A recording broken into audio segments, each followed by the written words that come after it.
How's my Bubba? You want a treat? Hey guys, this is Brian, aka Texas Treasures, and Clay. Clay's Closet. You can hear him. You can't see him, but you can hear him. We're just doing a workflow video right now. We're just working, so expectations are really low.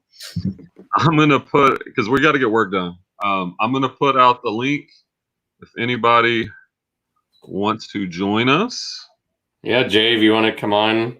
Yeah, we actually need to talk to you, Jay. Yeah, Jay, we need you for a second at least. Or if you see his comments, you can't talk there. Hey, yeah, if you'll just, did you see my comment, Jay, on one of your videos? I put my email address, because so that Jason can send you that. Here he is. Stuff. Oh, hey, man. Oh, but he said, yeah, but he said he can't talk now. Yeah, all right. On. You can type it in the private chat. Oh, yeah. I love his logo, too. Yeah. So, Jay, Jason's ready to send out that stuff. He told you the mask, and I don't know what else. He just needs your address.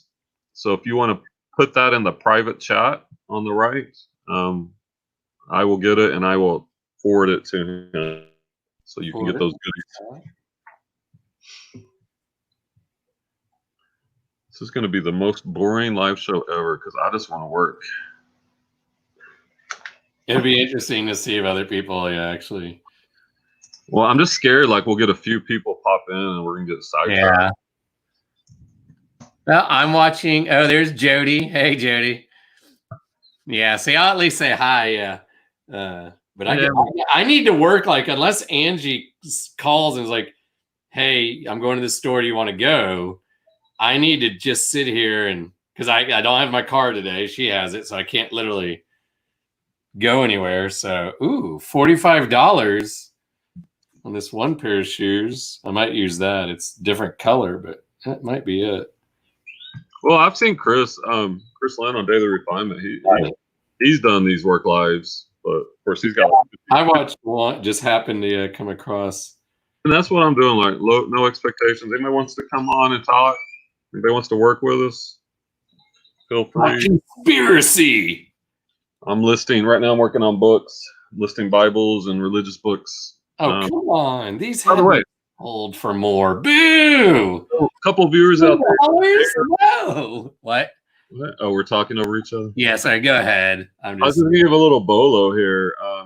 Bibles, or this is a companion, and this is the cheapest one I've seen. This one's going for about $20.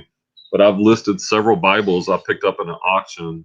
Yeah. And used. They're selling 20 to 30. A new one. A lot of it's on the version, the year published, new condition, all that. Yeah. Let me see. He's asking a question. It should stay there, Jay, but I also just took a picture of it from the private chat, and I'm texting it to Brian right now. So. And I just copied it, and I'm going to paste it to Jason right now. I just texted to you, too, in case. Yeah, thanks for sending that. How's the day, Jody? How's the day, Jay? And I guess just make it out to Jay. Oh, yeah. I like that, Jay. He's just one name, Jay. The Jay. I got to find this pair of shoes for more than $9 is what I was moaning about. The pair, I found it, and it sold for $9.95. And I'm like, I don't remember getting this, or we picked it up together one day. Sandro Muscoloni. I'm like, surely more than $10, but maybe not. Yeah, that sounds terrible. Here's the same one, I think. They had theirs listed at $69.87 and took a best offer. So I'll use that one as a. Yeah, I would shoot around 40. Yeah, that's got to be. Yeah, those are nice looking. Do the weight test. Medium. Yeah. $5.95, $6.95. I'm gonna go $6.95. Where'd the other shoe go? Oh, there it is. I almost never use the scale anymore. I know. I still just, since I have it, and like, boom, 2.2. So maybe round it up. I'll round it up to 3. That's, helps on making a little on the handling. Not too bad so far. How are you? I'm good. Didn't get much done yesterday, well, eBay wise, but I watched a whole season of a really good show called Goliath. I think it was like 10 episodes. Second season, I kind of got burned out. So, but hey, so that was successful. I watched a whole season of a good show. And the good guys won in the end. Ooh. Okay. So, guys, the numbers I'm putting up here, we're just all right. So here's the thing. And I'm in Daily Refine group, and I'm trying to really take my reselling to the next level. So I set a goal this week of 50 listings, and I'm at 48 right now. So my goal, I got to hit it before the end of today. Clay's also cranking out his goals. I think he's even got bigger goals, which is ironic. I got an average of 15 a day, so I'm like 55 away. But now that I've done 10 today, I'm like, why? And I still have all the shoes behind me. 1, 2, 3, 4, 5, 6, 7, 8, 9, 10, 11, 12, 13, 14, 15, 16, 17 pairs of shoes. So, and most of them I think are on, I can find. So, well, I hope so. Well, you know what I mean? Well, no, to find it to do sell similar. Oh, okay, gotcha. But like, I don't have to like look. But worst case, you send it to Sellhound. Yeah. Hey, by the way, this. Getting these both in here. So on books, you can scan the eBay app, the ISBN. Yeah. It'll pull it up. It'll save you some time. That's what I was doing, like on those tarot cards and the textbooks. I use the eBay and Amazon, like I double check kind of. Yeah, somebody's sending they sent in. Well, I think it was them. It was interested on like one of the college algebra books or something. Then they sent a message or an offer counter or something and said, "Hey, I'm actually interested in both. I just sent this. I'm not saying $20 total, and I need to reply to them and say, no, I don't have any other of the materials, that go with it. But, since I got these 2 things for free, I'll do that later and put them in no, those are at my storage. I guess I can look at the measurements and the weight and then just, add it together. Message so say, This is what came up. 11 available, right? Y'all help me decide this lifetime. Tell me, what would y'all do? 11 available. Let's look at solds.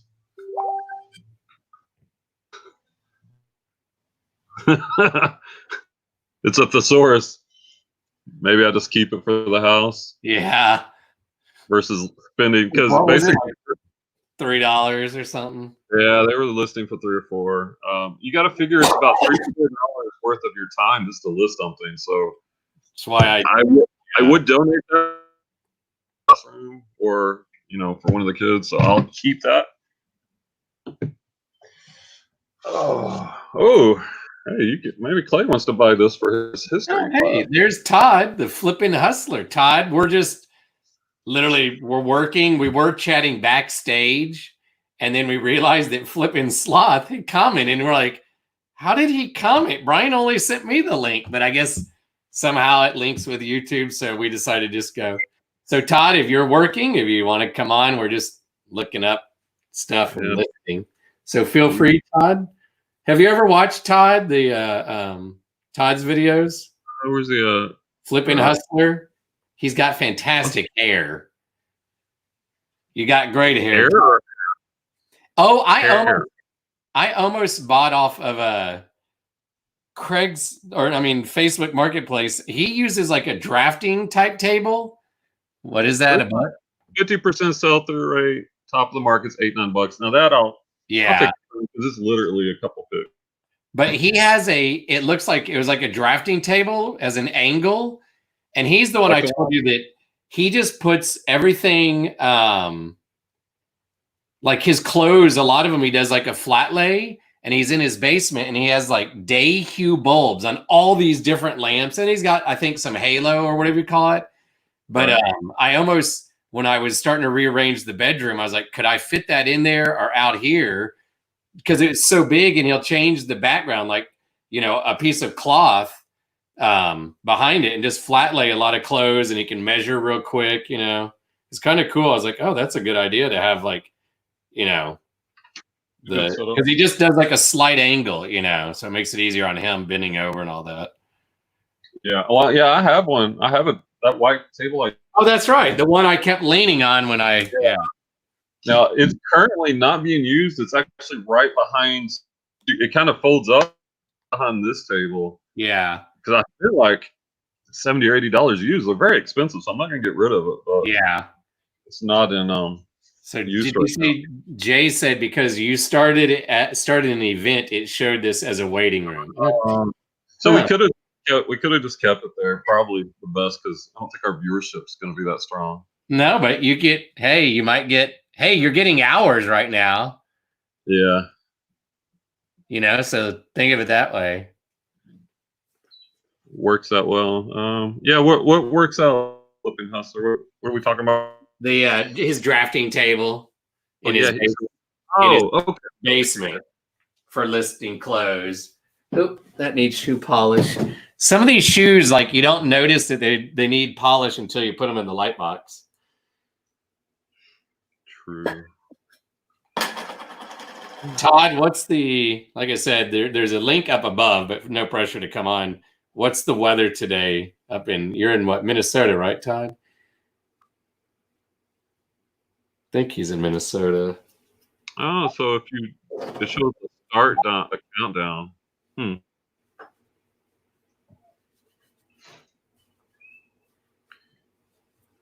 Can we play the final countdown song? Oh, last night, have you seen John Krasinski? You know, the guy from The Office has his own YouTube channel, and he's doing shows called Something Good News. And last night he had like a little prom deal, and he had on some like kids and their parents, and he had on like the Jonas Brothers, Billie Eilish. He had Rainn Wilson who played Dwight, and he was like, John, you can't just play, who was it? Oh my God, I can't think of the guy's, Chance the Rapper. They're like, you can't just play his song, his music without their permission. And then of course, Chance the Rapper pops on, and he's like, can I play your song? He's like, oh yeah, sure. You know, and then some DJ that he really likes on Instagram Live, like, did actually like play music or something. Yeah, John was on for like 30 minutes. It was cute, you know, because he felt bad. Like, he's had all these cool guests on and stuff, you know, like kids going through stuff, and he makes fun of himself, you know, because he's just like, I don't know what I'm doing. He's like us, like going, how do I get this window open? Hold on. You know, the struggle is real. He had the most it got up to, I think he had 212,000 people watching. Yeah, I'm not taking best offers on items under $20. Like, I'm just not doing that, because especially doing sales. It's not. I don't want to waste my time. In the 40s in Minnesota, that's not bad actually. It's warming up. It's almost as warm as here. We're probably at 50 now. Yeah, I looked at the running groups page, and several people are like, you better enjoy this, because this probably is like some of our last. To me, this seems oddly cold, but I don't know. I feel like the older I get, I can't remember what the hell the weather's like each month. So I like it kind of being cool and cloudy, like if we're at home for some reason, you know, and I'm not going to Ranger games or doing anything outside.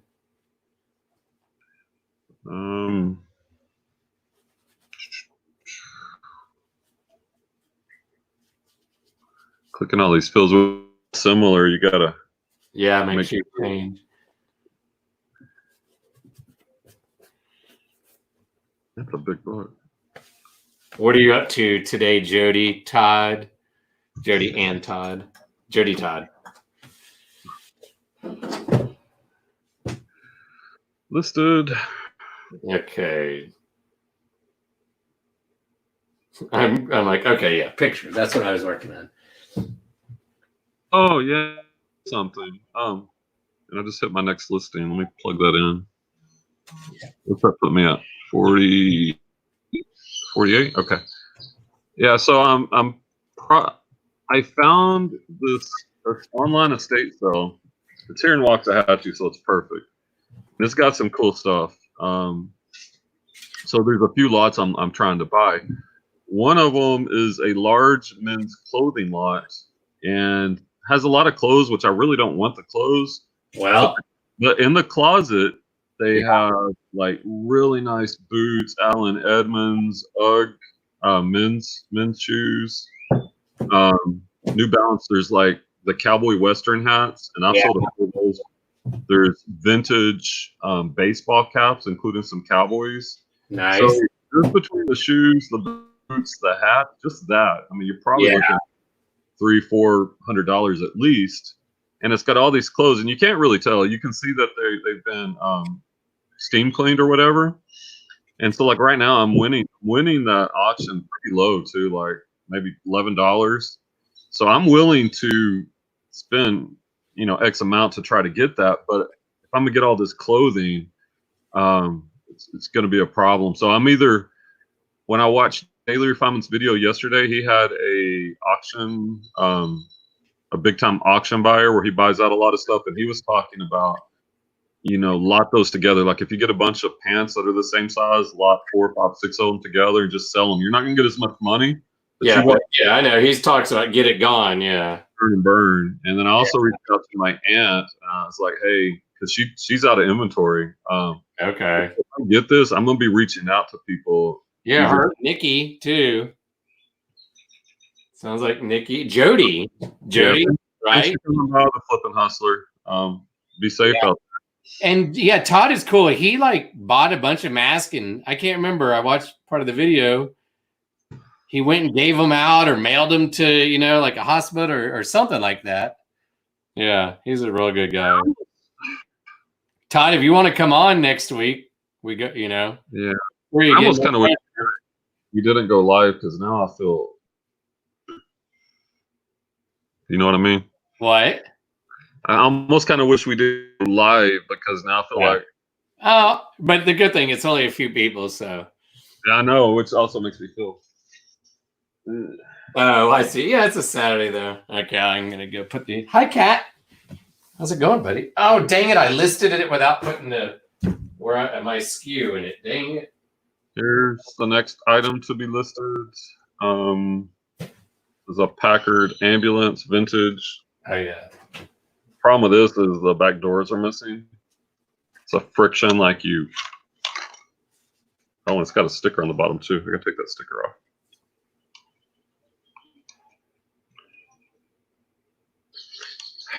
I think I have I'll have to get a hair blow dryer to get this sticker off. I'll wait till you get back. Because I don't want to leave this running with nobody on on screen. I sent 300 masks and 200 pairs of gloves to Flushing, New York EMTs. Man, that's awesome, man. See?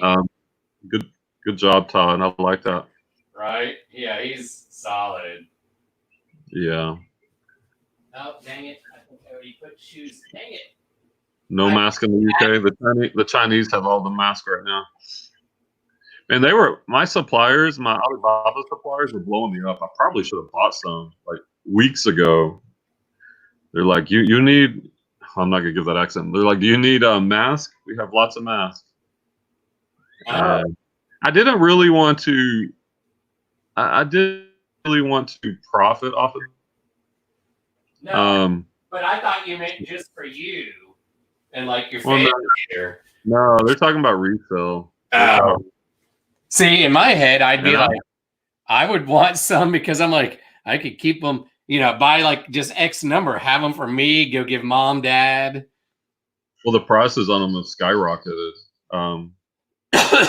I don't know, Jay. I would buy something from China right now. It's safer than buying it from us. Like they've got. Well, they say. See, I am one of those people that I don't believe when China says like in Wuhan they only had, was it like 3,000 deaths? You're like, please. No, they probably had more, but I do. I mean, they're shipping stuff out. So yeah. But I'm just saying because like some article I read. But it's worldwide at this point. There's no. I mean, I'd be more scared to get something from New York City, or Italy. So I'm cool with China. I get stuff China. This one article talked about like. All right, I'm gonna go grab the blow dryer. Okay.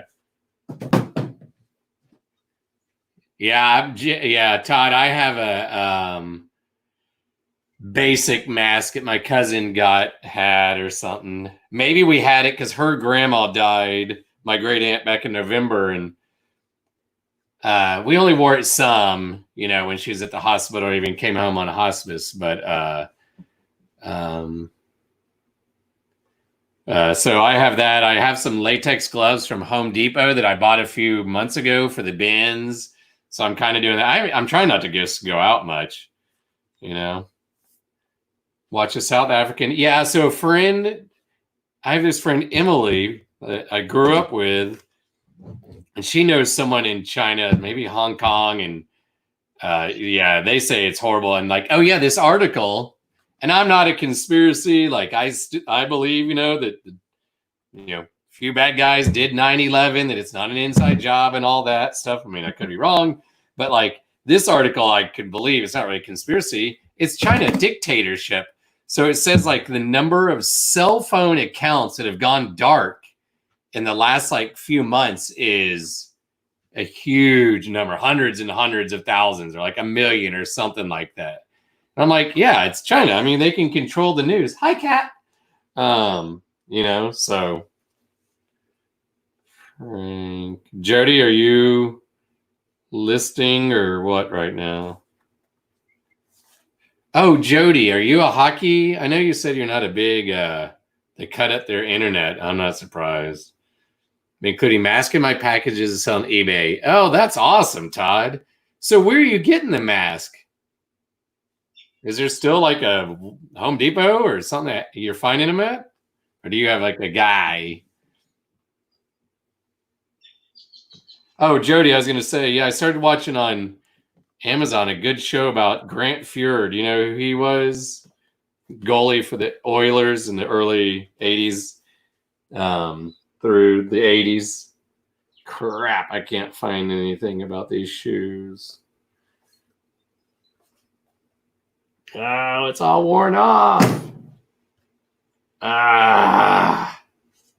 Crap. How do you list a shoe that's... Let's see. I don't think these sell for that much anyway. These might just be...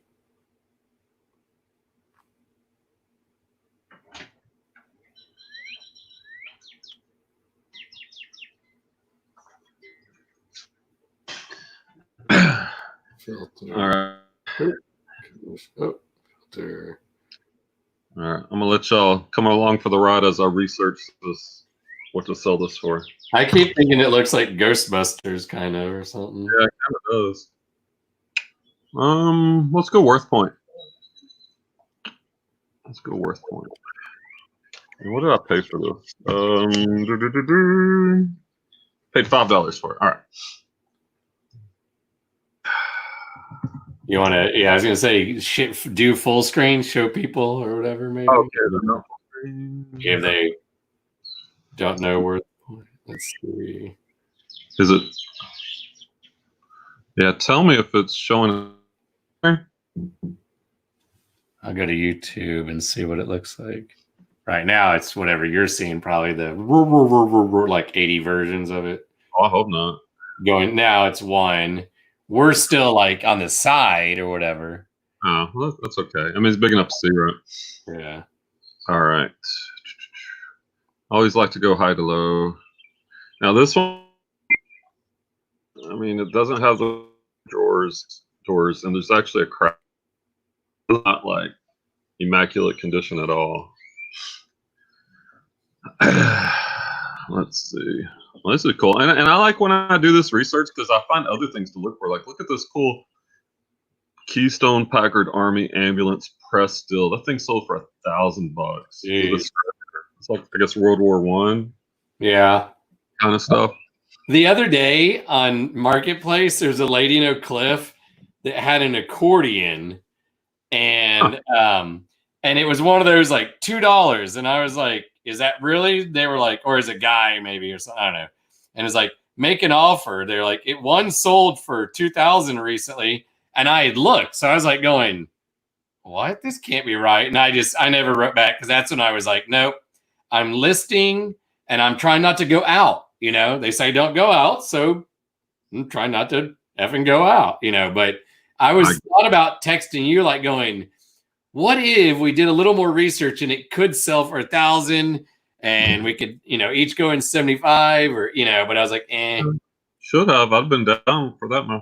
I'll look later, see if it's still. I also kind of thought like if it was more dangerous going to the grocery store than to go do it. I'm just trying to stay in there now, like, you know.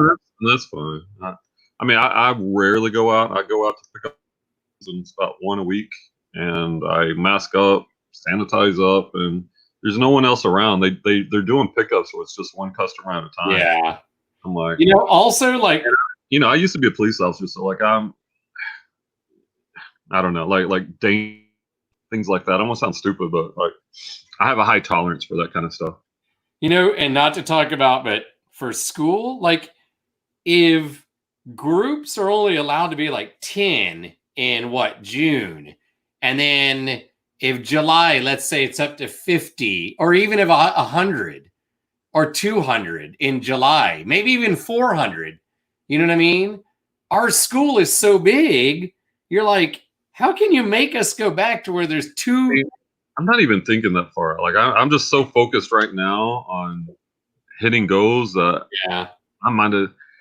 I think that because I admit I'm hoping that like I know it'd be weird, but if we start next year at home, okay, totally fine. As, you know, since I don't really want to go back, it'd be great to teach at home for 2 or 3 months. And people don't get on me about the economy, blah blah blah. I do care.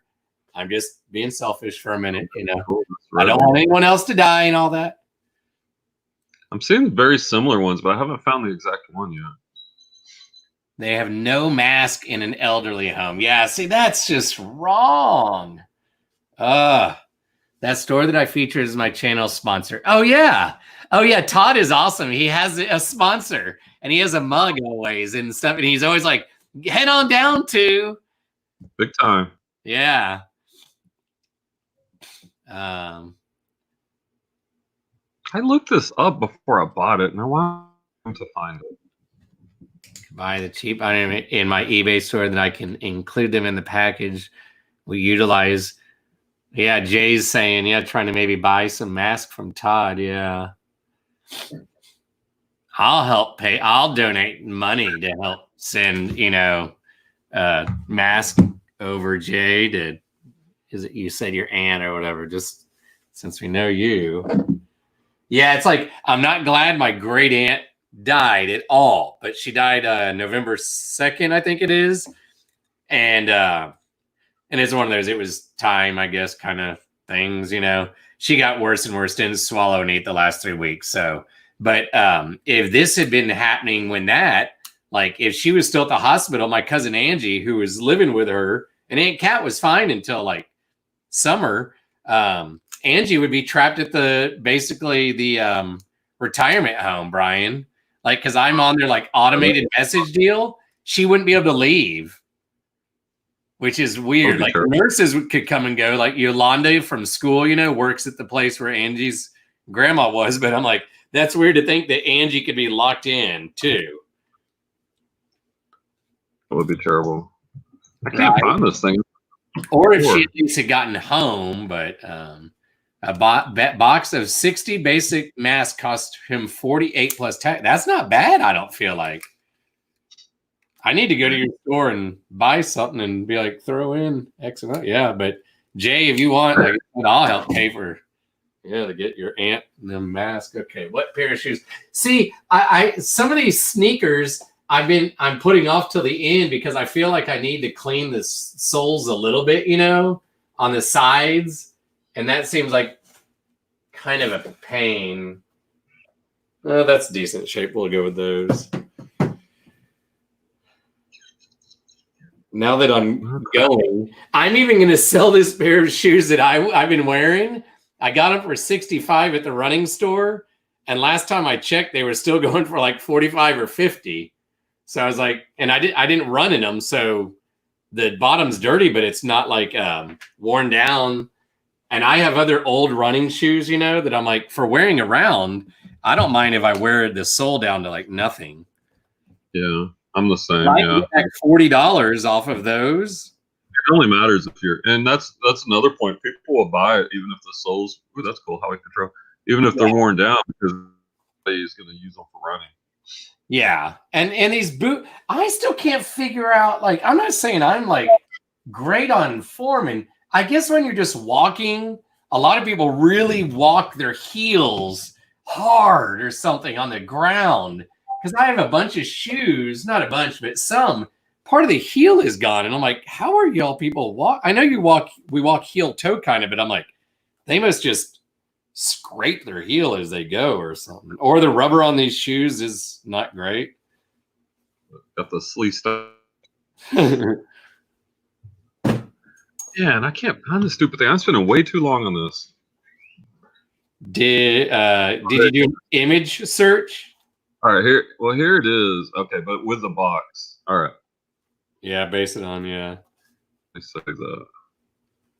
Let's see how many are watching. Or I'm watching, so Jade Pod and a magic eraser, and a little cleaner. Yeah, that's what I do. Yeah. I did have my magic eraser somewhere. Oh, there it is. All right. So go with a eraser. One went for 82. Grandma's secret sneaker cleaner. It works decent. It's Goo Gone works better than Grandma's. And Clorox wipes too. But like these sneakers, the bottom is like, I like that they're colorful too. I don't really need to do jack crap, to it. So I guess use that keyword. I'm gonna add that keyword that I just found. Gosh. It sounds like you're like at a zoo or something. All these like birds and. Oh yeah, we got lots of birds. Lots of birds. And I told you about how Penny got one of them the other day. It made me Yeah, I'm going to open one of my doors. Hey, Cat, you want to go out? Come here, buddy. Yeah, I just saved that thing. You want to go outside, buddy? Come on. Favorite out of one of your beds outside, Scooge. Where's the other cat bed? There we go. Maybe you'll sit out there. Hi, buddy. Oh, yeah. Here's Scooge. So this is from 5253. Here's your cat bed. Hi, buddy. So Yeah. I'm trying to find this specific one. Then I got too narrow. All right. Well, I know I'm gonna go like at $50. $50.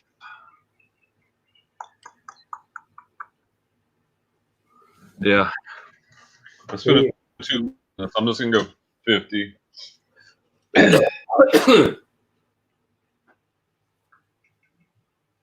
Man, my phone is like, it does good. Like I don't have my lights on my light box, so there's some shadows in there. Yeah. And my phone is night mode. It's not turned on to night mode, but just on regular, it's a lot brighter. So I'm not even gonna turn on the light.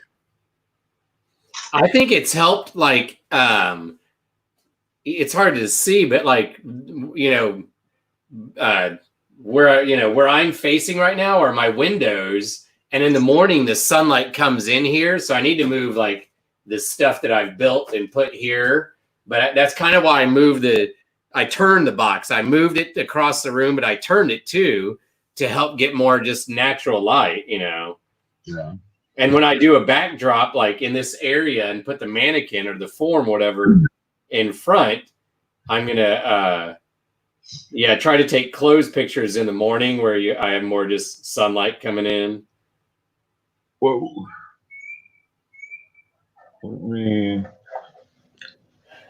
I'm going to do this. I'm going to turn off the light box. Lights. Ooh, $35. Nice. That's why I bought these. Don't know what I paid, but Oh, I think I got these at the thrift store up the street. They give teacher discounts. See you, Todd. Yeah, I'll send you a message. Yeah. And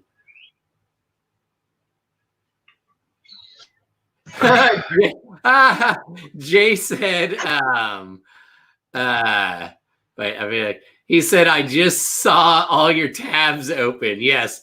Jay, Brian always has like, I don't even know what he has open. Like on my phone, I've got like 8, and some of them are articles or something, but like, it's just like, no, like, oh, I can now go close. It stresses me out. Yeah, it stresses me out. Like I can close this, like one.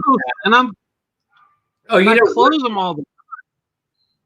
Rockstar Flipper has his own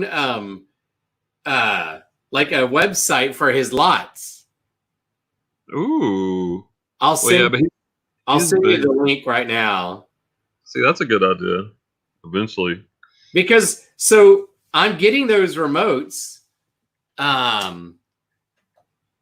because I went to I saw a comment from the day before. Sometimes when I get on Facebook on my phone, it's like not most recent, it's just random whatever. Mm-hmm. And so he said, oh, look for this lot. And then by the time I clicked the link, it said coming soon. Well, in my head, that meant like the next day or something, but it meant like 3 hours later. So I commented, I was like, oh, these are all gone. I'll look out for the next ones. And he replied and said, hey, just let me know. Send me an email and let me know how many you want. And so like I said, I emailed and said, hey, it's Clay. I want 100 of the good ones with the backs on them. And it's only $125 for 100. So that's why he was saying, if you do the math, but he has clothes and I don't know. That's what I got to see. It's probably going to be a decent amount, but you need to ask him that because it's probably going to put your cost. But still, I saw that remote was shipping for like 21 and only cost a couple bucks to ship. So I made like 14 bucks on it. So if you could make 10 bucks a remote, I mean and they're quick and easy to list, especially if they have the model numbers on them. That's good.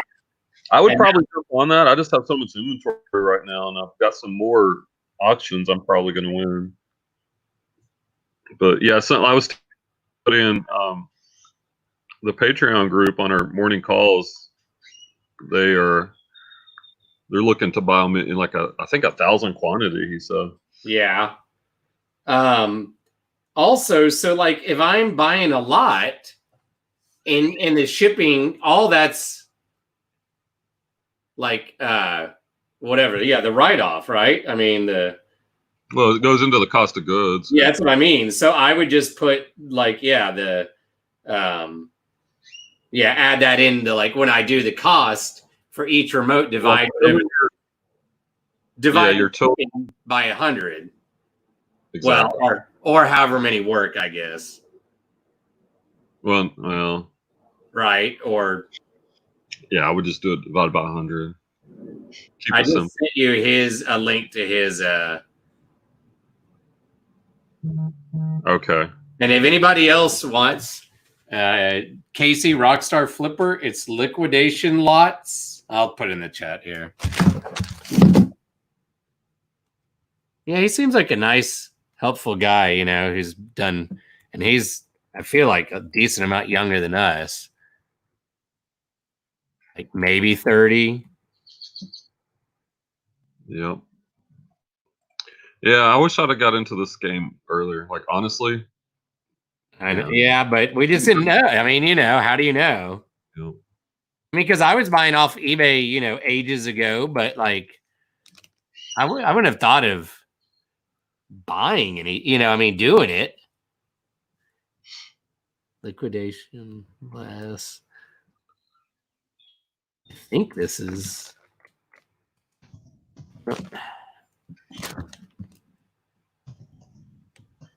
I guess I can try it on my computer first. That's the easiest, maybe.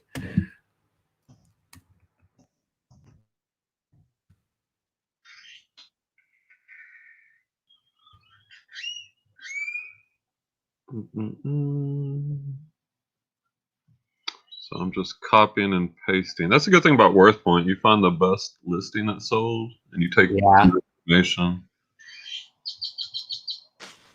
Oh, this thing has a siren, but it's... Yeah, that didn't work. Maybe this is it. Let's see. Dang it. I don't know. Well, just go to... I don't know. I'm not going to try to add it. I can't figure out. I'm looking on my phone. But yeah, I found if you follow Casey Rockstar Flipper, he has his Facebook group or whatever.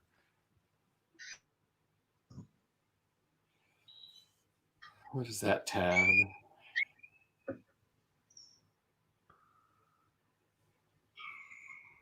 Gosh, I'm spending too much time on this.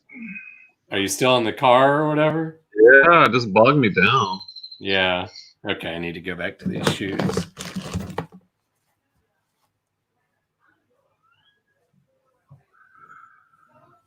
Let's see.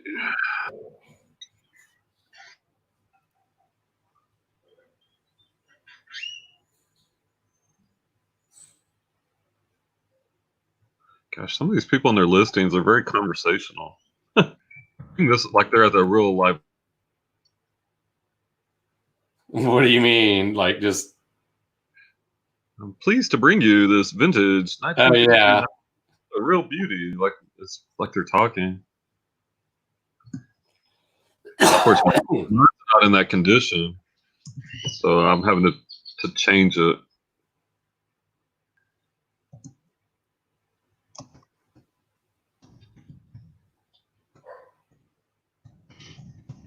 I'll sell mine. I'm gonna list mine about half of what they sold theirs for.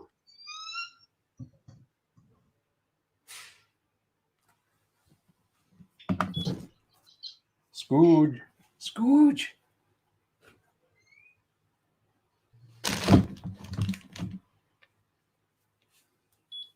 And take offers. Allow buyers to remain anonymous. Okay, picture before I forget. Flat rate shipping. We'll say $7.95. Let's do $8.95. We'll go worldwide.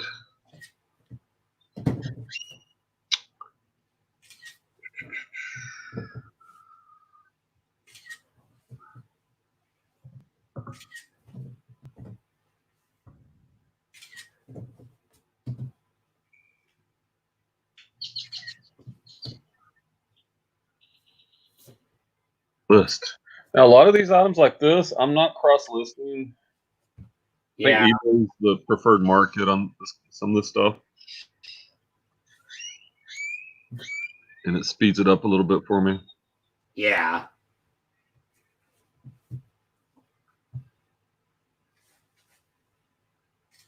Okay.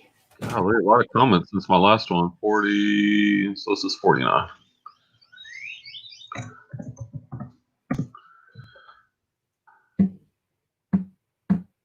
All right.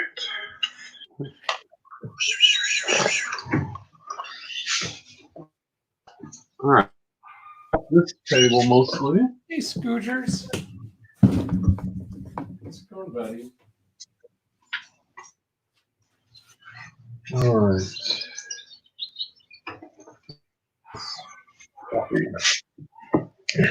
Next up for your listing pleasure, we have an antique coffee grinder.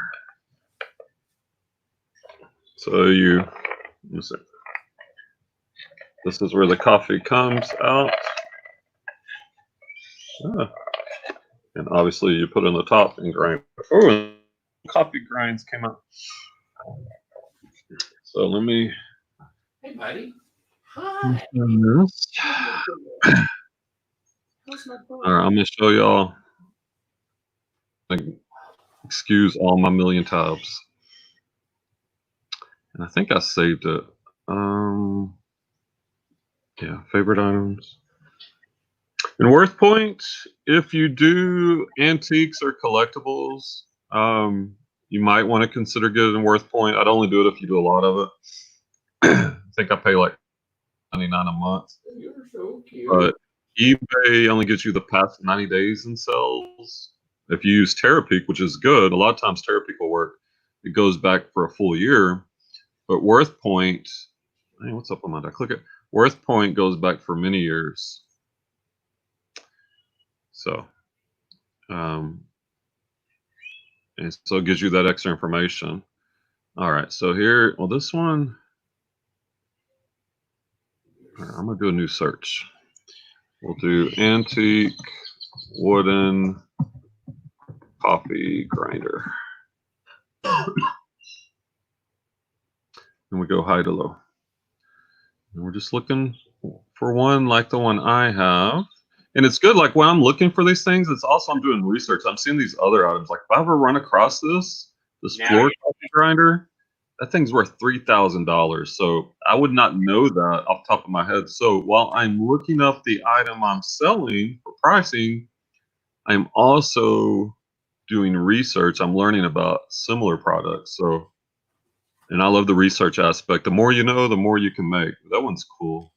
Antique Enterprise number grinder went for 1,000 even. How sweet is that? Okay, scrolling. Oh crap! What? Oh, I sent these shoes to Sellhound, and I already put them in my shoe wall because I tried adding a SKU to it. Oh, there it is. Oh, okay. I didn't know on Sellhound, like when you add the SKU, I was expecting it to be in the description because that's where I always add it. Sellhound, yeah, it shows up in a different place. Like when you go to review it, at least. I don't know how it looks when you say I5. I need to move some of these things because Hey, no cursing on my channel. Sorry. Not that I'm monetized yet, but still. I5. Make Clay put a quarter in the curse jar. Golly, so many of these.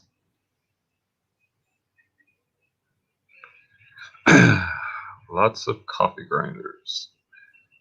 And it's a little time consuming, but if you do it this way, you're going to find the highest priced item. And then you're going to look at like, when did it sell? See, now we're getting closer. Hi, buddy. I know you want food. I can't feed you more. Sounds like Penny. Penny always, our cat's got so fat.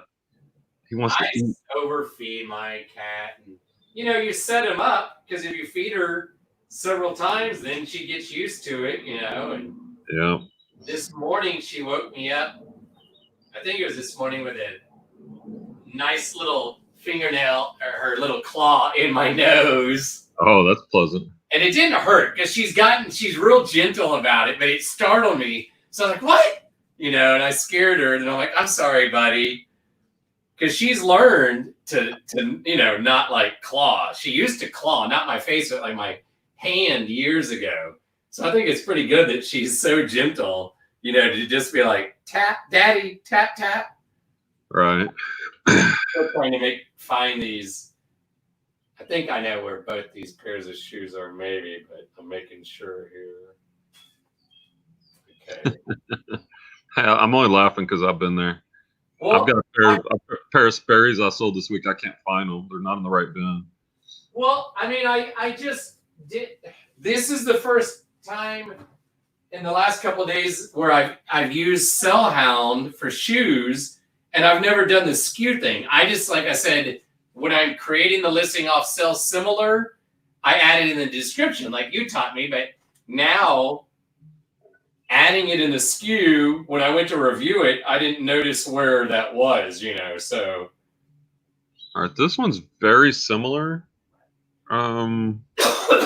Bookmark it so you can save it to your favorites. I sold for $249. It's a little different. The handle's a little different. The top's a little different, but it's very similar. That one sold for $250. And my general philosophy is I like to go at the top of the market. Yeah. I'll work my way down if I have to. So So the knobs are different. There's no markings on it. So maybe on the bottom there was at one point. Let me see. I got a Poshmark notification. Oh, this sucks. Somebody made an offer on a flag I have on Poshmark for 15. I got it listed for 20. I will accept. Thank you very much. Oh my God, where are these shoes? This sucks. No cursing. Well, this is why now I'm not gonna add a SKU to Sellhound, because all it did is screw me up. You know what I mean? I always go right to eBay anyway, so maybe these are them. There we go. Right. Yes, okay. Let's move these then. I don't know what's going on. Now, I wouldn't recommend spending this much time on a normal item, but when you're looking at $200, $300 item,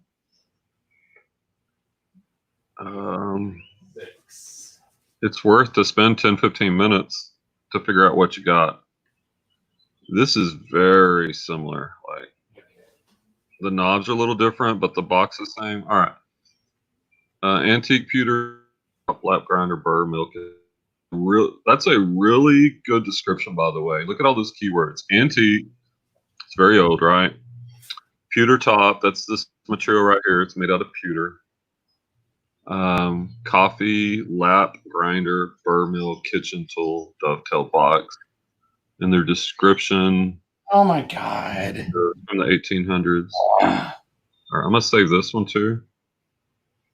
So that one went for 220, and that's almost exactly like mine. So I would feel good in the 250. Here's another one. See, now we're starting to run into a lot on that are like it. Yep, that one sold for 219. And then you're also kind of looking at their descriptions, because you can, you know, maybe learn about your item. So 2 to 250. I don't think I'm gonna spend much more time looking, because those are just like mine, or almost just like mine. And by the way, I bought that whole lot for $5, and it has some antique. Here, let me show you. Let me show you the things I've listed from that one lot. I did these yesterday, so that could be a very good lot for me. All right, here's the books, the Bibles I've listed today. There's some books, the Star Trek coffee mug, the chess games. Picked up this vintage primitive Mexican. Now, Claudia told me how to pronounce this, and I'm going to mess it up. Mocajete salsa maker. And I picked that up for as part of a lot that I paid like $5 on. I've got it listed at 75, but it's on sale right now for $59.99. And I have a watcher, so that should sell. Oh, these are right here. These were also on this coffee lot, guys. And if anybody out there knows, like these, I cannot find these exact ones, even on WorthPoint. I'm guessing, maybe Jay, if you're still out there, are these teacups? They're glass, they're etched glass. They have like this silver plated handle. Like here's a good one to look at. And they have this intricate, ornate design on them. Very fancy. I found a martini pitcher with a similar design that sold for like, I want to say $100. So my title, I put vintage, antique, etched glass, ornate, silver handle, tea, coffee cup set at 5. And I got them listed at $99.99, 20% off. That's at $79.99. But if anyone out there knows a better title or more about this, man, comment and let me know, because I'm just checking. Yeah, maybe I should change the title. Yeah, I guess so. Old style teacups. Yeah, if you have any more keywords, Jay, on those, let me know. All right, yeah, let me change the title on this. StreamYard, because we didn't plan on going live. Edit. All right, let's do this. eBay, Poshmark, listing, reseller, workflow. Description. Join us as we work to hit our weekly listing type thing. Listing goals. And going for 50 listings. We'll be listing live.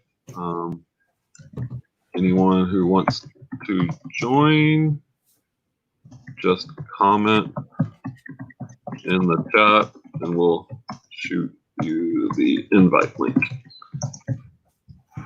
Oh, that was all right. I think that should be decent. All right, maybe that'll bring in a few more. An error occurred on YouTube. Come on, man.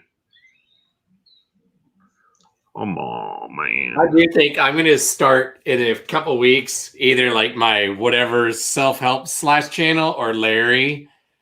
And if I gain viewers on this, I don't think I'm ever going to make money off of an eBay channel. So put effort into something that would be more fun or just maybe more beneficial, like the self-help. Do a daily like thing, you know what I mean? Kind of like book reviews or I don't know. Because I'm like, there's so many of us, and it's like I'm fine just doing our show, and if I get and learn to edit, I'm like, you know, like it's like I feel like I could get monetized, but then to really make money, like how? I mean, you know, the amount of time it's going to take to make real money, if that's possible, you know, it's like, is it worth the time? You know, I can probably spend better time just watching TV, you know, and clicking on Poshmark and getting followers and following.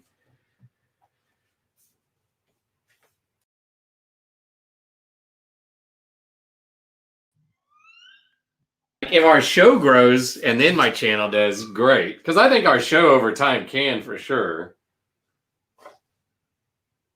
A Russian thing. Thanks, Jay. I'm trying to edit this description on StreamYard, and I think I accidentally kicked us off for a second. But we're back on. Jay was like, edit the description. Dang it. Try to get more viewers. But I get an error message. People want different personalities, yeah. Or maybe I make my Larry does all my videos in the future, Brian, when it's just me. And I have mixed feelings on that. I know, right? Why is it doing that? What? Maybe I have to go to this point. All right, I'm gonna take off screen share for a second because I feel like lots of pressure. Well, there's a spider on one of the shoes. Okay, at least I didn't kill it. All right, where are you at, YouTube? You're gonna get on the YouTube? On the YouTube, sir. Oh, I hope I didn't kill you, spider. Oh, where are you? There you are. Good. Okay. We're on the YouTube, sir. You kids and your YouTube. We're on the YouTube, sir. Here we go. I got to work. I guess I got to. Once you go live, I think you have to edit through YouTube. All right, reseller workflow, eBay, Poshmark, listing. Hi, Kat. I know, but I can't. Join us as we work our weekly listing goals to increase sales on Poshmark and other platforms. Ask for a link to join. Keep it simple. There we go. Hi, bud. No, we're not going over there. No. Don't get excited. Oh, and Cellhound? I guess because it's a weekend and maybe not a lot of sending stuff. It only took like an hour for them to review and come up with 2 listings today. It's the fastest I've ever gotten them. Or maybe they've kicked in more employees too. Yeah. 2 listings today. It's the fastest. I'm at 14 for the day so far. Dang it. You're the first character reseller YouTube channel. See? Maybe that, yeah. Well, that was Jay's. I think that's good advice. See, Jay might be, yeah. Maybe it's an audience of one, but I just do it for Jay. Oh, it's Jay. Jay, do you want me to do a horrible British accent? And I know there's many different accents. Just in London, I Uber part-time, and like 2 years ago, in the same day, I Ubered within like an hour or two ladies, and they had different accents, but I think they were both from London or near. And one of them told me how there's a really good video on YouTube and they have all the different accents, maybe in England or UK, whatever. But Jay, would you like a spot of tea? I know he's rolling over, going, "Oh my God!" Oh, he loves it. Or do I do a British accent, Jay, just for your dad? The garage or the garage? The garage. Jay, come to the garage. Your father is calling you. My door's open. There's probably whoever I can hear outside is probably like, they're like, who is that crazy British dude in there? Yeah, I know, right? I don't see anyone, but I hear a voice. Because I'm right by there's a patch of grass right outside my apartment where everyone walking their dog goes. Okay, coffee grinder is photographed. James been on YouTube for 7 years. Wow. Dang. Well, imagine where we could be at 7 years. That's what I'm saying, Clay. Don't give up so quick. I know. We just have to change our mindsets. It's a very long-term grind. Well, yeah, I didn't expect it to be fast, but since I don't make video, I just don't I don't care about making a what sold video. It might help people, but I am kind of selfish, Clay. But you know what I mean? To sit there, maybe once I learn to edit and do it fast. Well, mine is so. But I don't even know how to do what you do, is what I mean. So once I know how to do the basics of show the screen and blah, blah, blah, then if I can do it, you know what I mean? Jay says, so strange to see Clue behind you since it's Cluedo. So the game of Clue is called Cluedo in England. Yeah, I picked this up. Part of the seal is broken, but I picked this up, and the box is crappy shape, but Scrabble, Turbo Slam, both combined $10. Oh yeah, list those games, guys. Games, puzzles. So for $10, and it was a pickup, and I got to write off the miles, and I did it. Have you listed it yet? Yeah, those are listed. Nice. And I think the Scrabble is $8 or $10 only. I thought about busting it out and playing it with Andrew because it's so low. But then the Clue is worth 20 some odd, List them, man. I listed several games yesterday I picked up in a game lot. Oh, and I sold another item from the garage sale by school. Second of the little Coleman LED lantern. How much? Let's see. Hold on, let me look here. You sold that locally, right? You do those locally, I think. Well, no, this was one of the it's not a lantern with fuel. This is like a LED one. Okay. Yeah, I sold a couple locally. The one had $50. I don't know where my notes are. I feel like I paid I think it was 15. So I paid $30 for two of them, and the other one sold for a little over 50. So $30 got me probably 90 to 110. So. Yeah. Wait, how much got you to 110? What? What was your margins again? I think I paid 15. Mm-hmm. Let's see. And you got to basically 100? Well, no, combined. No, 30 for two of them. I don't know. I'd have to find my notes wherever I have it. I didn't have it in the listing, but I think I paid 30 for two of them, and it turned into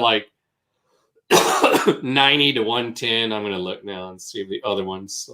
It's not bad. I like to triple my money. It's kind of the margins I shoot for. Well, if I had listed it maybe right when I got it, I might have gotten a little more, but let's test out $45 on the other, but I also made money off shipping. You know, I think I made like $10 off of shipping. So, you know. Yeah, I like making a little money off shipping. So to me, that's kind of included in that, you know, trying to at least triple.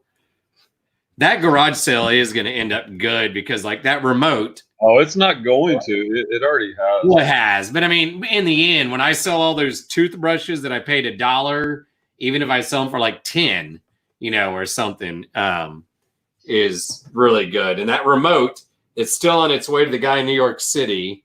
And even if he doesn't pay me back for the second label, you know, I think that I will lose $2, maybe $2 on the label. So whatever. It was $1 remote or $2 that turned into 62. So times 32. So that helps if the lanterns weren't as good. And I've sold like 2 of the toothbrushes. Like I said, I paid $1 and I sold them for like 13 and 14 for another. And I made a few bucks off shipping. Yeah, I wish that girl had texted me back. I should have probably texted the mom, you know. Can you see the screen real quick, Clay? Yeah. Look at, since I've started listing, all right, this kind of proves, well, it doesn't directly prove, it supports my thesis. The more you list, the more you sell. This week, this is where I started doing the 10 a day plus listings. And look at all these gaps before that. Yeah. Oh, mine is even better. And I only listed a couple days so far. Yeah. I've had at least a sell a day since Sunday. Every day there's been a sell. Now, my numbers aren't huge, but they are up 22% over the past month. Or did that show a percentage or whatever? Yeah, yeah, here on your seller hub, it shows you. See, that's another deal. Like, it's hard enough. I know later when I go to set a sale, I'll just have to Google again. How do I set it? How do I, you know, get to my store? Because I never look on the computer. I'm only on my phone. I don't, you know, so. Man, you got to get on the computers. You get more features. Oh, I know. I just, right now it's that deal. Work on listing, and tonight I'll set a sale for like however long, a week or something. I don't know. Man, I don't like doing all caps, but I don't want to spend the time. I know there's a program to change it, so I'm just going to let it go, even though it both annoys me. It's not worth the time. That's partially why I don't mind it on my phone. I guess I feel like I can type as fast. Maybe not, but okay. There we go. Oh, no, I need to look these shoes up.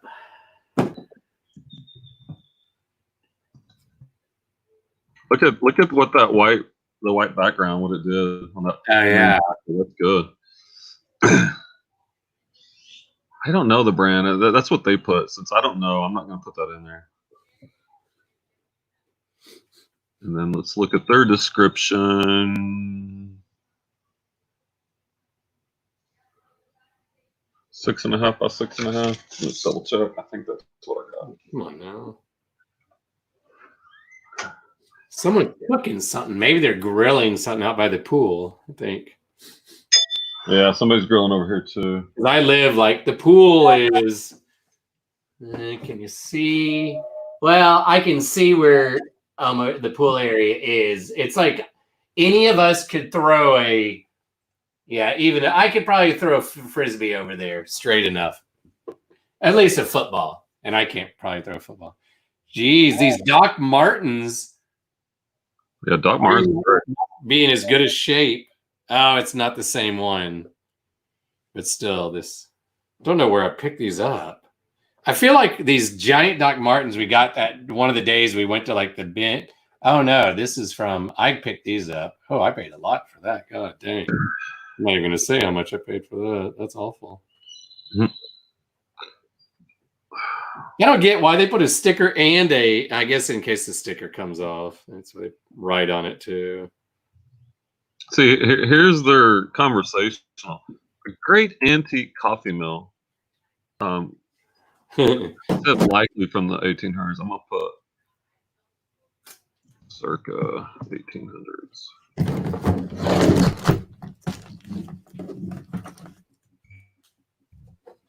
Did you know, maybe I told you this, Steger's grandfather was born in like 1867. Isn't that weird to think that, sure, Joe's 72, but his grandfather, I think, was like 45 or 50, and then Joe's dad was when he had him. Just a couple generations away from Reconstruction, you know? Yep. That's very weird that, you know. Ooh, please tell me those are these shoes. I don't think they are, but no, gosh darn it. I was about to pee my pants if those were those. I don't see any shipping. Simple finish marking. I'm just gonna say item has great patina. Patina is like the wear. Yeah, I've learned that by, I don't know, at the home and garden. They'll use that term.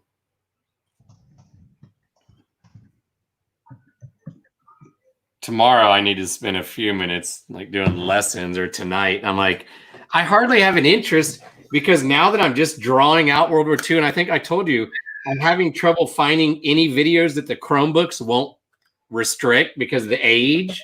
Yeah. Which kind of sucks because World War II, I could show a million videos. So I don't know. I don't want to say, hey, get on another device and watch this, even though I do feel like a lot of them could. You know, I don't want to add to, you know, so I'm like, I don't know. I'm like, I guess I'll go to Common Lit because I highlighted or favorited some articles. But I'm like, all right, can I ask you a question? Do you spend a lot of your time kind of worrying about the future, like what's coming up? Not necessarily the future, no, but like school, I just want to like make sure that I have a good lesson, even though I know I could probably have garbage. All right, so maybe not worry. Worry, maybe not the right term. Does it kind of make you anxious as you? Yeah, I guess because I'm still like, we haven't gotten contracts for next year. They know I was planning on leaving, so I guess I'm some anxious, even though now they'll probably be like more likely to take anybody back, in a sense. If you're watching, love you, Griner, but also I just want to find, like, if I'm going to spend time, wait. I don't want to get a million messages from kids saying it doesn't work, you know. Wait. All right. Well, all right. Two things. One, like I like to just get lost in what I'm doing, especially the reselling. When you start talking about school, I compartmentalize it, and I don't want to think about the 8 a.m. tomorrow. So that's what stresses me out. Then I'm laughing at Jay's comments. Let's see. See, my brain can go, wherever, you know. Let me read you the comments. Change title, Brian, so more people can join. I did that. Looks like old style teacups. British people don't tend to drink tea from glass. That may well be more a Russian thing. Thanks for that. So maybe I'll change the title. There's really not a lot of us, to be honest. I guess he's talking about resellers. Yeah, on YouTube. Yeah. Different personalities. Be the first character reseller YouTube channel. That's good. Yeah. You should go for that, Clay. I've done YouTube and streaming for 7 years. Strange to see Clue behind you. It's a British game, and you guys had alterations because y'all are us personally, which we are, but no, the U.S. Just checked, and I'm in 38. I'm up 38%, and Jay can't even source right now. Yeah, well, maybe I'll go to eBay and see if I can figure out where. I might have some men's clothing. The only problem is, Jay, like I'm probably about to come into a lot of clothing, but I don't know if you sell. I don't think, does Jay sell clothing? I can't remember. He does a lot of good from what he sells all sorts of, So how do you get to that? Number 50. I hit number 50. Nice. How do I get to where you're at with the stats or whatever? Is that share your screen and I can walk you through it. Okay. Minimal clothing, vintage. Well, Jay, you should be wearing clothing when you're on YouTube, man. It's kind of creepy, dude. At least a Speedo, right? I mean, I don't know, the way Nikki was talking, she might actually like that. Jay, Nikki was digging right.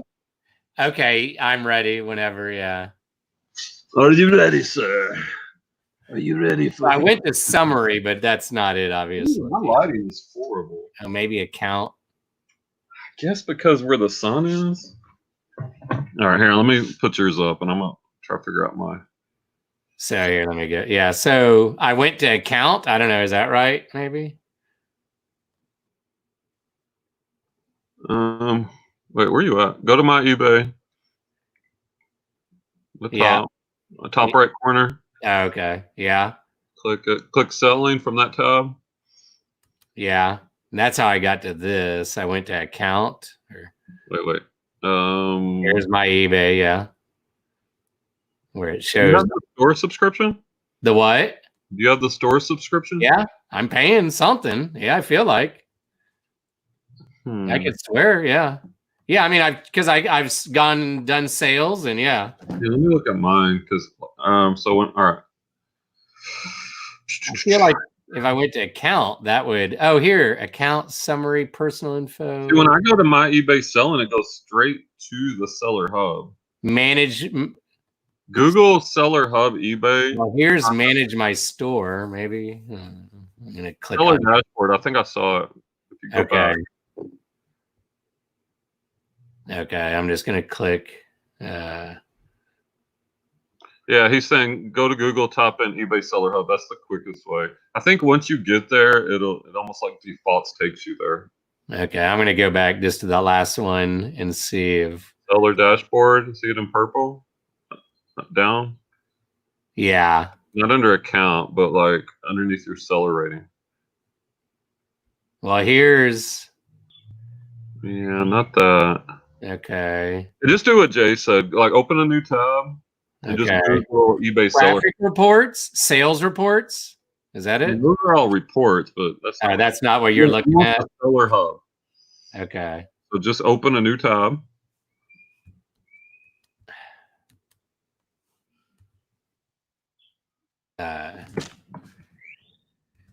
What am I? Seller hub. Yeah, Google seller hub. He says you have to opt in. I guess that's what you have to opt in and be your default. How do I get to my eBay, my seller hub on eBay? You can access your account by hovering over your name in the top left-hand corner above the eBay.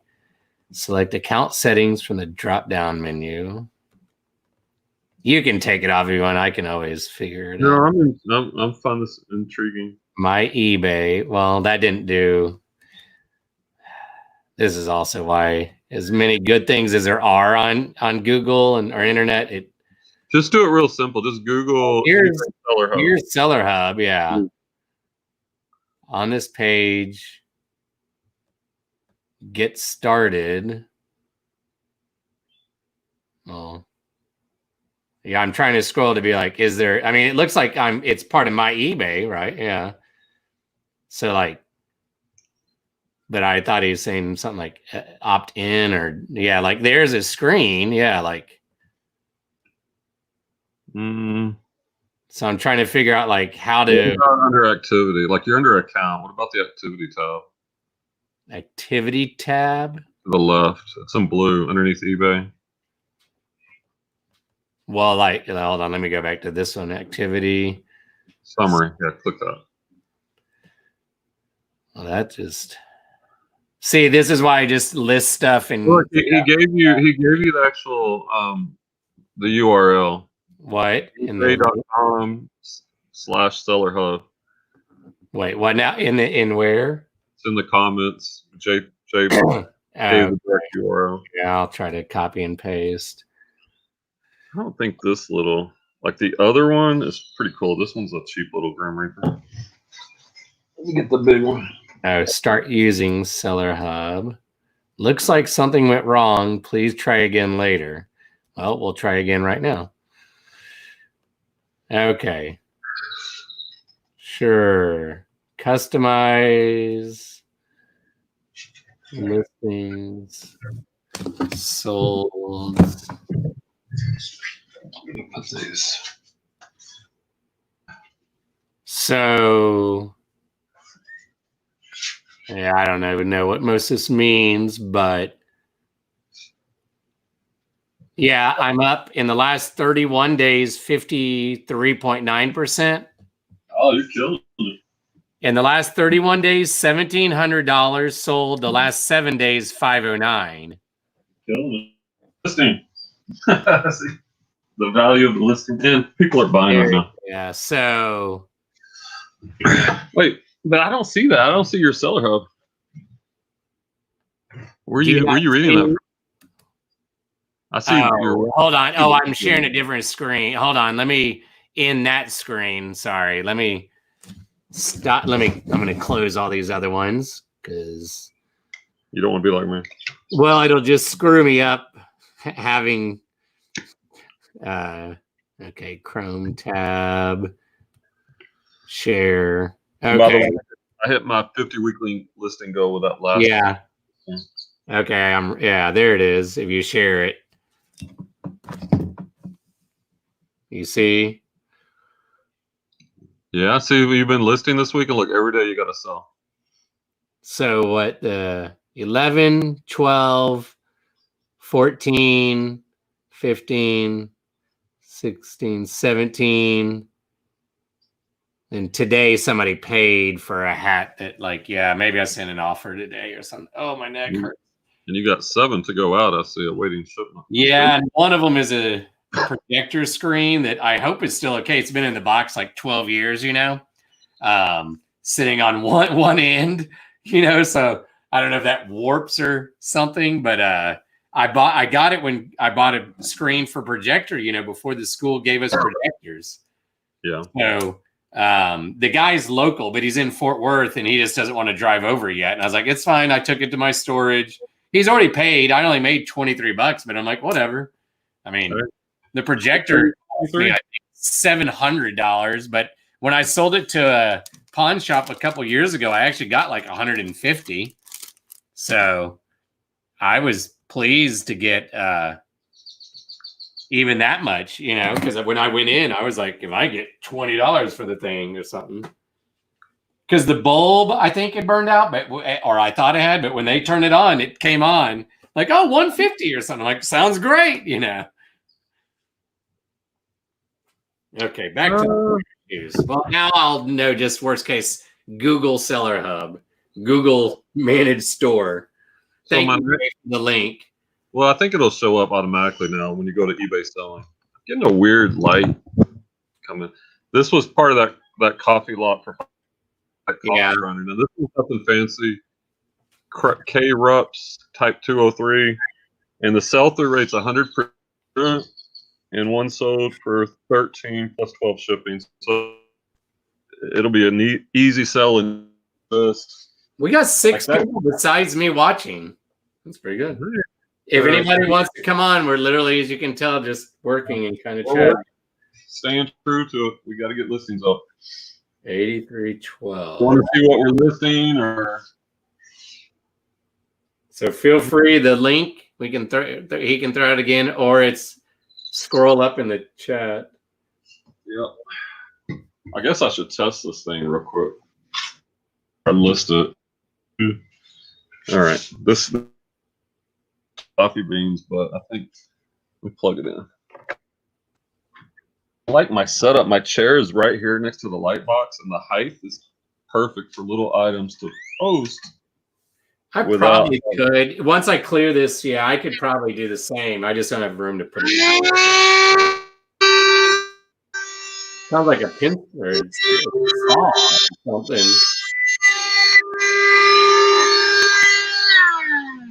She works. Freshly ground coffee, anyone? She works. Oh, I gotta have my coffee in the morning. Maybe, dang, part of me is like, I should just keep this and buy coffee beans. Yeah. Do I want make $10, or do I want to grind coffees cheap?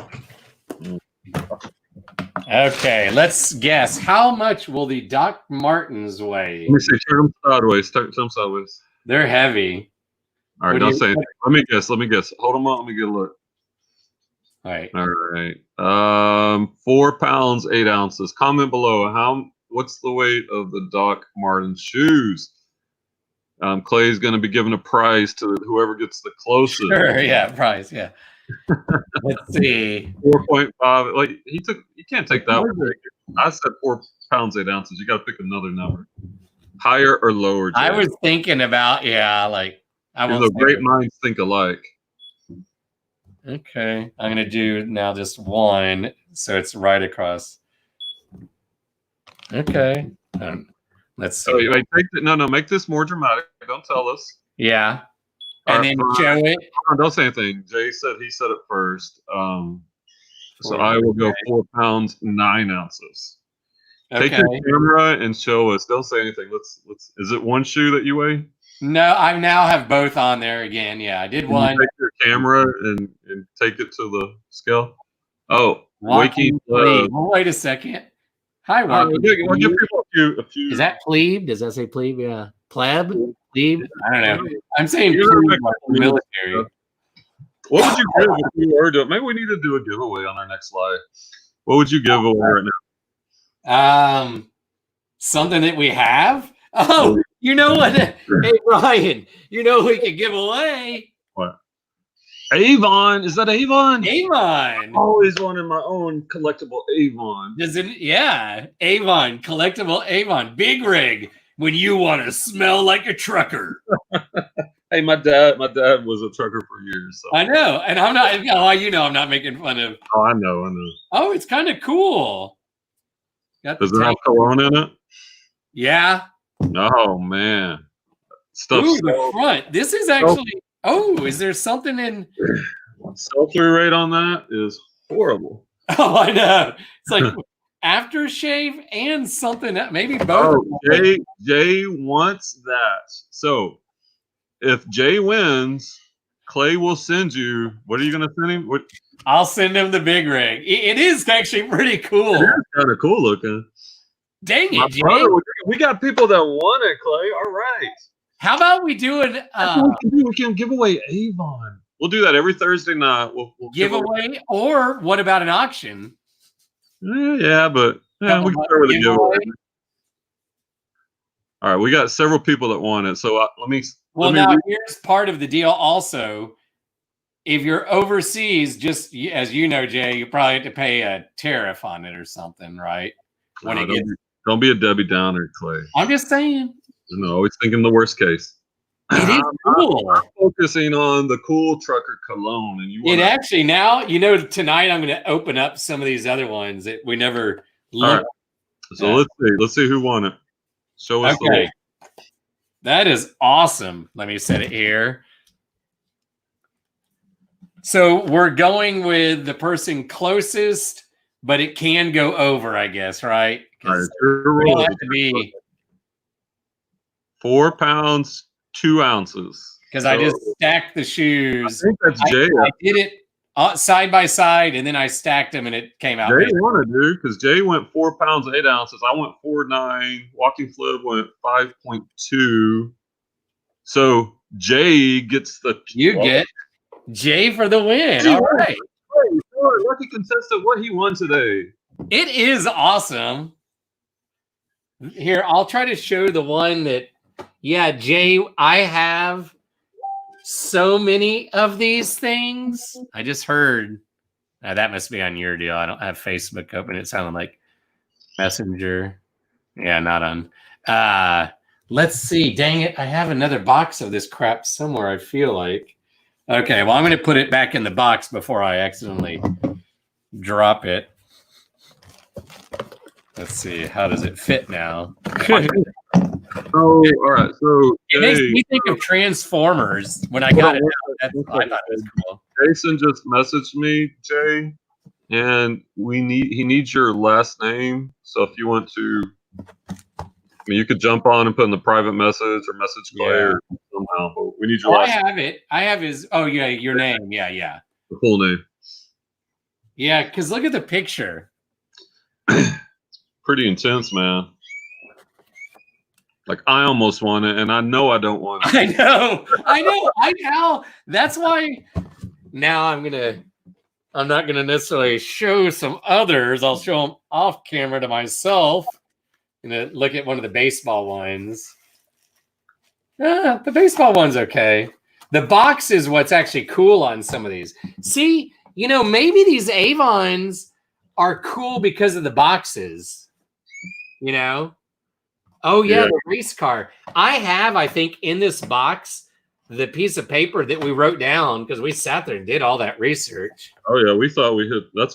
We thought we hit the mother load. What did we pay? $10 each. Yeah, we didn't spend much for it, and there are some really cool Cowboys ones, which I need to bring out. Oh yeah, personal collection. Yeah, see, the boxes on some of these are really cool. Oh yeah, that's pretty cool too. The problem with those, they were mass produced. There's probably so many of them that makes the value low. Jay said send all of them. Plebe, is that how you would say that? Where are you? Is it WAF or Washington? I don't know. And what do you sell? Maybe you've popped up in one of Avon, if you'll send it to him. Avon.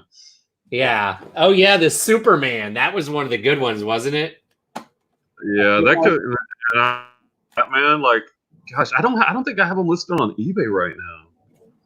I need to find those in my inventory and maybe relist them. I think I had them on that old account on my phone. Oh yeah, I'm gonna keep this one. Yeah, the Superman.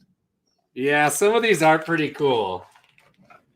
I need to figure out the right keywords. Maybe I can make some money off of, like, Superman collectible, and you don't even put that it's a cologne. You know, that's just a bonus.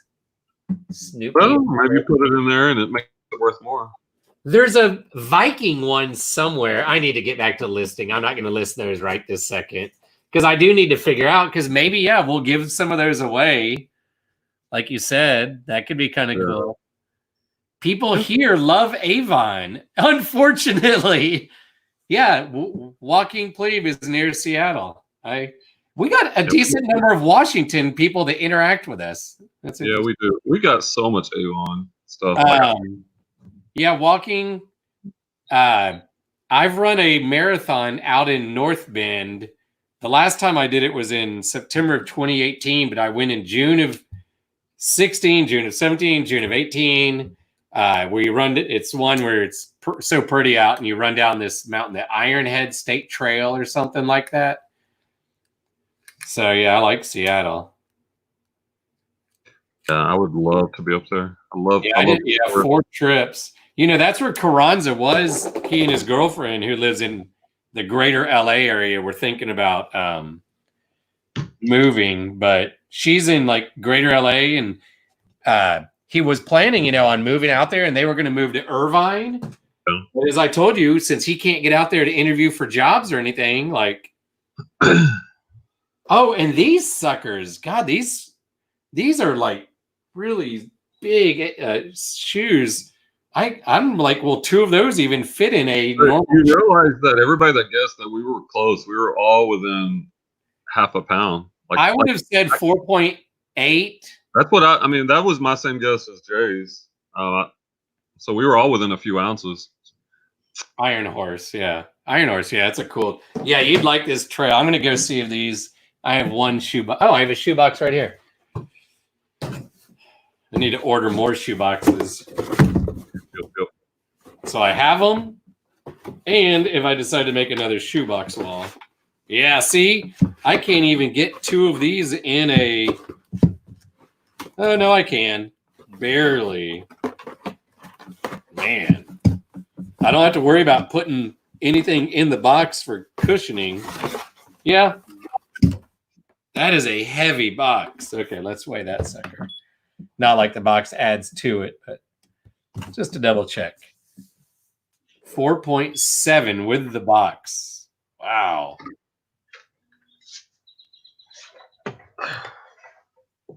All right, what do we have here? No, go away. Mr. Coffee. That was kind of fun that we had a giveaway. I like that. I think we'll incorporate that. I might, because I thought I need to go live on mine. So if I go live, I could do a giveaway too. Yeah, that is, congratulations, Flipping Sloth, the winner, first ever Reseller Roundtable. Well, let's brainstorm. We could do the weighing something on a scale, right? Here, you want me to write? I don't know. We could do different things. I'm gonna write this down. Yeah. Oh yeah. So let's see.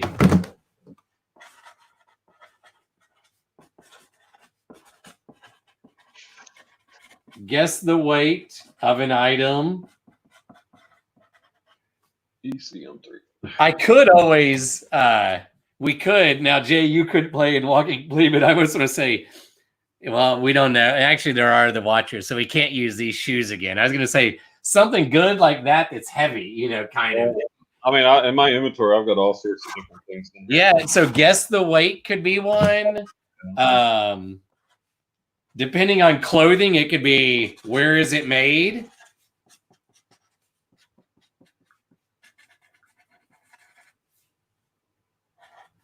If I could get my cat to be still, I could put her on the scale, but that wouldn't work, you know. This is a Mr. Coffee espresso cappuccino maker with frothing pitcher. Oh, and did you see that Jay commented and said that that wasn't a coffee grinder? He thought it was like a spice thing or something. No. I looked it up based on scale. It's a coffee grinder. Walking Plebe. I'm not a runner, but I only run if something is chasing me. Yeah. No, Justin, is it Perlette? Is that how you say that? Yeah, I see you on.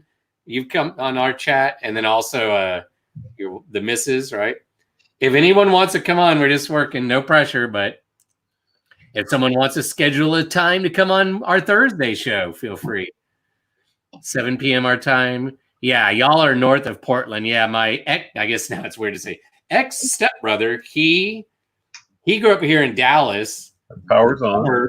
But his cousins who grew up in Abilene, which is like 2 hours west of Fort Worth, they both ended up in Portland too. So all three of them. My stepbrother is like a manager at some, is it like River City Bicycle Shop, I think, something like that. And here's another thing, like this sold for 15 plus like 15 shipping. But I'm not scared to push the market. I'll go $19.99 plus $14.95 shipping. And then Walking Plebe, what's the UPC? What is UPC? Is that like the barcode? Yeah. Okay. What, the barcode like on the there's no barcode on this. Maybe he's talking to you, I guess. Yeah, there's not. Yeah, so here, Walking Plebe, since I don't have my 7th grade students to tell my lame jokes to, you get this joke. So there's two guys out in the woods. They're on the Iron Horse trail, or Iron Horse, right? Yeah. And they see a bear, and they start running, right? And they're almost like side by side. One of them stops, and he's tying his shoe, and the other one, you know, he kind of has to slow down because he looks back, and he's like, "What the heck are you doing? There's a bear chasing us." And the guy tying his shoe says, "I don't have to outrun the bear. I just have to outrun you." Bada boom. Shh. Okay. You like that dad joke there? I've heard it before. It's not a bad for a dad joke. It's actually, I think, a good one. Comment below. I got derailed now on my listing here, but it's the show's. This is slowing me down a little bit, but I'm still getting stuff done. So it makes it actually fun. As much fun as the Thursday shows. So consider this, right? All right, let's do a Chris line. Productivity probably takes a 20-25% decrease, but the motivation to work for me is probably increased 50% because this is more fun. I think I could do this. And now that we have some, you know, we both can do giveaways on our live, on a work deal, on our own channel. It makes me want to kind of think like, should I go through my closet and not say, you know, have a contest and be like, who wants one of my shirts or something? If my cat, I put one of my extra cat beds outside in the sun for her, and maybe she's going to get in it. Come on. I get what he's saying. Walking close and what's the UPC would be fun. So we give a UPC and they have to figure out what that is. I guess you could look it up. I know you can. Oh, okay. The fastest to look it up. Yeah. So there's lots that we could do. We could seen on another show. We could show a sell that week. Like for me, one that I haven't done a video on yet and like got the price and see who gets closest to what it sold for. Oh yeah.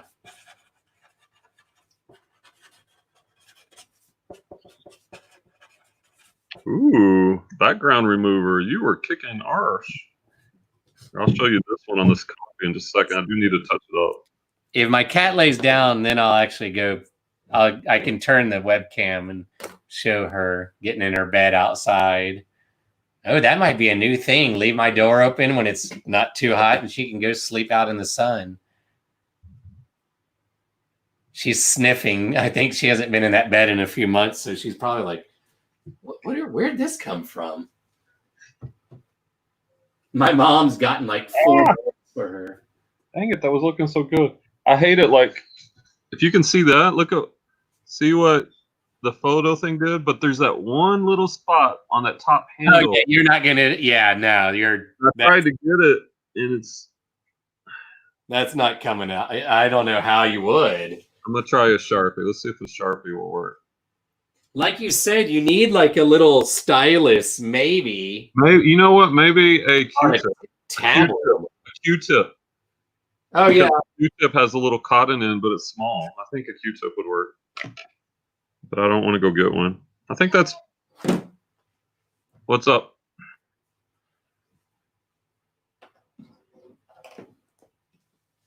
Okay, here I'll try to show my cat here getting comfortable. Can you see my cat?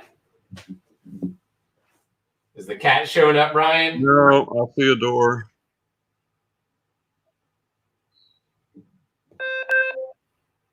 I see a door. I'm still going to use that because that's still clean. If I could just get that one thing off the door. Oh, it's hard to see her. See the little bed on the ground? Oh, yeah. In the sun. So she's in it. She's black. Let's see if I can get a little closer. Yeah, the thing doesn't zoom. So, yeah, she's laying in the sun in her little cat bed. Okay, good. I'm glad I put that out there. That's good. She probably gets tired of sleeping. She sleeps right on I put this other cat bed on the sofa right there in the middle. Yeah, so I like it because she sits by me, but she probably is like all these memes on Facebook. Like, why are you in my house all the day, every day, all day now? You never leave, dude. Yeah, Jay, well, the eBay app does that with one click too. It was perfect except for that one little spot. I used to use Photo Fuse, but saving time, I think, is more important. So try not to use third-party app to increase the listing speed is kind of the goal. And I hope the eBay app gets a little better at those little nuances. But and I'm changed. Yeah, so Jay and whoever else, I've stopped just as of today, unless they're real expensive, because of our guest kind of the other night, Jason, I was like, I'm just not going to use the whiteout stuff unless it's a hard good or something, because it's just for the extra room. Photo room. Yeah, I heard that was good. Brian and I used Photo Fuse, and that was good. The eBay one, I just don't like for shoes because it leaves like the gray in the middle and I can't get it out, so. God, these are giant shoes. Oops. No, I need to redo that. Dang it. Gosh darn it. Double checking. Okay. Oop. Justin, what are y'all up to today? Is it nice weather there? Are you working, watching TV? He's got that generic. I use Bazart on Android when the eBay app fails me. Okay. When it fails you. Okay. What do y'all sell? Justin, what do y'all sell? Walking Plebe and Walking, if you don't care, I like knowing people's name. That's just me. That's why I like knowing where people are and stuff. Curious, what do y'all sell? Do y'all have death piles? Are y'all part-time, full-time? I'm part-time with full-time hours, looking to go full-time. Yeah. With double full-time hours. Oh, finally this t-shirt place messaged back on eBay. Not eBay, Facebook, I mean. Hey, all right, good. There's a t-shirt place right up the street that I have some ideas just for fun t-shirts, you know, or whatever, wacky, weird ones. But also once I get like,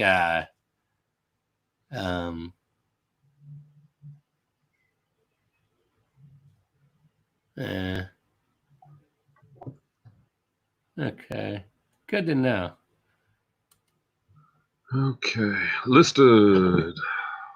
Justin, nice all week, and on my day off, it wants to rain. Well, yeah, of course, right? Pacific Northwest. Oh gosh, it gave me a. Leave the bins. So, walking, do you just go to the bins in Seattle, right? And is there more than one?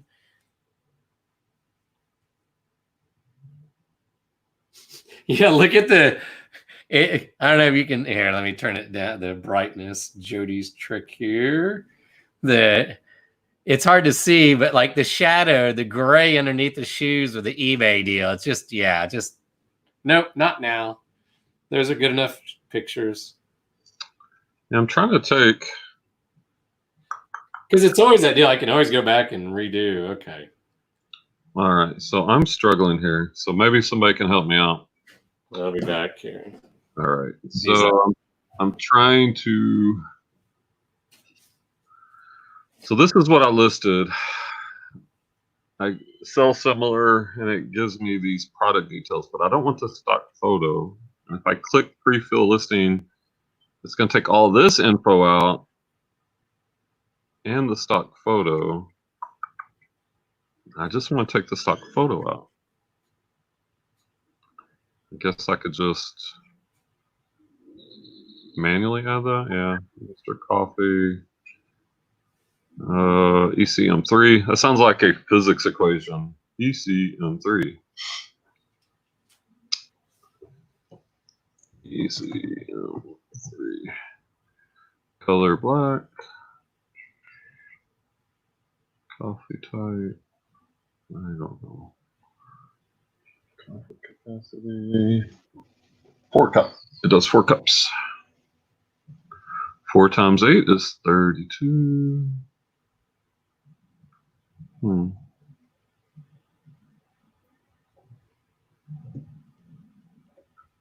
4 cup. All right.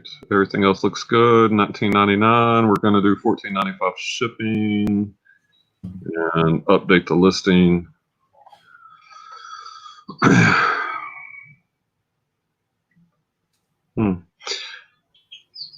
There we go. But wait, it took away my good picture. Oh, crap. And the struggle is real today on something. So let me go to my phone. How do you find, I think I just did the last pair of shoes as an auction accidentally. Maybe I need to look on the computer. Will be faster. Crap. I haven't done that in forever where I accidentally set it as a, well, I did it last week, but I hadn't done it in forever. So now I'm like, I wish they had on the computer the white background thing for eBay. Yeah. Versus just your phone.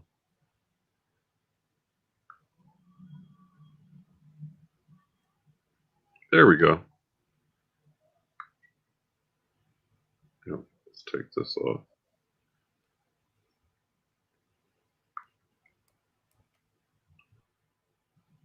Continue.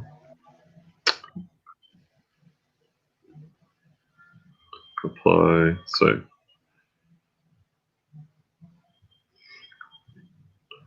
So there we go. How do I, dang it. So there we go. That's pretty good. I think I got it pretty good on the eBay app. I am well pleased, sir. Go to the dollar store and get white and black foam boards for your background. Yeah, well, yeah. I guess the light coming through. You mean his background for the video. Is that what you're saying, Murray? Yeah, I think since I moved to the garage, well, the door open. Sun, yeah. I actually have like behind here. Let me show you. I could change it. Like behind the light box, that bar, yeah, and that white roll of paper. That's for taking photos. I guess I could put that back there. Close the garage door, but I don't want to close the garage door. No, not on a nice day. That's my door's open. Like I said, my cat's loving sleeping outside. I think it's the first time she's ever gotten to sleep outside. Cheese tray. We'll look it up and see. Yeah, I did this thing as an auction. I'm gonna have to for years. End it. Dang it. Okay, easy fix. Yeah, Marie, I've got a light box right here. I've got this big giant light box I use. On most things like that, you don't even get those corners, but it was a fairly big coffee maker. But yeah, I do use that, what you're saying, sometimes for bigger items like pants.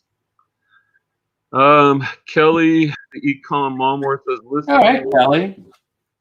I'm doing some sort of listening for my. Yeah. We're doing right now. Thanks for dropping by. Let us know what you're working on. Any good across? I just listed an antique coffee grinder from the 1800s for $250. 1800s. Back when coffee was coffee, were men. Men were men. They were worked the fields. We wore one pair of overalls for 17 days in a row. Gosh darn it. When Mama cleaned it, she walked 8 miles to the creek. To school and the store, both ways, uphill in the snow. But we only went to 3rd grade. Hey, that's my grandmother. Literally, you're talking about my grandmother. 4th grade education. Really? Yeah. I ever tell you about my grandmother? I love my grandmother. She passed away like 2 years ago. Yeah, you mentioned how close. Yeah, she lived over in West Virginia or Kentucky. Tennessee. She's from the mountains of Tennessee. Tennessee. Yeah. Left there, came here, and had a family. Goodness, but yeah, she would tell me stories like that. When I visited, did she go to work? Huh? Did she were they working in the fields or what? I mean, or at a store or something? Well, no, they lived up in the mountains, like the Appalachian mountain. Yeah, Tennessee. Mountain men. Yeah, like my grandfather, my biological grandfather, had a seedy past, like moonshine and. That's awesome. Growing some things he shouldn't be growing up there. Kind of like the hillbilly outlaws, NASCAR style. Yep. Yeah. Exactly. And so she divorced him way back in the 40s or 50s, common, and brought her kids down here and started a new life. She worked as a seamstress in Dallas. At Ripley Shirts out, and they're still in business. Like they make good shirts, like Ripley Shirts in Dallas.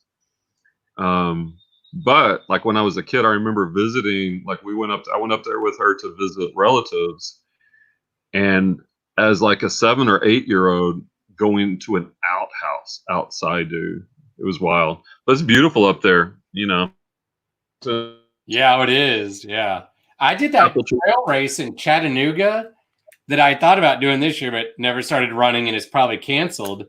But it was like 3 different mountains that surround Chattanooga. And the first thing was like 18 miles. The second was 22, and the third was 20. And I didn't qualify for the 3rd day.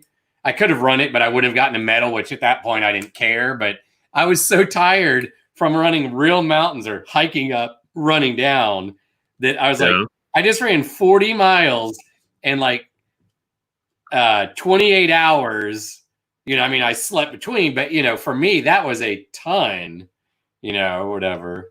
My mom still owes me money for the Girl Scout cookies for Mason, and that she picked up from my cousins. That's an extra $100 right there that I blanked on. Nice.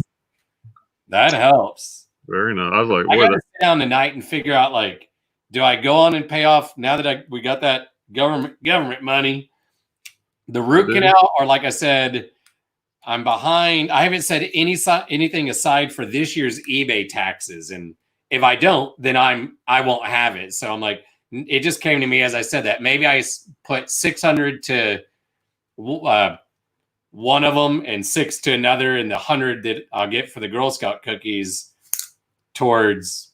I'd probably do the taxes. Get closer on caught up. The thing is also, if I just go on and take that eBay money out for the taxes out of the bank and give it to cousin who holds it for me, then it's gone. Then I've got to list more to sell more, and worst case, charge a couple of bills or something, See, this is where it's like my sales are up because unfortunately all the bad crap, but at the same time, I can't get out. I would at times when bills would get tight, I could get out on a weekend and go be like, I'm going to drive Uber and make $300 this weekend. If I make 3, that means I make 200 after taxes just for driving, So and I'm not that tempted to get out and put it like a shower curtain between me. You can make that money here right now on eBay. Huh?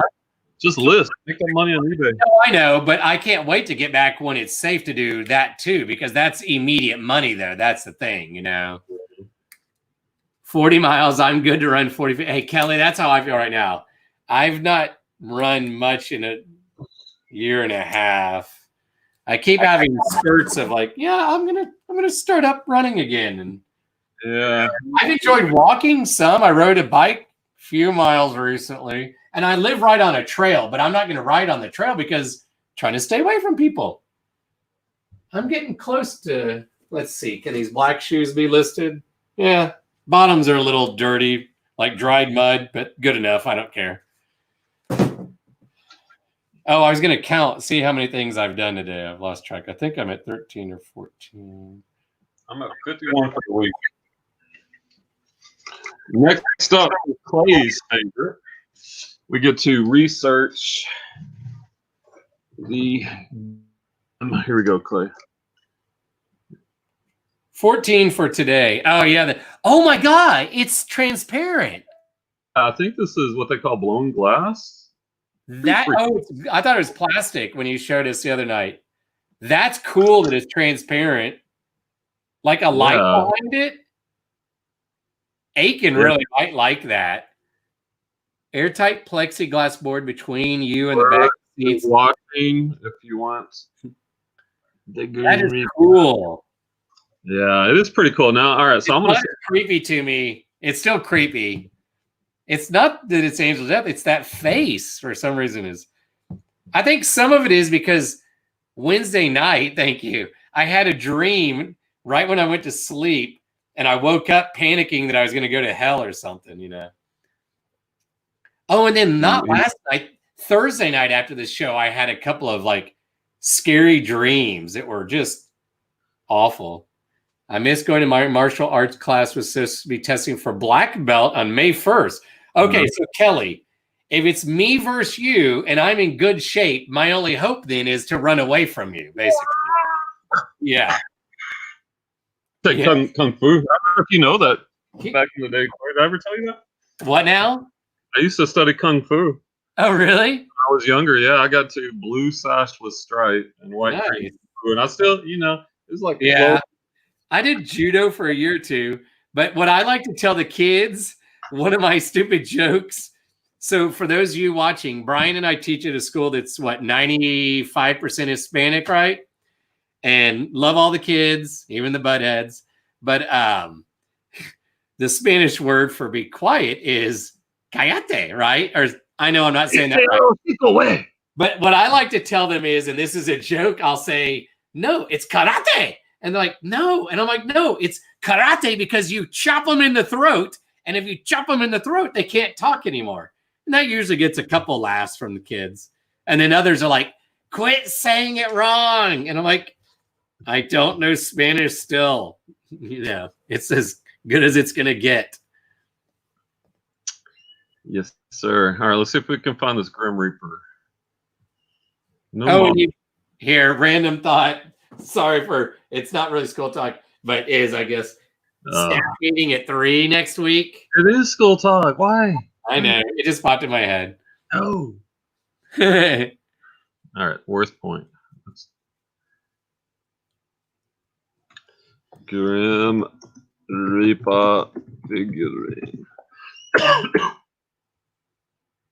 Oh, you said you watched Barry too, right? Yeah.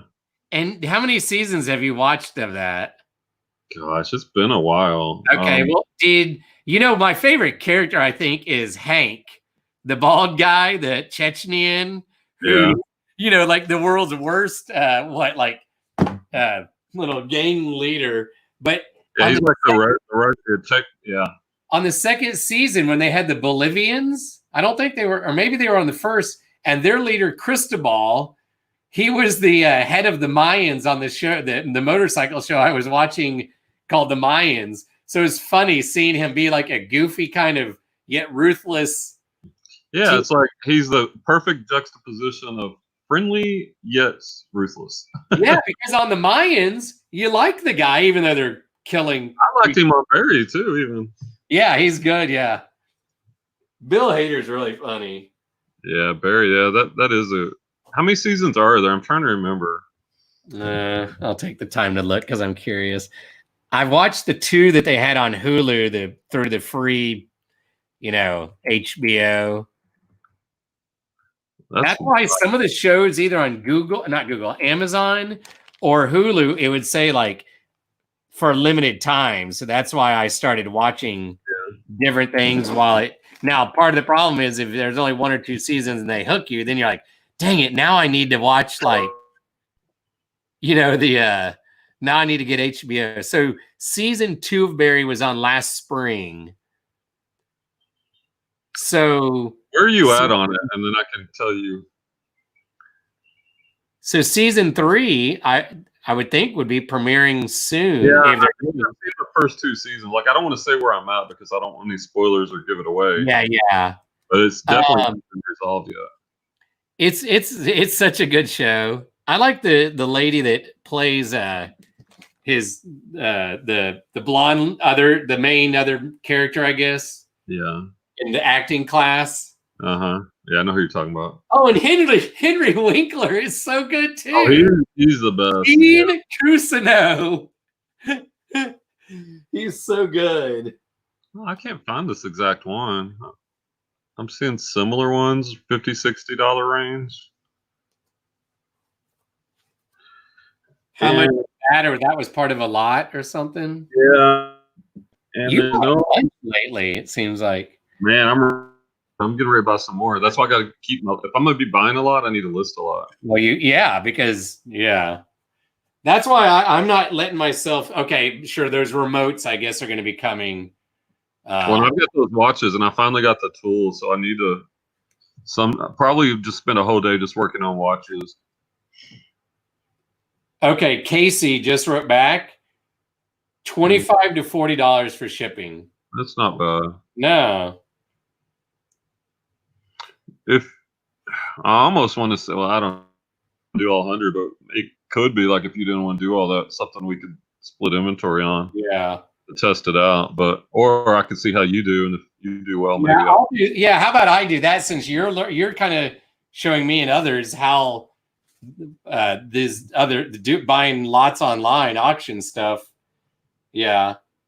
And then because like I said, maybe, it's like other people can buy off of his deal, but I couldn't find it. So I'm going to go high. I'm going to go like $69.99. It's pretty unique, and it could be a unique piece. So yeah. I don't know. It's pretty cool looking.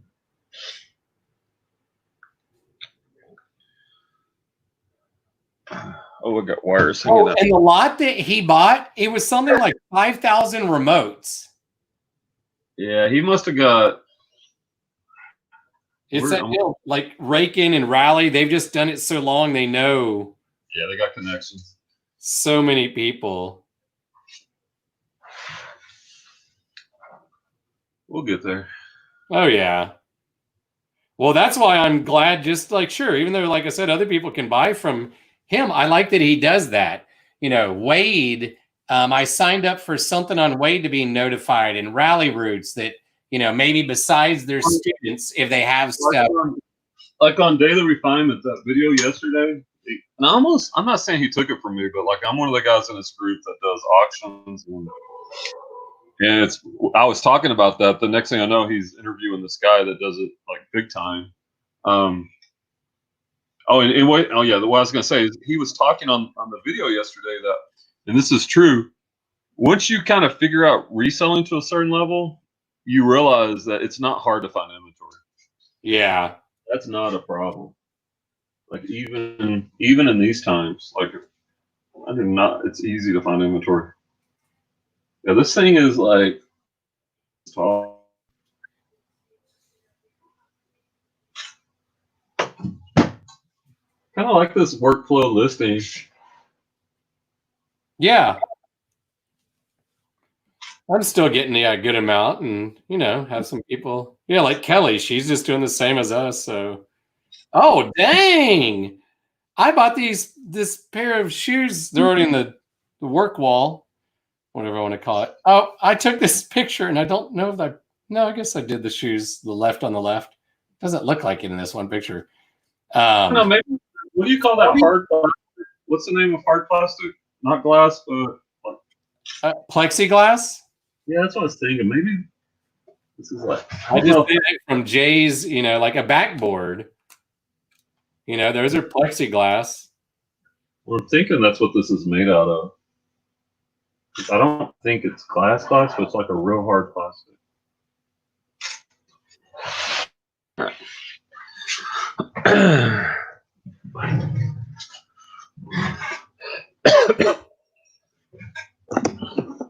My lighting is terrible. There it goes. Yeah, it's awesome. Sellhound is like super fast today. 3 things already sent in and back, and now on eBay. Now I need to go back to eBay and I'll finish these shoes that I just started. Nice. Okay. Let's see how many I have left on Sellhound. I still have 81. Nice. Yeah, I've got so many. That's good because, you know, that could last me a long time, since a lot of this stuff, you know, like I'm only mostly buying shoes if it's at a Goodwill. I'm only going to buy them if I can find them, probably, or the bins. And these I got at a garage sale. These nice women's Cole Haan slippers. They were like $5, you know. So I was like, sure, I'll take a chance. Oh, dang it! I typed in something and I hit cancel.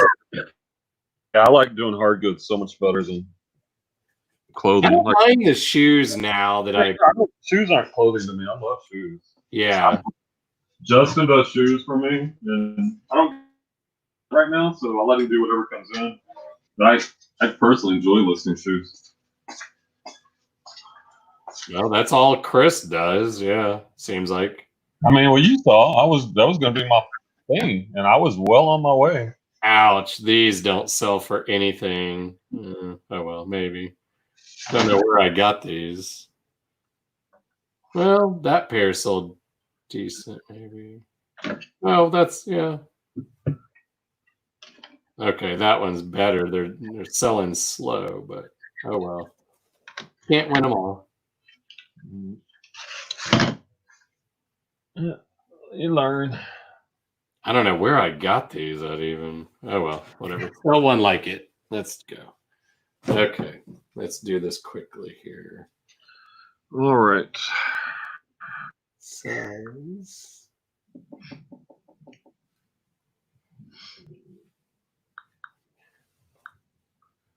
Listing.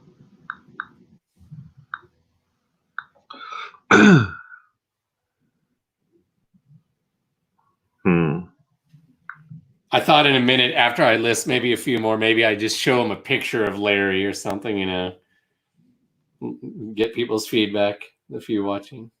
Oh yeah, go for it. Scares me. I don't scare easily. That's interesting that he scares you. Well, now he definitely needs to come on. He's intriguing. He's maybe I'll show part of a video. Let's see. I'll just have to hold my phone up, but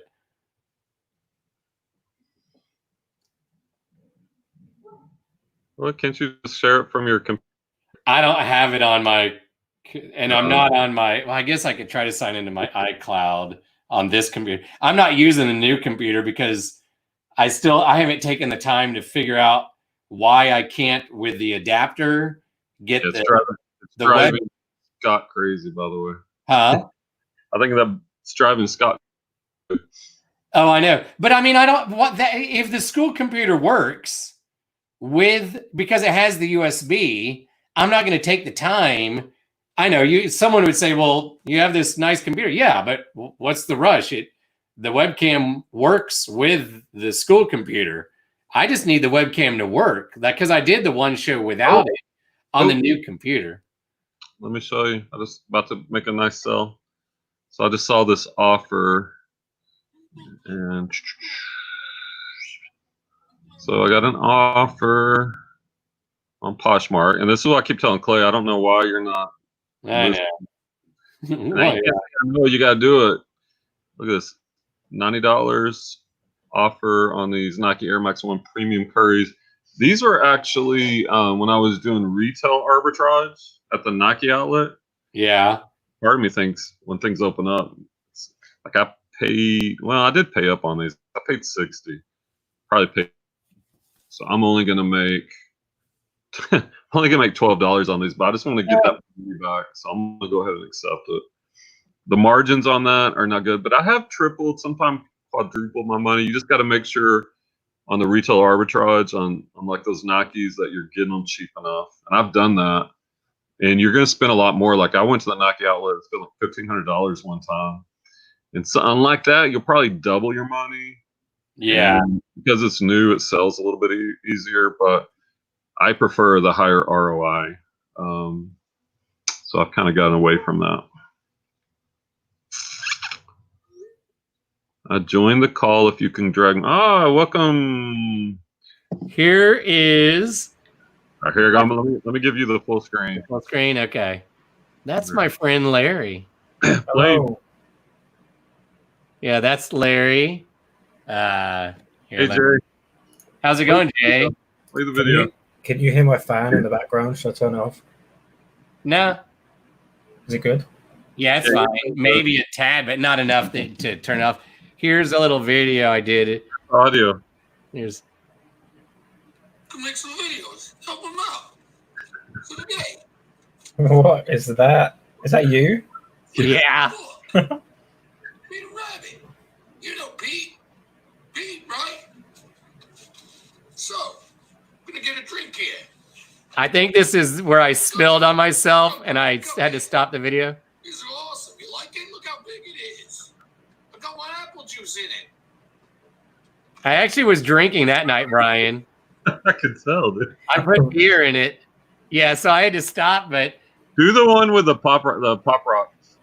Oh, yeah. Let's see. Where is that? Let me go to videos here. That would take way too long to do, though, if you were going to use that character. Right? Well, I had a friend, the lady, I guess, kind of friends. She came over and painted my face. So, right now, obviously. Oh, yeah, here's the Pop Rocks. It's Larry. We're going to do one of those EMDSR, MDR, ESMER, those noise things. So here we go. We got some Pop Rocks. I forgot about this one. Cherry. I think we watched that in class one day. Really? Yeah, first period. That's funny. You came in, I don't know, you came into class and you're talking about YouTube. And I'm like, here, let's, like your kids, some of your kids wanted to fit.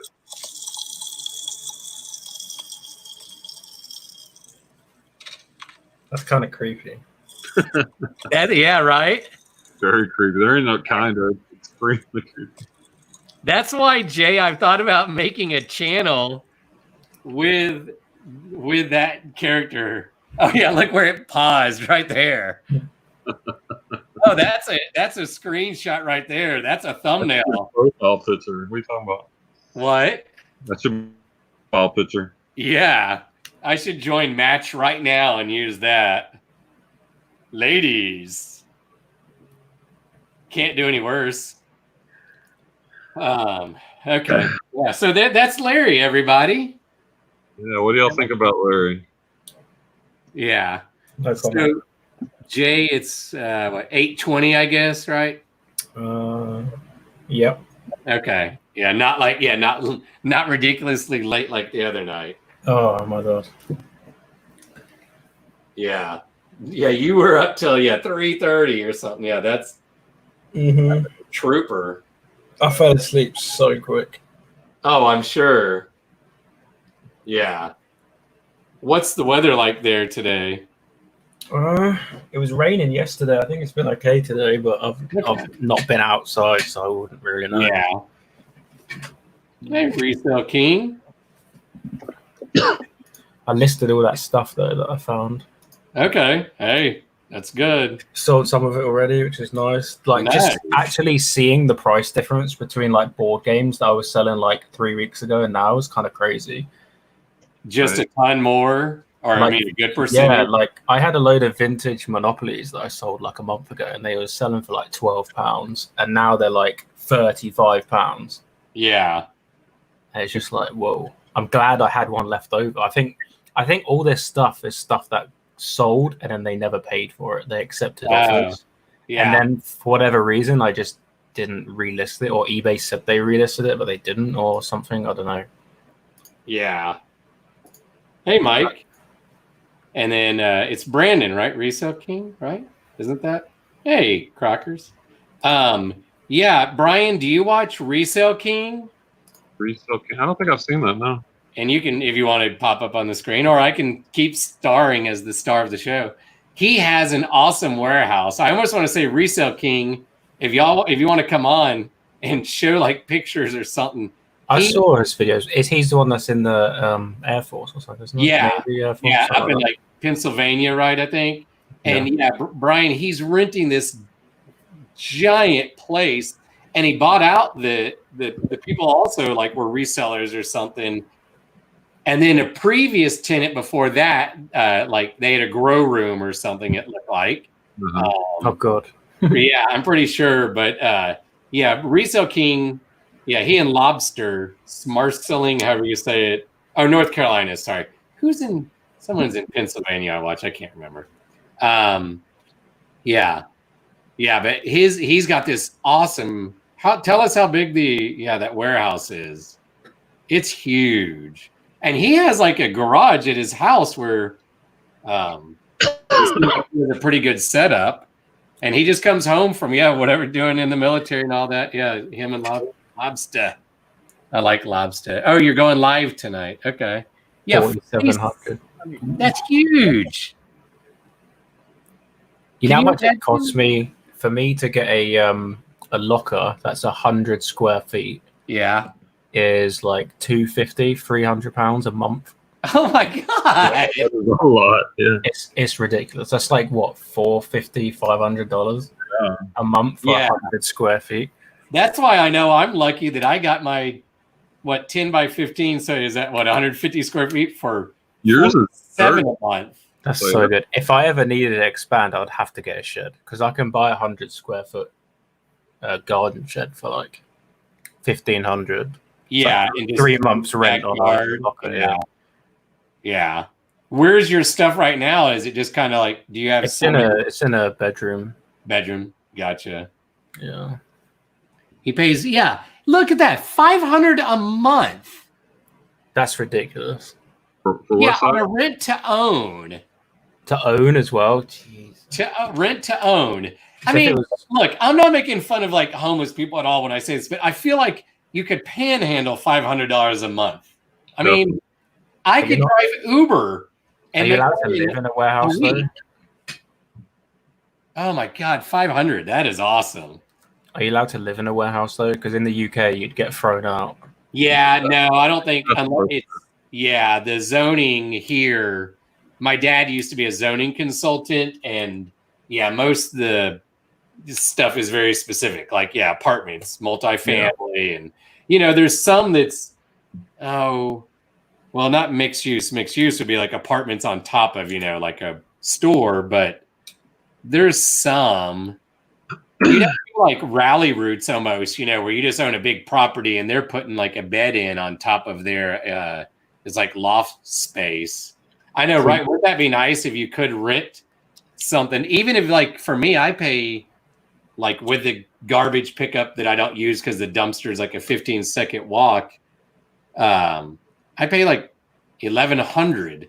If I could pay $1,100 or $1,300 and have, like, even 1,500 square feet, I'd be happy.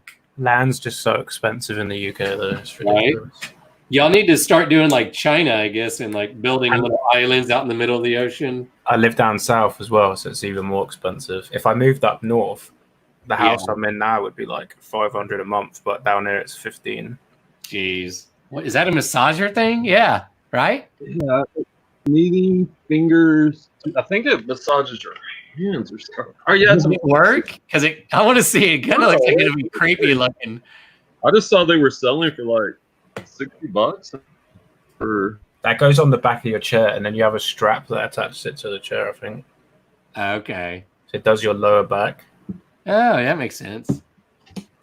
Yeah, so resale, it's Brandon, right? And a couple things. What time are y'all going live? And tell us if it's Eastern or whatever, because as long as I'm just home, which I guess I should be, I'll watch. And are you starting to move more of the stuff from the garage and the house over there? I'm curious if you've done that. Okay, back to these shoes. Yeah, it works. It's kind of creepy. It is. See, it's creepy and weird just when you see it like not being used for that. That might feel good. They usually have a cover that goes over it. That's kind of weird. Yeah, that's creeping me out. I don't know why, but I don't like that. It's a lie. Yes, that's why. Yeah. I don't know if you guys have it in your Costco's over there, but they usually have like a massage seat to test out. Yeah, yeah. And if you sit on that thing and turn it on, that hurts. Like, it's painful. Yeah, too much. Yeah. I joined this gym right before all the stuff, and they're building out a space where it used to be a grocery store when I was a kid, and now like on one part of it, it was like a gymnastics place, and then they're building this really nice gym. So they're across the street and like a small space, but they had like it was like a massage thing, but instead of it being like things, it was like hot water. It actually felt pretty good. Yeah, Brandon. The sell-through rate on this, 2 available, 17 have sold. Nice. How much? What is that? $40? $70. 50 plus shipping. 70 50, 60 plus shipping. Where'd you pick that up? Online auction. Okay. The website that. Yeah, you just got to keep out of my spot, so you can work. I won't say it. Yeah, I know it to look. Yeah. I shared it on the Patreon group, and the guys. So I have. You shared it on one live one time, but. Yeah. I have this really good weekly auction that's around. I mentioned it on my videos before, but what it is basically anyone that goes there, they're all like resellers, but they all resell at the car boot sale, the flea market. So their margins are so much like tighter than mine. Yeah. So I can like outbid all of them on pretty much everything because they're buying it cheap and selling it cheap at like really quick turnovers where I can like pick up a crate of video games for like £10 more than them and I'll still make like 4 times more than they will. That's awesome. And it's just around the corner. Like I got so much stuff from there before this stuff kicked off and it's really good. So they're not selling online, Jay? Told us about that. What's that, sorry? They're not selling them online, or are they just selling them? No, it's in like a community center kind of thing. They just set it up like once a week. They just lay out. They have like 500 lots. There's like tons of electricals there. Like I was gonna film in there, but I was kind of new, so I didn't want to just like run in with a camera and just be like, "Hey guys," I get kicked out. And ruin being able to go there. But they have like Dyson Hoovers. Like I could pick up Dyson parts out and make like 10 times my money. But it's just obviously without driving, I can't get it home. So right, yeah. I picked up a vacuum. It's over in my kitchen at a garage sale Brian and I went to. Here I'll show if I have part of this video of this guy that we nicknamed Crazy Judah. He was hilarious. He had all these awesome old stereos, and he wouldn't budge on the prices. Brian was going to buy one or two, and then we tried to get him to let us buy some from his garage. Let's see here. Oh. Yeah, you feed the little wire in. Let's see if he talks. So his garage, look, he's just got all these vacuums. And that's him. He just cranked the music, and we hung around for a while. And in one of Brian's videos, the guy's playing with his dog. Yeah, and I bought this they did show it. Like vacuum for $10, and they're going for like $60. So I've got to figure out the whole do you part it out like Kevin Thrifting Lounge said, or if it works, is it better to just sell it if it whole thing, or take it apart? Do you know? Me myself, I don't know. You know about if it's better to. For me personally, if I bought a Dyson and it was fully working, I would sell it together. Yeah. But if it wasn't a Dyson, I'd probably part it out because people will pay ridiculous price. Because let's say they got a $400 vacuum or something, and the tube snaps or something, they're not going to go buy a new one. They're going to pay up for a new tube instead. Yeah, it's a Eureka, and it was going, like I said, from anywhere 50 to 70 something. But I guess it depends on what vacuum it is. I mean, yeah, you might even find that part in a Dyson out might be better, but then you have to send 10 shipments instead of one. Or and I got to figure out if it's. But I picked up that one because I figured I could always do on Facebook Marketplace locally and just make cash. 10, turn it into 50 or 60. And then I have another at my storage unit that I got for free. The guy said it worked, and it was like a Kirby. So I'm I used to work for Kirby. Oh, really? What did you do for them? Kirby's are really expensive vacuum cleaners that come from the UK. They're $3 or $4 grand brand new. Whoa. But they were really... how do I explain this? They were door-to-door sales. Yeah. They'd put a leaflet through your door saying, "Oh, we'll come and vacuum your carpet for free," and that would be their in to sell the machine. Yeah. So they'd come in and they'd do a little bit, and then they would show how good it is. And they had all these scams and tricks to sell these vacuum cleaners. But my first ever job outside of school, a proper job, was they advertise as a parts sales thing. So I went in there for the interview. They was yeah, you got the job, come back in. You're going to be working for Kirby selling pieces of the vacuum cleaner. Turns out it was actually the people that ran Kirby, but they were running a side business as well, which was a scam. It was a service for your vacuum cleaner, but it was cold calling. Yeah. So I'd have to ring people up and be oh, your Dyson is ready for a service. Oh yeah, do you want to change? Yeah. Yeah. Do you want to book it in for £20? And then they'd book it in, and if I got so many, we have a TV show in the UK called Watchdog where they look into scam businesses. Yeah. And that business, when I was working at, ended up on this TV show. No, they went undercover inside this call center. Yeah, I was 18 at the time. I had no idea it was you just wanted money. Exactly. I was the top seller as well. I was so good at this job. I get people on the phone, they were hooked. They were in. Yeah, because I might even go for that. I used to be the person that when you went to the oil change, they were you got to come every X number of miles, and we really recommend this. Oh, and now you need to do your transmission flush. And I didn't always, but then I realized, because I have a good friend that Brian knows his wife, and he was dude, and he knows cars. He works at Raytheon as a machinist. He's you can go and get the basic oil change. Nowadays it lasts he's the transmission, all those things, do when it says in the book. He's Yeah. But the good for you. So did the company get that, or that part get shut down at least? I think they just changed their name and carried on, to be honest. But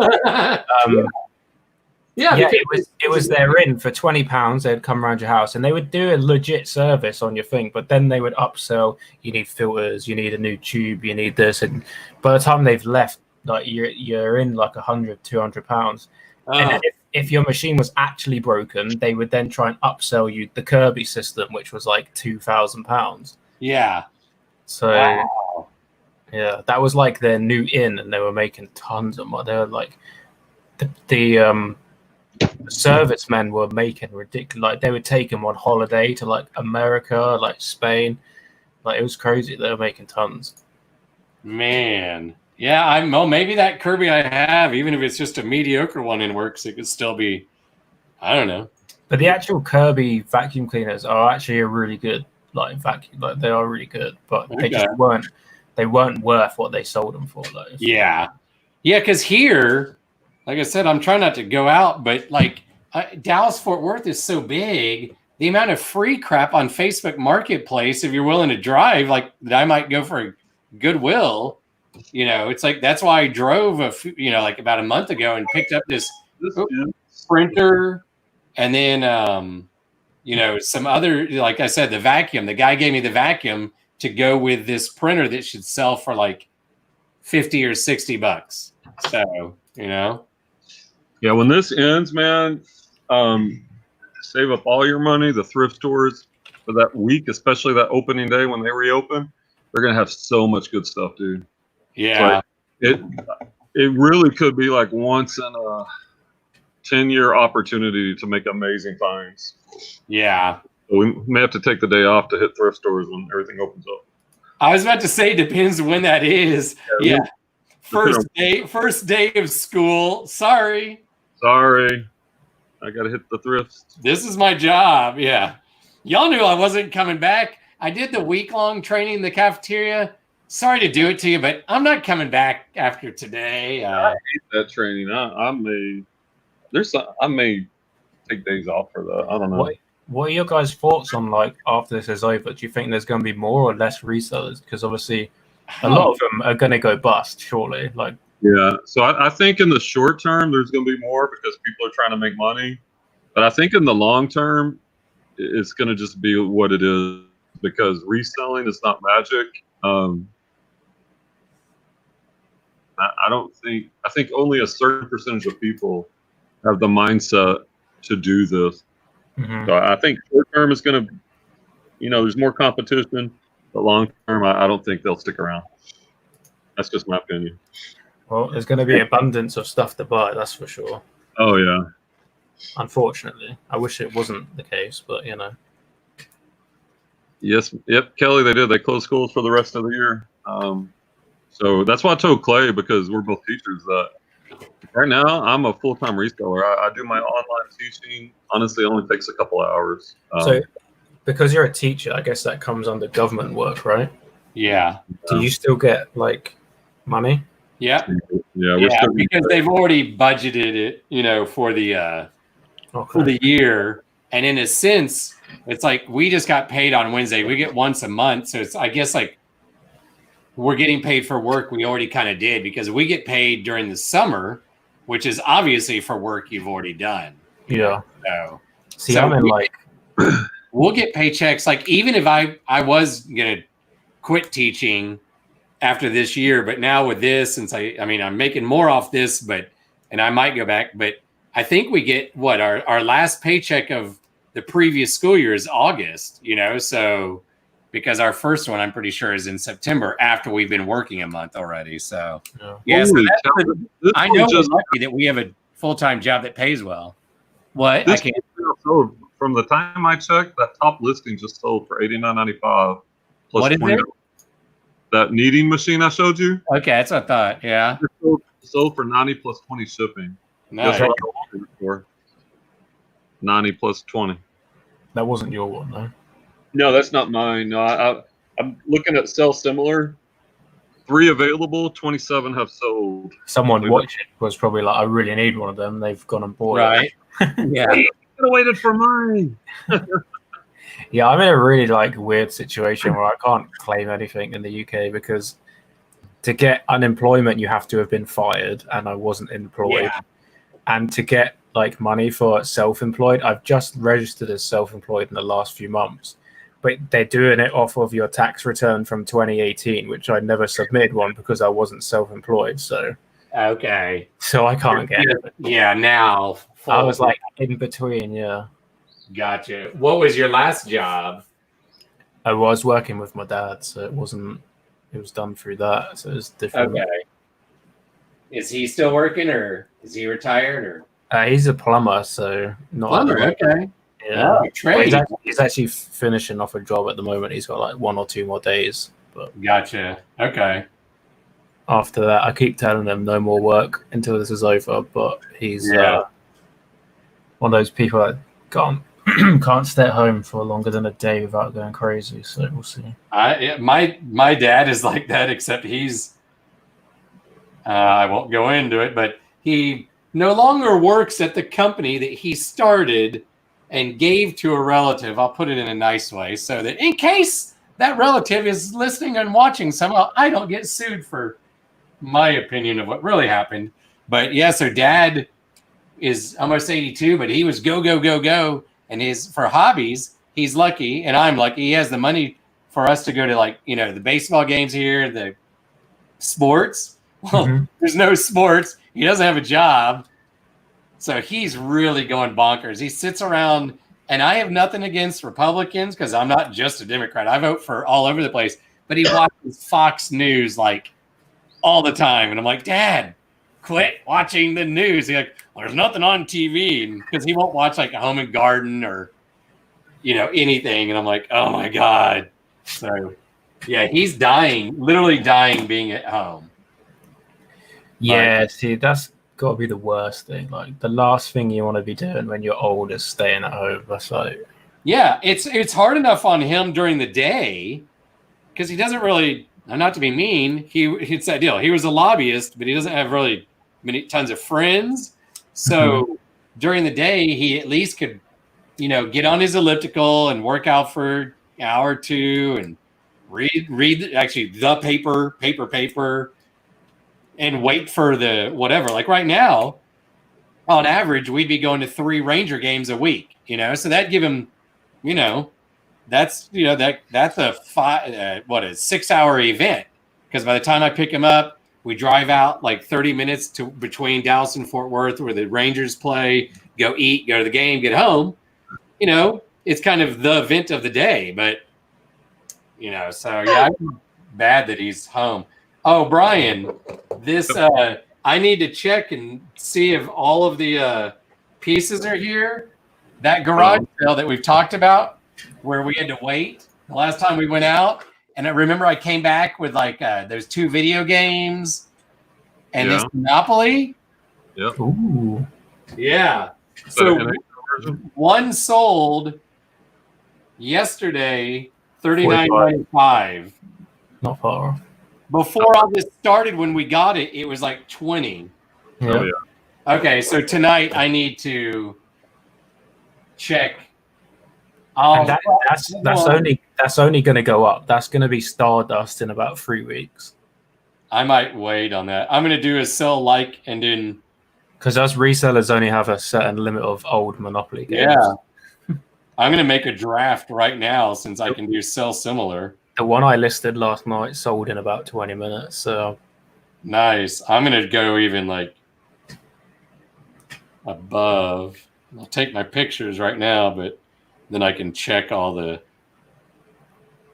Brian, that goes in the large box, right? Large flat rate. Yeah. Yeah, that's for the game. Yeah. Depending on how much it is. Or Frankenstein. imagine how bad this would have been if this happened 20 years ago when we was all on dial-up internet. Oh my God. Like you'd be sat there on that for like 3 days. Like I'm sure Brian does the same thing where you try to tell the students who are 12, 13, 14 who know nothing but smartphones. And it does frustrate me at times that like kids, and a lot of this is just exposure to things, but and I don't know how old you are, Jay, but it's like, I'm be like, you're pretty sure you know what a rotary phone is. Maybe you had one in the house. You know, like microwaves, sure, invented in the 50s, 60s, but really didn't become a thing till like late 70s, early 80s. Well, you know what? For TVs were the 80s, you know, so it's like, I try to tell the students, you don't understand. My first internet, like, I would sit in the college library literally next to a friend and be like, hey, email me, because it was so exciting to get an email. And now you're like, I got another email. I don't want to reply to it. You know what the really funny thing is about rotary phones is they still make baby rotary phone toys. So these babies are playing with these rotary toys and they grow up and they don't know what it is. Yeah. Oh, yeah, you're right. And then they may see one when they're like 20. They'll be like, wait, why did I have one of them as a kid? Like, you're right. That's it. Because they don't just give them a mobile phone when they're like 1 year old. No. They have a fake. The fake? Yeah. And then you get older and you get your parents' old phone that either A, doesn't work at all when you're like 4 or 5, like my niece, or so now she has a tablet. And we FaceTimed yesterday. She's 8, right? Yeah, a little over 8. And so we FaceTime and just sat there, and I was on my phone or Facebook Messenger. So when she's at the house, she can keep up with her friends and all that. But yeah, I actually did sell one rotary phone that I got for like $3 at the Goodwill bins, and I have another that I paid $20 when Brian and I went like a year ago. That lady, Brian, where I got the KFC globe light. I remember. I still have that one, and then I have my mom's parents' old rotary phone, but that's not for sale because, you know, they had it literally my whole life. Yeah, I've got a black one in our office I picked up somewhere for a couple bucks. I would holding on to. I would love to have a plug that it worked. My aunt and uncle, they've lived in the same house over here in Lakewood near me. I think they built the house maybe, or someone did. I don't know. In the late 70s. And a couple Christmases ago, we were over there like Christmas Day, somehow talking about it. And I was telling my younger cousin, and he is literally like a genius. He was like, oh, I know what it is. And Pat, my aunt, was like, oh, we still have one that works. And I was like, what? And ran in there and called my cell phone. And I thought it was so cool to like hear that. I thought about getting phone service just to be able to use it. Like now? I thought about phone service in the house just to be able to use it. Right? Yeah. That'd be cool. Okay, I need to. Number 52 up and listen. Do you guys hate the notification that you've had an eBay message? Do I what now? Do you hate it when you get a notification saying someone sent you a message on eBay? Yeah, because I feel like it's going to be a pain in the butt type thing for something, you know. Yeah. Whatever. Mm-hmm. Today, someone did correct a listing. They're like, it's not genuine alligator. It's alligator grain.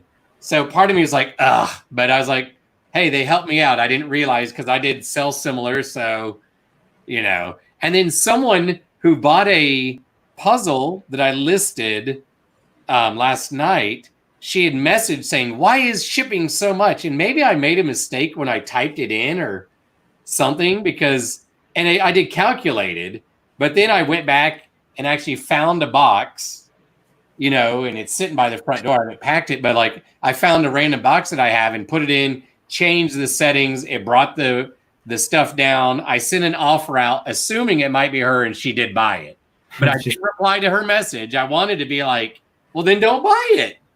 You know, or sorry, I screwed up. But yeah. She's probably English. Huh? I said she's probably English. They all do that. It did frustrate me a little, but I was like, well, hey, she ended up buying it. And maybe like I said, I just typed, you know, something wrong, you know, on here. You know what really annoys me? I listed some video games on auction. Why do they charge you to have a buy it now price on an auction? Really? Huh. Yeah. It's like 30p, which is like what, 50 cents or something? That's what it just another way, I guess, for them to freaking make money. But that's annoying. It doesn't make sense. No. Not at all. That Like I understand, like they charge you if you do a 3-day or less auction. I think if you do a fast one, they charge you, like you pay for the quick. Yeah. Auction. But like to have to pay to have a buy it now when that's just a normal feature anyway, it seems ridiculous. It's truly them trying to just skim every cent. Yep. That they can, Huh. See, I don't always notice. Yeah. Maybe you guys don't have that because we have different features in the UK. Like if you're not a business seller in the UK right now, you get 1,000 listings a month for free. Oh, which wow. I don't think you guys get that in America. No, it's like 2 or something. I don't know. And then I bought a store or whatever you call it for like 10 or I feel like it's like cheap, 10 or 15 a month maybe or something.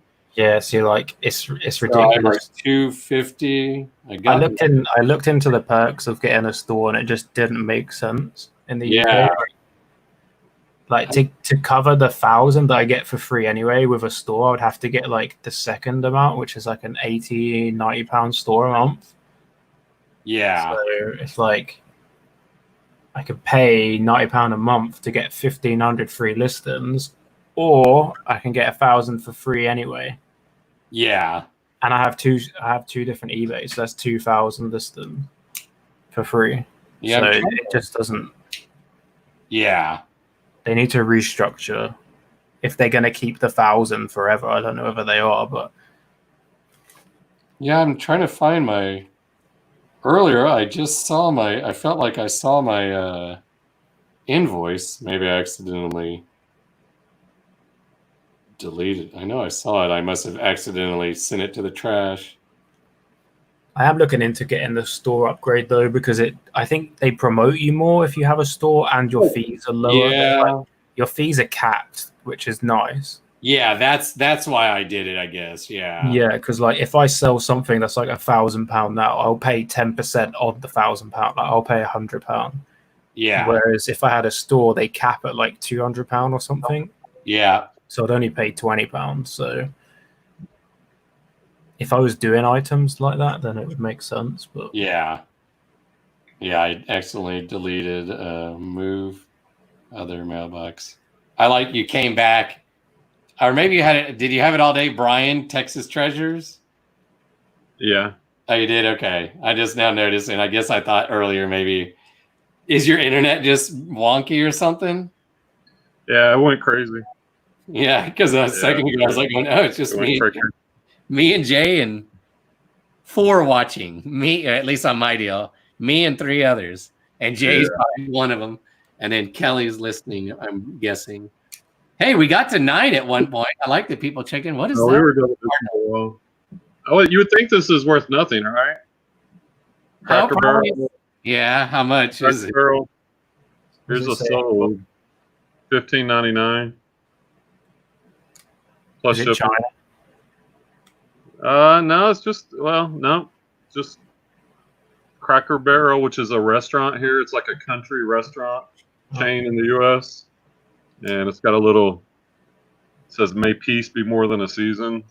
I've actually made some good money on mugs and stuff. Yeah, there's some money in some of them.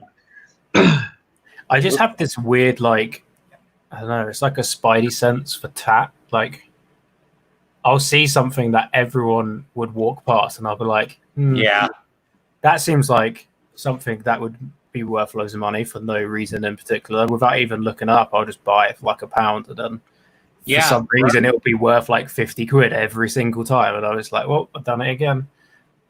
I'm trying to learn that, like, and I've done okay. And Brian, I've noticed, does that too. Like, especially at garage sales where there's such random, but I know that we're still missing crap. That's why I like when I've gone to Goodwill's alone, because then I'll just sit there longer, whatever. Because I look at it as it's research, and I'll look at some of the random hard goods or something and be like, is this a thing? And so maybe in the future I know yes or no. Yeah, that was in my random glassware lot, which I'm working on now. I paid $5 for the whole lot. We'll see, but the more than picked the whole lot. So we shall see. Ooh, the outside of that box. That is gross. What is on that? I'm gonna have to clean that box if I can. Someone will still buy it. Do you have this like clap for healthcare worker thing going on in America as well? Yeah, they did it actually Thursday night here in Dallas, and I tried to kind of have my patio door cracked, but in my apartment complex, I didn't hear. You know, I know people did. I've seen on Facebook, which I think is cool. So in the UK, right, we do it on a Thursday at 8 p.m. as well, and this is how stupid the English police in London are. They got all of their police cars and trucks, and they lined them up on London Bridge. You know, the one where the big wheel, they lined them all up there. Look, and they all got out of the cars and did the clapping on the bridge together, like standing next to each other. And then they let the public onto the bridge as well. So their whole thing in London is stay home, save lives, save the NHS. And then they're like, hey, everyone, 8 o'clock on a Thursday, come on this small bridge and clap. Like, don't stand 6 feet apart. Stand next to each other. It's fine. And or go break into a business because you're going to win the battle but lose the war. It's like you're telling us to do this stuff. Like you're arresting people for sitting in a field, like having a packed lunch, like in the middle of the day. Yeah, you're all going to gather on a bridge at 8 p.m. on a Thursday and spread the virus more. And they're supposed to be the police. Yeah. Yeah, win the battle, lose the war. Yep. I'm gonna. Oh yeah! Look at how much they charge for shipping on this. This is insane. Can you see that the shipping amount? $15.99 plus shipping. The shipping was $10.90 shipping. Jesus. What the heck for a mug? Like you could ship this probably $3, $4, $5. That's what I want to say. Though, and see if you can get.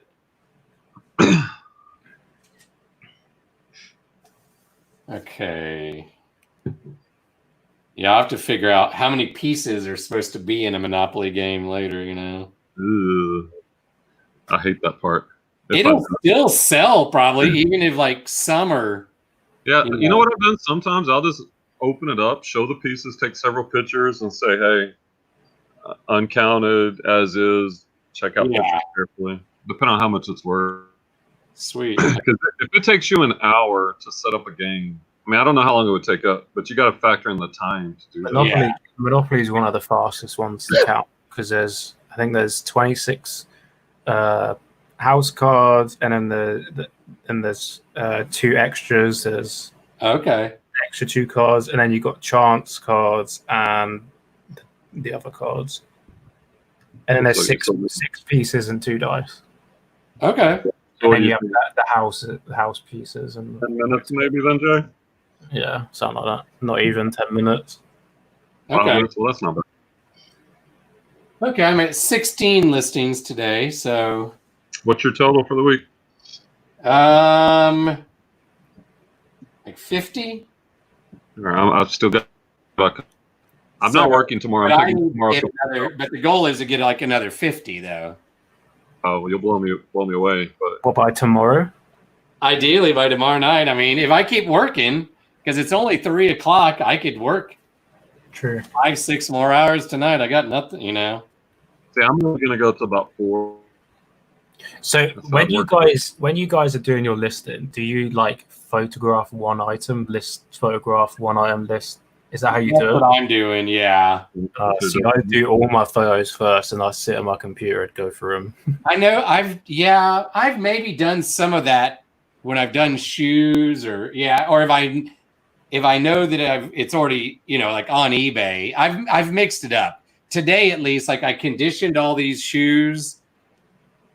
The leather ones, Brian called me when he's driving back, I guess Thursday afternoon before our show.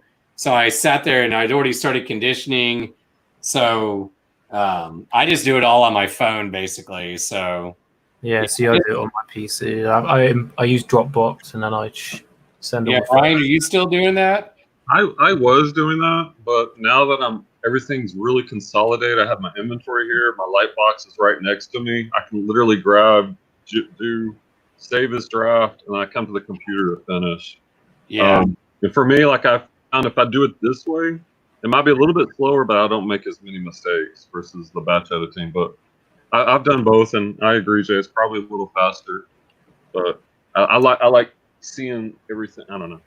I just don't like the app on the phone, other than for I can manage my eBay through my phone. I just can't do the listing on there. It's just so bad. Yeah. I just do the, I sell similar, take the picture, save as draft, and finish it right here, which is pretty quick. Here's a good idea that this person has for, I don't know, it's hard to see, but the purple in that boot, a pool noodle for boots. Because I have, in a minute, these Skechers like UGG type deals, but I'm going to have to just get like, I got a bunch of newspaper or something, but I need to do something so they stand up. And I'm like, oh, yeah, pool noodle. Maybe I'll just put bubble wrap in it. Or you could use tissue paper. Yeah. Get a kid's armband. A what now? A kid's armband for swimming. Like a blow-up one. Oh, yeah, like the floaties? Yeah. Oh, I have some air bubble things, whatever you call it, the I don't know what you call it, but yeah. I like if you put them as you finish, you can see how long it's taken. Like that coffee mug was 4 minutes between 52 and 53. No, I take that back. Ooh, it took way too long. 14 minutes. That was cool. Oh, here, this is the lazy. When you're somewhere, you take this on the airplane, so you have like you don't have to buy the expensive neck deal. The airplane, it's actually comfortable. Yeah, that's great until one explodes in midair in an airplane. That's not going to scare all 500 people. Not at all, right? Not at all. Let's see. Here's the next piece. Is that a candle holder? Yeah, that is. Yeah, I think so. Oh, yes. Tea candle. That works pretty good. Oh. Yeah, see, us Brits come up with all the best ideas. Besides independence and democracy, not really for all, though, of course. I mean, I'm just joking. We like to give our British friend in my department, we'll joke with her and be like, hey, Aaron, what was that? World War I? World War II? And she's like, oh, be quiet. Oh, Jay, I meant to tell you, I don't know if they're making another season of Victoria. It was supposed to be coming out last month. Oh, it is? Okay. Yeah, season 4. It was supposed to be coming out in March, but okay, I wasn't sure because I'm on 2 because I've now started jumping around to different. Because it's an ITV show, so you won't get it until like way later, I don't think. Oh, okay, that's fine. What season does it show up to on Netflix? Is it 2? I'm doing it on Amazon Prime, and I think through 3 even. 3, okay, yeah. So the next one's 4, but we're supposed to have had it last month, but it's not shown up yet. So okay. Huh. Maybe I'll slow down on it kind of so that I don't have to. I'll watch an episode every 2 or 3 weeks to keep it in my brain. But then I'm watching, like I said, some of these other ones that are free on HBO for now, or there's so many shows. Huh? What season did you get up to on it? On Victoria? Yeah. Midway through 2. Okay. Yeah. Where she's just given birth to kid number 5 of the 9, I think it is. Yeah, you lose track of that one. Yeah, it is interesting because it's the actors, of course, aren't aging very much, especially the main 2 because they're so young looking. Yeah. So then to show that the show's moving along at a longer stretch, the only way you really can tell, unless you know the history, which I don't really, is her giving birth and showing the kids get older. Because I'm oh, there's his brother. There's Uncle so-and-so again. Well, in real life, she hated her kids. I've read things that she was jealous. It's sad. Oh, yeah, she hated her kids. Huh? What is that? Oh my gosh. I was about to put this in the donation pile. That'll be worth loads, yeah. I was about to put in the donation pile. I'm like, well, it's not worth much. It's got a made in China sticker, 50 cents on the bottom, which I'll Google on. And put it on my search, my initial search, my keywords. Yeah. And this is what I found on the $65. What is it? Like Jay said, candle? Adorable hanging brown Irish cottage house, teapot bird feeder house, $65 plus $8.45 shipping. That, my friends, was in my dish lot with a $20 cardinal cup, and this thing won like it 65 plus shipping. Okay, I need to start buying some lots. Yeah. Well, we need to coordinate on that. Oh, I know. Yeah. Like we talked about. Yeah. Like, are you interested in? There's lots of them. We need to find some in your area. But yeah. That's insane. And I almost put that in my donation box. That is. It just shows why not look. I mean.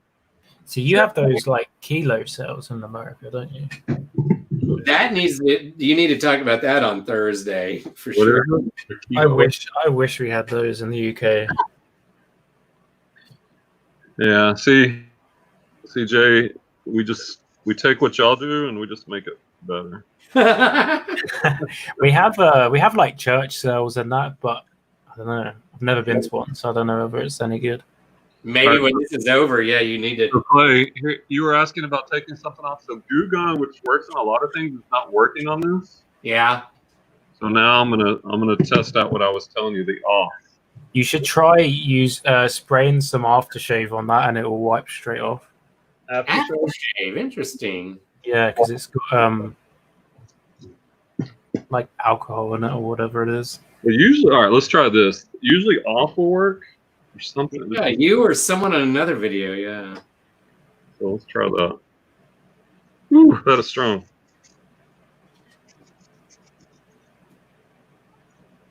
Dang, it's kind of coming off, but not fully. I hate to sell it for $65 and it says 50 cents and marker on the bottom.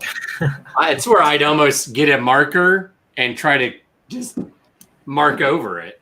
I've sold stuff before that have like a 50p sticker on it, and I've like taken a photo, listed it, and it's sold for like 20 quid. And then when I pull the item, I'm like, oh. Right. Whoops. Yeah, I had a pair of boots earlier that I couldn't, they had written on the leather with like a Sharpie, and I couldn't get it off. So I got off enough, and then a dark wet spot. So when I took a picture of the sole, they couldn't tell. So here's a tip, guys. If somebody uses a Sharpie on wood, it takes a little elbow grease, but the off, and I'll show you the after, the off will take it off. That's crazy that someone like, to me, it's also taking off some of the paint, but hey. That's right. I never understood the marking an actual item. So stupid. See? It took it off. It also took off some of the paint, but hey. Bottom, who cares? Yeah. So, Clay, when off. Yeah. I think I have off here, yeah. There's a reseller tip. All 4 listeners. And like I said, it's me and Jay Jay, do you have it streaming on YouTube as well? Yeah. Yeah, I do. Yeah. Yeah, I do too. So me and Jay, Brian, do you have it streaming? No, I didn't. No, not currently. So, and then Kelly, I think, is still listening, and then one other mystery guest. Hey, no, it's just Kelly. You can check the participants. Oh, you can? You see at the top where it says top chat, and then there's the 3 dots. Click that, and then participants. It'll tell you who's in the chat. On the YouTube? Oh, okay. Yeah. Oh, I never knew that. Huh. It just says, weird. It just says Kelly and Texas Treasures when I did that. That's interesting. Yeah, it won't say you. I don't know why. Oh, okay. Me, yeah. And then, because you're just, okay. And then maybe just in the stream. Interesting. Wow. Huh. Maybe my settings are private. I'm not sure. But you know, we talked about it. We weren't even gonna go live. And I mean, it's probably pretty boring to most people, but it makes the work easier for us because we were texting a lot, already, which is slower than being able just to talk. So I'll be back in a minute. I need the loo. No problem. Can't believe it's now for $65. Dude. That is insane. I love it though. Let's look at what they wrote. Adorable brown Irish cottage teapot. Let me. Oh well, this is new with tags though. So I will adjust mine down a little bit because mine's not new, obviously. But it's all good. Still gonna make money. Yeah. And that's the important thing.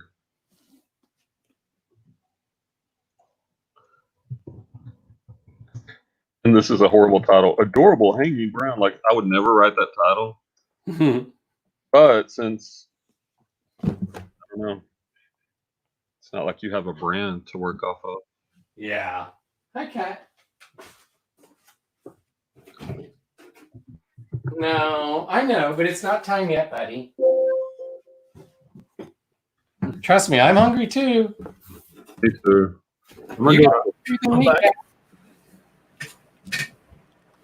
There's 2 available right now. Oh, that worked perfect. Large flat rate box. Okay. So because I don't drive, I bought a trailer for my bike last year. Yeah. Like that can hold, I think it's like 80 liters worth of stuff. Nice. So I was actually like cycling to the car boot sales and actually selling at the car boot sales last year during the summer, just to get rid of my items that were like bad buys and stuff to make my money. So I made £100 investment on the trailer and a £20 investment on the bike secondhand. Yeah. To get my money back. So that was quite cool. Actually selling. It's like eBay in person when you're doing it. It is. I was hoping to like do some videos like of that this year, but obviously with the current situation, that's not going to happen. But yeah, I do like that that long-term idea. We could do something like that, Clay, because eventually, because I want to move into the bulk estate, bulk auctions, and like we've been talking about, we need to get to the flea market and to sell the lower price of the items, $10 or less, just to move them cheap to recoup that money. Yeah, we'd be doing a car boot. Yeah, we can record videos too. I was gonna strap the camera to the front of the bike and like do an intro of me like riding to the car boot. So I would like that. I'd like setting up the. That would be unique for sure. Yeah, you need to do that when you can, when it opens up. That would be great. Where did I put those boots? Oh, they're in the box. See, the only problem with my giant shoebox wall. Maybe boots need to stay in here. So I don't really have a good way to. There we go. Sure.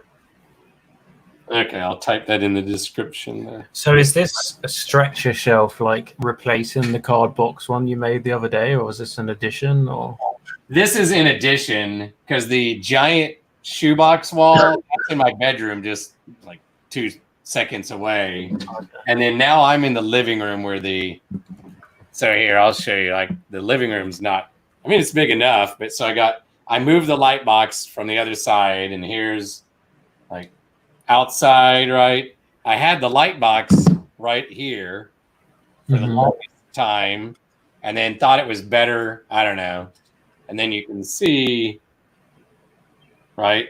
So I'm trying to organize, death pile shrinking, but like I'm just moved the sofa back a few months ago, and I got more crap right up against the whatever counter in the kitchen, and then there's the closet, and the bedroom's not very big either. So you in like an upstairs flat or something? Say that again. Are you in like an upstairs flat? My apartment's just on the first floor because like here's the outside. Here's like a nice little view here of. See where everyone walks their dog by my apartment. When you say first floor, does that mean ground floor, like on the? Yeah, like you can walk out, and then it's just. Yeah, Yeah, like literally, yeah, you can see the grass. Yeah, I'm on the ground floor here. Okay. I've been emailing and talking with Brian. I might get a larger apartment. I emailed and the guy emailed back. My lease here is in my complex is up in early July. And I sent Brian the floor plan and this like walkthrough. Did you watch the walkthrough video, Brian? I couldn't get it to Or okay. But they sent like a virtual deal, and I could go, and I'm going to probably go. I probably won't do it today, but tomorrow they can't show it to me, of course, but they'll give me the key. And I was hoping that they'd have one of these. So I live in 491 square feet, but they have like an 800 square foot apartment that has a bedroom that's still bigger than my current bedroom. It has a little dining area, a den / could be another bedroom, and a living room. So it's only, he sent me the price. I looked at it while we were talking, $1,240, and I think I paid $1,005. So for $230 extra, I get about, I guess, 300 some odd more square feet. So I could expand. You could pull your storage unit as well. Yeah, plus the 10 by 15 storage unit. So sure, I'd be spending about $300 more per month. But you're separating your work and your personal life, which is mental health. That's why I want to go look at it so I can actually sit there and take pictures, walk around, and be like, and I'd probably like measure like how big is the light box and where would that fit best, which room? Because I'm like, I might take the smaller bedroom as my bedroom and then use the bigger bedroom, the dining area, and like behind the sofa as storage or whatever. So, it will kind of suck because I've moved so many times in the last like 20 years, but space-wise, it's like I can move, and I move everything myself always. I box it up, and I get my friend Avery to help with the sofa and the bed. That's all I ever need help with. But then is rent going to be like half the price in like 6 months' time? I don't know. Yeah, that's an interesting. I want to sign a 2-year lease at $1,200 if in a couple of months it's a lot cheaper. Yeah, because I'm wondering, like how does all this stuff that's going on affect rent? Because like in Dallas, I think the market it will be cheaper because there's less people that can afford housing, so it won't be going up. And there's less people as well, unfortunately. And they keep building here in our area. And so like less people probably, for 20 something years on average, Dallas Fort Worth has, I've heard anywhere from 100 to 300 people a day moving to the Dallas Fort Worth and all the suburbs. But I would think right now that's slowed to like 20 people a day, so I might be able to, maybe I could negotiate and say, look, at least ask and say, can you give it to me for $12, or $11.99? I've been here, I email you and tell you how much I like it, so. I wonder if they do like a flexi thing, like if you move in and then all of a sudden it tanks, like whether they'll adjust the pricing. Yeah, but the good thing is I am at a complex that's probably built in the 80s, but they've redone everything on the inside and the out, so it's nice. And it's not one of these, like in Dallas, a lot of the new buildings would just be like, it almost looked like this, you know what I mean? Just a big rectangle. And they're nice inside, but it's just easy to build. I live in a complex with like all these individual buildings, and you kind of see funky design, but yeah. What happens if you break your lease? You have to pay to get out. Like really? I couldn't even rent right now that new apartment without paying like a fee, to get out, even though it's in the complex. Yeah. I still have to pay a fee, because I would go on and move right now if I could, but I think it's hundreds and hundreds. I don't know. I'll probably actually ask tomorrow because, I could go on and do it. I've got time to literally get some boxes at, like Home Depot, and, I could like load my car and drive like a minute and put the clothes up, put the dishes up. You know what I mean? The problem is, though, then the bed, and I know movers are still working and stuff, but I'd kind of feel like a schmuck, even though they need to work. I went to DG yesterday, picked up something I don't know. Here comes. What is DG, Francie? Dollar General. Come on, quick. Wow. Even I know that, and I'm from the UK. An acronym. Quit with the abbreviations. Even though Brian and I use them. YT, FB, SH for Cellhound. All right, so next we have two of these, and what's happening here? Why is that? Hey, we're back to 5. We're gaining momentum. So now we have the next item to list. We have a pair of homemade apple Corning mugs. So I will show you what we have. They're the ones that made Pyrex, aren't they? 8 available. 0 have sold. Oh, that is a horrible selfie. And Jay, I am listing. Let's see if you can see. Probably going to be hard to see. But I think I said it the other day. Yeah, I can't read that. But I am calling this the stretch shelf. So in my listing, I just put GWB for Goodwill Bins, the amount, and then I put the word stretch and B1 for the second shelf. So you get credit for, yes, that is the stretch shelf, the stretcher shelf. Because it really does look like an old school stretcher. Yeah. You know? Boy, we could cram. I shouldn't joke about bodies and people dying right now. They have to be midgets. That's pretty small. Yeah, they will. Well, yeah, for them to fit, you'd have to be, yes. Is that even the right word these days? Can you even say that word anymore? I don't know what the proper. I'd be afraid to say anything. Like, did you say midgets? Is that what you said? Yeah. Not PC correct, no. Is it small persons? Small person, there you go. But I would fight if I was a small. I would be more offended by there's a small person. Yeah, right. Isn't midget I would the do. medical name? Yeah. Hey, Francie, how many listings have you got up today? Or for the week? For the week. We're focusing on weekly goals. I'm at 54. I think I'm at 51 or 2 or something. Little people. I am little people. Yeah, see, I'd rather be maybe a midget than a little person. Yeah, but isn't little people plural for more than one? Little person, I guess. Yeah. Because when I was small, I didn't like people saying you're little. I don't like when one kid in class says, well, you're little. And I'm like, no, they haven't hit their growth spurt. No, but isn't a dwarf and a midget different? Like, there's medical name. Kelly just said dwarfism. I think they're separate. I think there's 2 different. I don't know. Whoever wants to look that up while I keep working.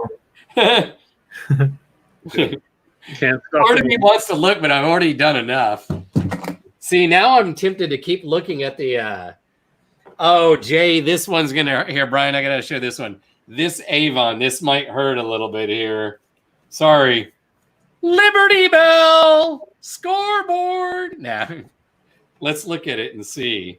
Avon for men. Keep out of reach of children. Let's see. What does this one look like? I'm more offended about the time you guys threw all our tea off the ship. And wasted all the tea? Yeah. Yeah. Well, this says Liberty Bell, but this is a Indian head / buffalo head like coin, not a Liberty Bell. Interesting. Well, I do need to check all these then. I mean, but some of these, yeah, well, that could be a giveaway one. Maybe that's real silver. From 1913. Yeah. Pardon me, I'm going to do it. I'm going to open it up and hope if I pass out. Is that cologne or is that drip? Yeah, I'm going to be bold here and even watch it not come off. I'm going to have to shower like 8 times. You sure it's not whiskey? It does smell like, it smells like I could take fingernail polish off now. Oh, God, we have an Earl Grey drinker in the chat. Shut down the show.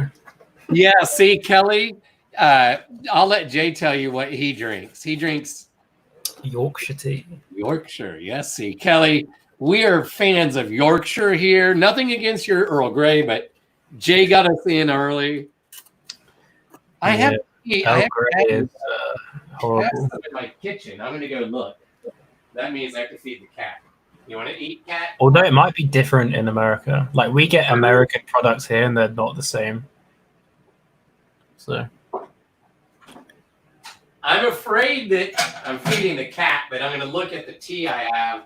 I'm afraid that it's going to be, I don't think I've ever had any, but I'm afraid I'm going to look at it. Of course, it's going to be Earl Grey. Now that I'm looking, where is it? I mean, I get rid of it because I never drink it. Maybe I didn't keep it because I never drink it. Oh, no, it's out on the counter. Oh, Francie, you got 52 listings? I'm at 54. Catch me. Oh, there it is. I'm only working for about 4. And I'm hungry, so I got a blueberry muffin. Okay, good. Not Earl Grey tea.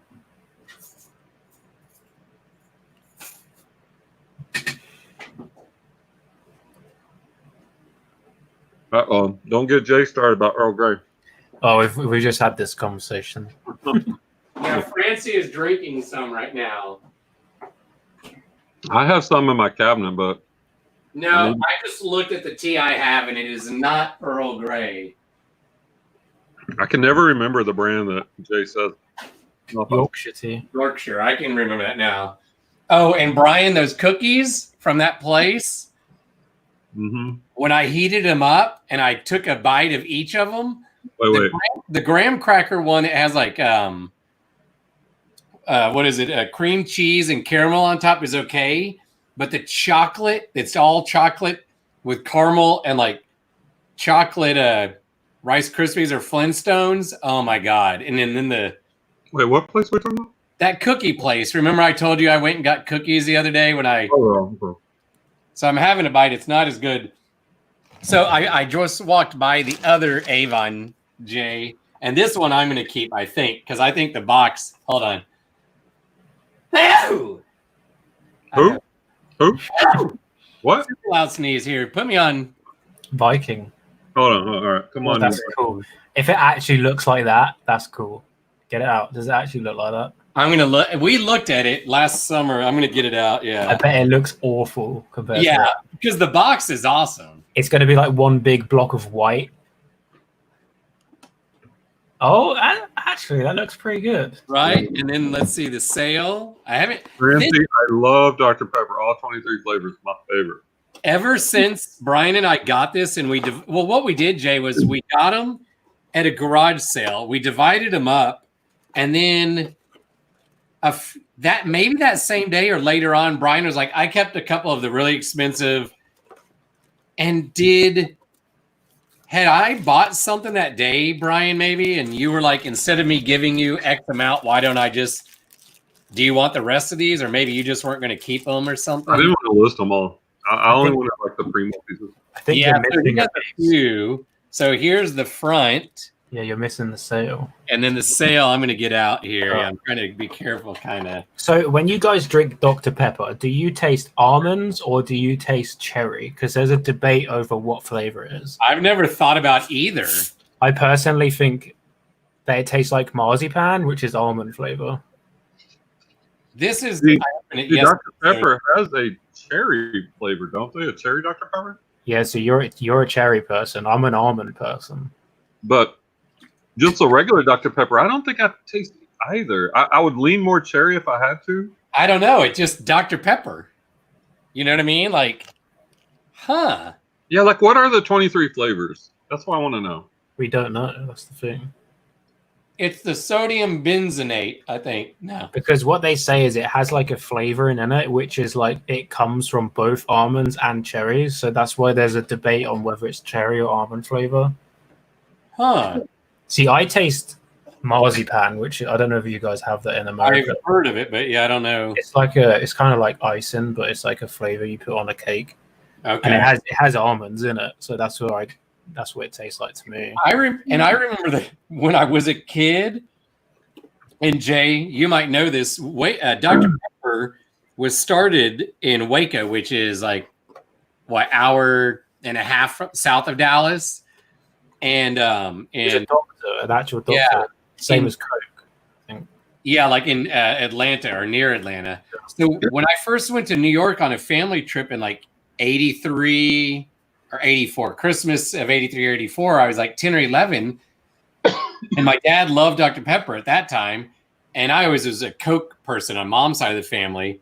And so I ordered a Dr. Pepper, and the people at the restaurant were like, what's that? And it's weird to think that, like, at that time, Dr. Pepper still was like a regional kind of drink. I mean, it was creeping across the U.S., but it hadn't been bought by, what is it, 7-Up, I guess, or whoever, you know. Coke. Yeah. Is it Coke that owns them? No, 7-Up. Or maybe they're, but on my bottle, Dr. Pepper / 7-Up. And then I remember, I think Puerto Rico had the same thing. Okay, here's the sale. Okay, that's a bit tacky. I'm going to take the... Why didn't they make the sale out of glass as well? It's actually like metal. Oh, is it? Okay, it looked like paper. Since we got it, this is the one that I actually was like, I think I'm going to keep that. I've never gotten it out because I already have it. That's probably the coolest thing Avon's ever made. Oh, Brian, I don't know if you heard. I put on some of the cologne from the one of these. Oh yeah, It's okay. He's going to end up in hospital with like burns on his arm. And I told him I'll probably have to watch me have to like shower like 8 times to get it off, you know. Okay, that's pretty cool. That's funny. That is pretty cool. So does the front just pop off? Is that how it works? Yeah. See, if you listed it right. Wait, the spray's on the inside? Huh? The spray's on the back bit? No, you're just like. Why didn't they just make the small bit that pops off the front, the bit that you spray from? Oh yeah, like if the mouth, yeah. Let's read the bottom. Avon, wild country aftershave. Flammable until dry. Gotta love that. That is so wheels off. Right? Viking Discoverer. Flammable until dry. I bet Viking stank, though. Do you have a lighter? I have one of those stick things, and part of me is tempted to like. Don't do this at home, children. Is that whole thing full up? That could be a Larry video. Like, Yeah. but put it in a bowl and then light it. Just don't catch yourself on fire. No, that smells, you know. Is that whole thing full up? Yeah, right That's up to, yeah. Only about that much of my finger like isn't full, so yeah, that's pretty cool. Yeah, I like that one. I'm glad I got that out of the box. See, yeah, see, like I said, if you listed them right, maybe almost like on Etsy is where I should try to sell some of these. Yeah, that's a good idea. That's a pretty cool. Yep, that's going over here. That's a keeper. It doesn't have to be handmade or vintage to be. Well, that would be vintage, wouldn't it? Yeah, it's definitely vintage. Yeah, From the 70s or earlier. Oh, where? Vintage is just 20 years old. I got banned on Etsy a few years back. So yeah, When I first started reselling, I was doing the drop shipping, and I was selling like plush toys straight from China on Etsy. How'd that do? I also got banned. Jay. I actually did I don't know how I managed it, but I found 2 items back to back that I could drop ship from China, and they just like flew off the shelf for ridiculous prices. Mm-hmm. The first one was at Christmas, and it was a toy that no one could get their hands on. It was like a little monkey that you'd put on your finger, and it like interacted with the kid. And they were selling for like £30 each.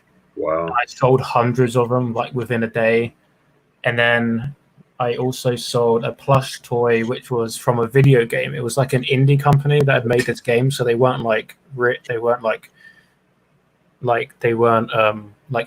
They didn't have loads of money to do merchandise. So obviously China made the merch, which they weren't allowed to do because it's copyright. But all these parents wanted these toys for their kids for this game. That's this one. They were worth loads of money, so I sold loads of them on there as well. And I made like 5-6 grand within like 2 weeks. Yeah, nice. Before Christmas, and then obviously after Christmas it completely dried up, and then they banned me anyway. So, well, I got one of those really scary emails. Like the first time you get a copyright email, it's like the most scary thing ever. it's like, hey, you're copyright, and we're going to sue you if you don't stop. And I'm just like, wasn't me, please. So yeah, I stopped doing drop shipping. I actually swapped after that to selling pins from America. I would drop ship like lapel and enamel pins. Yeah. Yeah. Yeah, I had a similar story. Yeah, see, that was pretty cool in the light box. I was selling flags, these 3x5 NFL football flags, kind of the same thing, made in China. And I was selling them on eBay, and they were flying off the shelves. And then I moved to Etsy, and they were selling for more money. But I guess Etsy didn't like me selling mass-produced items. Yeah. The vintage thing, so they banned me.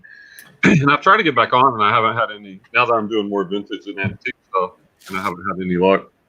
Yeah, that's actually why I got banned, was for the mass-produced. The first. Sorry, now I remember. The first 2 items were just copyright taken down, and it was when I was doing the pins that they didn't like it because they were from Alibaba or was AliExpress.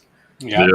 Because they sent me all these emails. They were like, "We can buy these on AliExpress, so you're not allowed to sell them here." And I was like, "Oh."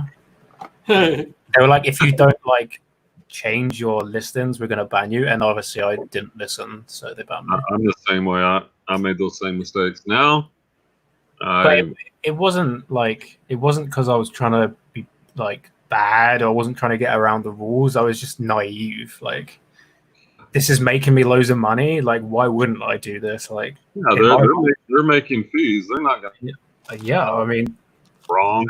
I think at the time, actually, they didn't take the fees straight away. You had to physically pay your fees like eBay. But I was paying it. But now they just take the fees straight away, which I wish eBay would do. But yeah, me too. Yeah, because at the end of the month, I hate, you're like, oh, it's the worst. I'm using like an account that, I probably shouldn't, kind of. And I'm like, that's why I want to get like at some point one account for all the business. So even if it hurts, it's all just taking out a kind of a savings type. Once they switch to this new payment thing, that's all they're gonna be. They're gonna be taking the fees straight away. Oh, so my monthly statement, would just be the store, $15 or whatever. Yeah, I think it's the same as how Amazon do it. You get paid into an account that's run by them. So eBay will have your money in their account.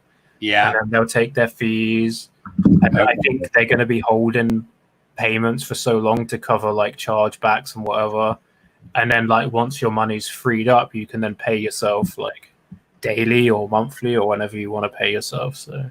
Oh, nice. Okay. So we're all going to have to adapt to not being able to withdraw straight away from PayPal. That's going to be hard. I'm trying to get to the point like right now. Since I'm okay, we just got paid. Plus, thank you, government. Even though all the reason why we got that money, but I'm trying to, because I can't link my bank with PayPal. So every time I take it and transfer it, I'm paying $7 because I've tried to enter my checking account number and whatever, and it just does not like it. So it's what happened? So every time I transfer it, I'm doing it to my debit card, but I'm paying like $7. What? Yeah, why? Which is fine because I usually do 100 or 2, or like right now I think I got like 500 on there. But since we just got paid, I'm going to let it roll up to, you know what I mean? You don't have free withdrawals to debit cards in America? Not on PayPal. It's like a $7 deal or something. Wow. We don't have any withdrawal fees. And I couldn't, like I said, I've tried to link my bank account many times and it just doesn't like it. So I'm like, fine, whatever. Yeah, you need to call them. I know. When you make a PayPal in the UK, you have to link a bank account, which I've linked, and then you can just have another account on there, like that's not linked, and then you can just withdraw to it. So I have a Barclays bank account, and then I have a Monzo, which is an online like only bank, and I just withdraw to that. Maybe that's what Ooh, that's cool. But that's weird that you get charged withdrawal fees. Yeah. Well, like I say, if you're using my debit, or what would you call these kind of fuzzy boots? Either of y'all where like the top rolls down? Winter. Well, they're Skechers, so they're UGG-like. They're just like UGG-like. Skechers fur-lined or Yeah, winter fur. search. Okay. Did you know that Uggs originated in Australia and they were men's winter shoes? Yeah.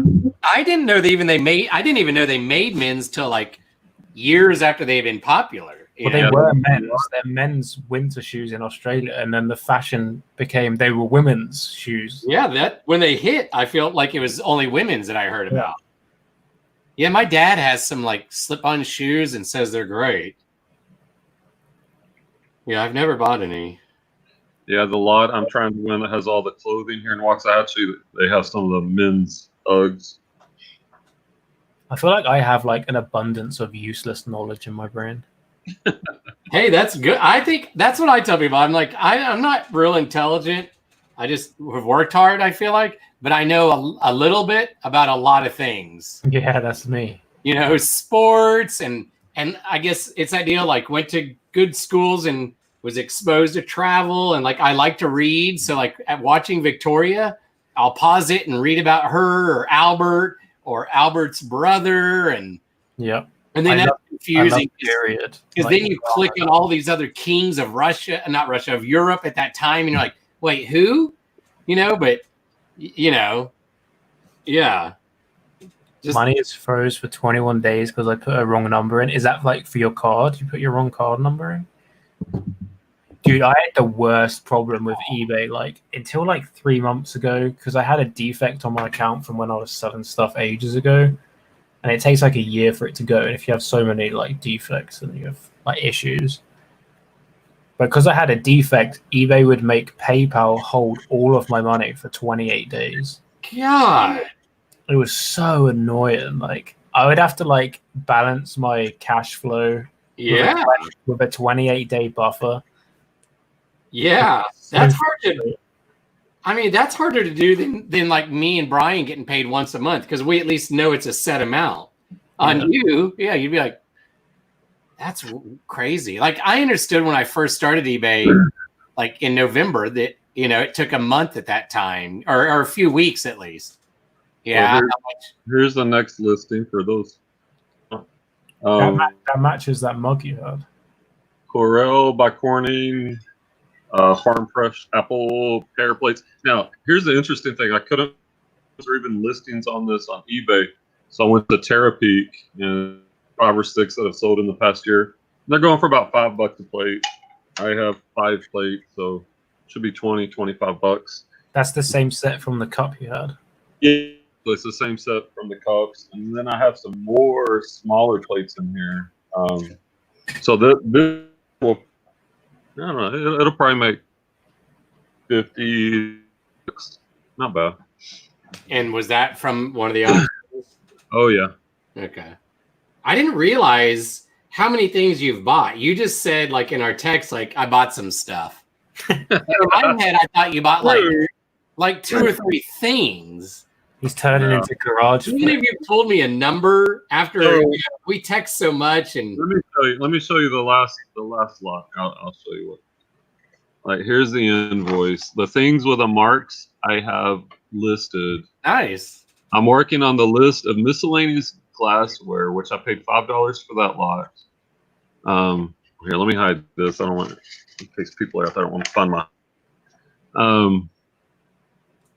I didn't even show you these. I bought 11 John Wayne 1970 mint gold-plated medallions. I bought 11 of those for $90.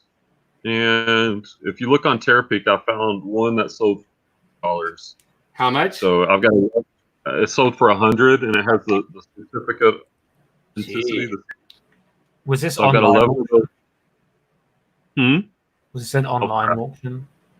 Got all my information here. Yeah, online. Yeah. See, we really don't have that many in the UK. And then he drove like how far? That's in Burleson, right? You're kind of lagging or something. You were a second ago.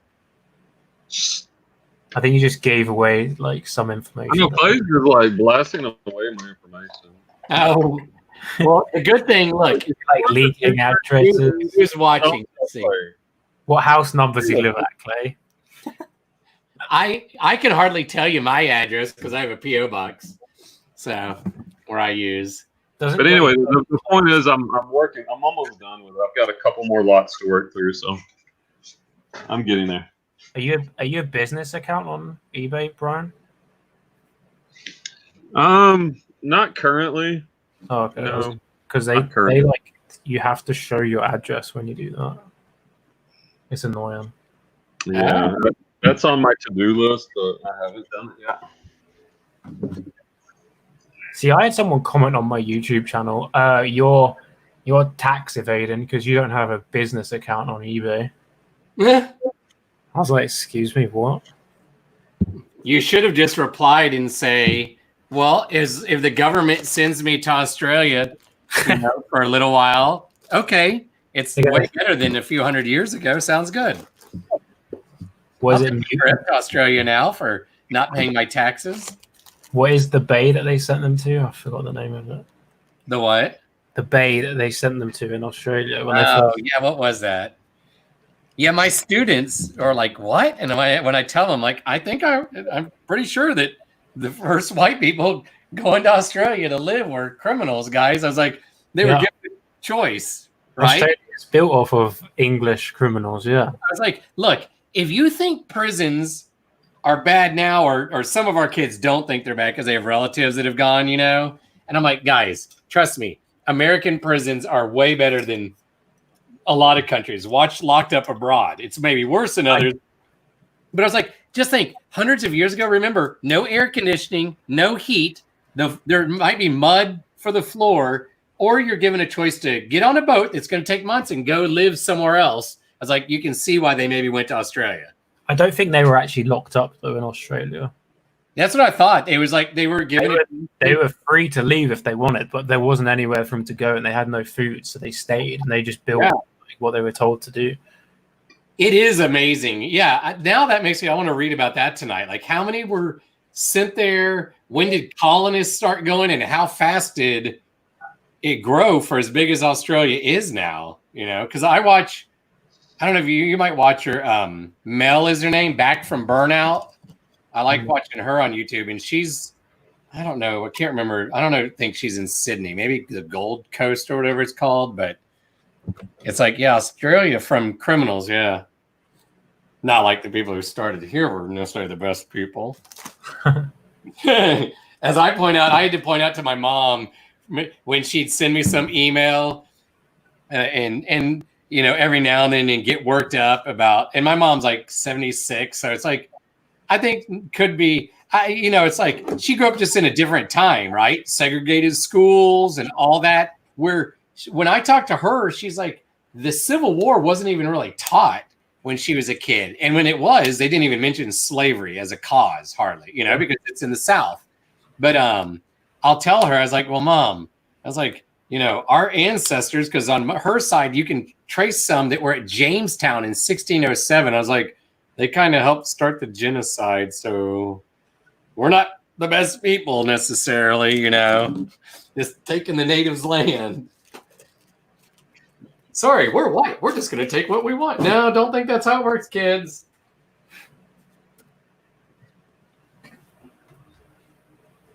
Brian, is the bottom of your light box get dirty, like scuff marks? And yeah, it's like not awful. And it doesn't really show in pictures, but it doesn't show much. But yeah, it's kind of annoying. And I've been trying to find a replacement, and I haven't been able to find that replacement laminate piece. Yeah, that thick paper. It's vinyl, actually. The vinyl piece.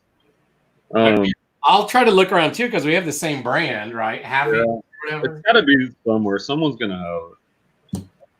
What do you reckon's gonna happen with your? What do you reckon's gonna happen with the election? I don't know, because it's weird because we were having all the primaries and all that, and then all of a sudden this happens, and so now there's no more, Biden has gotten the nomination. Well, he's not going to win. Like, there's no way he's going to win. So well, I don't want to talk really politics on here because I don't want to alienate anyone, but polls would say differently. yeah, which is interesting, but because I have friends and family that'll vote both ways. I wish there was a good third person who, even if it was an old white guy, at least hadn't groped a female inappropriately. I think I wouldn't be surprised if a wicked witch of the West called Hillary suddenly like popped up. Yeah. Do you know who Mark Cuban is? No. I've not been following so much this time around. He owns the Dallas Mavericks, the basketball team, and he started a company years ago called broadcast.com, which was like one of the first where he went to the University of Indiana, which is really good in basketball. And when he moved to Dallas, he wanted to be able to keep up with it if they weren't like on ESPN to watch the game, you know. Yeah. And so he came up with the idea of let's get the broadcast on the internet when the internet started coming out to all of us. And he sold the company to Yahoo in like the early O's or late 90s for like $1 billion. And he's very intelligent. He's on this show you probably heard of, Shark Tank. You can go on. And so that was another show that got stolen from the UK. Oh, really? Okay. I'll have to find y'all's and watch because I like that show. It's called Dragon's Den in the UK. Ooh, Dragon's Den. I like that. Yeah. So he's been on it, and he owns the Magnolia like production, which there's a couple of theaters around the country, but they make TV shows and movies. He's invested in a lot of these companies, you know, and so he was interviewed the other day. They're asking about, you know, the NBA and all that, but he even was kind of like hinting still at possibly trying to run as an independent, I guess, even this year, even, you know, or something, since, you know, it's like maybe that's what Bloomberg should have just done, you know, with his money. Bloomberg maybe should have just stayed, you know, independent. Wash your hands, Brian. Right? Yeah. Sanitize the box ground or something. Yeah. That was weird, man. I wiped. Yeah, when I went to 7-Eleven yesterday and like got this drink, it's like I got the Clorox wipe out. I got in the car. I took the stuff out of the bag, wiped it down, put it in the seat, got the plastic bag, wiped the inside of the plastic bag, then put the stuff back in, you know. Just straight up like ran into your garage. I know. Oh, yeah, they do it all the time. I get deliveries all the time. You should stick with out there that says "Do not cross this point." It's okay. I do kind of have like if you could see the control, it's almost like a control panel. Let me show you the way it's. Let's do this. So, like, all right, I'm sitting here, and there's the ship over here. As you move to the right, we have the bins where the inventory is, and these tables are merchandise that needs to be listed. You have a nice space there. Yeah, and the way it's kind of, and so I've got like 3 tables, and it's almost like I've got my chair right here. So I'm kind of like in a command center. It's kind of cozy. You live on one of those like end of the road things. We don't have them in the UK. Like, with the circle on the end. We do have them, but literally it's just a like straight road and it ends. Like we don't have like the round bit at the end. Yeah, I'll show you as much as I can. It's like, yeah, we're on a cul-de-sac, which is that little loop around. And if you go to the right, where that tree is, there's a pond back there, and that pond feeds into a creek that runs behind our house on the other end. It's really nice. That's where you get all the birds, and there's beavers in the creek. There's turtles, and it's real peaceful back there. So you know, it's really weird seeing that you guys have like the post thing at the end of your drive. How do y'all do the?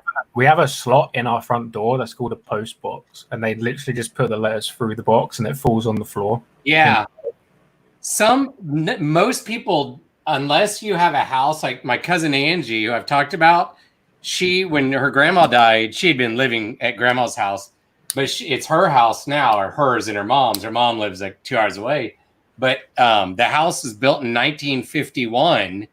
And so it has like they have a big wooden screen door, but there's like a slot in it, you know, It just drops between the door. And my mom's parents, their house that they built like in the 60s, they moved to the retirement place and they're both gone now. But like it had one. Yeah. So like for my apartment, there's just a bank of mailboxes. But it's weird in different cities. So in different cities here, or even near where my cousin lives, other people on her street, the mailman goes up to the, by the door and puts it in the mailbox. But when we do our walks through the neighborhood, 2 blocks over, everybody has the mailbox out on the street.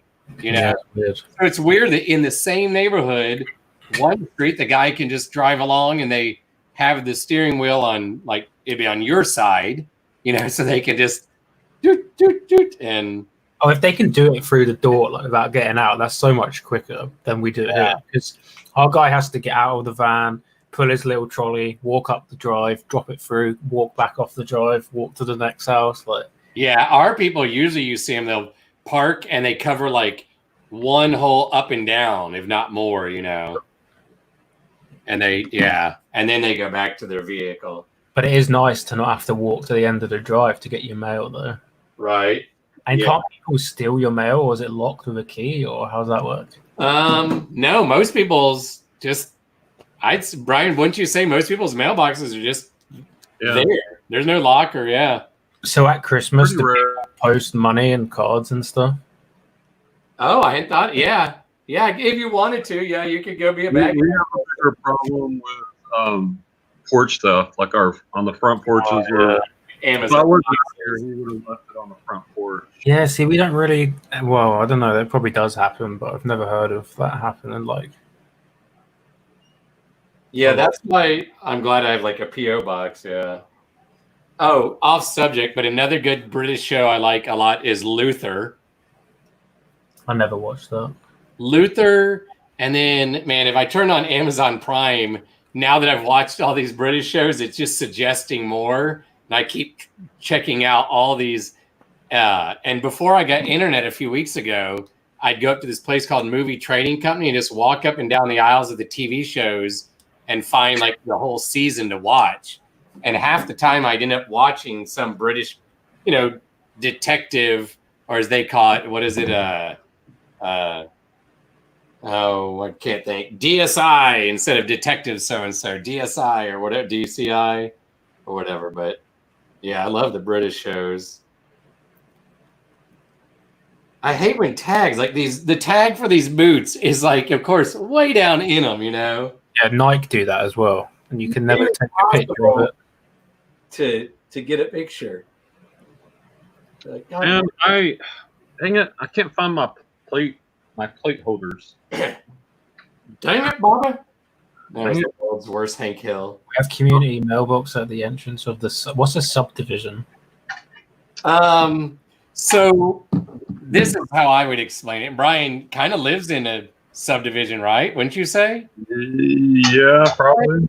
So the city, but in like Dallas, if you go out to the suburbs, there'll be like a developer or several developers, right? Someone's bought all this land and there's 3 or 4 developers and a lot of the houses are similar. And in some of the suburbs, they'll have like a wall around it almost where there's like only a couple of, streets that go in or out. And if it's just one, maybe like in Kelly's, they'll just have like a mailbox like on that first street coming in. Does that make sense?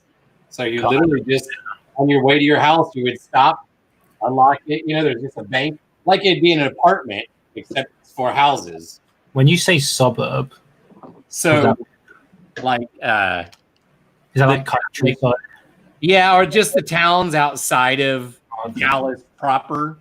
Like if I said this suburb of Frisco, it's like where the Dallas Cowboys practice.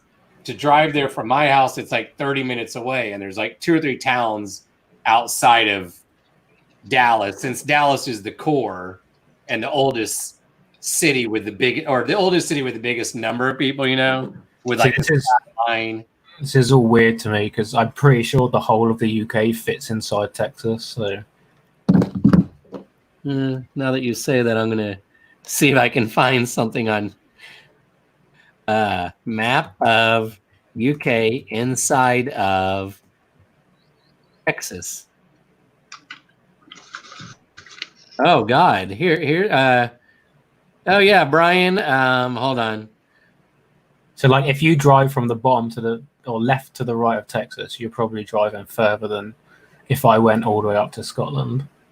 Here, share this screen. Hold on, Brian. Wait 1 second. Or I could be wrong. Okay, no, you're right. Oh, go away. Okay. Yeah, so share. Okay, here. Yeah, How many people are in Texas? So there's Texas and there's the UK.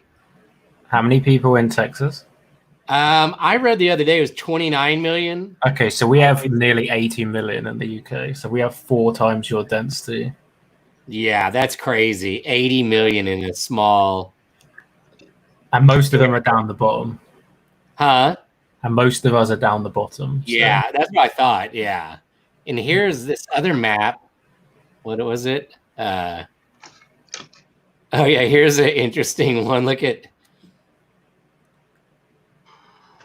geography, kids. Look, you can go to Austria, Switzerland, Slovenia, Czech Republic, Belgium, Slovakia, Luxembourg, Macedonia, and Hungary all fit inside of Texas. That's crazy.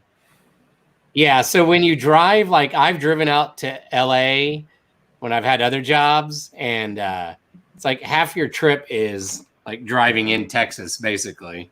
It's so far. Yeah. Most of the people that live, you know, to get to Fort Worth, for me, I can get there like today when there's traffic in 40 minutes or something. But I feel like you guys perceive distance differently to us. Meaning like we think things are farther or closer or closer. Like, because for me to like drive to Scotland, it's like what 400 miles. It would take me like a day. Yeah. Like that is a journey that I would never take because that is so far. Like that's ridiculously far for me. Weekend trip. To the point where like there'd never be a need for me to do that. Like, but I feel like for you, like 400 miles is like nothing. Oh yeah, because I can do that in like 6-7 hours. Yeah. Right? Yeah, 7 times 70 miles an hour, that'd be 490 even. Yeah.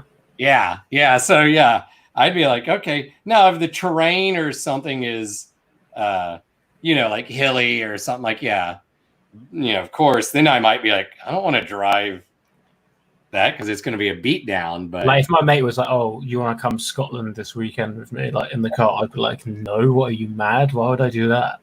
Yeah. Yeah, like I will say, like in my head, I wouldn't think of driving the length of England. That sounds awful. That sounds so far. And some of that is because I'm, you know, picturing like, even if I'm not trying to sightsee, just like curvy, hillier, you know, like in the Northeast, or when I've had jobs driving across the Rocky Mountains, you know, it was. But the funny thing is, like, there's a little island in the UK called the Isle of Wight. Yeah, yeah. I think it's like a couple of miles like wide. Like it's literally like maybe 5 miles. Yeah. But if you ask someone who lives on the Isle of Wight if they want to meet for a drink at the other end of the Isle of Wight at night, they'll say, no, you're ridiculous. Why would I go that far? That's awesome. Like they'll literally say no. Like, why would I do that? That's the other side. I can walk that in like no time. Yeah, that's the other side of the island. Why would I do that? Like, oh my god, the other side of the island. Yeah. That's funny. Yeah, I like Kelly. Yeah, by minutes, not miles. Yeah, like time. Yeah, how long is it going to take me? I do agree. Like, yeah, it's going to take me to get to the Ranger game. It's going to take me 30 or 45 minutes. I couldn't tell you exactly how many miles always. I just know, yeah. Yeah, I got to get to the UK and Ireland. It depends what you wanted to come here for. Like, if she wanted, like she said, where's a good place to go in the UK? It would depend what you were coming there for, to be honest. Yeah. Because some people come to the UK just to see London. Yeah. And I know I have friends, they've gone to London and then they do day trips because you can get the train or something, and yeah, it's like 10 days. London's a day, 2 days, depending on what you want to do there. And then I would say leave London and never go back because it's a horrible place. See, my dad's only been out of the country really one time. He finally went with the now ex-stepmom. They went to London a few years ago, and because he has the money, they were able to stay at a nice hotel and get like a private guide. So they didn't have to drive. The guy knew all this cool history. He showed them like, this is kind of cool. The Republic of Texas, the building that was the Republic of Texas Embassy when Texas was its own country before we joined the US, you know? So things like that were cool. And, you know, not being, you know, just being shown where to go and to get in some museums a little early because he could afford it. And then they went over to Normandy.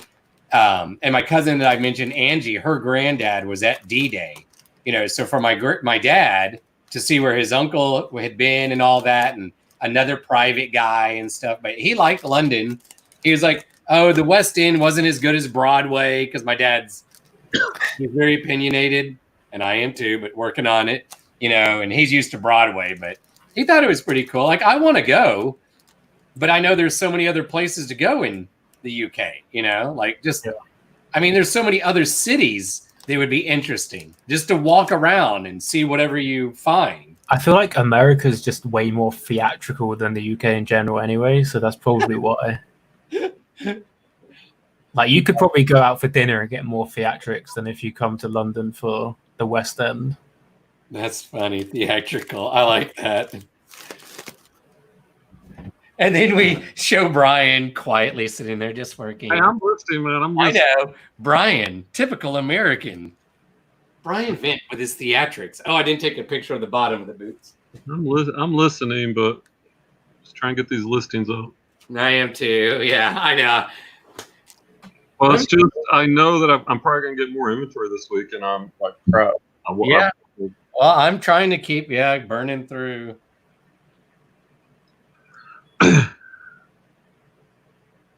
As much. What will these fit in? Oh, these will fit in a. Now, I can't say what it is, Clay, but what was delivered was one of the nuggets from the one I told you about Monday.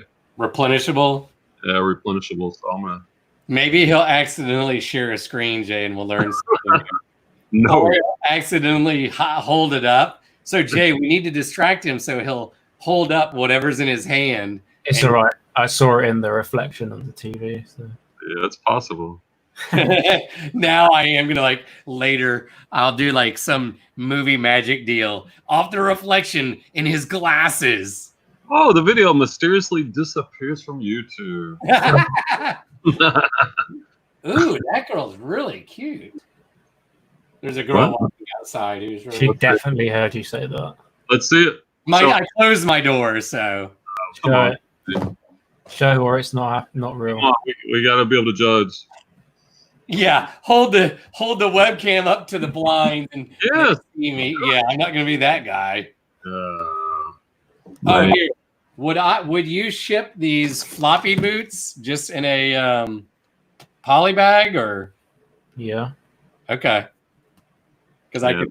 That's what I thought. I'm gonna maybe put it in a box. You know, make some more off shipping for. Yeah, and they have a cocktail in their hand.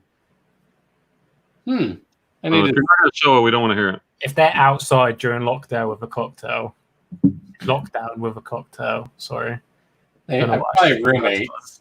They're probably a little bit crazy. Could be. Yeah. There is a teacher who lives in my complex that Brian knows who it is, that Brian I hadn't thought about. I was like going, oh, I should text her and be like, you want to go take a walk 6 feet apart, you know, or something? So awkward. That's right. She is cute, you know, and she's the one I told you, Brian, that, like, remember we had that PD day, I guess, back in like February, and it was like a Friday, and she was like, hey, let's go to the gym or blah, blah, blah. And so I texted her, and she something came up and blah, blah, and then I tried again and didn't hear back. So then I was like, whatever. But well, you know, she's in our department, obviously. Yeah. I thought I'd text her. We've done a couple of working lunches, and I'll tell you, a couple drinks in her, and she's really talkative, really fun. Yeah. Is talkative code for something, Brian? No, it's not. No, just straight up. I'm married, so I'm not Okay. say that she's nice. Yeah, What is right. it like? What is it like being a teacher? Is it like weird? Yes, very I weird. guess so, yeah. I mean, yeah, it's Like, because I know how I was as a kid in school. Like, I would have probably knocked me out if I was a student in school. Oh, I'm a butthead at times. Yeah. Yeah. Or I mean, or was. I'm probably still am. Not Like, I could not teach myself if I turned up in my class, like I'd. Yeah, I tell the kids, I was like, it's ironic that I'm now a teacher when, yes, I used to like get in trouble and get detentions for talking. Yeah. Yeah, shocker. I do not know where I got these from. Oh well. So do you guys what age group do you teach? Because your school system's different as well. Yeah, we are at a school that's 6th, 7th, and 8th. So the 6th grade is what usually, Brian? 11, 12, right? 7th is 12, 13. And then he's 8th grade language arts. I'm 7th grade Texas history. So he usually has 13 going on 14. Wouldn't you say, Brian? yeah. And then once they leave there, where do they go from there? High school is 9, 10, 11, 12 here. Age. Oh, well, then most kids get out when they're give or take 18, something, you know? Okay, because in the UK we have primary school, which is like. Yeah, our elementary. Which is 6 to 12-year-old. Oh, no, not 6 to 11. Oh, okay. Is 11 the last grade? 6 to 11-year-old, sorry. Oh, 11-year-olds. Yeah, that'd be like our elementary, yeah. Yeah, and then they go secondary school, which is 11, 12-ish, up to 16. Okay. And then you go off to college, which I believe is your guys. I don't know. College, university, whatever, yeah, 4 years. Yeah. We have college and then university. Ours, it's all the same here. I mean, there's to hear the terms, or to me and most people, I think it's interchangeable. But it's called, like I went to a school called Austin College, not in the city of Austin, just named for the same guy. Yeah. But then in Dallas, there's Southern Methodist University. Same deal, 4 years, you know. It's I don't know. Someone years ago said there was a difference, but I'm like, I don't, you know, I can't figure out what the difference is. They changed the laws recently in the UK. It used to be 16, you would leave school, and then you could obviously go out to work or go to college if you wanted to. They've changed it now, so you have to stay in education till 18. Oh, nice. So that means that you can either go to college at 16 for 2 years and then do whatever you want, or you can get an apprenticeship, but you have to stay in education until at least 18. So here you can drop it 16. That's what it was for me, and that's exactly what I did. Okay. But I feel like if I'd been forced to stay to 18, like it would have just been another 2 years of misery. Yeah, I get it. Like for me, like I went to college for a year and then I left because of personal reasons at the time. But yeah, like if I was forced to do that, it would have been just pointless. Like, yeah, I get it. That's how a lot of our kids, because some of it for our students, I'm not judging, but they grow up in houses where like no one in the family, they're immigrant and their families haven't had the chance or the money to go to school in Mexico, wherever, you know, it just, and so to a lot of them, they just want to get out and work because that's, you know, or they don't really want to. But some people are just destined to work minimum wage their whole life. Like that sounds horrible, but that's like how it is for a lot of people. Kids, like, I want you to manage. If you start at McDonald's, that's fine. But I want you managing it for sure by the time you're my age. You know, like don't just be, you don't have to just have a job you like, support your family if you have one, you know, don't get in debt, but you know. Yeah, see, we don't learn about taxes in the UK, which is kind of weird. Like we don't get taught how to do taxes because our tax system's weird in the UK. We have something called PAYE, which means if you work for a business, they do all your taxes for you. Oh. Like you get your salary and like 20% or something's just taken straight out. Like we want eBay to do for us with our fees. That's basically what it is in the UK. Unless you're self-employed or you run a business, you'd never do your own taxes. Huh. So that's good, but it's also bad because you don't have, like me now, I'm self-employed. I've never done taxes. I have no idea how to do it. Like I've had to learn now. I've never been taught how to do it. So I'm kind of like in the deep end now. I'm sorry to interrupt. Clay, look at the screen real quick. Yeah.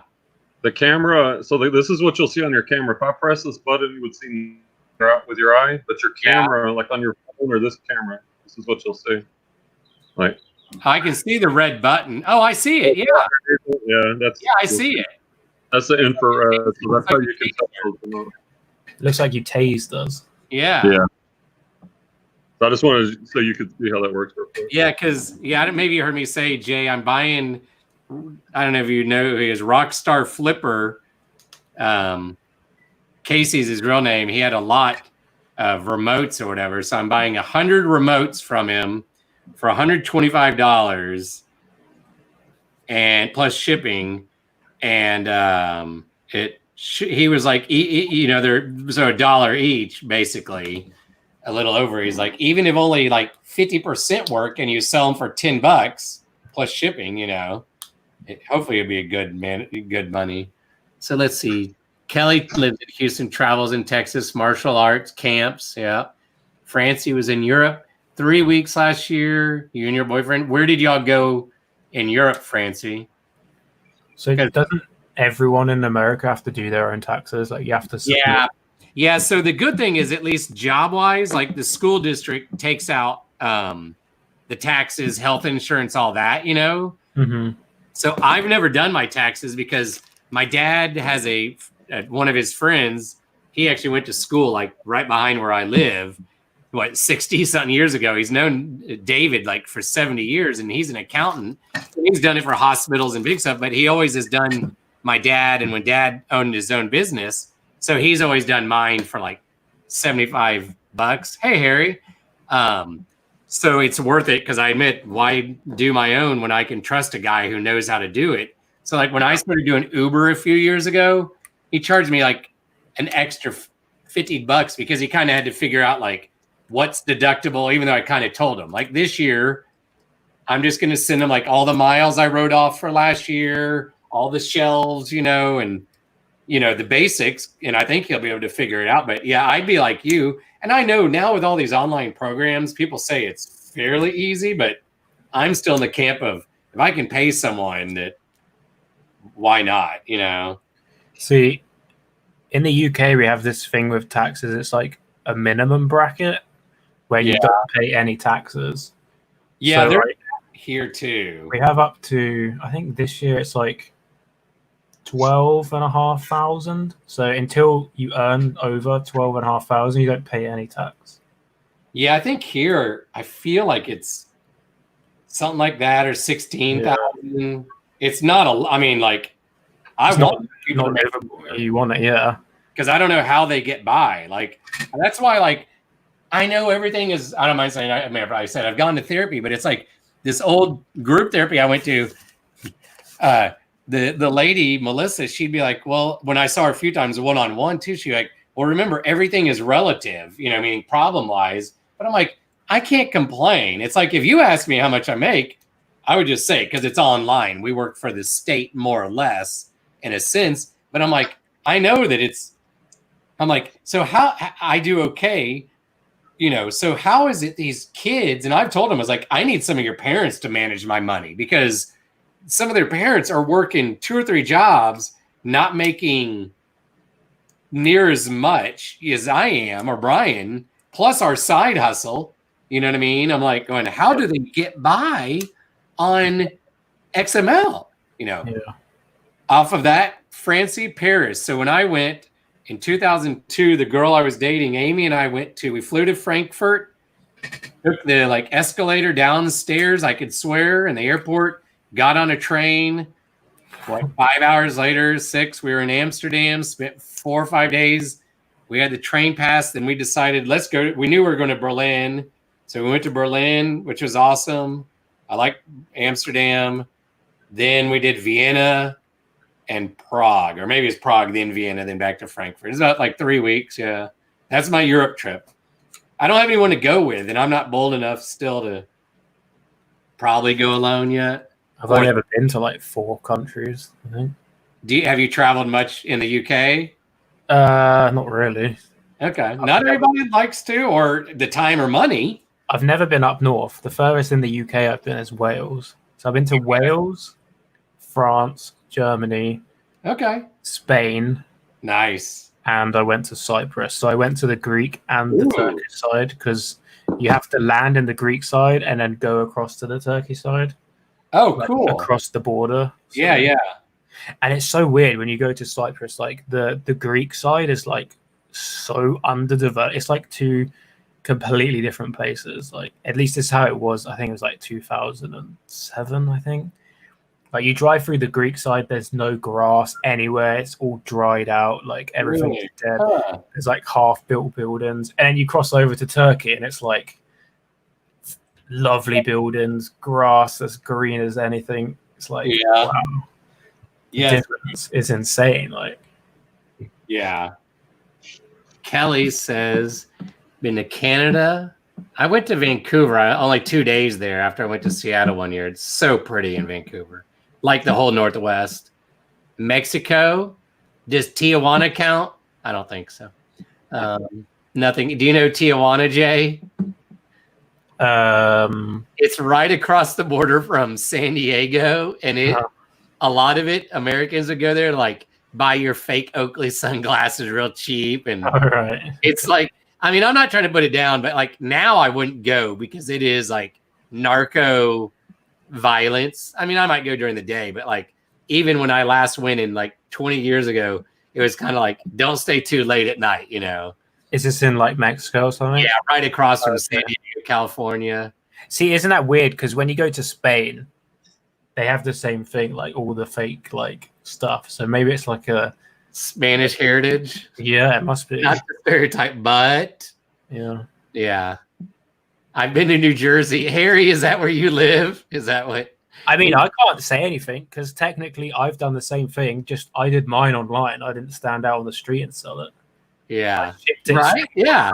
Into someone's house. So like they're just doing what we do, just on a different like illegal scale. Yeah. I guess. I like Kelly's saying New Jersey could be considered a foreign country. Oh my God. I've only been the only part of New Jersey, Delaware. That's right. Okay. From Jersey. I like Jersey. The only part of Jersey I've seen is like right across from New York City when I went to like see football games or the Grateful Dead concert and stuff. Hey, make sure using tariff like this glass bowl right here. Yeah. Looks like a kid would give you. Apple, yeah, it's an apple glass bowl. It was in the glass lot. Like and there was no solds on it recently. And I go on Terapeak and one sold for like 16 plus 10 shipping. Which, you know, it's not a fortune, but I'm maybe 50 cents into it. So if I could sell it for 15 or 16 bucks. If you take a bite out the side, is it worth more? Did you hear him, Brian? What? Say it again, Jay. If you take a bite out of the side, is it worth more? Because then it's Apple, proper Apple. Oh, yeah. Like the logo for Apple, he means. Oh, yeah. Okay, I'm right. Yes, exactly. He's in such work mode. He can't even, I am focused. You're like I tell the kids, you're focused like a telescope, microscope, periscope, binoculars. And then you I want this to happen, man. Like that Patreon really got me fired up.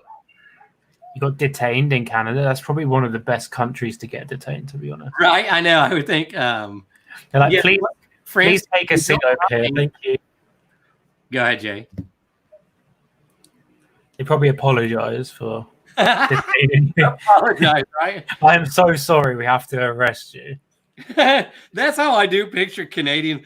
I like to joke with the kids and be like, guys, Canadians, they just want to be Americans. And they're like, I'm joking. I said, I think they feel like they're American. They don't feel Americans. They're Americans, but yeah, nicer, I feel like. Yeah. Well, it's the same with the UK because we have Scotland up there and we're not exactly nice about the Scottish. So. Okay. Yeah, Francie, when I went to Prague in 02, you know, it hadn't been open that long really from like communist rule. So it was just so crowded. Maybe it still is, that main street. Harry, I've only been through Delaware once. When I lived in Connecticut as a nanny in the mid-90s, I was trying to go from like Philly to DC and didn't notice, you know, no smartphone, obviously, took the wrong deal, ended up in Delaware. Cancun, I've heard good things about, yeah, Cancun, and there's Koblenz, Germany, if that's however you say it. Yeah, I want to go back to, yeah, Germany. I mean, they're just, that's why, like, yeah, I've told Brian, is like, man, if we're not teaching and you can afford to go, you put your store on whatever, or the way I'm setting up my organization, my cousin or mom could come get stuff and mail it for me, you know, basically. And you could be in Germany, because the only time Brian and I could go to Germany, summer, you could go Christmas break, but most people aren't going to go then. So it's like summer, it's crowded and it's more expensive. I want to go to like Germany in like the fall when it's not busy and expensive. Some teachers do risk it, and they'll just they tell the principal like a few days before, oh, FYI, I'm going to be gone all next week. They can't really do anything about it because we're only allowed to be off 3 days in a row, really, without a doctor's note or permission. That's what I mean. Yeah. And the only time I did that was when I went to spring training for baseball with dad and ex stepmom right before spring break in 2012. And Taylor was cool about it, you know. Plus, I did throw in the fact that dad almost died the summer before. And I was like, I just want to spend time with him. This is when he wants to go and he's paying. Plus, what are they going to do, though? As much as I get nervous, it is like, what, they're going to fire you at spring break? No.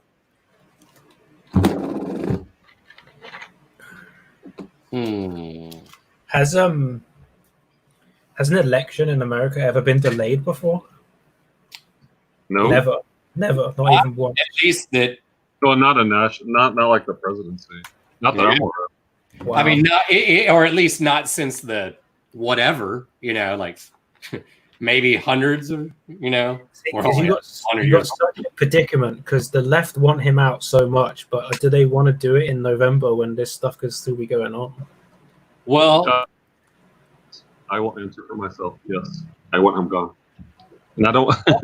No, I wasn't asking if they wanted him gone. I was saying, like, obviously the opposition want it to swap in November or whenever it happens. So what they're trying to also do is be able to vote more like mail in or maybe online, because the only people that really can do mail in is like if you're overseas or can't get out of the house, like because you know you're capable, not handicapped, right?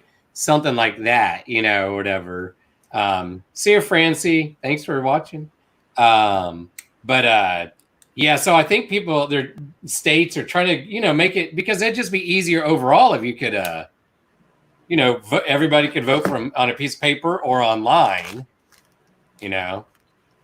But I mean, right now I've not really heard anything because it's still we're still got May, June, July, August, September, October, 6.5 months, you know, before election day.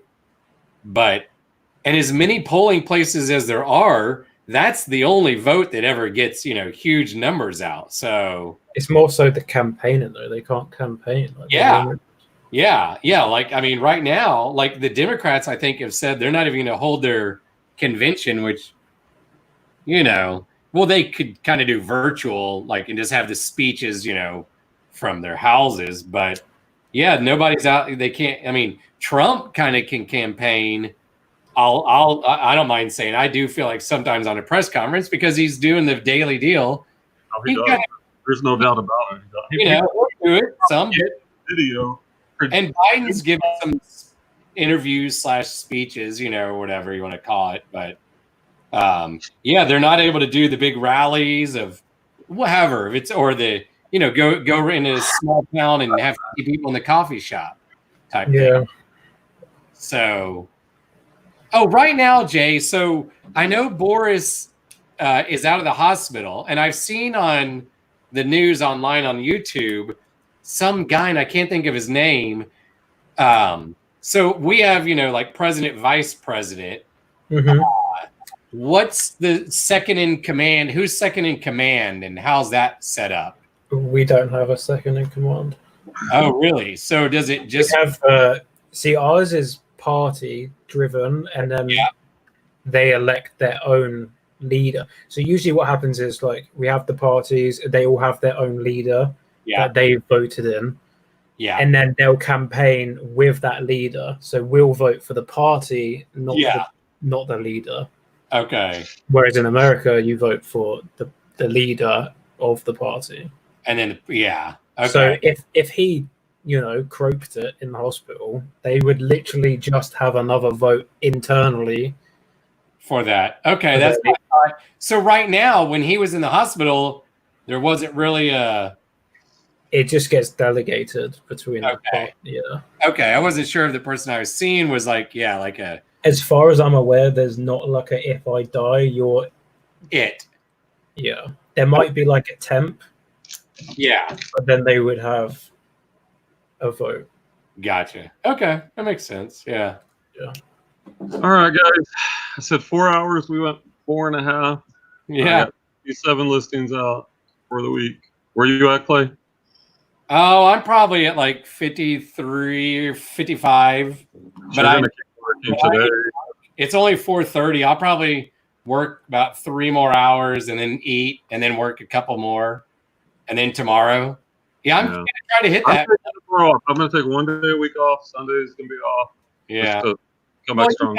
More going on. I have a cat. Well, yeah. If I was single, I'd probably. I wish I had a pet right now.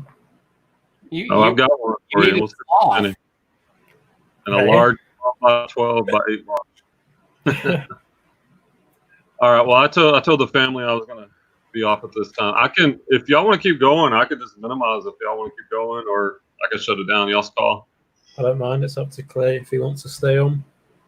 Yeah, leave it going. Sure. Right, message me. Some of I'll work. Yeah, if you want for a while, Jay. Yeah. When y'all are done. We'll farm you some subs, Brian. All right, I love it. Hey, subscribe, like, comment below, all the good stuff. we won't talk about politics either. Don't worry. Oh yeah. So will the comments keep, because you're going to kill the live? No, it's going to keep going. I'm going to minimize my screen. Oh, okay. I could come back in here. I'll keep it running. Okay, so then maybe we'll get you. We're going to get you more view time at least. Yeah, that's cool. So y'all can keep carrying on, and if anybody wants to come on, message me and I'll come out here and add the link. Put it on. You can put the link in the stream real quick. Do you know if there's a way for me to link my YouTube to this thing so I can type in the comments on this thing rather than? See, that's what I told Brian. I can't type comments on. They took it away. You used to could do it directly from those 3 dots, and it's no longer there. Yeah, I have to go to YouTube. I can chat in the private one, but not. I feel like we need to link our YouTube somehow, because otherwise it's not going to be able to send a message, right? I can text him if someone, but just text me. I'll have my phone, so I can run out here. It won't be a problem. Yeah, if you add it right now, though, but it is weird that there's no comments up here. Yeah, if you need me to come out here for whatever reason, it's not a problem. Okay, yeah. And when y'all decide to shut it down, just let me know. Okay, it's going. We just leave it going until 10 o'clock. It's like one watcher random. Yeah, my average view time is going to be horrific, but hey, it's all good. Hey, yeah. I like it though. I like the workflow. I've been watching the whole time, and Jay. Listen to you. You're going to talk 70%. Jay's going to kick in 25%, and maybe I might get 5%. But that's fine because I'm focused on listening. So yeah. I've listed less as we keep going, but it's okay. I'm having fun, and I'm still working. I'm not watching TV at least. I've listed nothing this whole time, so. Yeah, see, so I'm in second. Merch. But Jason, then I don't have anything to list. So. yeah, I know. By default, you lose. Clothing. All right, man. Y'all carry on if you need anything, Clay. Okay, sounds good. Thank God he's gone. I wonder if he heard that. Oh, he's back. Heard that. It would have been funny if he just all of a sudden he shut it down, you know. I'd still laugh and be like, "Oh, that's fine. That was funny." He did, you know. Yeah, I'm trying to find these boots now or whatever. Yeah, if you guys do these things more often, I'll have to get my camera working on that. So. Yeah. Because this is just the second one. I've only done one. I think you maybe stopped by like a few weeks ago when I got the good webcam. So yeah, these early ones I can sit here for a few hours rather than. I'll probably do one like this week. Just yeah. I mean, why not? You know, if people come on and yeah, instead of just because it's like this is as good for me as because if I was just working, I didn't have the TV on earlier before we were texting and he was like, "Hey, you just want to do a backstage?" And he's like, "And just work." I was like, "Sure," you know. But because normally I'd have the TV on, which does for me, it just distracts you. Oh, so was you guys just going to do like a private call together and then? Yeah, and then when he was like, "Hey, Jay just said hi," and I'm like, "What?" I was like, and we were looking at each other, going, "How?" We were like, "You just," I was like, "Let me go look." I was like, "Well, oh, now I feel stupid," because I was like, "Let me look at the Facebook message," and I'm like, and now I'm realizing I'm like, "Well, you're not even on Facebook, right?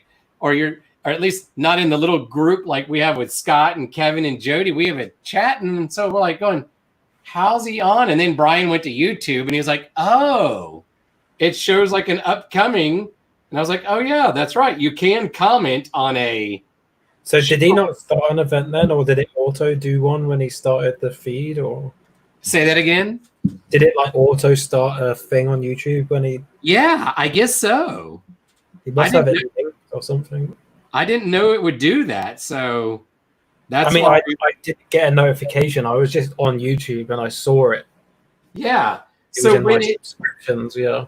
When we kind of realized that it was doing that, I was like, we were just like, well, let's just go live for a second at least and throw out the link, and then you could go backstage or whatever, like we did, I guess. Yeah. When we saw that you were at least around, because we saw the timestamp, we're like, why not? Yeah. So at least we've learned that, just by starting a stream, it does that. Yeah. So how many years have you had your YouTube channel? This YouTube channel I'm on now has been repurposed 3 times. Okay. I also have another channel which has 13,000 subs, I think. But this one started as a gaming channel for a game I used to stream over on Twitch, which is a game streaming site. Yeah, I've heard of Twitch, yeah. Oh, yeah, because your logo looks kind of like it would fit on for video gaming to me now that you say it. Yeah, well, this one was for the 3rd or 4th channel. I've repurposed the sloth into the eBay channel, but yeah, originally I used to play a game called RuneScape. I don't know if you ever played it. Yeah, I've heard of it. Yeah, it's like an MMO. I streamed that on Twitch for 4 years. I got partnered over there. I was one of the first 1,000 people to get partnered on Twitch. Oh, I didn't know it was that old even. Okay. Yeah, I started that in 2013 doing that. I did that for 4 years, and then I started making videos of that game on YouTube, which is where this channel started. Okay. And then I changed over to playing a different game, so I switched this channel again to a different game, and that did really well. That got me up to like 5,000 subscribers, and then I stopped doing that because I got bored of doing that. And then I made a second channel, which is completely separate, and I catered that content to younger people. So I played like more kid-friendly games, and that did really well. Within like 5 months, I went from nothing to like 14,000 subscribers. Whoa! that was doing really well, earning me loads of money and everything. It was great. And then, of course, I got bored of playing these stupid kids games. Okay. And then YouTube also brought in the monetization like thing for younger people. Like you couldn't have ads on videos for young audiences. So then I just stopped. I just got bored of playing games in general, like for people. Yeah. Like when you love playing video games, great. It's great. But then like after like 4 years of inviting others from outside into your sessions of gameplay, like it kind of ruins it. Yeah. And you must have been playing, like you said, just so much. It's not like I used to play a lot. I don't play video games anymore because I don't know, like 7, 8 years ago, I just hit a wall where I was like, because I liked playing Atari as a kid, then in Nintendo, and the last system I really had was PlayStation 2. But then, and at times, I don't mind saying it was like a coping thing, you know, along with like TV. It was like one of my good friends. But I just finally, I guess, as I've gotten therapy and gotten happier some, and then I didn't want to spend X amount, and, you know, I just kind of stopped playing, you know, whatever. But do you play for fun any games now, or? My streaming was definitely to do with depression for sure. Now I look back on it like it was definitely like a crutch. Yeah. For sure. Yeah. And now I don't need that anymore, so it's hard for me to play all the time. But I still enjoy games every now and again. So how many years did you do the streaming, the Twitch, all that as your job? Like from 2013 up to like 2018, I guess. Nice. Like I stopped doing it. Okay. But it was like it's not easy. It was hard work. Sure. The funny thing is, like, I learned how to like resell from gaming. Like they had like economies in these games, and I would literally do what I do now in the games. Like I would buy stuff in the game, for cheap, and then I would sell it to players for more money. I would literally make money in game, like we do now. That's what. That's crazy. I didn't realize that. I had like a database in my brain of like 5,000 items that I could like buy and sell every day. Oh my God, that's insane. And then obviously I could sell the gold to other people for real money as well. So. Oh, that's right. Yeah, because the kids I know will they'll tell me, oh yeah, I spent $100 in my parents' phone bill was blah blah blah. And I'm like, what? Yeah. I was like, well, because I had to buy this stuff for the game, and I'm like, that's wrong. You got to ask before you do that crap, guys. You know, so, okay. So are those channels still up for people to go back and watch? Well, this channel is repurposed. All the videos are still on this channel, but they're unwatchable. Like they're like private. So okay, yeah. Obviously, I didn't want people coming for eBay and then they start getting recommended video games. They're like, wait, what? And then your the other channel for the younger audience, that's still up. That still earns me money, but I don't do anything on that channel anymore. Does it earn is it just a minimal amount, or like it's not much? It's like $30 a month or something. Yeah, because you're not active to keep the interest, and hey, extra money. Yeah. You know, better than hot stick in the eye. But this channel was earning quite a bit of money straight away. Like when I started doing the eBay stuff. Yeah, because you have within a month. I think it was like nearly $100 I did in the first month. Wow! Just off the videos I put up in that first month. Wow! Nice. And that's without like a back catalog. Obviously, if you've been doing it for a year, you have 1,000 videos that are earning you money. Yeah. So like that 100 is then like 100 a month plus whatever all the other ones are earning as well. So, and I guess that's the nice advantage of having all the other subscribers. Even if they were from gaming, you had the numbers already. A lot of them were inactive and just don't either have YouTube anymore. They're not alive anymore. Obviously there's going to be a percentage of, it sounds morbid, but when you have any number of subscribers, there's going to be that percentage that are just not around or inactive or whatever. But the ones that like were still active on YouTube, they were like, who are you? How am I subscribed to you? But I like this video, so I'm gonna stay subscribed. And then like I told him who I was, and I'm like, oh yeah, I remember that. That's pretty cool. That's cool though. So you only have this channel and like one other for the and then the Twitch channel, which is the streaming one, but you don't play. Does that have does Twitch have like old videos too? Well, Twitch will have like my past broadcasts from a few years back on it, but that doesn't earn money unless you're active on there. So okay, because that's not ad based. That's like subscription based, where someone will subscribe like monthly for like $5. Okay. So. See, I've thought about trying that. I Ubered some guy months ago. I couldn't tell you the game, but he had gone full time as a gamer, and he only had like, I don't know. To me, it was a big number, but he was like 1,000 people watching him, and maybe I on my old Instagram followed him or something. He's like, I'm already making X amount, playing some currently popular game. You should see what his name is. I know so many game streamers that live in Texas. I know. I wish. Well, he lived in like Minnesota, but like it made me think like maybe I should bust out like Super Tecmo Bowl from old Nintendo. Like games I used to play that I could get back good at. It's like maybe it won't make me money, but it might be fun to play an old.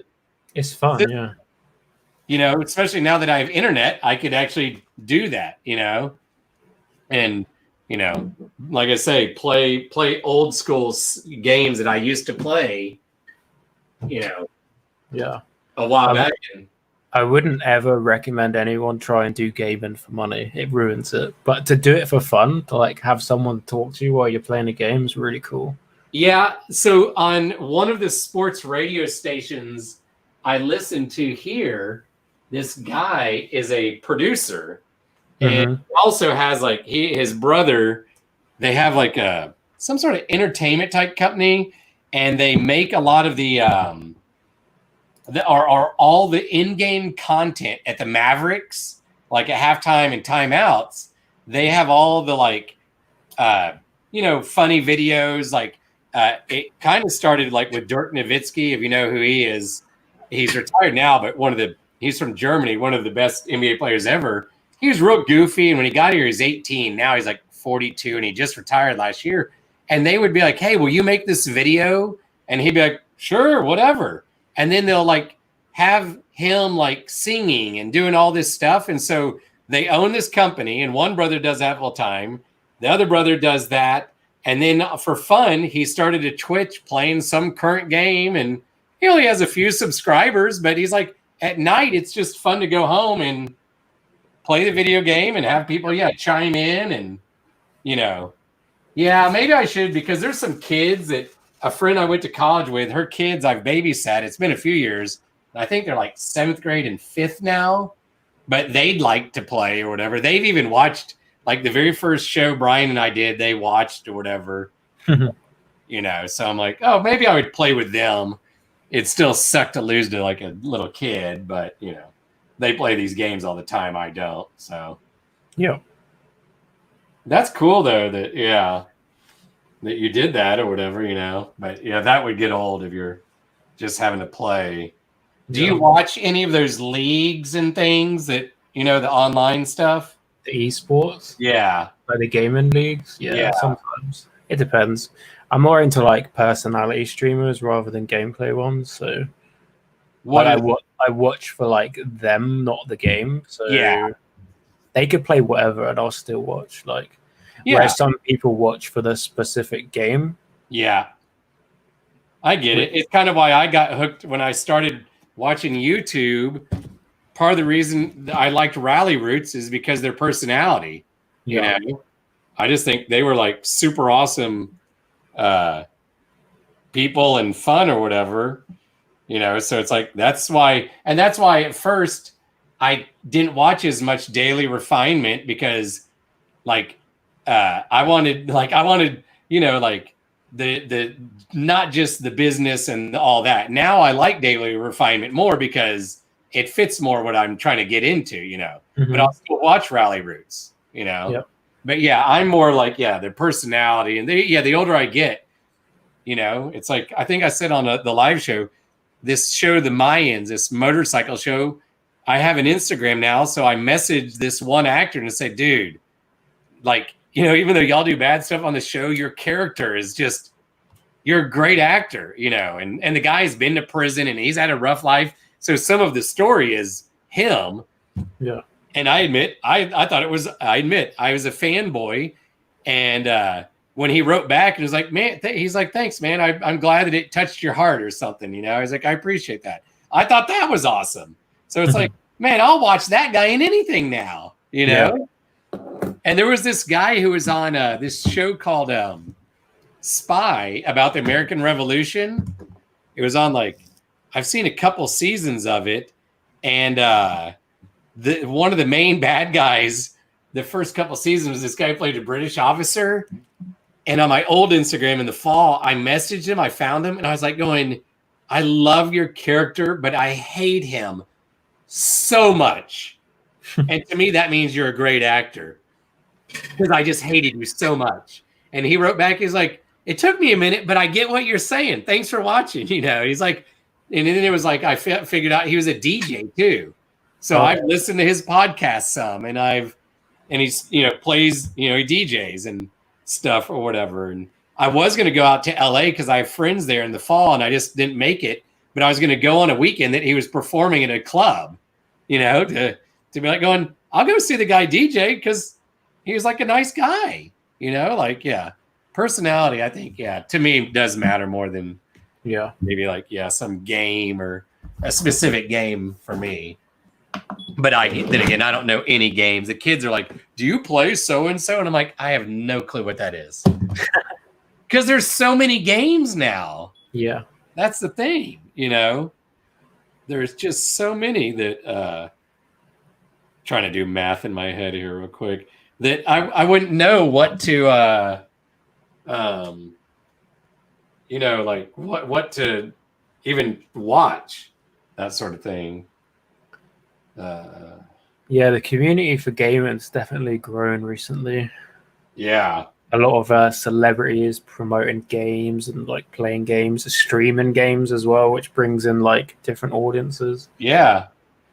Yeah, what is it? PewDiePie, right? Isn't that how he got famous and super rich, I think was? Yeah, that's YouTube. Yeah, and he got rich enough. He bought a house in the Hollywood Hills. It was like $12 million. You're like, good for you. He lives in Brighton now. In where? Brighton in England. Oh, he does? Yeah, with his wife. Yeah. Oh, okay.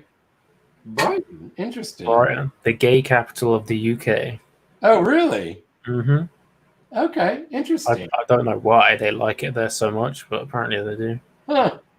Interesting. Yeah, I mean, in Dallas, there's a neighborhood, obviously everyone lives there, but Oak Lawn is this area that's people will say the gayborhood, or whatever. That's more gay, lesbian friendly. A lot of the businesses are not just catering like a gay bar, lesbian bar, but owned by gay, lesbian, which is great because for a long time, you would have been crapped on or whatever, but you say Brighton and then I think of I think there's a Brighton in New Jersey or something. I feel like that maybe is where the Russian mafia used to be in the US or something like that, maybe.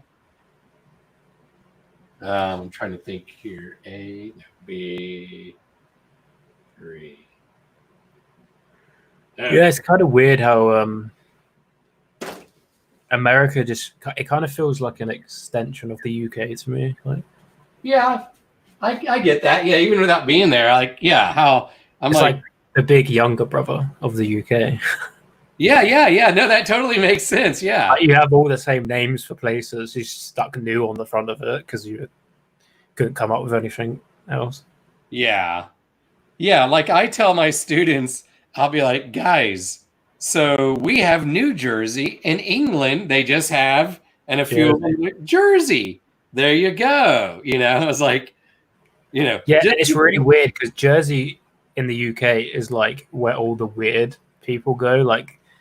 they're really orange with like fake tan, and they all talk strange. And then isn't it the same in America? Like New Jersey has like some really strange.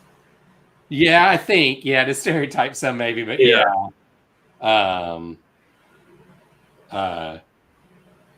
Sorry, I'm trying to text my.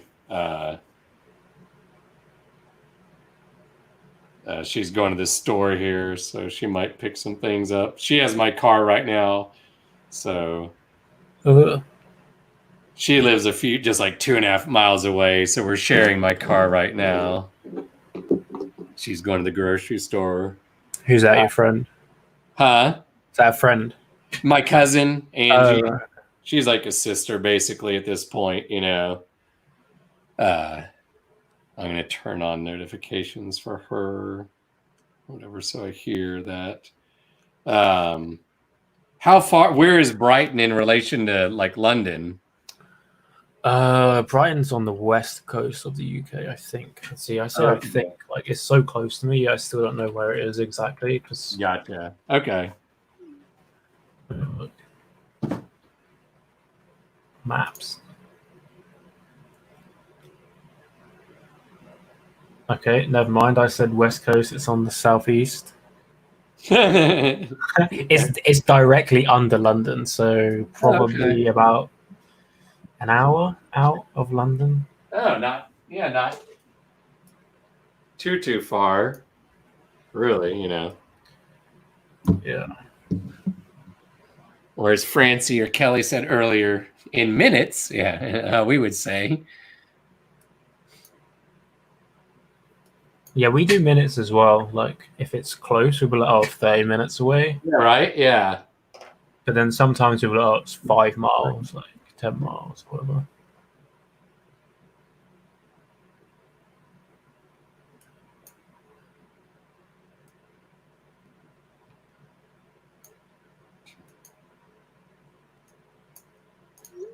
I think saying minutes in America is more accurate than in the UK, though. Yeah. Because we can go on the motorway, which is like your highway. Yeah. And like that'll be accurate unless there's traffic. But then as soon as we get off it, we're like back into like windy roads with traffic lights everywhere. So like a mile could be 10 minutes or it could be 1 minute. Yeah. Yeah. So like, to say 10 minutes is probably less accurate than to say, I'm 5 miles away, you know? Yeah.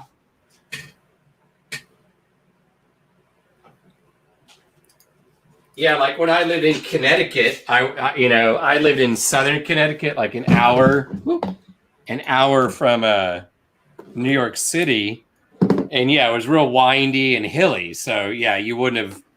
Yeah, it's that same deal. Or if we want to make fun of LA traffic, it'd be like that, you know. Yeah. You live in LA, and that could take you X amount of time. Oh, where's that adapter? I need to see if I can get that adapter. Nope. Hold on, I'm trying to text.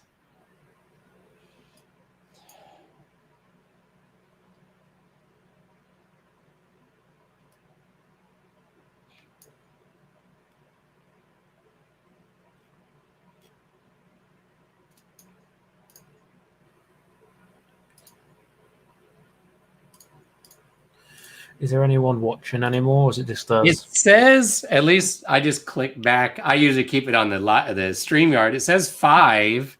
But then it says no one is in the participants.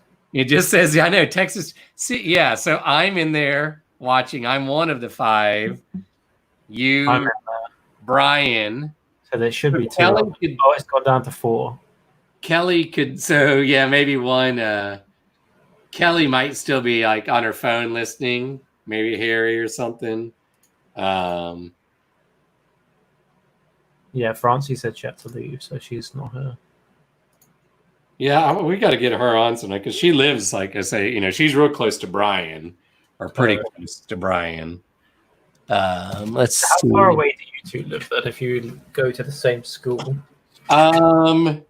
So if I was going to drive to his house, like let's say for whatever reason, like when you've seen us together, I just go to his house after school because where we teach is a little south of downtown and I'm east of downtown, you know, so I just go to his house right after work and we'll go eat on the way to his house. But after our show, when there's, you know, like no traffic, it's still going to take me like 35 minutes to get home. Oh, wow. You know? So, and usually, like I say, when I'm going, it's right after school when you can beat the traffic because we're already past downtown, our school, and then I'm coming back late. Or if I go down there to go to garage sales, then then it's early on a Saturday morning, you know. So how many schools do you have? Like, say again? How many schools are there in like America? Like, not in general, but like how close are they to each other? Because in the UK, like, we can have 2 secondary schools, like maybe a 5-minute walk away from each other. We'll have here. Because we have like school rivalry in the UK where we're like, oh, we're gonna go beat up this school after, like, they're so close that like.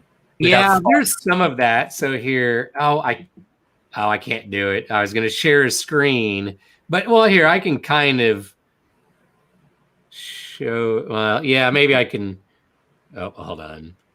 I can just turn the webcam here, though. Ryan's gonna come in like, don't leave the school. Yeah. Well, I can't see StreamYard. So can you see where that red dot is? It says Woodrow Wilson High School. Yeah. So I live right there, basically, like literally next to that, right? There's a junior high next to that.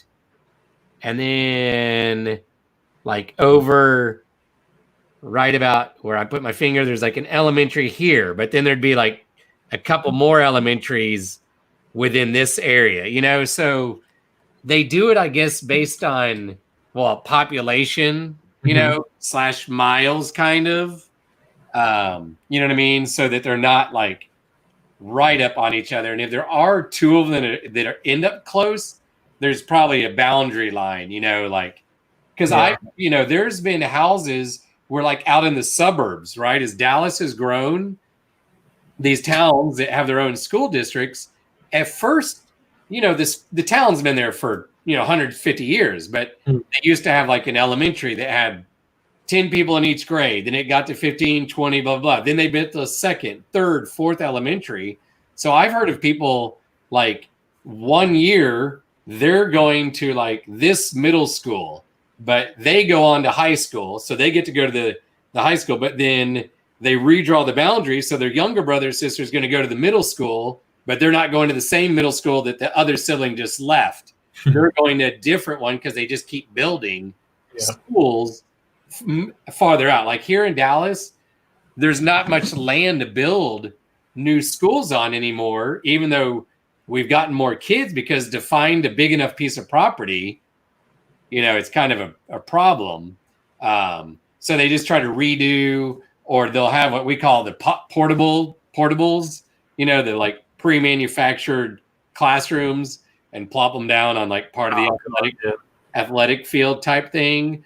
But I could get to, like I said, literally behind me is a middle school and the high school where my dad went. But I could probably walk to probably 3 or 4, 2 of them within, you know, like 15 minutes. And then growing up, like, it was always weird watching television from America because there was always the yellow school bus that picks all the kids up. Yeah. Takes them to school. Like, we don't have that in the UK. Like, you either get dropped off by your parent or you walk. Oh, interesting. And then there is like a coach system for like some kids. Like, if they can't get transport and they're too far out, like there's a coach that will come pick up specific kids. Yeah. But it's not like, it's like a school run thing. It's not like an actual government thing. Like, the schools don't have their own buses that come pick up kids. Okay. So like there was none of that like walk to the end of the street, wait for the bus, like get on the school bus with the other kids. Yeah. Yeah, I walked to school like 2 miles a day probably. Oh, wow. Yeah. So like here, maybe I'll show you again on where this little town, it's I'm not using the webcam anymore. Never mind. So I grew up in this. So I grew up near here till I was about 8 or 9, in this little area of Dallas called Lakewood, because there's a lake nearby and lots of trees. But then we moved to this other. It's still in Dallas, and some people might think it's part of like Dallas schools or something. It's called Highland Park and University Park. And like 100-something years ago, they wanted to join the city of Dallas when Dallas was growing and starting to, like Lakewood, where I live, was its own town 100-something years ago, right? And they, got taken in or wanted to or whatever. But Highland Park and University Park wanted to, but Dallas said no. So they've just done their own thing, and I think they are fine because it's not cheap to live over there. But the schools are really good, and it's kind of like a small town feel sort of thing. There are some negatives of it's still pretty much monochromatic for Anglos, whatever. So some people are moving over there because feel like they might be discriminated, and probably would have at some points. But and then just money, it cost a ton. But it's literally they didn't have buses over there or anything, because I lived a block away from the elementary, and the farthest anybody lived, it's kind of one of those deals like one of the parents had a job where they could be like, boss, I'm taking the kid to school. I'm not putting people down, but they didn't have a crap job to live over there, sort of thing. So I rode my bike to the middle school we had moved houses. That's probably like a 2 to 3 mile ride. And I'd ride sometimes dad would take me or mom So people, when we were in high school or even middle school, to go play sports against another team, instead of showing up in a yellow school bus like most everybody in America, we'd go up in like a private bus. Like at that time, it was Trailways was the big company that would go all over the U.S., or Greyhound, right? And we'd show up and people would be like, those effing Highland Park people, and we're like, we can't help. We live here. Like I was embarrassed even as an adult when I first started teaching to tell my kids where I grew up, because you judged, which I understand, but you're like going, well, I'm sorry that my dad made enough for us to live. I don't know what to say, Do you have like private schools in America? And Highland Park was almost like that. Yeah, there's some really good private schools. I have some cousins, my cousin Angie, who I've talked about, and some on mom's side that go. And private schools can be small. Usually they're smaller than a public. Yeah. Maybe better teachers generally, but there's not as many problems. Maybe with the kids, doesn't mean their homes are perfect. It's just probably more hidden or something. But you're paying a boatload to go there. Like I have a friend who's a baseball coach in San Antonio. It's like a big church private school. And we talked the other day, and it costs $10,000 a year to go there. Right. Yeah. So for him, it works because it helps pay for some scholarships for him to recruit, because he can legally recruit, whereas public school you can't. You take whoever goes there in their neighborhood. But it pays for some scholarships. So for him as a coach, it's great because he's going to have better teams, and then they can recruit easier. But that's, a good amount. I have a friend who teaches at a smaller private one that I bet is still $3,000 to $5,000 a year. And then there's some private schools that are like $50,000, $60,000 a year. And there are people that will send their kids there from kindergarten all the way through 12th grade, Yeah. So it just kind of depends. Yeah, we have them in the UK as well. They're really expensive. Right? Yeah. So that's why, like, some people will move over, like I said, to where we did, because it's kind of like instead of paying the tuition, you're just going to pay a boatload for your house and all that, So it's kind of a same thing. Especially around where I live, because I'm like southwest, which is the expensive celebrity area. Oh, okay. So it's kind of like, I guess you could say like the Hollywood of the UK. Like all the celebrities buy mansions here. Okay. So all their kids go off to private schools and that. Yeah.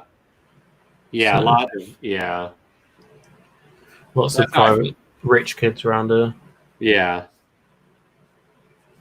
I'm pretty sure Ricky Gervais lives around here.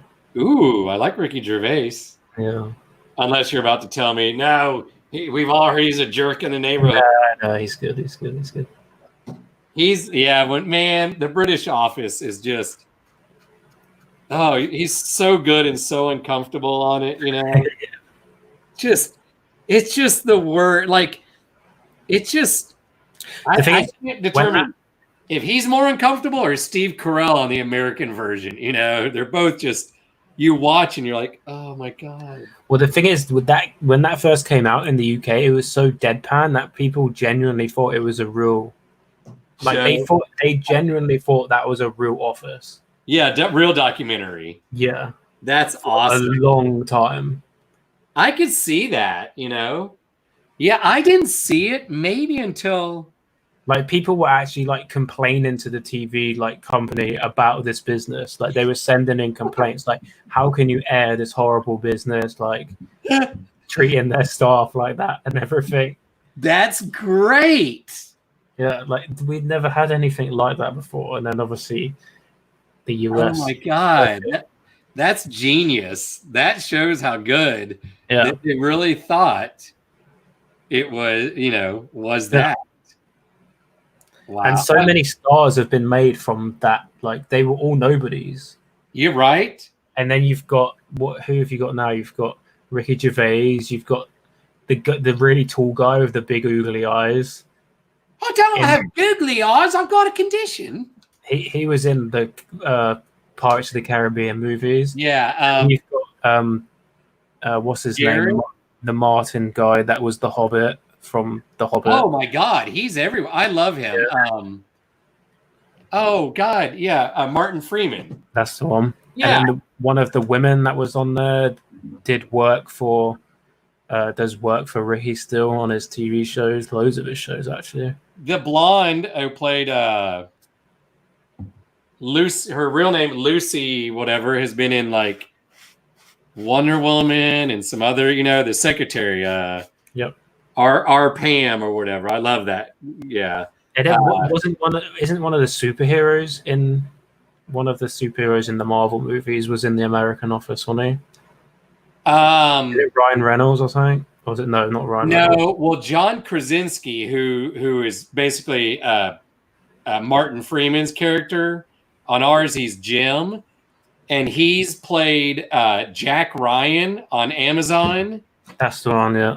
And excellent on that. And then he also, I just saw it, he wrote, directed, and starred in the movie The Quiet Place.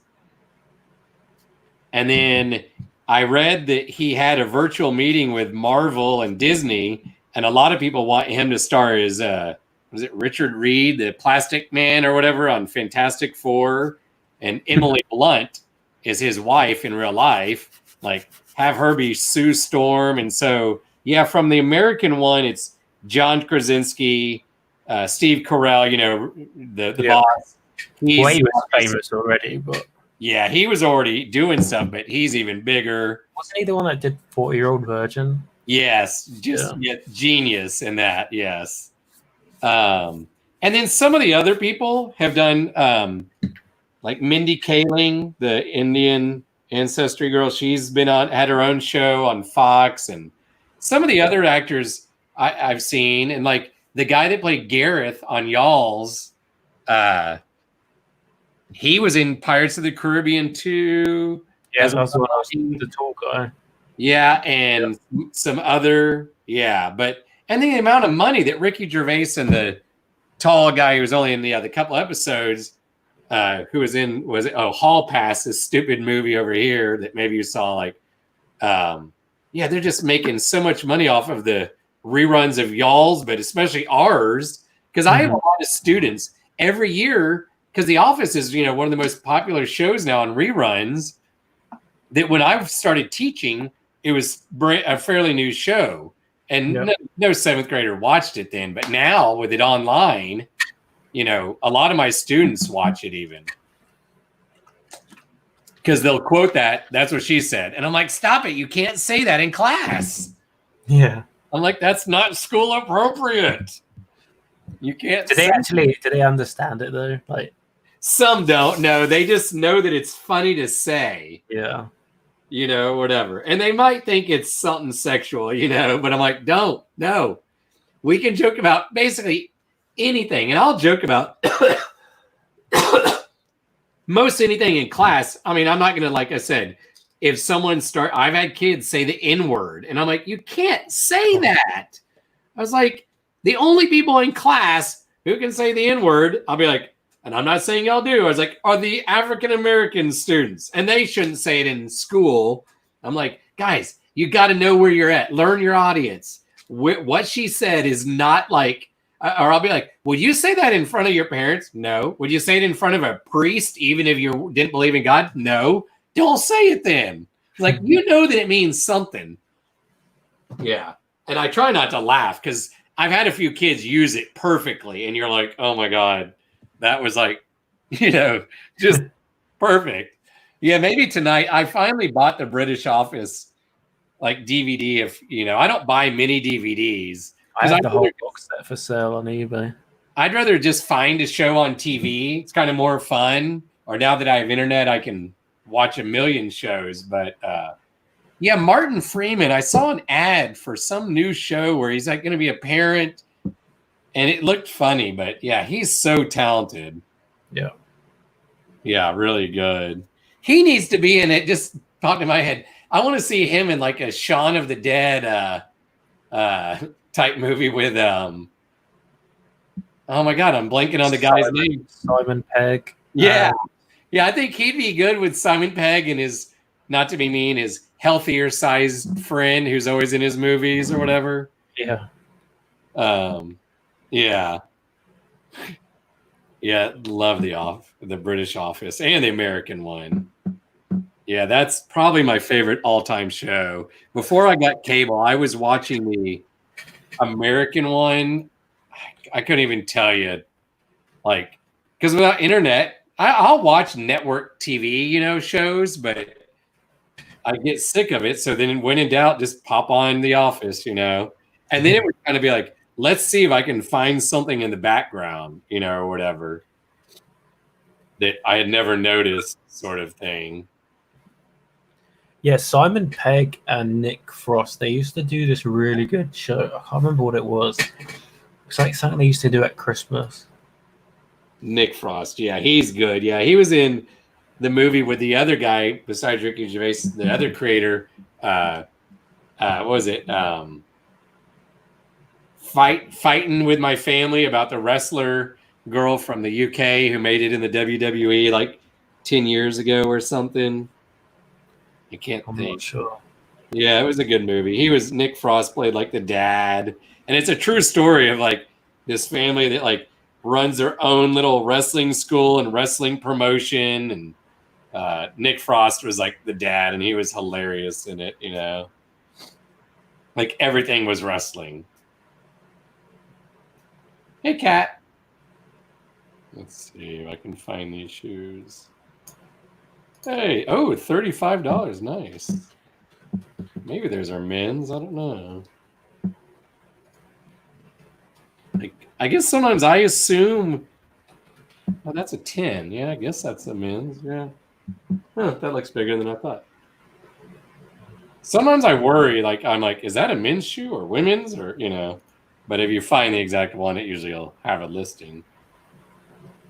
Oh, this, I don't know. You ever seen, I don't know if it's hard to see. I had to go see those little spring things. I guess that's some sort of shoe insert to, like, maybe make the shoe look more full or something, you know. They're like shoes, like Shoe the old tree. wooden ones. But Yeah. Yeah. Yeah. Your idea, though, of like the pool float helped, you know, like I said, when I got those little bags of air, it worked on those 2 pairs of boots. And then I was just thinking like you could just blow it up to a different size. Right. Yeah, that I should get some of those, the floaties. Because I also picked these up at this garage sale. I keep saying the one that was by school a few months ago. These cool old like army boots, or it's not as good of a webcam now. Sorry. You can probably get like a wooden foot or something. Yeah. Yeah. Like with an ankle. See, these boots made in, where are these made? Korea. See, that's one thing I don't like about shoes is like how clean do I have to clean them before I take the photos? Yeah, like I've done Nike trainers and like I sat there scrubbing the bottom of them I for used like to, 10 minutes. yeah. See, so I just listed these like I said, sorry, there you go. These like hiking boots. There's grass and crap. I just didn't even bother. I didn't even condition or anything. They're hiking boots. I'm like, I'm just trying to, like that guy Jason said the other day, just get it up. Whereas like on these zip up kind of combat boots, I feel like conditioner on them, I feel like he's right but wrong at the same time. Yeah, it's a mix. It's right? like if I had like 3,000 pieces of items like ready to list, then yeah. But like if I only have 100 a month, do I spend the extra time? Yeah, to do the first, at least like whiten the first picture or something.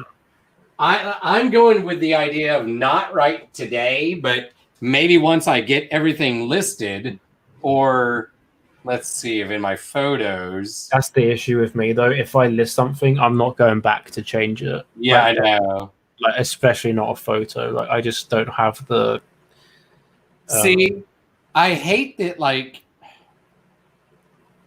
I could do it, but I hate that when you. I mean, it's kind of good. I already have enough pictures in my phone, but well, that's weird. Some I feel like pictures I took today are in my phone. Did I not list that item? Okay, I'm gonna.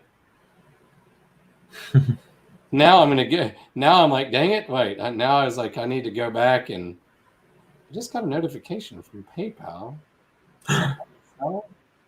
Someone withdrew all your money. Dun, dun, dun. I know. I don't know what it is because I could have sworn a deal from PayPal just on the top of the screen, but I'm going to PayPal right now. Oh, it's wait, what is it? Well, wait, why is there? It's these remote controls that I'm buying pending. I want to view the details. Yeah. Because there's two amounts, so I want to be like, come on. Pending out or pending in? Pending out, yeah. Huh. I just got to click the pay now or whatever. Come on, click out X. Oh, I guess I'll just close the app and reopen. I think there's a new PayPal scam for eBay where they pay on a phone and the payment doesn't come through to you. It continues being pending. Yeah. And then obviously if you're not paying attention, you ship them the item. Oh. Because I sold an item on the 16th and their payment's been pending. And I sent them a message saying, hey, I can't ship this item out because your payment's pending. Can you sort this out with PayPal if you want me to ship it soon? And they're like, oh, it's all sorted now. Shouldn't have to worry about it. Payment's gone through. And I was like, okay, thank you. If I wasn't paying attention, I would have just shipped the item out. It's still pending now. So I don't know whether this is some sort of, because on eBay it shows paid with a little tiny a sand timer. Yeah. It has a little logo of that where the payment P normally is instead of so it says paid with the little timer.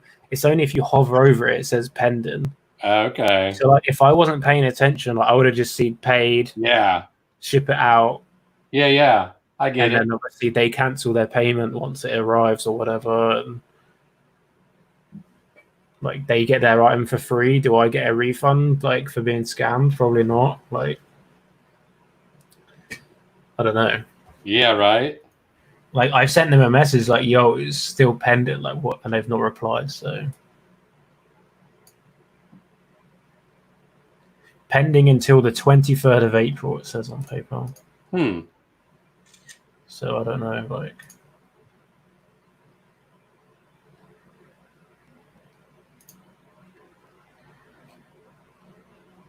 Sorry, I'm trying to write an email to ask the guy Rockstar Flipper about the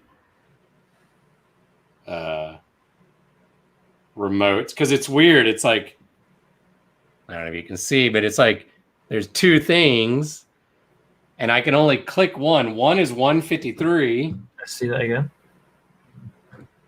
So here, let me turn the brightness down, as Jody always says. Hold on.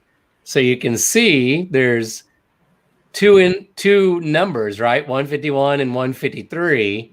Mm-hmm. You click on that one, the 153, it just says invoice received, and I can't click it. If I click the 151, well, oh no, I can't click that either. It was in Did you send the payment twice?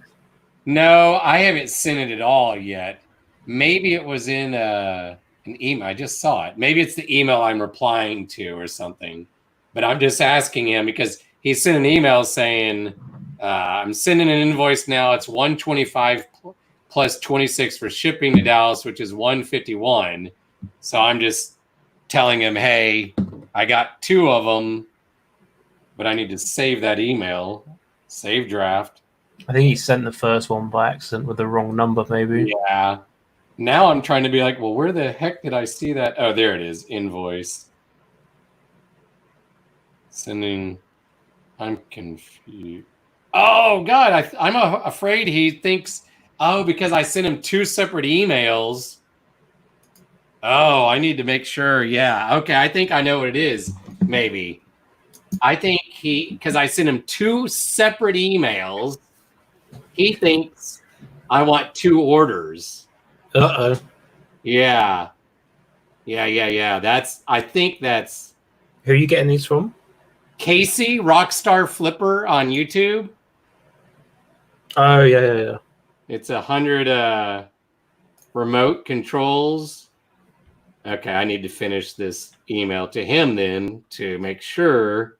I mean, it wouldn't be horrible, but that'd be $300 that, yeah, I don't want to spend that much right now. Okay. I'm gonna. What remotes are they? Are they like TV, different, and VCR and DVD, and they're not all the same.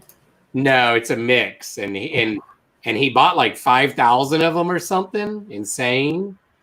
And he sells a good amount, and I've seen on his videos. So I was just like, as I said, I'm trying really not to source and go out, but I'm like, okay, I'll take a chance on this, since maybe by the time I get them, well, how many are you getting for 150?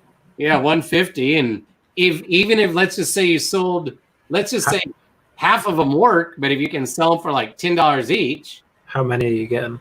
100 of them. Okay. So even if only 50 of them work, but if you could sell them for, what, $10 each on average, plus make a little off shipping. So if 10, that'd be 500, and I paid 150. That's times 3. That'd be okay. I mean, what is it, like 3 pictures? It just, wipe them down with a Clorox wipe to clean them up, test them. But I'll do that after I work through it'll just become part of my death pile. You can see. I gotta make sure. The really good ones are the TV, or I can't remember what they're called now. The ones that multi. In the UK, there used to be a thing. I can't remember what it's called, TV or something. And they have like really good remotes. They sell for like 30-40 quid each. Okay. And then Virgin Media with their TV, they use the same remote. So. Gotcha. Do you have Virgin over there? We used to have like Virgin record stores, and then Virgin Mobile cell phone, and I had that, but they've now gone away. They got bought out by someone, and the record stores went away like, I don't know, 7 to 10 years ago. Yeah. So there's a Virgin hotel it might have opened before all this. I don't know. It was being built not far, just on the other side of downtown. So over here, in Merca, I'd say Virgin / Branson's biggest presence now is like some hotels and behind the scenes, whatever he owns. And that stupid shuttle thing he's doing. Oh, this space deal? Yeah. Yeah. What do you think of Richard Branson?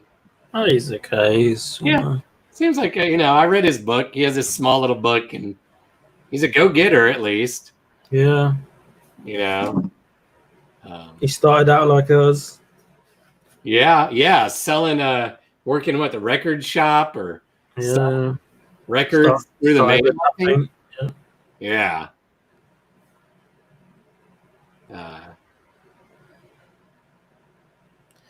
It's like Sir Alan Sugar, same sort of thing. Who's that? I don't know that name, I don't think. Sir Alan Sugar. He was the one that did the Apprentice in the UK. Oh, okay. He started selling sandwiches in London, like when he was like 15 or something, and now he's like, and then he got into electronics. He'd buy like cheap electronics and rebrand them and sell them. Oh, okay. Yeah. Oh yeah, I'm looking him up. Yeah, his name, that is great, Alan Sugar. And I guess now with this Sir, he's actually Lord now. I think Lord Alan Sugar. I think so. Yeah. Born 24 March 1947. Okay. Net worth 1.15 billion pounds. So, yeah. Like 2 billion. Yeah, he's doing okay. I think he's doing okay. He even has a Twitter account. Let's click on. Oh, he's very political on Twitter. Like he destroys people on Twitter. Yeah. Which you can get away with when you've got 2 billion. Yeah. Maybe he's living in Florida right now or something. I don't know. Sounds like he has a post about Florida 2 hours. Oh my God. Today, 1, 2, 3, 4, 5, 6, 7, 8, 9. 9 tweets today. That's more than Trump. You're right. I was about to say, to each their own, but hey, you want to do that many in a day, great. But yeah. Okay. He does. One is interesting. He has some guy like giving himself a haircut with the shears that they use on sheep. That's kind of interesting. I don't know if that's him. He's old and gray, so yeah, that might be him. Yeah, that's probably him. Lord Sugar. Yeah, that sounds so made up. Lord Sugar. Right. 5.3 million followers. Dang. He's actually following 3,000 people. That's a lot for celebrity. Yeah. Lord Sugar. That's great. Lord Alan Sugar. Let's go back to YouTube real quick. Yep, it's just me and you. I love it. 2 watching. Okay, I got to finish this email. 1, 2.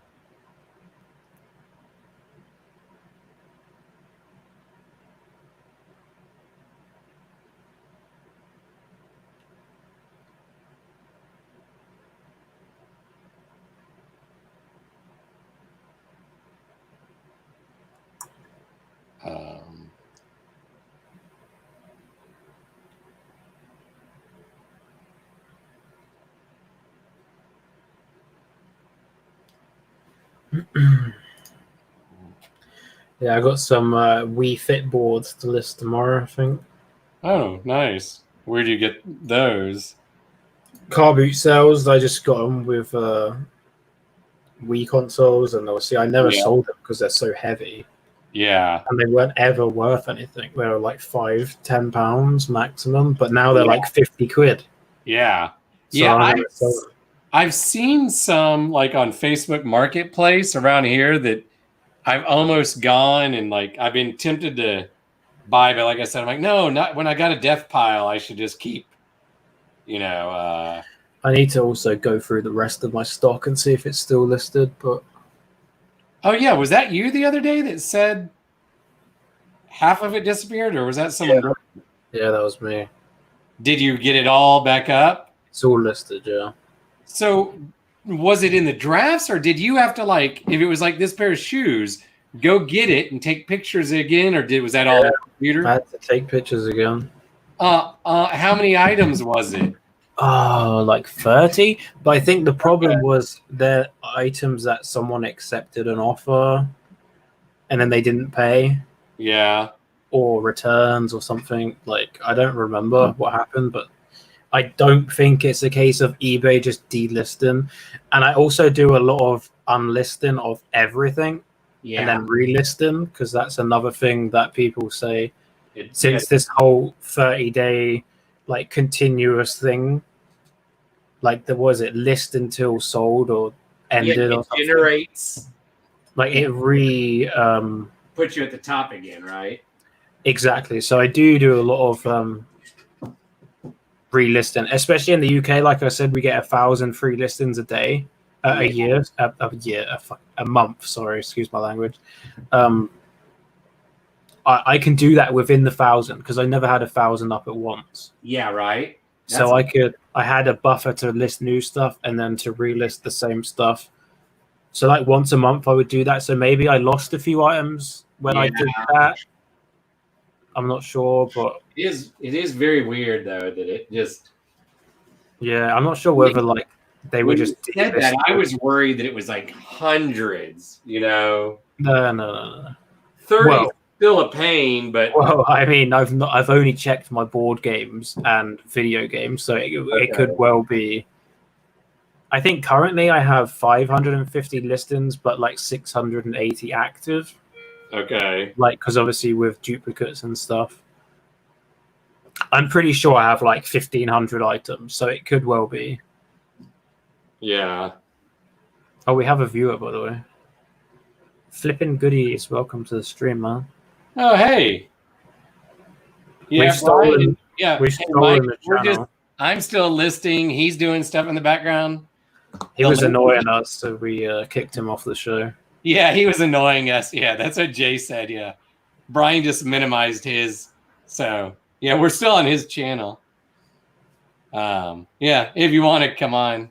Any update, Mike, on the warehouse or anything, or is that a bad subject? He was looking, Jay, at some like, I feel like earlier when we were talking to Brandon, you know, about that cheap warehouse he has in North Carolina, Mike is in Florida.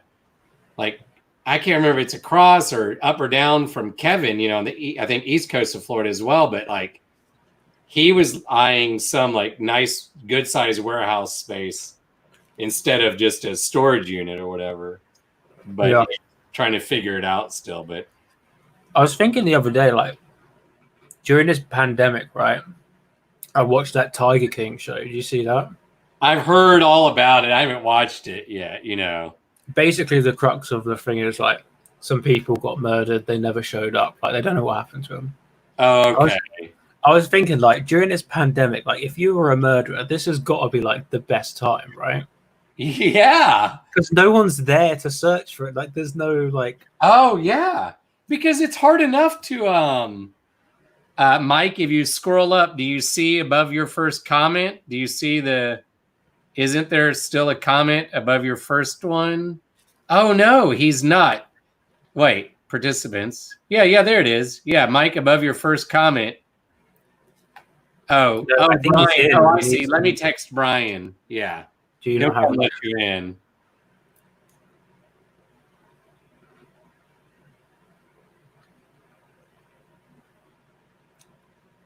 Yeah, I'm texting him. He's just spending time with the family inside. We murdered him. Yeah, we murdered him. But you're right. So, because it's hard enough to catch a murderer. Right.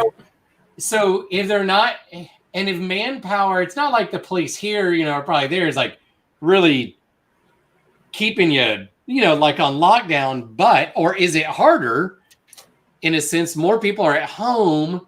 No one's seen anything. There's no witnesses around. Everyone's at home. Huh. Oh, that's awful. Hold on, Kat. Let me move that blanket so you can get in your bed. Like, how many missing people are there going to be when this is over? Like, oh, God. I had not even Like you go out for a leisurely exercise hour with your wife, you push her in the river, no one sees her again. Like the way you said that, I need to go back at 5:34 and I'm going to use my phone and record that because you said that the way you said it so casually makes me be like, this is why he doesn't show us his face, because Jay had a wife that he just casually shoved like off a little cliff into a stream or river or something. Yeah, you say you live with your pops, but really it was. maybe. Oh, that's okay. Did I take a picture of the soles of the shoes? Yes. Okay. Hi, Kat. You gonna help me work? I wonder how India's doing during this crisis. They're not reporting on India, and I feel like India, don't they have like nearly the same amount of people as China? Yeah, they're right at it. So I've used that website. They're like, aren't they like notoriously known for like being really like unsanitary, not in a bad way? They just like still poop in the river and stuff. In certain parts, I feel like it's, I hate to say parts of, some of it is like still lower socioeconomic type. We'll put it that way, right? Yeah, and the lack of indoor plumbing and stuff. But I don't know. So they say wash your hands. Like, how are they going to do that if they don't have indoor? Yeah. Like, how is that going to work? I don't know. That's a good. They don't have the hospital. Okay, like if you think about Africa, right? Like they obviously don't have the hospital capacity, but people are spread out a lot further. Yeah. So like contaminate, like the spread of the virus is probably not going to be that bad in Africa compared to India. So India's got the same situation with not enough medical, but then there's 1.8 billion people there. Yeah. Whatever it is. So I feel like that's a catastrophe waiting to happen right there. Yeah. And they're not reporting. Like, I don't think I've heard anything about India. Yeah, I'm going to look later. I say that, but I said that for the last 5 hours, about 4 But then again, we're not hearing anything from Russia either. And I feel like they've either made this thing and they've already got the cure, or they're not telling us something. Yeah. And I'm definitely not in the same boat as Brian, where I believe China are telling the truth about their numbers. Well, yeah. Because there's no way they got 3,000 deaths and then they just suddenly magically stopped. Right, yeah. Well, yeah, or he was just saying more, he doesn't going to get political about our politics. Okay. To offend viewers or people that are kind of friends, because, if I ever get too political, just tell me to shut up. You're fine. I just rant about stuff that I find interesting. Yeah.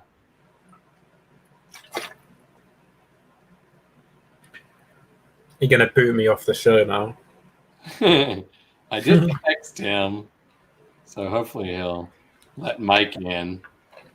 Maybe I'll call Mike in a minute. If he doesn't come out and do it, he might not have his phone right by him. They could be eating dinner or something. Probably not dinner. They're not like 90 years old at Luby's cafeteria eating right now. Oh.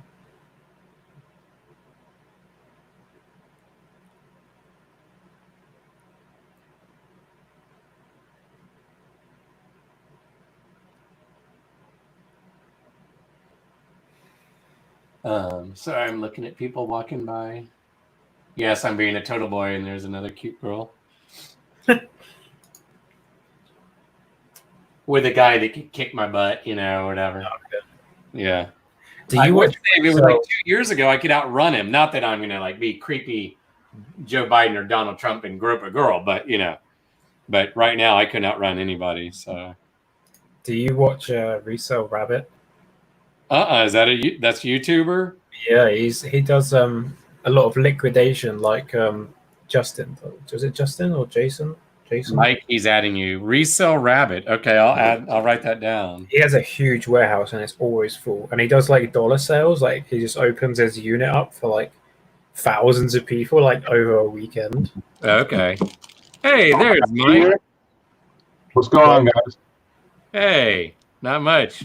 Mike, Jay's got to get his camera working, but you've probably seen him in the comments. What is that? Oh, old Game Boy, nice. That's old. Is that like first version? Game Boy Pocket is what this is. But that's like the mini version of the original. Oh, okay. Are you ready to get upset? Yeah. Okay. I spent $500 this weekend. Wow. How much? Game Boy Pocket, right? Yeah. That's Pokemon. I don't know how much that's worth. I haven't looked these up at all yet. But I have a tin full of games. Yeah. Nice. Then we got... You don't mind me doing this, do you? I'm listing. Jay's kind of doing some tweaking over in England. Jay, it's good to meet you. I was just about to shoot my own what I grabbed this weekend, but I'll do it live on your show. Yeah. So then I got this Nintendo Game Boy. It's the green version. I don't know if that's rare. Yeah, I was gonna say when I was selling my old one recently, I didn't see. Yeah, I'm not a game person. I know how I'm dangerous enough to buy it. That's Jay knows about games, I think. Purple, yellow, and gray are the main colors. So I've never seen a green one before. So okay, then I got this multicolored one, and this is what is this? Cool. That's a DS. Yeah, I just sold. That's the one I sold that I had. Has little scratches on the back and stuff. I don't think that's a big deal. They all work, by the way, which is good. Nice. What is that? A lot, or a state, or what? No, I bought it off Facebook Marketplace. Here's another one. Nice. Yeah. This one's in better shape than the other one. Yeah. Are there in different people you bought them from? Those square ones are like $50, $60 each. Same guy. Okay. More games pop up, and if I can open the stupid thing. Come on. What is this? This is Wario Land. Wario Land? Yep. Okay. I have no idea what these are worth. $5, $10. I have no idea. Then I got the I think this is a SpongeBob case. Oh, let me turn it the right way. Is that a SpongeBob case, I think? Yeah. And inside there is another DS. That's a DS Lite. This doesn't say light on it. This just says DS. Doesn't it normally say light next to it?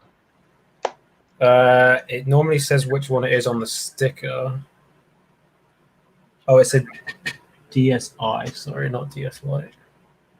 There's a little I in the circle, I think. So a blue one of that. Yep. Think that would be a pretty good haul for $500? Yeah. No. You always, yeah. No, that's not a good haul. How much are these things worth? You mean you paid $500 or? I paid $500. Is that all of them, or how many more? Or is there even? That's what I was asking. How much do these Game Boys go for? I have no idea. $50? $30? I feel like I sold. Let's see what my DS. What I sold it for. Let me. No. You know, I've been selling PC games, right? So I got about 30 PC games from this guy. Yeah. So I'll just give you a couple. Okay. All right. Yeah, Jay knows. Yeah. So I already have a ton of these, and this is just going to add to that list. Yeah. I'll look up mine here in a second after I do this list. Then I got.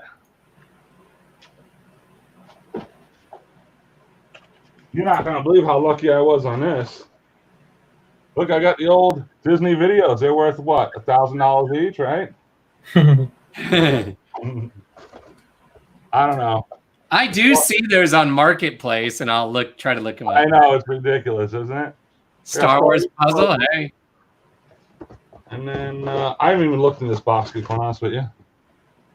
Vinylmation.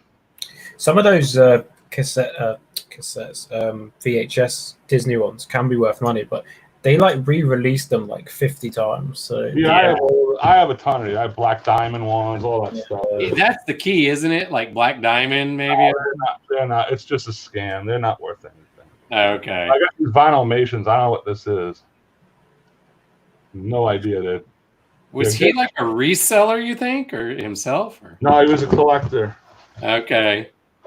I feel bad because he has cancer and he needed the money for meds. Oh yeah. So like I said, I paid $500 for everything. Yeah. That's just the tip of the iceberg on that. I got this one, this Nintendo. Yeah. This I believe is the light. Yeah, that's the right one. I always get confused with the L and the I. Yeah, so I got the whole pink setup. Everything's pink. I got all kinds of accessories for this. Yeah. So I can believe this is like a young girl's setup, you know, the pink bag and everything. Yeah. I mean, you've bought the stuff at the right time because all this stuff's inflated like 100% right now. So. I got 2 PS2 Slims. They're good. With a whole bunch of games and joysticks, everything. Well, I'm not gonna keep bringing everything over. I got a Wii U. I got a Wii. Nice. I got 2 Xbox Connects.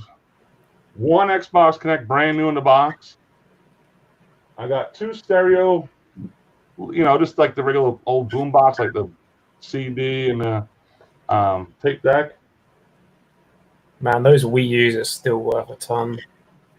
Oh, the Wii U already sold. Oh yeah, I was gonna say. Wow, that's awesome. I got a Super Nintendo that sold already.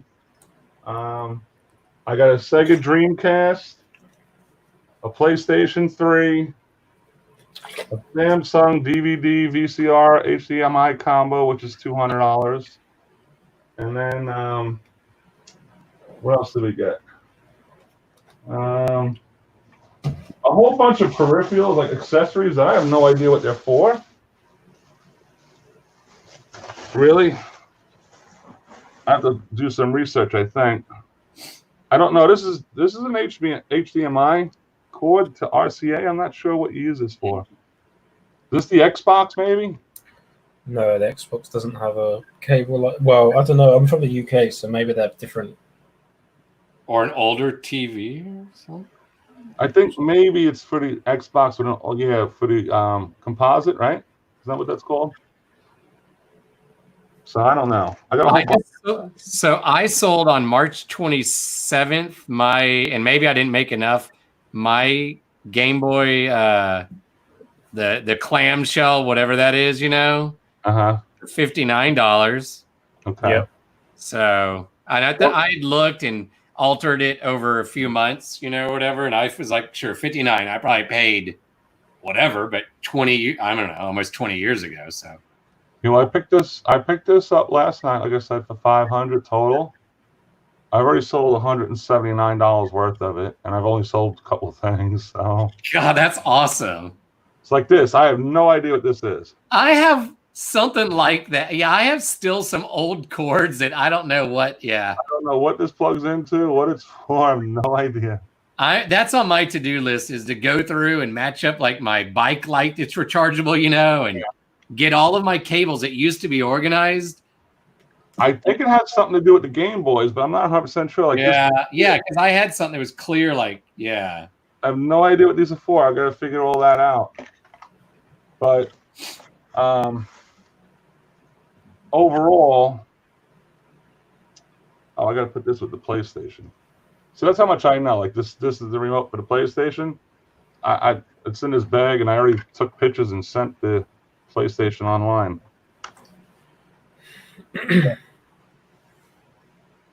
That's awesome. Yeah. Were they close by too, more or less? No, they were in Orlando, which is on the other side of Florida. Yeah. Okay. But I guess, hey, we got time. How far of a drive was it? Well, my son lives over on that side, so he actually went and picked it up for me. Okay. And then I drove over last night after work. It's an hour and a half. Okay. So. Yeah.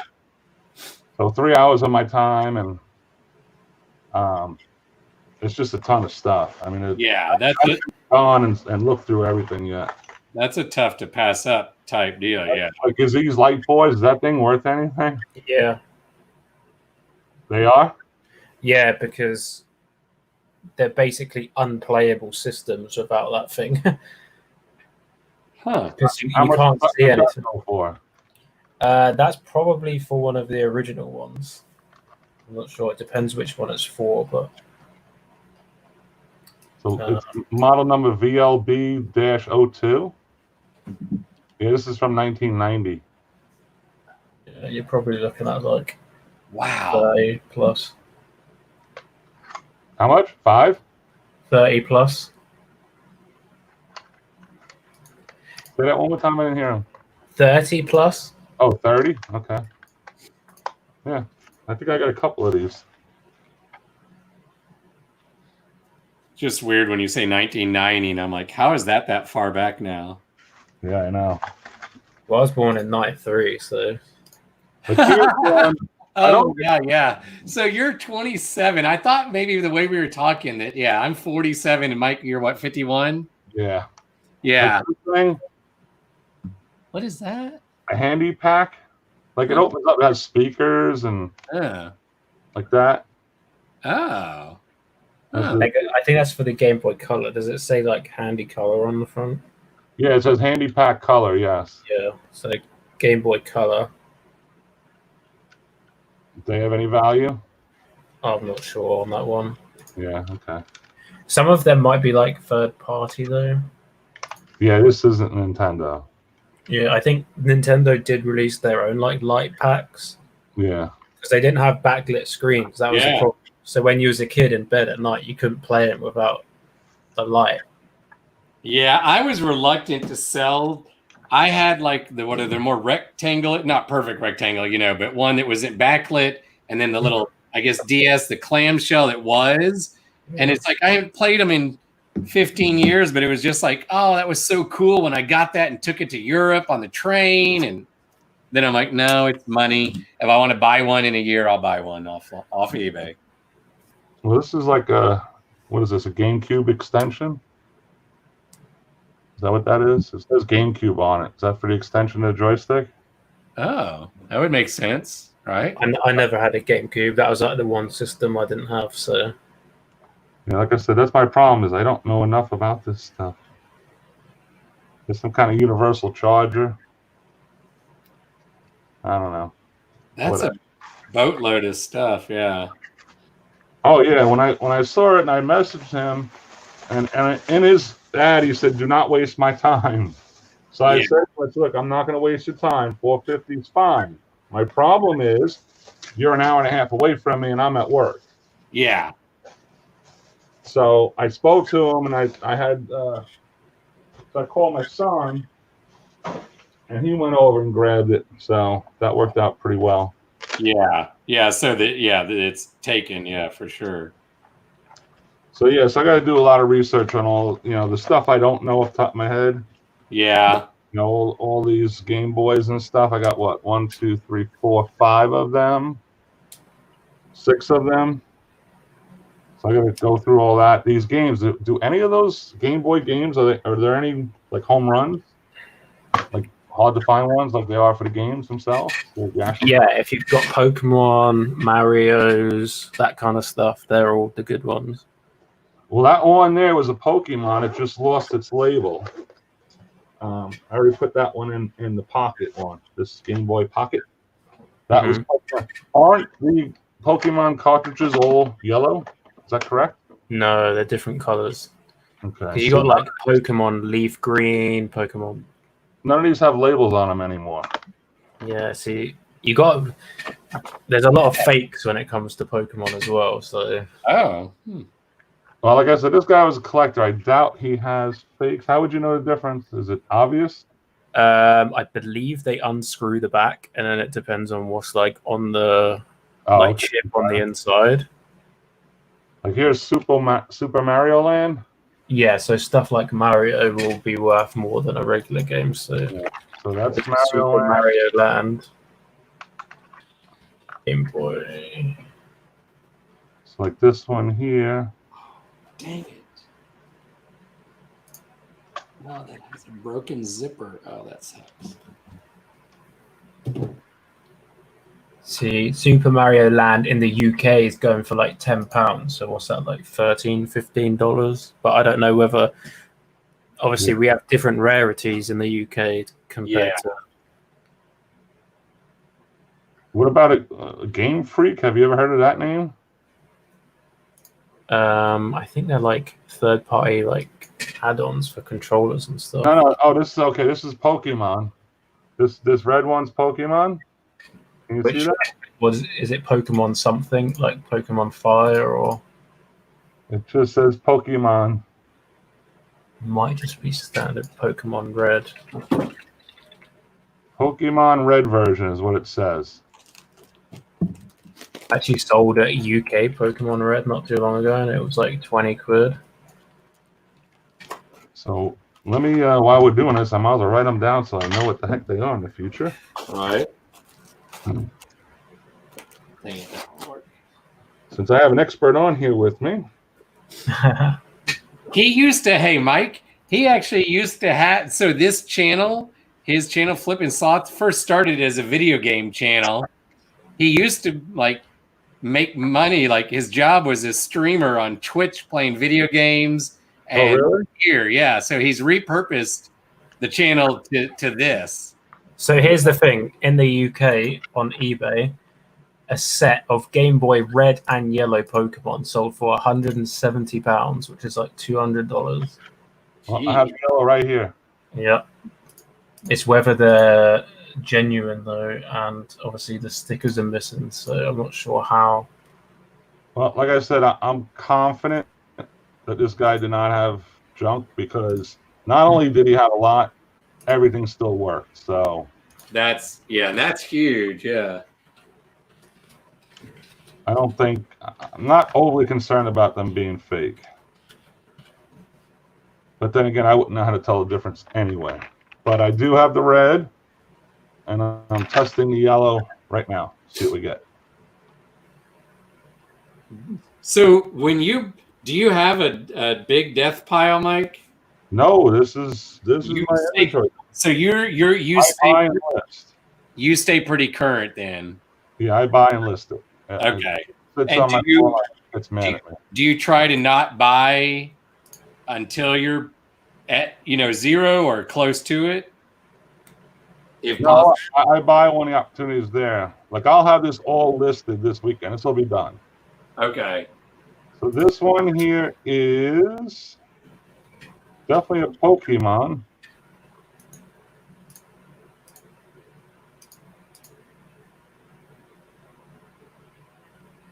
Doing a whole bunch of stuff. This is Pokemon Piku? Is that right? Pikachu? It's just Piku, I think is right. Is what? Oh, Pika. That's the yellow one I had. Keeps on picking up my camera. You see that one? I don't know how you play these video games. They're black and white. You can hardly see them. So that one's called Pokemon Special Pikachu Edition. It's Pika. That's all it's. 1995. Does it say Nintendo Game Boy on the indent at the top of the cartridge? Yes. Yeah. Okay. You talking about right there? Yeah. It does say, man, it's hard to say, but it does say that. Okay, that's a start. I'm trying to so that game there is Pika. Just I want to put this down so I know what the heck they are. Well, according to Google, it's the Special Pikachu Edition. The yellow one.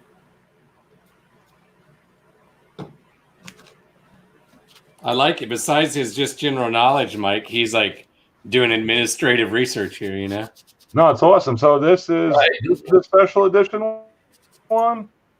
The Pika? Yep. Yeah, that guy got good stuff. Special Pikachu edition, it says on Google, the yellow one.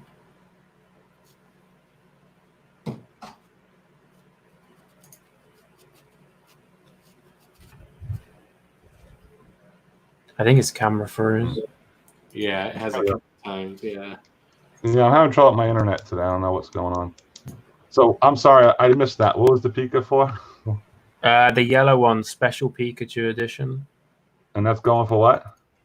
I've not looked that up. Hang on. Oh, okay. You got to give your staff time, Mike. Oh no, hey, ask me about stereo equipment. I can help you. It's going between 15 and 20 in the UK, so probably like 25, 30 in America. The problem is we have different cartridges here, so like different. They like the size, like no. We have the same size, but yours were made in America, whereas ours were imports from Japan. Oh, this one's still on here. This is Donkey Kong Land. Donkey 2. Kong Land. That might be a good one. 2, Donkey did you Kong say? Land 2.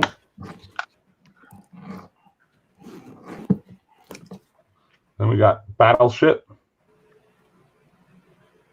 I guess I have no idea if these things are worth anything. I know this one isn't, right? The kids ones, the Animaniacs. Was that Looney Tunes or something? Oh, Animania. Yeah, Animaniacs. Maybe a Jam.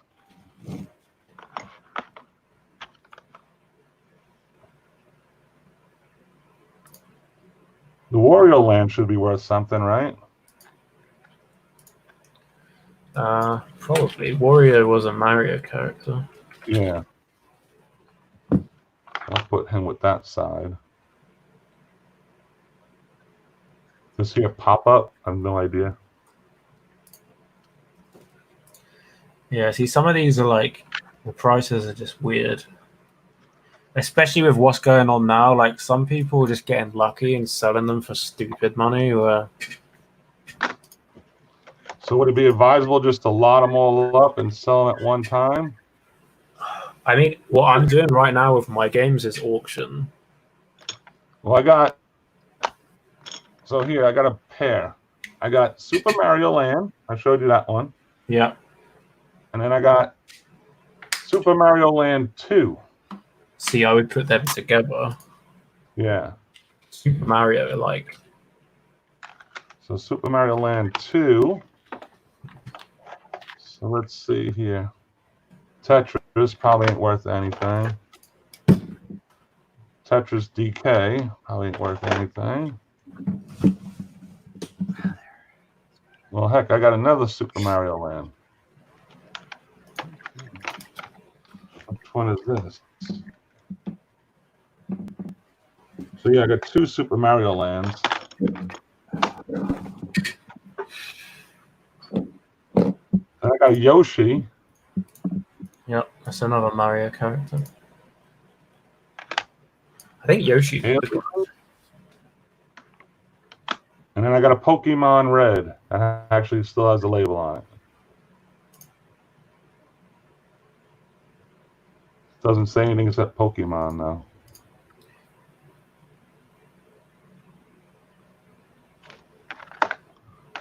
That's probably this pair here now. Pokemon Red and same thing. Yeah, probably. I would presume they're the same. I don't know why he would have one without a sticker on it, though. It's kind of weird. Well, no, I put the sticker on, so I know what I mean the one without the sticker.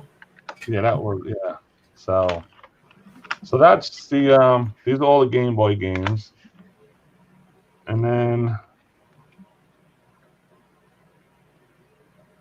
these are for the Game Boy Advance. That's Star Wars. Yep. Got Sonic. We got Advance Wars 2. Pac-Man. And a Advanced Wars. I'll put the Advanced Wars together probably.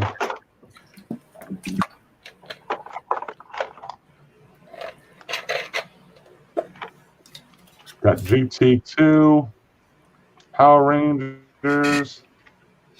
Oh, that's a name I've not heard in a while. I got Super Mario World for the Game Boy Advance. Let me have a look. That sounds like a good one.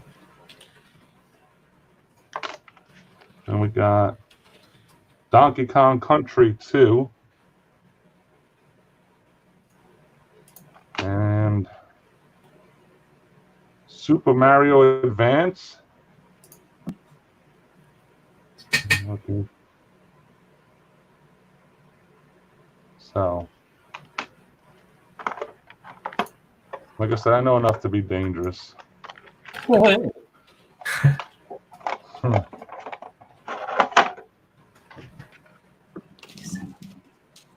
Okay, I think I've tied Brian. I got 57 listings now.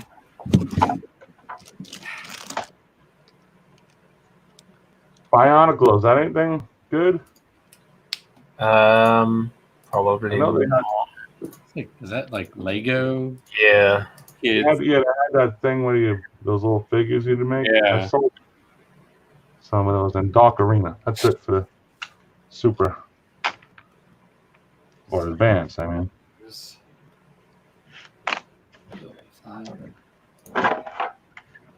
Then we have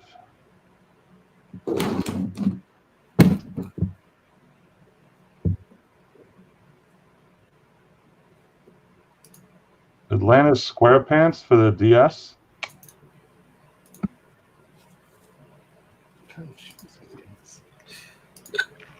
Those don't look like they're anything special in here.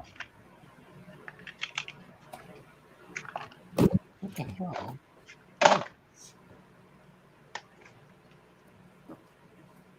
Cats and dogs. Yeah.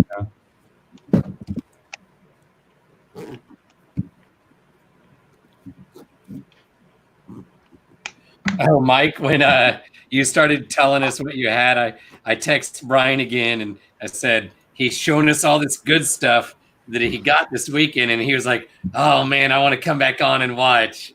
But I know he's with the wife and kids, so he can't, Yeah. But it was killing him because he was like, man, I know Mike's got good stuff in Raleigh Electronics. Yeah, no, I didn't get any electronics this weekend, although I am looking. Oh, there we go. Yeah, you've become real good at all that. Well, I can't keep it in stock. Yeah. I sold hold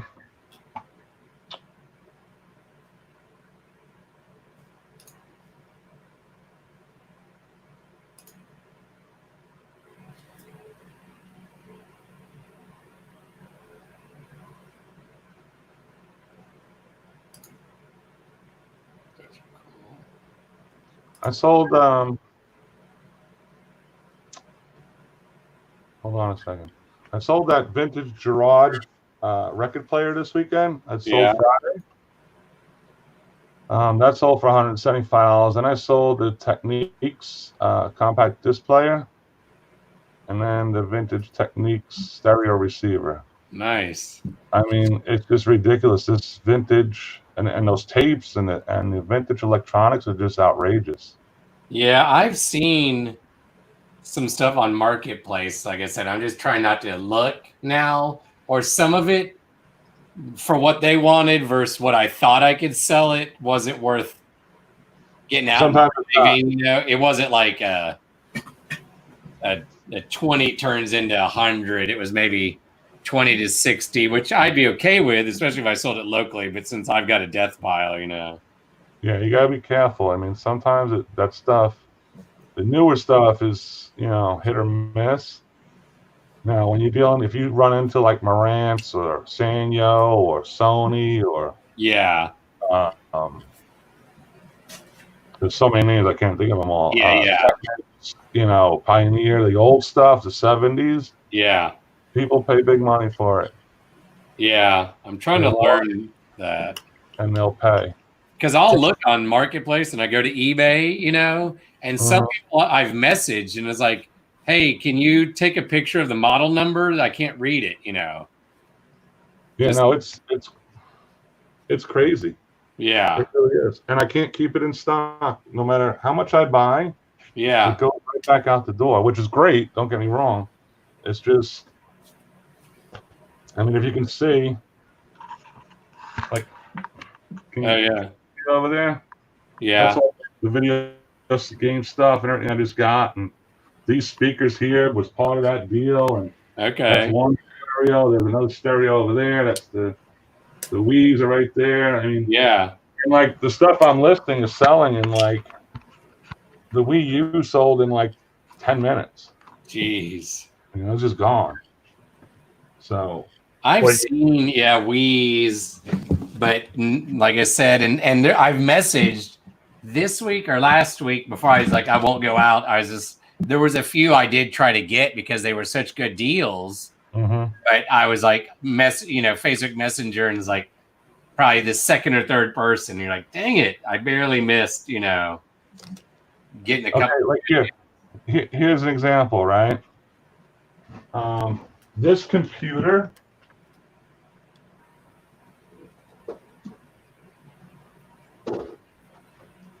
This computer here is part of this buy. This here. Yeah. Okay. Sony. Hold on a second. My screen's all messed up. I used to have one of them laptops. This here, the Vaio? Yeah. Vaio, right? Yeah. I listed it 20 minutes ago, just sold. Jeez. Okay. And the sound doesn't work on it. But it works. And it has Windows 10 Pro on it. I mean, it's a little discolored. Yeah, but it's in great condition, really. What'd that sell for? $89. I mean, that's what they were for about. So I just, whatever. Yeah. That's a good price for Windows 10 costs more than that on its own. Well, yeah, but I mean, like I said, the sound on the computer doesn't work. So it's like, I mean, realistically, I didn't even know this was part of the buy. My son handed it to me. I'm like, what's that? He goes, that's what the guy gave me. I'm like, oh, okay. Bonus. Yeah, that's extra. That's like, yeah. So like I said, it's hard because the guy, I felt bad. Yeah. That's what he was asking. I didn't haggle. And that's one of my favorite things to do is haggle. Yeah. I didn't haggle with him at all. I was just like, I'll pay what you're asking. Yeah. I just need to get my butt over there. Yeah. Yeah. When it's such good stuff, it's real, and why he needs the money. Yeah. Yeah. Yeah. I mean, like I said, I just felt bad. I feel bad on a lot of buys I'm doing right now. Yeah. I do. Yeah. But People you should feel bad because really you've helped the guy out. I understand, but I'm also trying to be as fair as possible. Yeah. I know if I can make profit or not. Yeah. I went to a buy last week where they wanted $40 for everything. Yeah. I wound up giving them $80 because I just felt like, Yeah. for me it was well worth it. Well, it's like I've had to learn the couple of storage units I did with Brian, and then even the one like that I helped him clear out. It's like some of these people, like, they lost everything they had because, they're going through a rough time. And I'm like, I don't mind saying, I even brought it up in therapy. And my therapist even said, she was like, I get it, but somebody's going to buy it. So I feel like those lockers you bought with Brian, though, weren't just someone that went, like, they didn't lose their house. Like, that was a business or something, because no one has 50 pairs of the same shoes. Well, that one, I wish I had bought with him. That one, I just helped him clear out a little bit. That was weird. That one, I felt like he and I talked about because it looked like there was something that gave us a hint that maybe, something about maybe a hint that maybe they'd done some time. And then there was some clothes tags. So Brian had to order like a little thing, like they'd have the store to take the tags off the clothes. Oh, you just need a really powerful magnet and those things will pop off. Okay. But so the second unit that we did together though, that has a bunch of like the Nike and Adidas sweatpants and suit, jackets. We learned from the lady who ran the place. She's like, yeah, it's like a young kid and his dad had cancer. And it was weird. That was a unit. Also, we found a bunch of bullets just throughout, and we kept waiting to find a gun. Not to sell, but and so like that one, I do feel like the kid literally probably just couldn't pay because he was helping his dad out, and but I'm trying to just learn like with my students. I wish I could adopt. If I knew a lot of their stories, I probably would adopt all of them if you could. Why would there be like 1,000 headbands from Nike in there though? Yeah, that one that one maybe was a store or something. The second one, like I said, so I'm just having to learn. It's like my students. It is what it is. All I can do is help my students. If I buy a storage unit and it looks like they lost everything, just pray, send out positive energy. I mean, hope they're doing better. Yeah. Yeah, Brian and I went to garage sale. I don't think we bought anything because she didn't have anything good that we wanted, but a lady like last fall or something, like, yeah, she was raising money to pay for cancer medicine, and we looked around kind of trying to find something, to help her out. Yeah. I mean, I donated another lady. I don't have those boots in here. They were raising money to adopt a kid. So like they were selling brownies and cookies, and I bought a pair of boots that were expensive, more than I probably would have. But then when I listed them finally the other day, I was like, I listed it lower because it's like I also bought like 2 brownies and donated another like $15, because I'm like, they're trying to adopt and it costs a ton, so,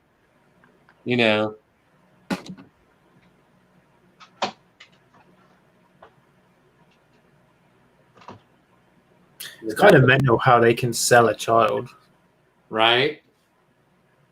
Or as I jokingly say, rent to own, like foster to adopt, or something. You're going to rent to own. Like, where does that money go? Does that go to pay for the other kids that aren't adopted yet? Or like, are they just like...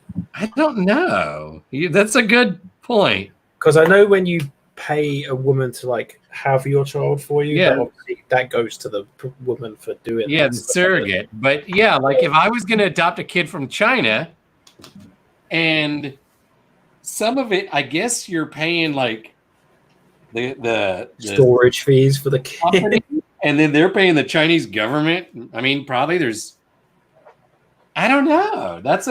Because I'm trying to not really save up. I've hinted with my dad, like, Dad, if I'm not married in a few years, if you want more grandkids that you actually get to see, it's going to cost me a bunch of money, which I don't have. So, because Dad, you're gonna have to find a real young girl, though, no? Yeah. You what can't, you got there, Mike? Can you sell this PlayStation 2? But then when you open it up, it's a burnt copy of it. No. You can't, right?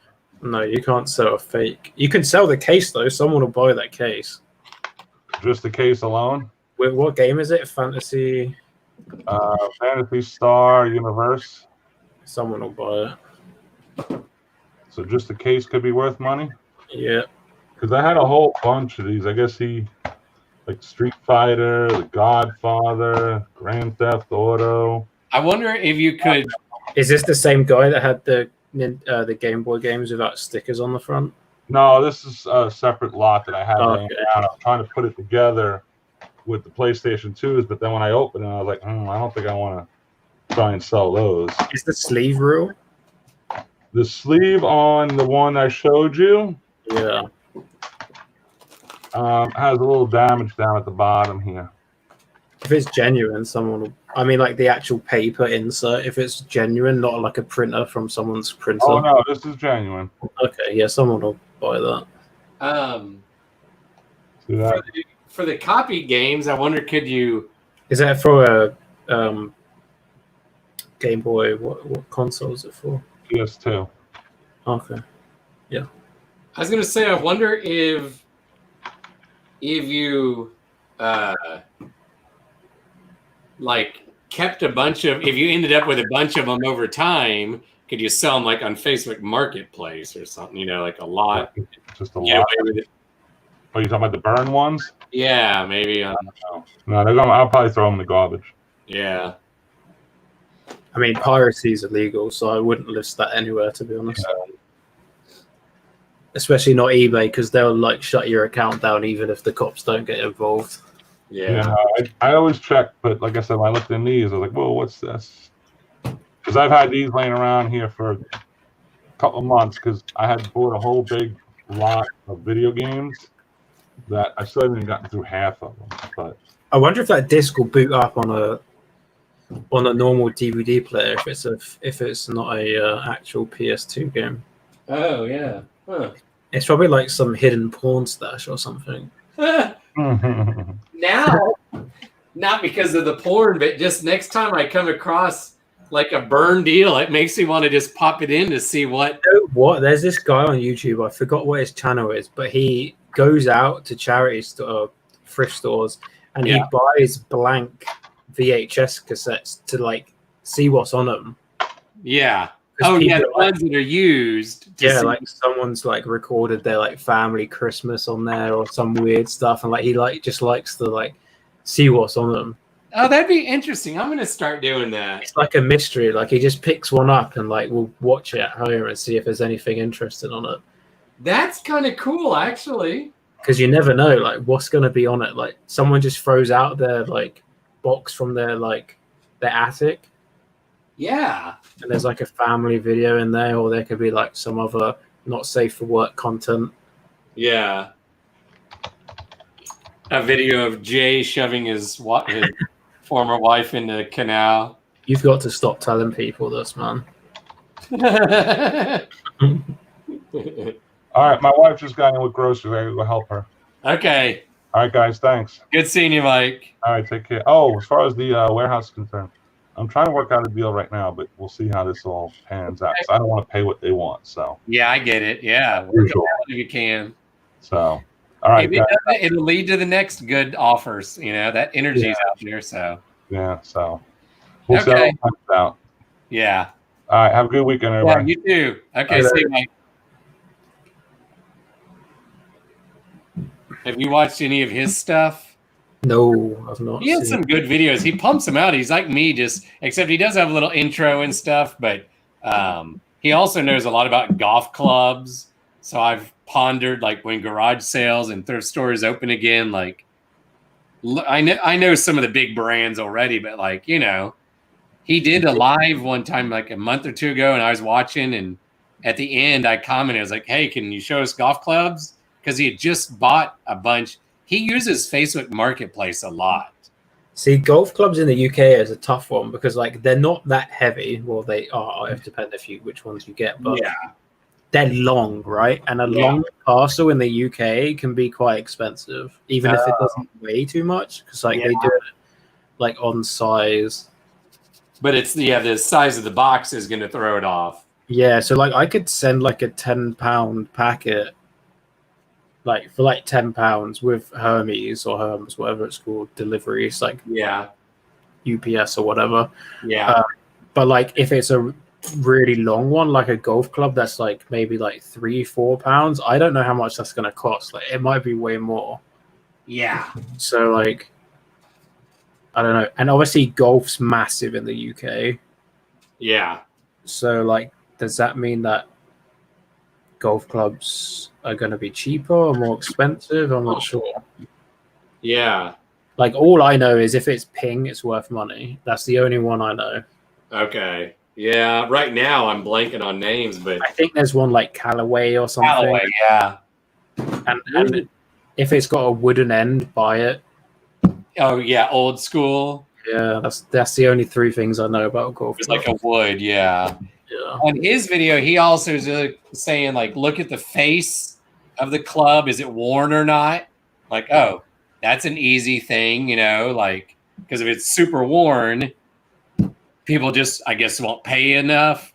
Because I admit, I don't know if it's like about the physics, if that wears out the bounce, kind of, you know what I mean? But like, or is it just the looks? But he was like, it was just a few simple tips that I need to get him to, say again. But it makes me wonder, like, see, I live across the street from a country club, and I thought it had closed down. I used to live on a golf course. But I've seen people still playing at least a few days a week. So I'm like, some golf courses, like the public one near me, like a mile away or something, the city shut it down. But I'm like, is golf going to be hotter? So will golf clubs be I don't see why they would shut down. I mean, you go around on your own, basically, or with one other person. See, that's my deal. I've seen enough people there that aren't distancing. They're walking around pretty close together because they're playing with a group, and some are 6-10 feet, you know what I mean? But others, you're like going, come on now. See, they're saying that it lingers in the air for 3 hours after a cough now. The particle. So if I cough, and it's just me though, it's in the air for 3 hours. Apparently, they originally they thought the coronavirus was really heavy. Yeah. So it like sank to the floor really quickly. Yeah. Now they're saying it's really light. So any like wind disturbance keeps it in the air for up to 3 hours. Oh, God bless. So they're saying like shopping, like when you're out grocery shopping, if someone coughs in the aisle, it lingers in that aisle for up to 3 hours, and it floats onto all of the food. So the cans and the bags and that's why, they say wipe everything down. But because like that's why when I've walked over to my cousins, we're sharing my car. There's a path. It's called Santa Fe Trail. It goes to the lake, and I could take it to the lake, go up along the lake for like 3 minutes, and then cross over to her neighborhood because it's just be as easy and safe. But I'm like, because it's for that trail, it's pretty busy. And at the lake, it's less busy than it was a couple weeks ago because the city shut it down and they're trying to tell people like, quit going out there. But I've read some articles about like, even if you're running or riding the bike, walking, but now I'm behind you, the stuff might blow. But now knowing that, jeez. And they're also saying that when you sneeze or cough, it goes way further than the social distance and distance. Oh, for sure. Sneeze, yeah. Like I was outside the other day with my dad and he smokes still. And I was like, look at your smoke. Yeah. Like you're blowing that out of your mouth, not with much pressure. That's not a cough. You're just blowing it out of your mouth. Look how far it goes. It goes like 5-10 meters. Yeah. Like that's just your breath. Imagine a cough that you're propelling at 60 miles an hour through the air. Yeah. Like there's no way, like.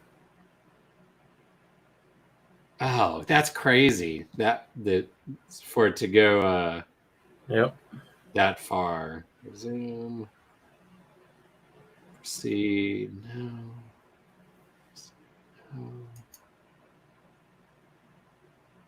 Upload. Trying to get all these shoes done at least before I take a break to eat. How many more have you got to do? I'm down to 1, 2, 3, 4, and then I have this one pair of boots that Brian and I got at the Goodwill bins.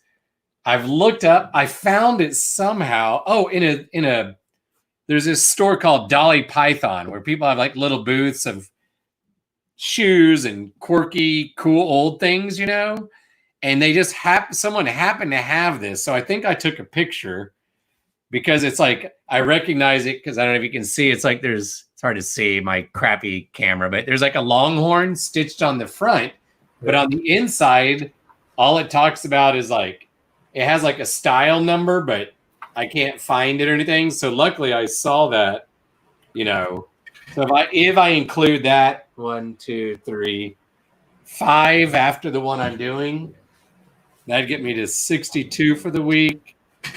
I could eat dinner, then work on, then start on, I have a few other pairs of sneakers. I could clean the bottom.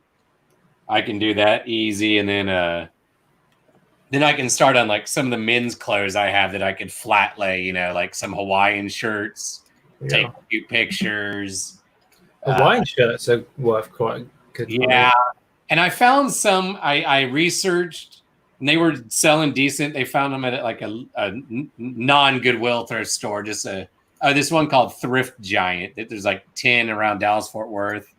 So I'm going to try to go through the easier guy clothes. And then I have a few jackets. And then the last thing I'll start on my death pile. Well, and then my cousin gave me some of her grandpa's old ties. And if I don't wear a tie ever, but a few I'll keep. And there was some brand that I looked up that was pretty cool. Let's see. They're not worth a whole lot. Yeah, I already moved past it. But it was pretty cool. And they're like $6, $7. So I'm like, okay, for a few pictures. And maybe I lot them together or something, you know. And they were free to me, you know. And now, depending on the item, I'm giving, you know, like after eBay fees and I take out for taxes, I'm giving her, at first it's about half. Now I'm giving her 60, 70% of it. She doesn't need the money. She's just trying to help me. But yeah, because the women's clothes are going to be the more complicated ones that I'll send to that app Sellhound that will create the listing for me, you know, and do all the research. Because how does that work? Did they work out a price for you as well? Yeah, they suggest it. Yeah, I'll show you here. Is that just like a third-party company that has people working from home? That just like, I guess so. So I'm on taking pictures right now. So see, sell your item. Are there any blemishes? And I'm taking pictures of. And do you pay per listing for that? Yeah, the more you buy, the cheaper. So like, it's give or take between like $1.40 and $1.50 per listing. Yeah, which if you don't know, like these boots, I bought these in November, so they should have been listed long ago. When I bought them at a Goodwill in Tulsa, I found them on eBay. That's why I bought them. I knew they were worth buying, even though they were a lot. Well, now there's none sold in the last 3 months. So I'm just doing a listing, you know, to send it to Sellhound. And to me, it's worth it for the $1.50. You know, does that go direct to your eBay? Like it works straight away? Yeah, you link it. So it takes today. They've either added more staff / computer power. They're not busy, whatever. I got 3 of them back already. Normally it takes about a day, and you just link your eBay with it. You review the listing. If you want to bump the price up or something, you can, you know, or change the shipping, and you just click a couple buttons, pops up on eBay. I usually go to the listing because they don't do everything like accept. It won't. You have to turn on that it accepts offers. You know. Yeah. You need to like choose a certain size box. All they do are shoes and clothes. Right. You know. But so if you want to list.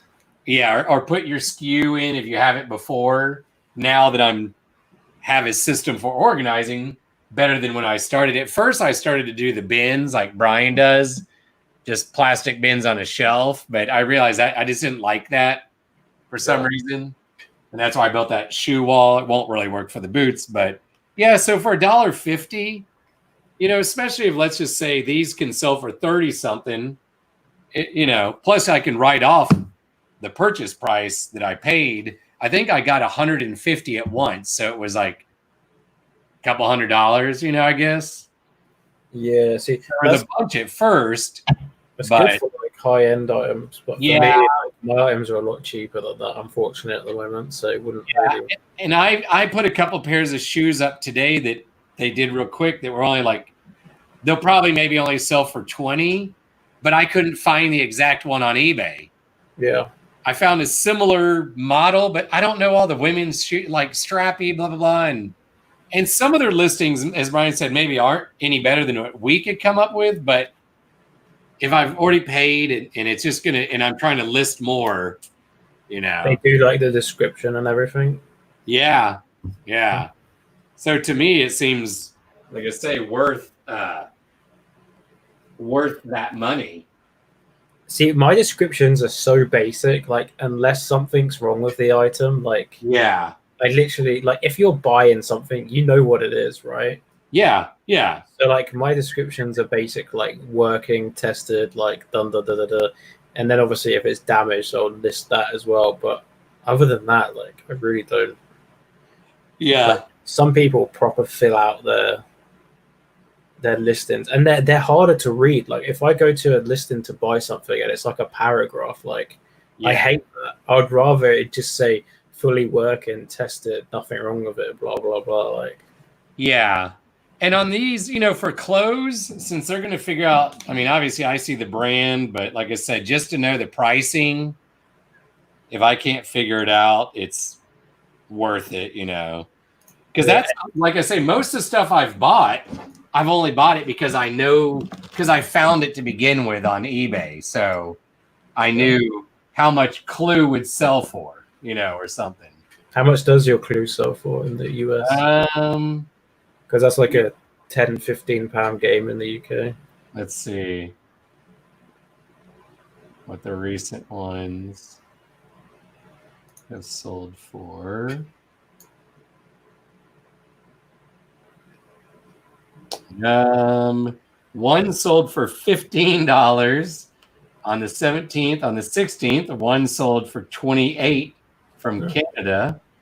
The 15th, $35. The 14th, $29.99. Another $33.58. $35 a few days ago. $10.48. What? Is that auction? Maybe so, yeah. Then there's some that are 14, just like in the 8th of April. But then there's a 40. So I priced mine. I think I just saw mine when I did this before the solds. No, that's not my picture. I think I did like 35 or something, you know. I sold so many board games in the last 2 weeks and I've made so much money, but now I'm like, if I just not sold them, like yeah, they're literally worth double now than what I sold them for. Yeah, I know. It makes me think like maybe I should bump it up more because odds are I might end up sending an offer out or accepting one. But then they're talking about reopening America in the next few weeks. So if that happens, then yeah, but it's only some. It doesn't. I don't think it's going to be. At least here in Texas is going to be one of the first. It's like schools aren't opening, the stores aren't opening. They're just going to do like how restaurants. You can do curbside pickup. Yeah. So you can order. I guess like people can still go to Walmart though and Target. So that's the thing. I think it's not like I've heard in different places they have tried to like tape off toys in some areas, you know, to be like, just get your food and get the F home, you know? Sure, you might need toys, but do you really? Like, I mean, yes or no for your kids, but yeah, so I think it's still gonna be a while before we can find things, you know, or whatever. Yeah, see, I'm coming up to $2,000 this month, which is nice. And obviously like 400 of that goes to fees and postage. Yeah. That's like a minimum wage job. That is, yeah, the math. And I've just sat at home doing nothing. Yeah. Hey. I guess you're saying, yeah, that's a pretty good for you know, yeah, for I mean it's way, don't get me wrong, it's way off where I want to be. Like yeah, but for being home. I started like 8 months ago with £5. Nice. Like that was it. I was broke. I had no money. I was out on my ear in the next few weeks. So yeah, I had £5 and that was it. Yeah, so you've crawled up pretty good then. And it wasn't like £5. It was £5 invested, sold, reinvested. Yeah. Like it was like that. Yeah. Like before Christmas, like all the money I had, like what was it, like November? All I had in my bank was like £200. Okay. Yeah, you've truly, made it reinvest. And I checked my eBay stats earlier, and I have $6,500 in stock. Oh wow! and I have $2,500 in my account right now. So okay. I should look at that later or whatever. Yeah, and normally I would say my stock price is inflated, but right now I would say my stock price is probably undervalued because a lot of my stuff I'm selling at normal price rather than inflated price. Which is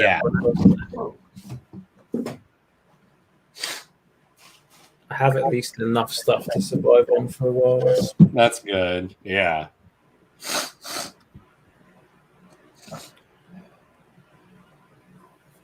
And I'm just surprised that of all the things I chose to do in the last 6 to 8 months, I chose one that worked out to be pandemic proof. Yeah. Imagine right now, if you hadn't started doing this, what would you be doing now? Watching TV? Worried about your paycheck coming in?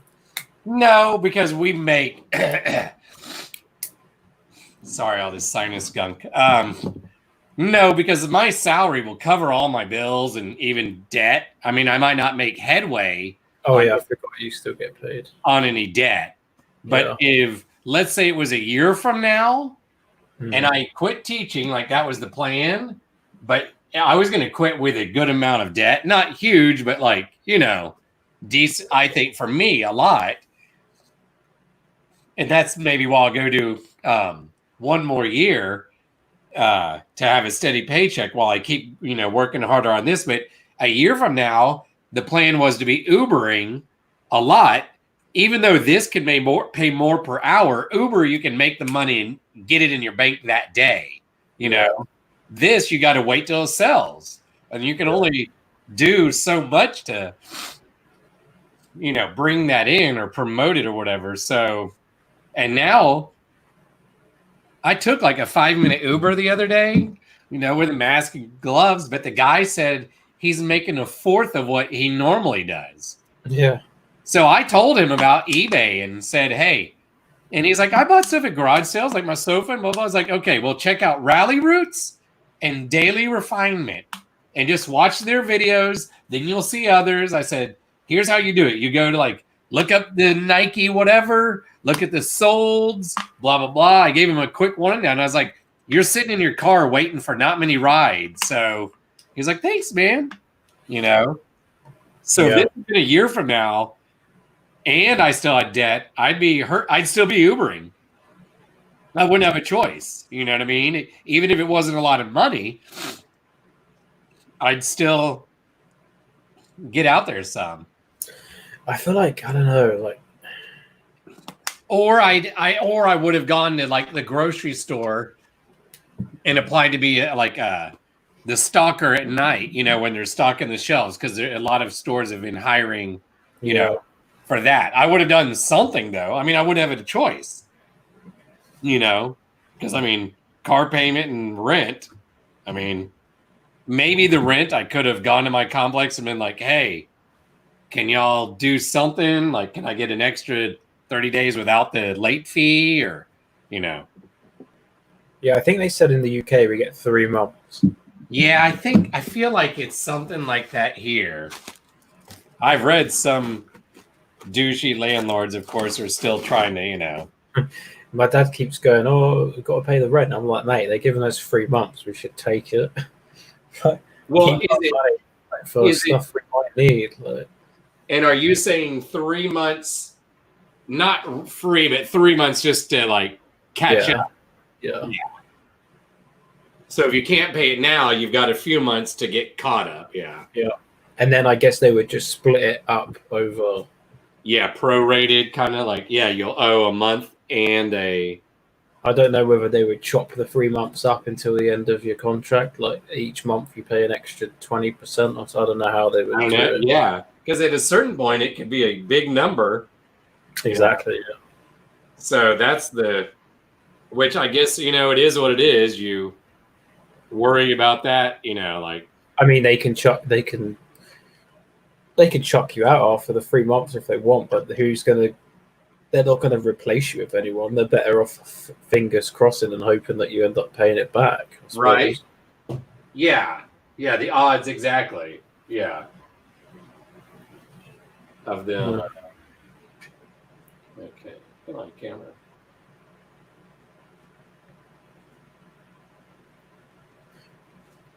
I feel like it takes a certain person to do this job, though. I feel like most people are too into that, like, security of going to work in the morning, coming home at night. Oh, yeah, because it's even hard for me. Like I said, I think now I'll probably go back and do one more year because I'm pretty sure they're going to give me a contract, you know, because I've been there 13 years. They know I love the kids. I try hard. Yeah. You know, it's easier to keep someone who's a pretty good teacher and willing to, you know, always try to get better at it.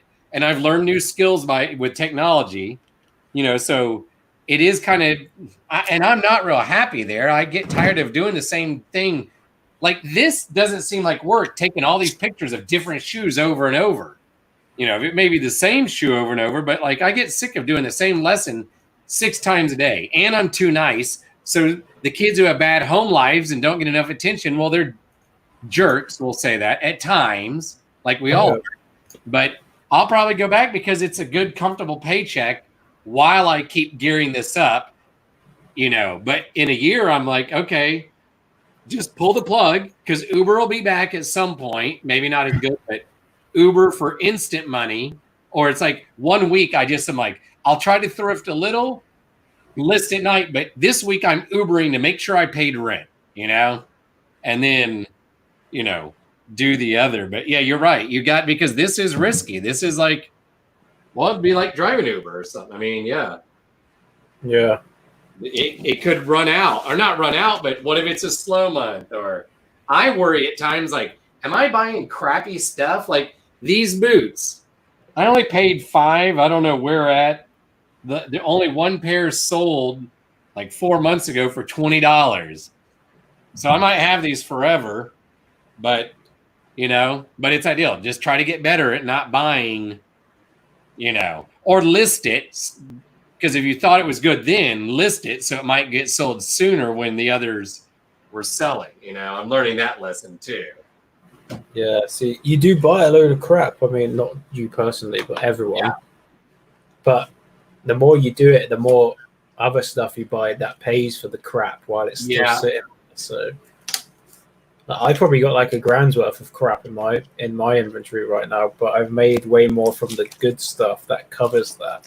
Right. So technically, that money I've spent on it is wasted money until that sells. But on the other hand, I've made that money back already from the other stuff. So yeah, it's that weird deal, and like that's how I'm trying to figure out. Like watching that Pure Hustle podcast, Orlando, who does it full time, and I think he used to be a teacher, teaches maybe online or something a little, but he's like, I pay myself twice a month, 15th and the 30th. So it's like, that's where I need to get better and like get a separate bank account, even if it's just online, so that the money I'm using to buy stuff comes from that. The shipping comes from that. Instead of like, when I buy stuff, it's usually cash or my debit card from my main checking account.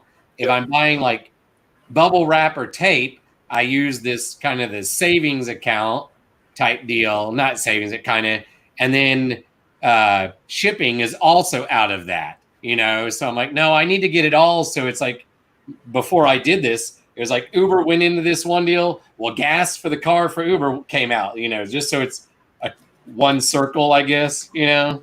Yeah, see, because mine's obviously not that much at the moment, obviously, compared to like an actual wage. Yeah. Like most of mine goes back into reinvesting, so. Yeah, so that's where I need to do it so that I can see what I really, I guess what I have, you know what I mean? Yeah, so I literally pay like rent and then like as minimal as I can on food. Yeah. And the rest of it goes right back into whatever. So until I'm at that point where I can pay myself like $2,000 a month and still have enough money to reinvest, like I need to be making like $4,000 or $5,000 a month profit to be able to take 2 for myself and reinvest 3. Yeah. So that's going to be like, if everything sorts itself out, hopefully a year. Okay. And then I went from nothing to like nearly $2,000 a month. So I can take $2,000 a month to like $5,000 a month. Yeah. Like, Yeah. I know I can do that. Like everyone in my family thinks I was insane, and my mates were like, "You're insane." It's like, "What are you up to right now?" I'm like, "I'm hustling. I'm making." Oh, you can't hustle. You have to get a proper job. I'm like, "Nah, trust me." Yeah. Like I know I can do it because, like I said, worst case, if I was able, if life was quote normal, I could be, instead of doing this for 6 hours, I could be driving Uber for the last 7 hours, and worst case, I probably would have made at least $100. So after taxes, 30. And sure, that might be a decent amount of gas, but you write off all the miles at 53 cents a mile. So, you know, on Uber, like last year I paid $3,000, a third of what I made. Well, guess how much I got back from the government? Every penny of it, you know, because of all the miles. So it's like I can do the hustle like too if needed, you know, but it does scare me to be like, oh, and that's why, and partially because it's like we're not on summer break. Like I do need to remember to do lesson plans tomorrow, you know, so the kids have something at least on Monday. But it feels kind of like summer in a sense where I'm like, okay, well, I'm going to be at home for 10 weeks plus 8 weeks of summer. So, I mean, even if we don't really get to go out, I'm home and we might not start on time. So if we start online, I can go back and get through it. It might not make me happy, but I got a lot of days off and Dad will have doctor's appointments. You know, Brian and I've talked about taking a thrift road trip. I'll actually take trips, you know, so it's like I can get through one more year to build up, you know, to feel confident, you know, you know, that whole buying less crap, have all the money in one circle, not others, you know, collect 1 million more boxes from everybody. See, my dad was in a high rise. So I was starting to pick up boxes from his trash room when I would take his trash out because there'd always be some from Amazon, you know? It's like I won't do that for months and months now, but you can get those free boxes from USPS, right? We don't have anything like that here. Yeah. Like, they charge that little box you had that you stuck to the other, that would cost me like £3. Yeah, like, yeah. This is what I made that giant wall out of, these. Free. I used like 120. Now, the amount of tape, as I said, I probably over-engineered, but I wanted it to be sturdy. So I probably used like something ridiculous, like $40 in tape, along with free USPS stickers, you know? But yeah, I super engineered. I would get 2 of these, and on the back, I'd lay them down, and on the top, I'd put like a couple stickers, flip it over, then I'd run tape on the back, then I'd get 2 more, do the same, get double-sided tape, put it down, I'd wrap tape all around it on the back, like, so when I move, whenever that is, I can take that giant wall apart carefully. I did it in groups of like 18 or something, you know what I mean? Because I wanted to build it so that it could go together, but at the same time, I could just cut some of the tape and then move big chunks of it, you know? Mm-hmm. We also have, like, here's another good size box. Right? I mean, you can tell that's a pretty decent size box. Yeah. So it's like worst case if you don't have free random boxes from, you know, like my cousin, she orders stuff. There's this website you may order, Chewy, like for pet food and stuff. So it comes in a big box, but then there might be smaller boxes, and she'll buy stuff online. So she's given me those. So I have a mix of, yeah, kind of. And Mom has boxes. Yeah. I try to collect boxes wherever I can, you know, and stash them. That's part of the problem. I don't have room for empty boxes. I'm guessing those free boxes, like you have to ship them with. Yeah. Yes. Yeah. But that's where you can still use that website, Pirate Ship, and it'll at least help.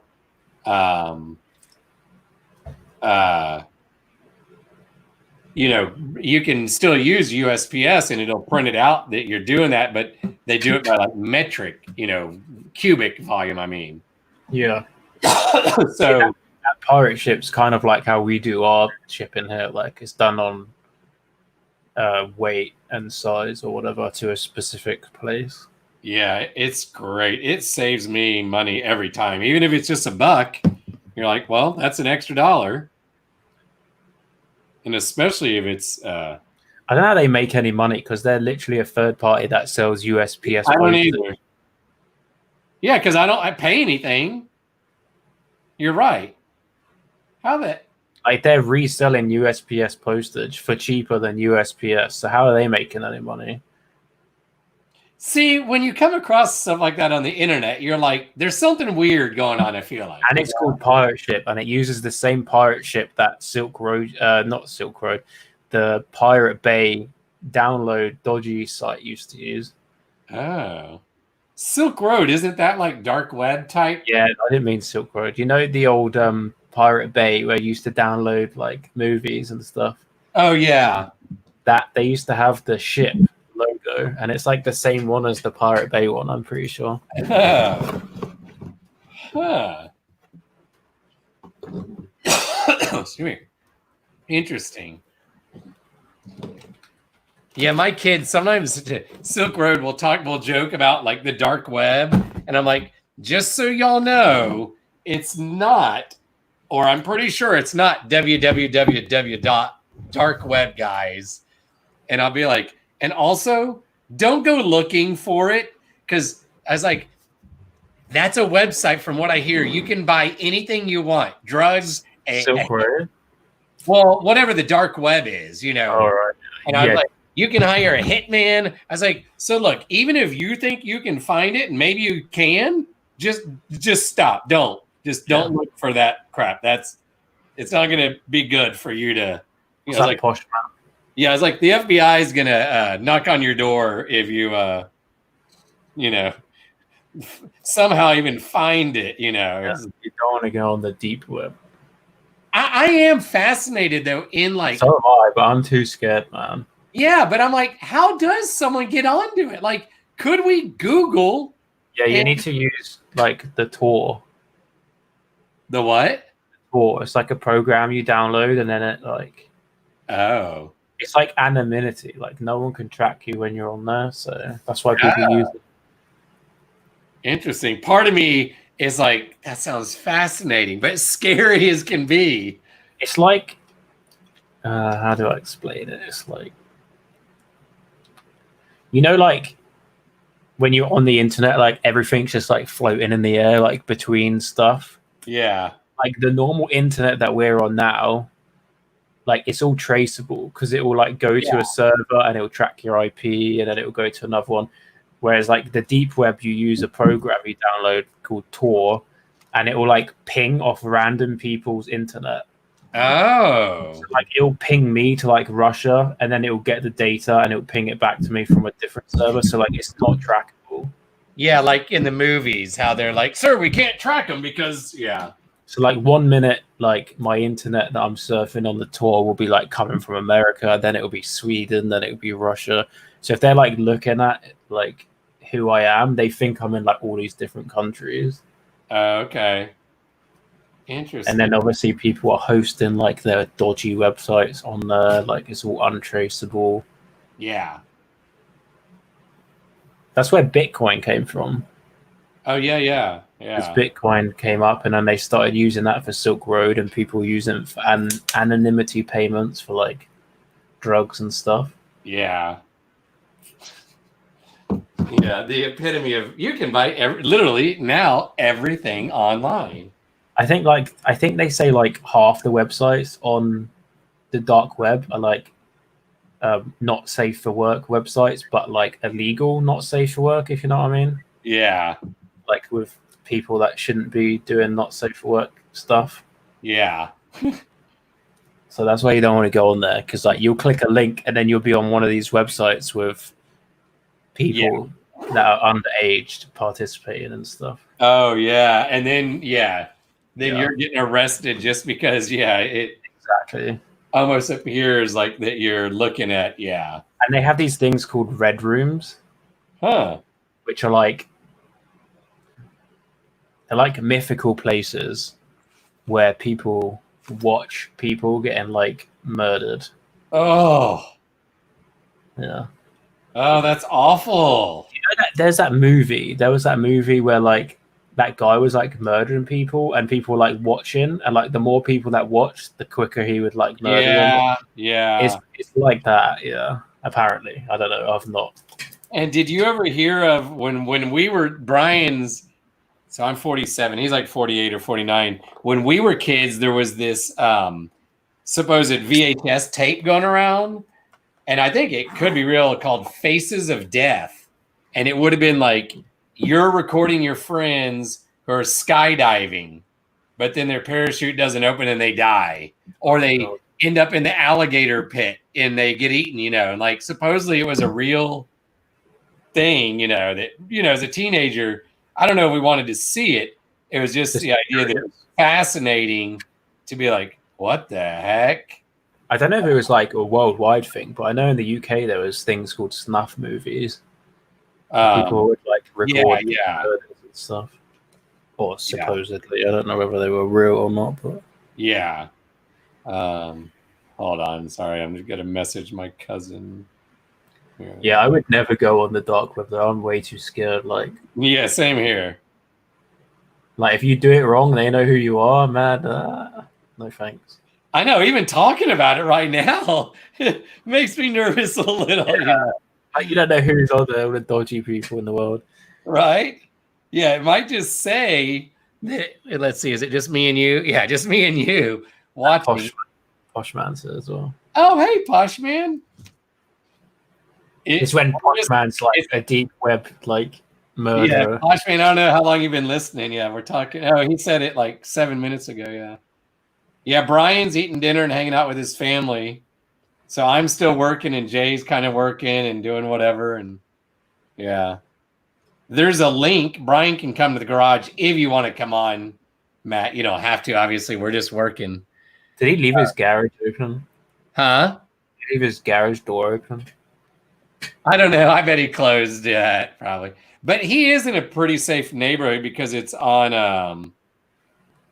oh, your last name. Didn't you say your last name? Yeah, you sent it in a, yeah. Yeah, I put it in. Brian just, I'm going to text it to him. Yeah, that's fine.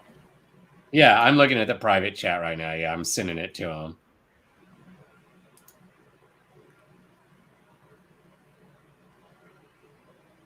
I won't say it out loud. Do you say it the way it looks like, kind of? Like the food is the second part and the kind of. It's like close enough. Instead of instead of am. Oh, yeah. Oh, like the AXA.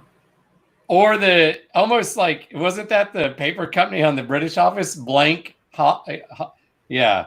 Well, that was similar sounding, I think. Yeah. You know the actor that was in Lord of the Rings? What now? The actor that was in Lord of the Rings had the same surname. Oh, really?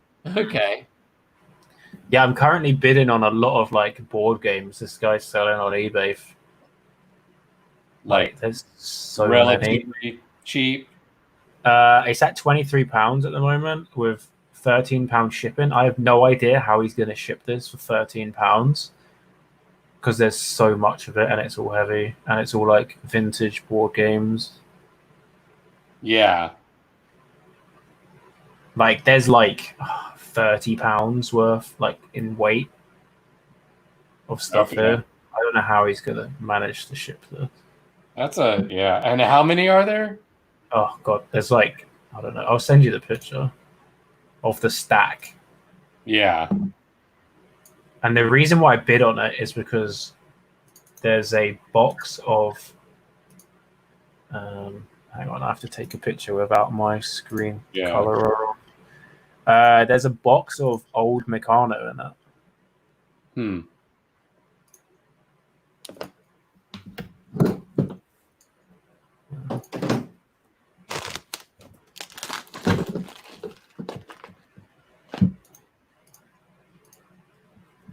I don't know if you're going to be able to see this.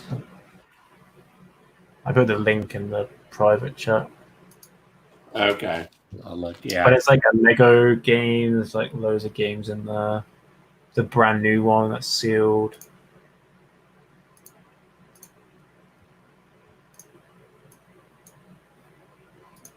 Goodbye, Lord Sugar. I am copying and pasting over you.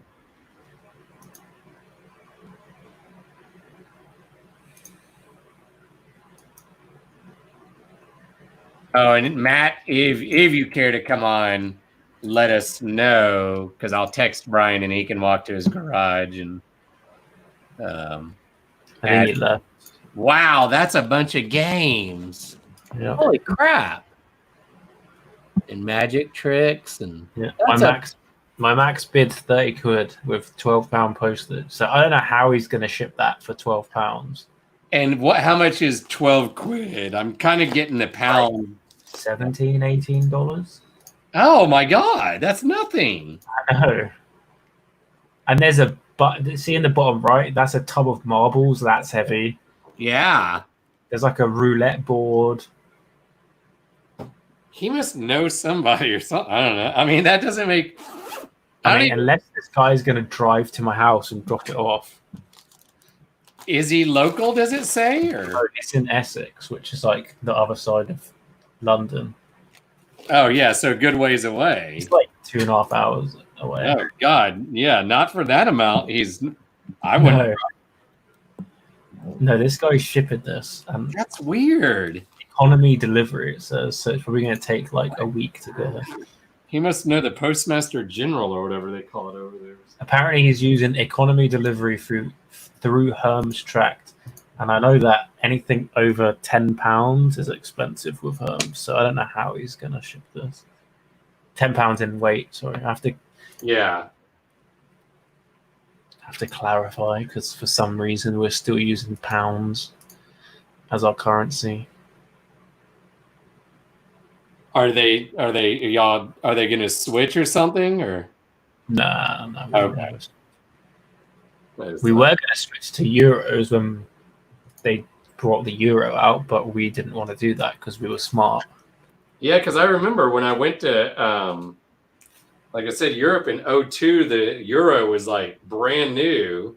Yeah, because who came up with that brilliant idea where the whole of Europe uses one currency? So when one country collapses, all the others have to take the fall for it. Oh, I guess, yeah. I was about to ask, like, yeah.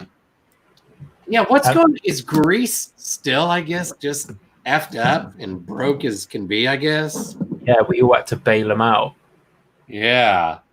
Which tanked the euro. And thankfully, we didn't have the euro, so the pound stayed safe.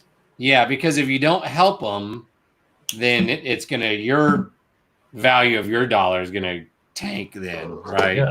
I mean, it would be like Canada and Mexico all started to use your currency, the dollar. Yeah. And then obviously Mexico's way behind. Yeah.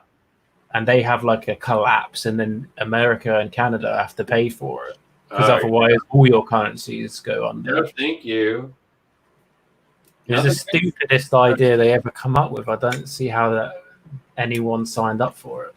I mean, I guess the big selling point that they liked was the whole just for traveling and transactions and you know what, it killed so many countries. Like my granddad lived in Spain.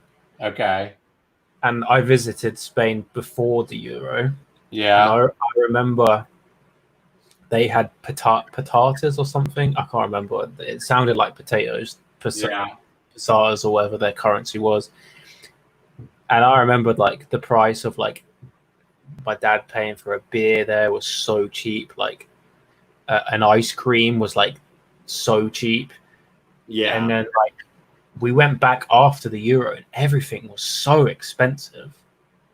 Interesting. Like it ruined the economy there to like no one could afford anything anymore. Oh.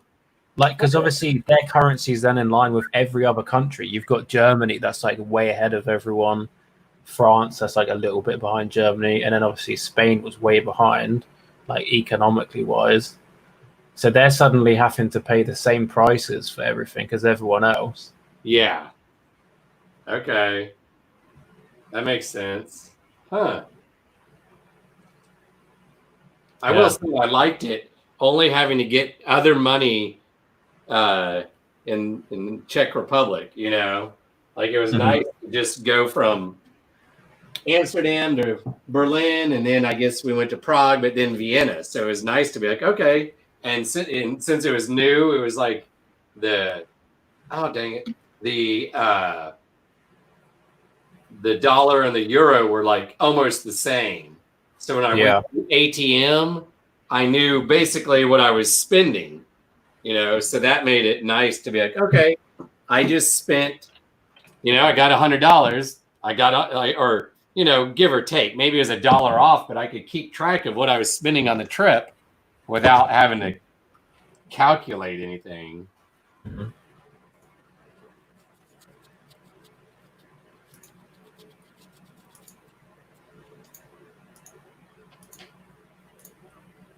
So at least, I guess, yeah. So then traveling wise, yeah, some countries got more expensive. So that would have sucked.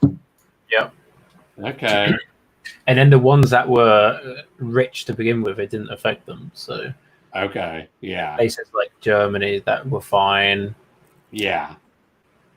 Everything stayed the same. They just started using a euro instead of whatever they had before. I don't know what they're German francs or something. I don't know. Yeah, francs. Yeah.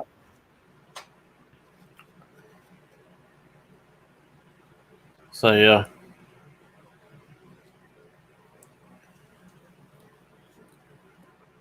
Is it also in the UK shillings? Is that right? Another? That was the old money.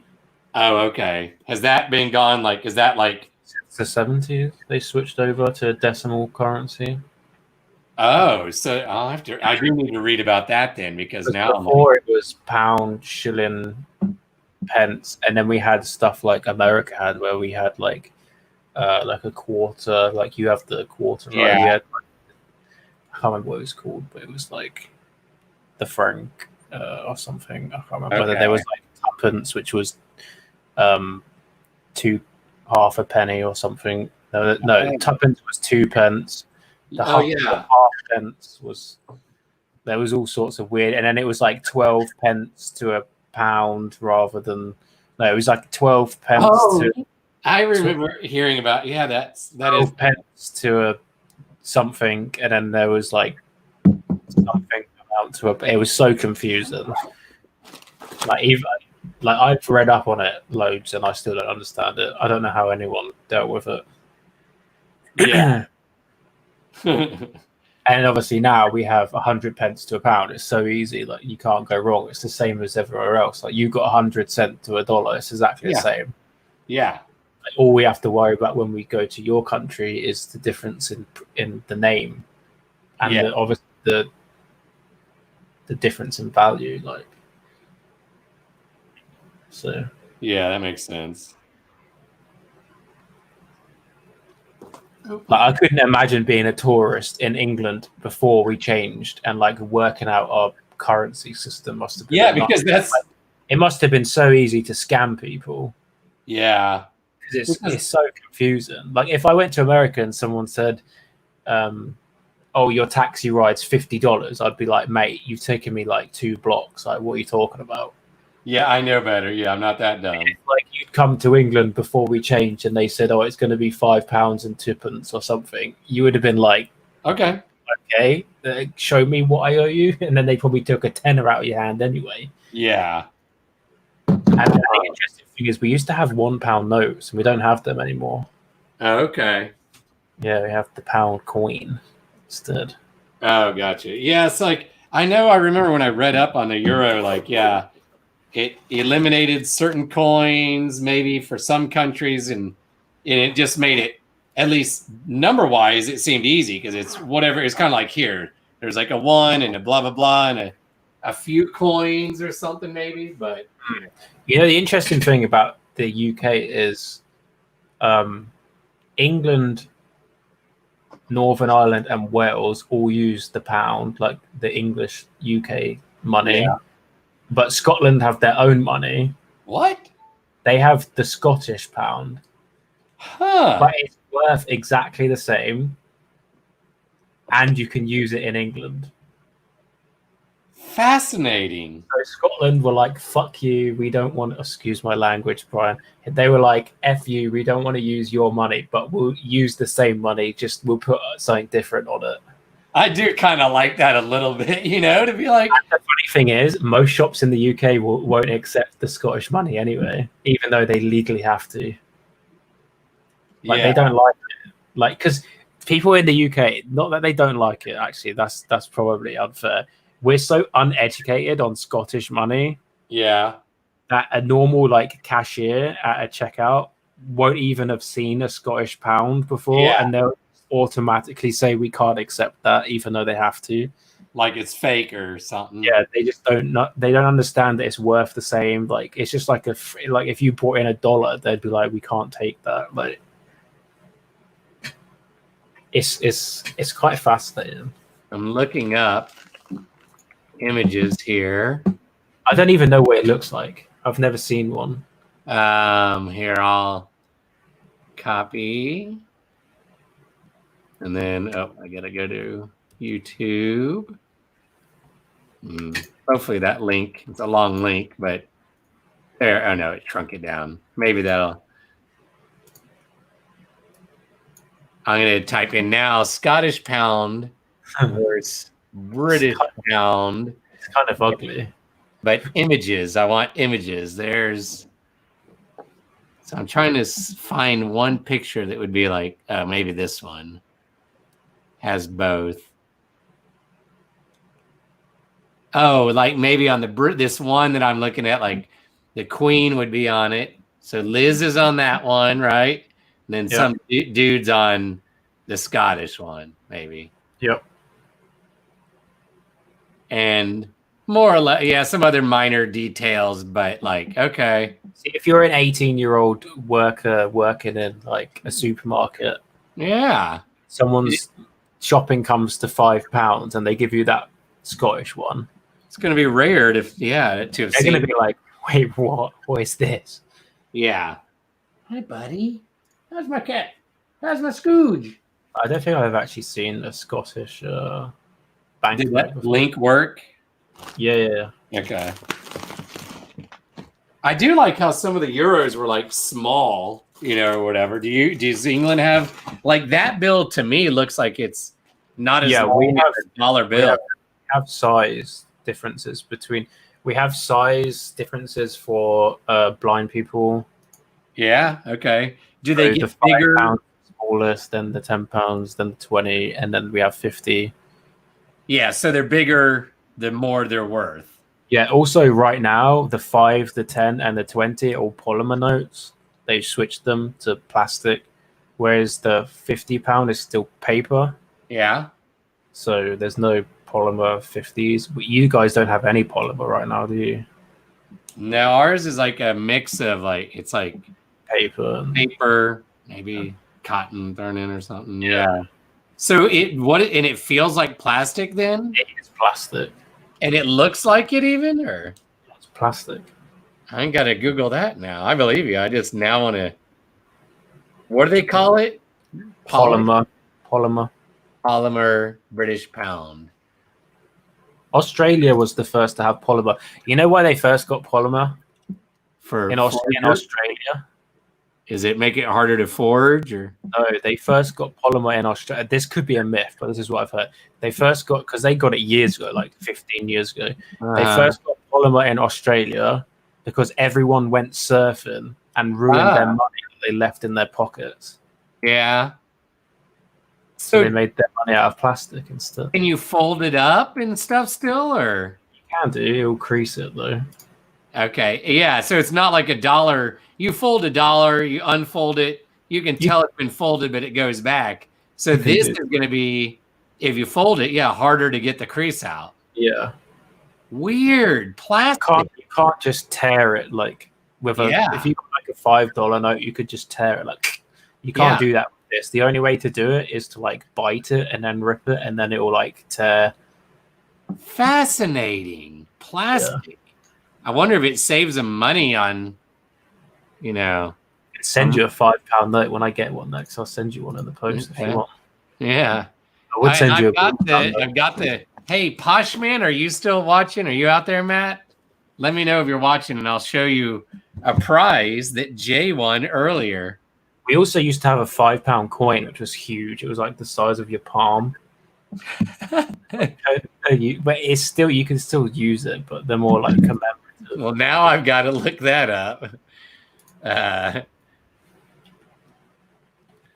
£5 coin size, 5 coin size. Oh, that is big.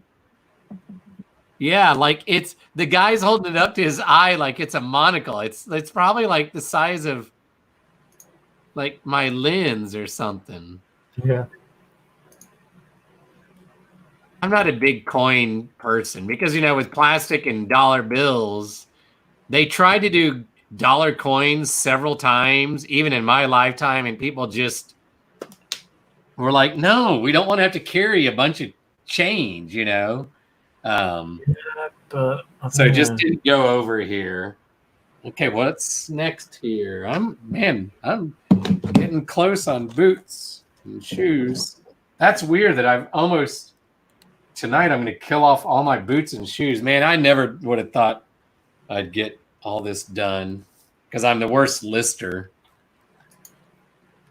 Yeah, there's like so many new like security features in the polymer notes as well. Like it's insane. Yeah, that makes sense. They have like weird holograms in them, and like they have braille pushed into the plastic. So if you're blind, you can feel like what note it is just from the braille. There's like weird color dots on it, so you like if you try and print like photocopy the thing, like it won't print. Like the printers have like technology in them to like tell that it's a banknote. Yeah.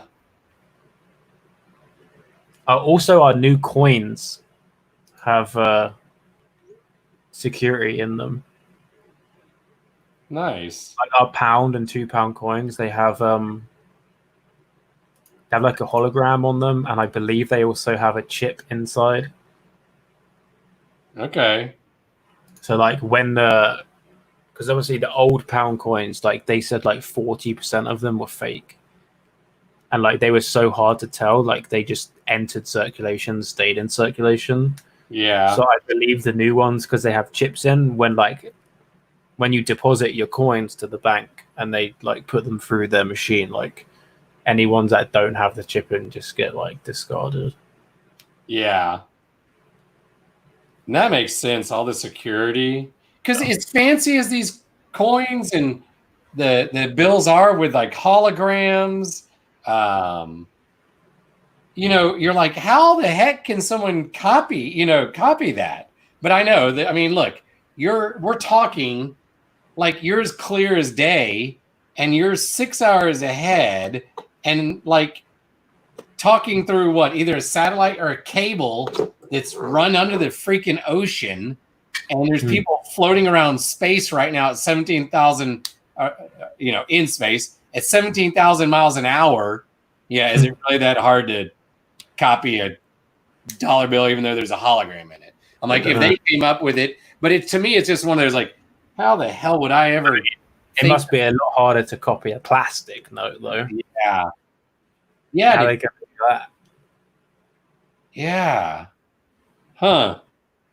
Fascinating. Plastic. I guess we'll go that way at some point if they. I doubt it. You're America. You're like 30 years. Like you guys don't even have chip and pin yet.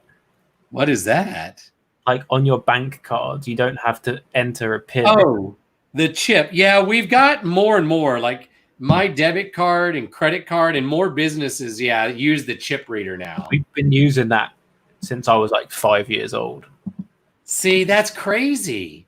And like when you pay, you put your card in and it asks you for your bank pin. You put your 4-digit bank pin into this machine. Yeah. And if it's right, the money will come out. If it's not, there's no signatures. You don't have to do a signature. You have to sign for anything. Oh, yeah. More places have like at 7-Eleven, let's say, I go to buy a Coke, then I just put the chip in and type the PIN and go. Yeah. So more and more because of the chip. And then I think I've read, is it some countries use the chip and a thumbprint or, whatever. Like, have you used your phone or anything to pay for anything? No, you can't do that here. Do you have this magical thing called contactless payment? Well, meaning like how I would hold my phone up, like I could use like Apple Pay type. Yeah, but it's with your card. Oh yeah, I've seen the commercials. Yeah, where there's one credit card commercial where they like hold it up and be like, "Ding." Yep. Yeah. Yeah, we have that, right? And it's like a maximum of anything under £30 you can pay with contactless without using your PIN. And then there's like a daily limit or something. So if someone steals your card, they can only spend so much. That's kind of every now and again it asks you for your PIN anyway, so like they'll get cut off if they do it too much. But I can go into a shop, take my shopping up, and they'll go £22, and I go boop, and it goes thank you, and I walk out. That's it. It takes 2 seconds. It's amazing. Yeah, I read these articles about how like even if you don't want to, almost eventually your phone will just be everything because it'll just be easy to like walk by or not even take it out. It'll just still read. I have a case for my phone that's like a leather case that folds over, and it has 2 slots for cards. So I have my ID and my bank card. So I just take my phone out and I pop my case up to the machine. It just boop, boop, takes the money straight out. That is nice. Yeah. So convenient. See, I'm an old man in a sense at times when I got this phone. Yeah, when I think we started the show, I maybe had the small SE. I was like, I don't want to even, don't ask why. I couldn't even explain now, but I was like going, I don't want to use this Face ID. I don't know if that's safe. Yeah. I don't know why, because I'm an old man. That's why, like literally. But now I'm like, oh my God, that's easier than a thumbprint. Like, I can't remember my password for like this Morgan Stanley bank account. So I just turn on my small phone, wherever the hell it is. I need to find it, and I can log on with my thumbprint on the old phone on wireless, Yeah. And once I figure out my password, I'll change it to use it on here. But I'm like, just boom, bank account, look at it. There's no yeah. So I'm trying to get used to the whole idea of, Well, with new technology, you lose a lot of privacy. That's for sure. Yeah, and that's I guess why I worry at times. Yeah. At least with Apple, up till now, they've been very good with like not selling data. Yeah. But like, what are they going to do in the future when they have everybody's face on a database? Yeah. Like, they're gonna sell it to the government so they can surveillance us more, probably. And then they've added your credit card, or like, only reason I didn't apply for the Apple credit card is because I'm like, I trust that you can walk your phone up, but I'm like, I don't think they give you airline miles or anything, and I'm trying to not get another credit card so I don't get in more debt. But I'm like, if I was going to get one, I want to get one that gives me miles at least to, make a trip cheaper, for free airfare at least. If I'm going to be stupid, at least with a credit card. There's only going to be like one airplane left once this is over. Right. Yeah, like I've thought about driving up to the airport where I used to be, all the time. I used to pick up people all the time, like on a Sunday at the airport. You might wait like 45 minutes, but you're almost guaranteed to make about $18 to $22, which isn't bad. And it's going to be like a 20-minute drive, 20 miles, 20, give or take, or 15. So you're like, okay, I'm making good miles to write off. But I've thought about going out there, sit there, like read a book, and just like watch and be like, how many airplanes are coming, or how few are coming in now? Because our airport would rival probably like whichever is y'all's big one, like, is it Heathrow?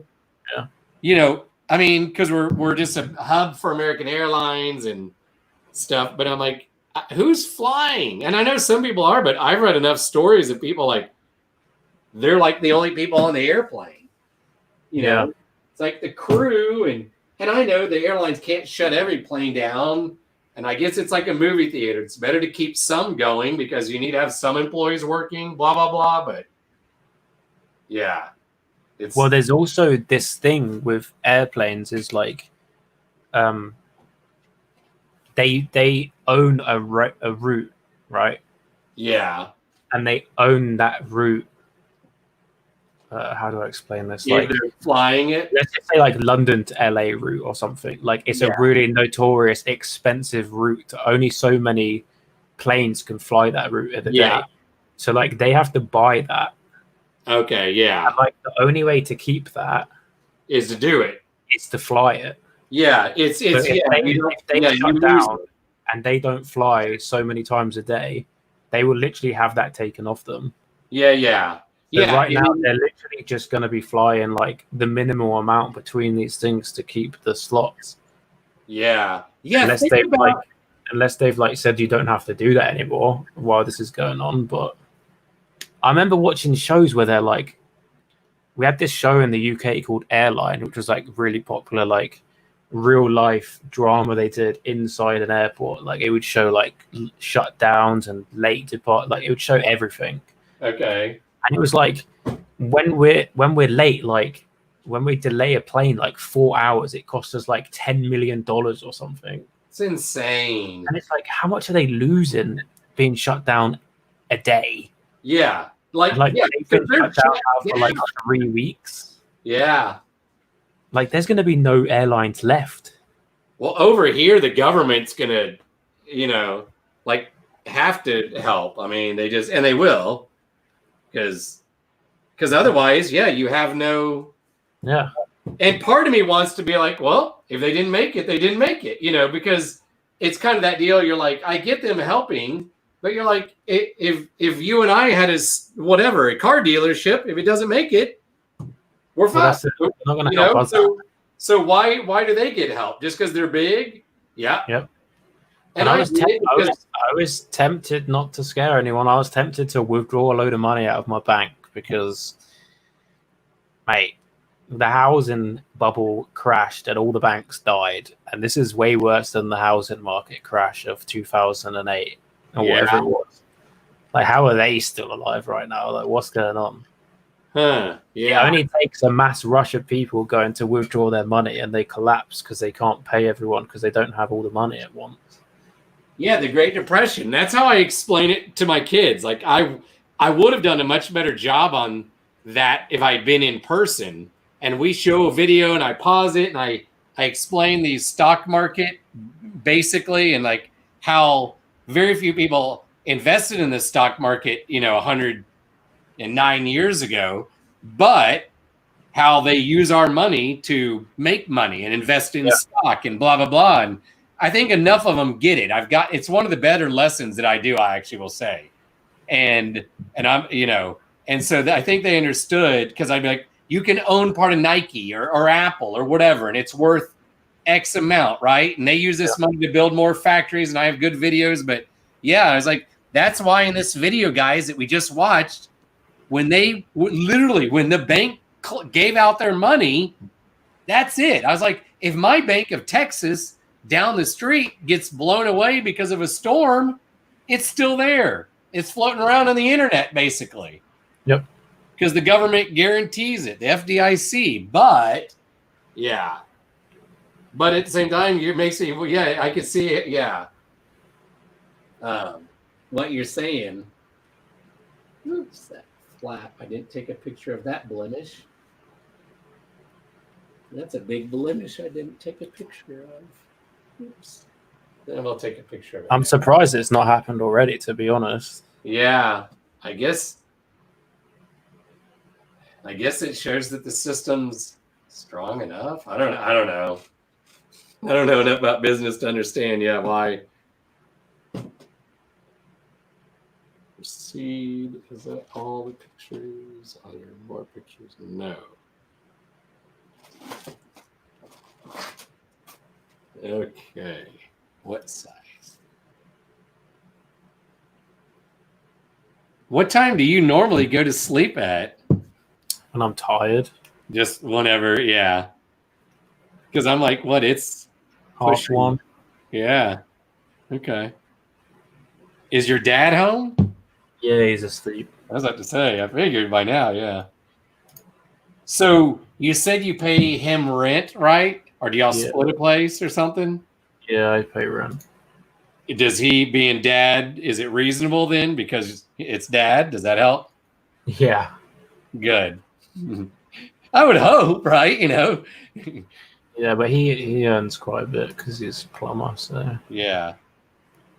That's good that he helps you out. but then Yeah. I buy all the food as well, so that's expensive. So Yeah. Is your dad from around that area too? yeah, Give or he take? was brought up in Slough, I think. Slough? Wyndham Hog? Yeah, where the office. Yeah. Yeah. Trust, I've looked that up several times on Google Maps to be like, is that real? Yeah, that's a real building. I know. Oh, trust me, because I've looked to be like, going, that'd be awesome. Yeah. To, you know, it's like I want to go to LA sometime when different members of the cast of The Office. It's not there anymore. I think it's gone now.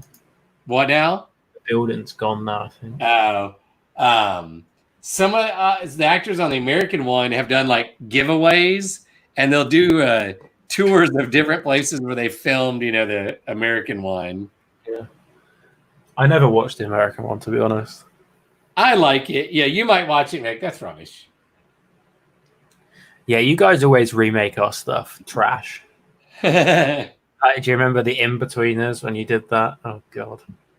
The In-Betweeners. I've never heard of that. You never watched the In-Between? Oh. Okay, you have to watch the UK In-Betweeners. Okay, let's see. You have to watch it.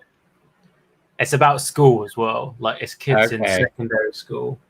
And it's so funny. I actually met the main actor in a club. Yeah. Oh, it's hilarious. Oh, well, there's like, oh, there it is. 2008. It's not available on Amazon Prime. Let's see. Let's see if I recognize any of the. Well, maybe it is on. No, it's not on Amazon Prime, but maybe it's on something else. It might be on Netflix. I would check, but I didn't pay. Yeah, I'll look and see if it's Hulu or something. Oh, no, go back.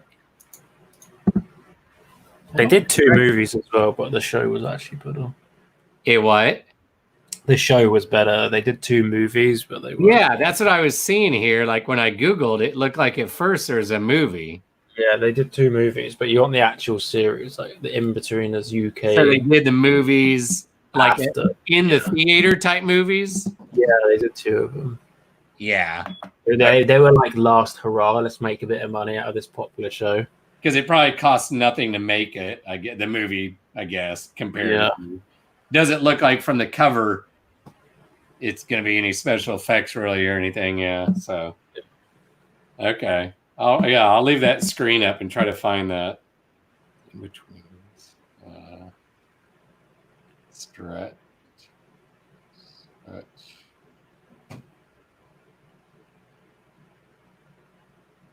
ABC. Oh, dang it. I put the wrong SKU on a couple of things, I think. Crap.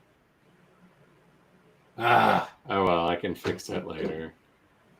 See, I don't have any like SKU. I just know where stuff is until I don't, and then I panic. Yeah. See, now that I have enough clothes though and shoes, I couldn't do that. When I only had like 20 pairs of shoes listed and like 3 t-shirts, it was on one of these random shelves. Yeah. But now that all of a sudden I've got like 40 pieces of clothing and now 40 pairs of shoes, and especially in that shoe wall, because I don't have enough room. I could have bought more shelves and got more plastic bins, but I would have had to look in every bin, you know, worst case. And that shoe wall, it's great, but inside the box, it's dark. So that's why I'm glad I was SKU and I labeled them all. If I had enough time, I would have put like Christmas lights in the back, you know, cut a little hole, put a Christmas light in there so you could flip a switch and it'd light up and you could see, but easier to just put a SKU, you know, real quick. I'm realizing. Okay, so man, Oh yeah, that Monopoly that I need to look at later. Okay, so and those shoes after dinner. Oh yeah, this has to go to that website because I have no clue about these military. I don't even know if there's a brand on these. They might even have a tough time figuring these out. Well, that's what I'm paying them big dollars for.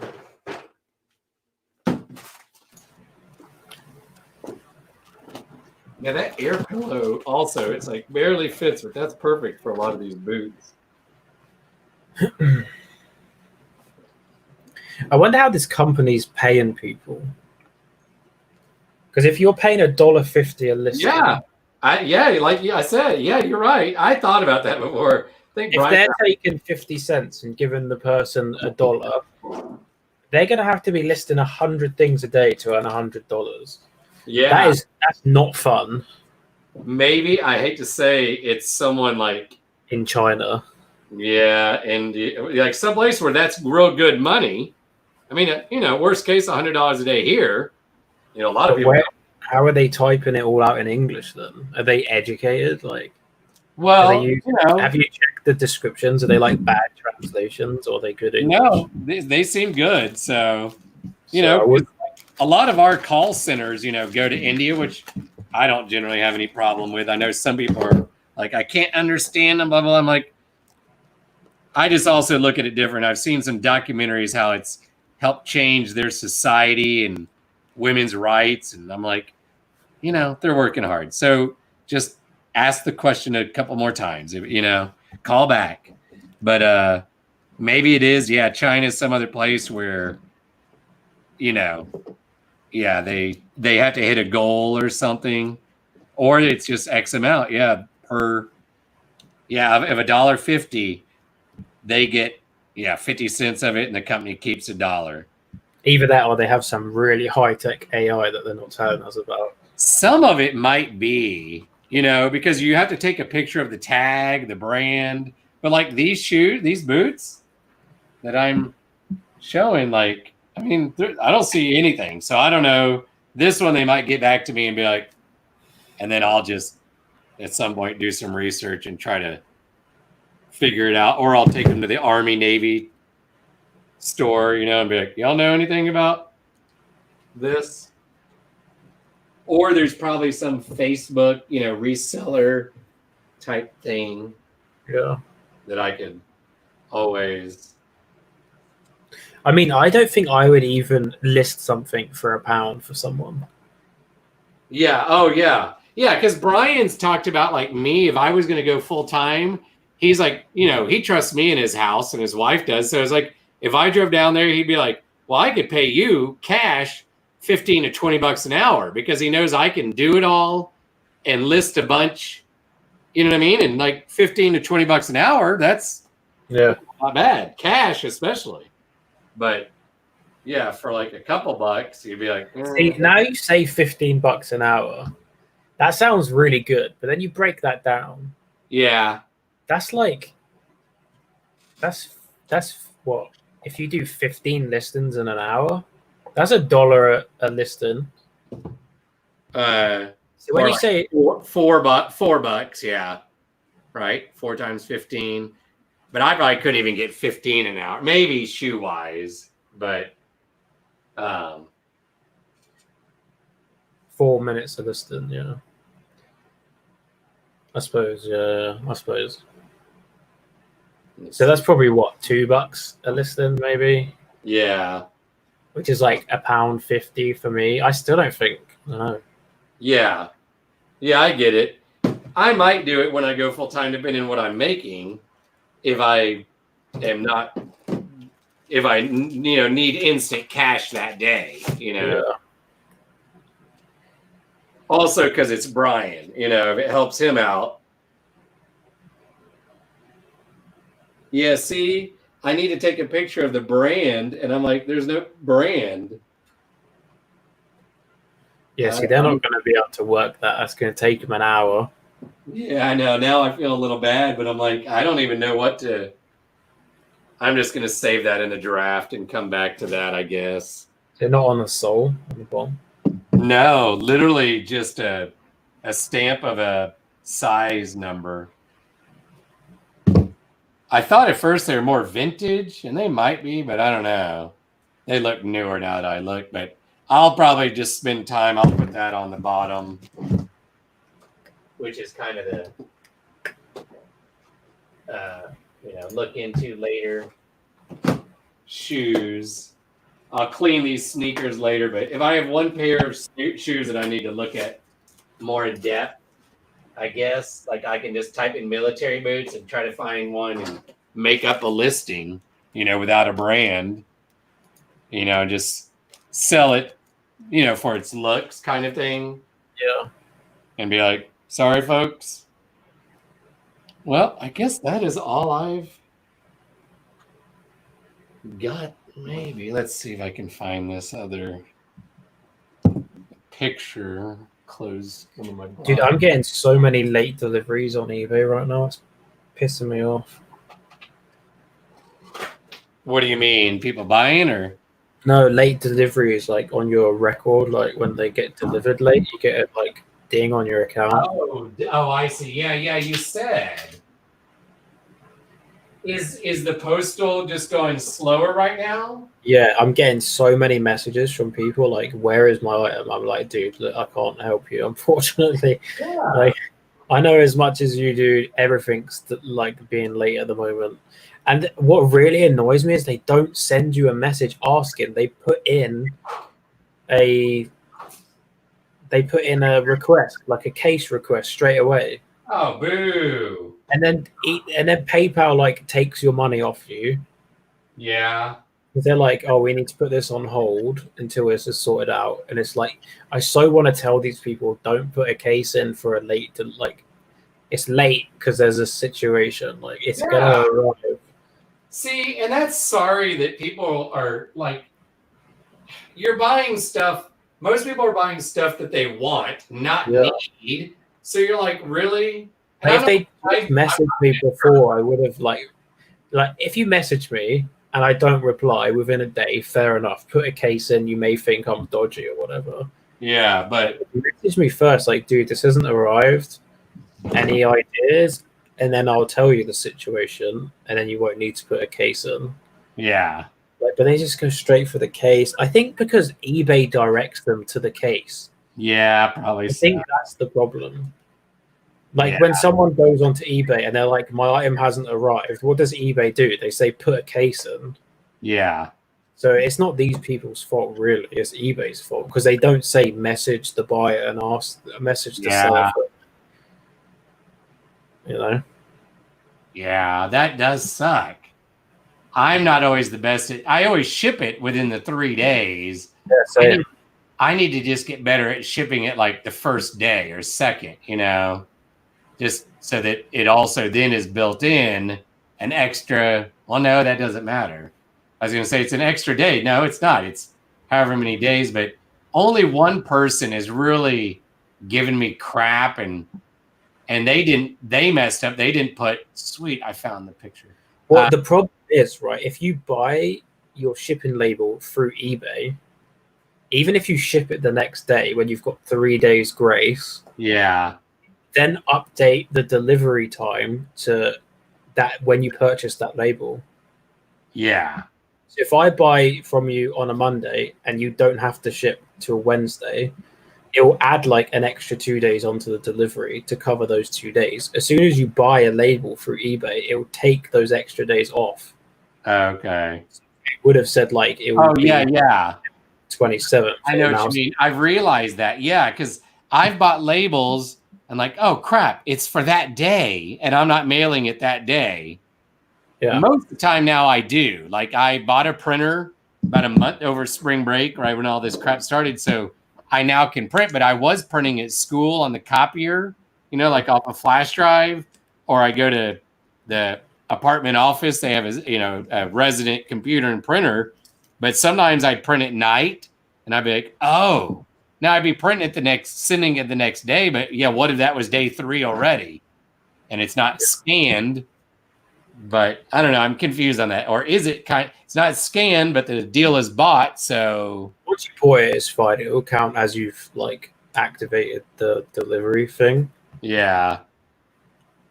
But it's just like you lose you lose like shipping days. So like what I'm saying is like if you shipped on the 3rd day and it says this can be delivered on like the 27th, eBay will give you the 27th for it to show delivered. Yeah. Whereas if you ship it 2 days early, it will say the 25th. So then if like, the delivery is then a day later than the 25th, which is the 26th, which is still technically within your like 3-day window. Yeah. If that makes sense. Yeah. Because it like chopped 2 days off and now it's a day late from the new date, it will still put a like late delivery on your account. Oh. Yeah. Boo. Okay, come on, cat, go. But they're being pretty good at the moment. Like they're removing a lot of my late deliveries like automatically. Yeah. Because of the situation, but some of them are like clinging on, and that does suck. And the more items you've sold, the least like less of a problem it is, because it's it's 3% of all your sales. Yeah, you get leeway. Yeah. So if you've only sold 10 and then like 3 don't show up on time, you're screwed. Yeah. The percentage is way too. Yeah.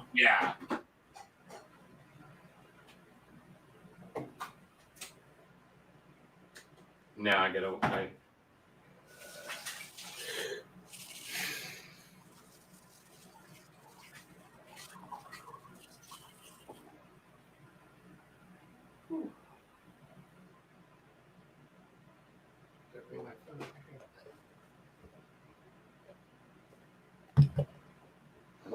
Where's my phone? I think tomorrow I'm going to go through the rest of my stock and see if there's anything else to list.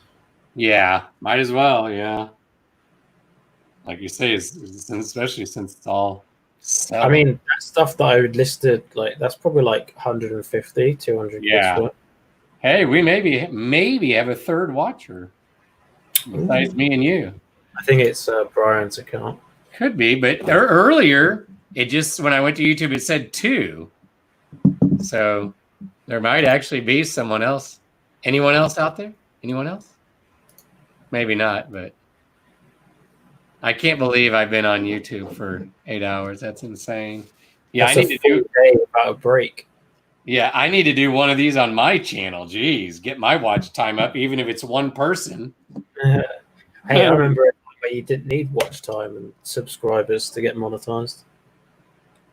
I should turn on like open my channel on my computer and then open it like with my YouTube with my school Google account, so I could, if no one else watched, I could have myself watching myself.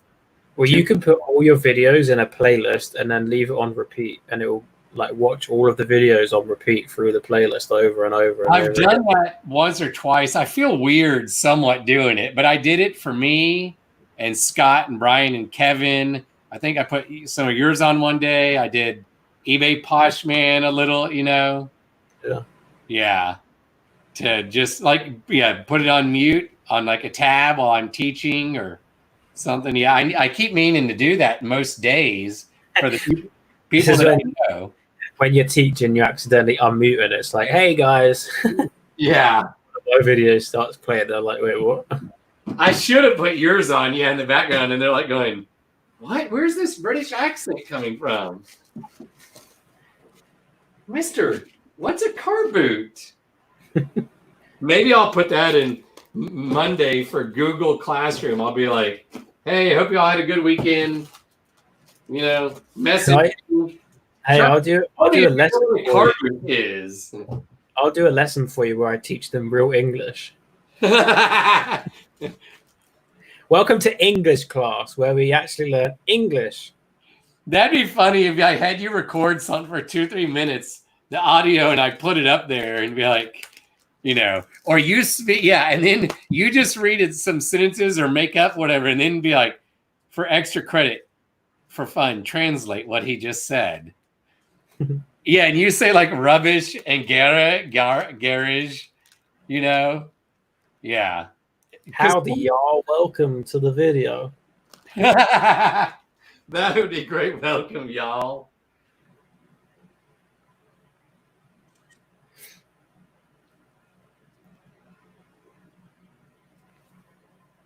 They'd love it. It'd be the best lesson they've ever had. Right? And then they'll go home and annoy their parents. Yeah. Like, put it in the rubbish bin, mum. Yeah. And then their mom's talking to them in Spanish, going, okay? You know? Like, then the mom, and that's not to make fun of people speaking Spanish. That would just be like them going, is that a teenager thing? Why is there so many Spanish inheritance in Texas? Is it like probably half? I wouldn't be surprised. I think it's half now. Is it? It's not backed onto Mexico, is it? Or is it? Yeah, we share. Long border. Yeah. I know California used to be owned by Mexico, didn't it? So? And Texas, yeah. Arizona, New Mexico, Colorado, Arizona, Nevada, Utah. Wow, you thieves! And you were talking about us thieving countries. Jeez. Manifest destiny. Yeah, I tell my kids, I'll be like, guys, we went from not existing to owning basically everything between 1783 and 1848. Mate, you just carried on what we started. Yeah, colonization and imperialism. Yeah. Yeah. That is one thing, as I've watched Victoria, and I know, like I said, we're not innocent, but like going, man, some of these kings and queens, like, and it's happened all over the world throughout time, still happens, but like going, just so crappy. Let these people do their own thing. They don't need someone. It was her 10,000 miles away telling them what to do, especially back then when it took forever for a word, a message to get there. It took, like when they were talking about Afghanistan, reporting to Victoria, and you're like, well, whatever they reported was like at least a month before, if not. A lot of these countries did a lot better under our rule than they did when they left. Yeah. The ones that that left violently didn't do very well. Okay. I guess maybe it's the American deal. Like, I'm always like, hey, if they want to rule, let them rule, not, it's like when Georgia tried to break away from Russia, and you're like, let them, or Chechnya. I'm like, I understand why a lot of these people became terrorists in a sense, because they just wanted to do their own thing, whatever. Then they get pissed off. So, that's a front picture. Dang it, I need to. Well, didn't Russia kind of steal them? Because before they were just in the Union, right? They were in the USSR. Yeah, I think so. Yeah. Technically, they were like under the rule, but not technically. Like, and then when that broke down, Russia were just like, "Oh, we will have all of you anyway." Yeah. Yeah, exactly. Yeah. I need to save that. They went from communist to, I mean, technically, what are they now? They're still. Yeah, I don't know. Yeah. They're capitalistic dictatorship. Yeah, basically. Yeah. China, Russia. Yeah. Yep, exactly. Yep.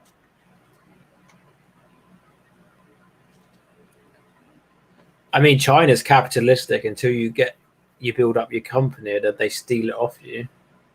Yes, correct. Like they let you get rich and then they take it off your hands for you. Right.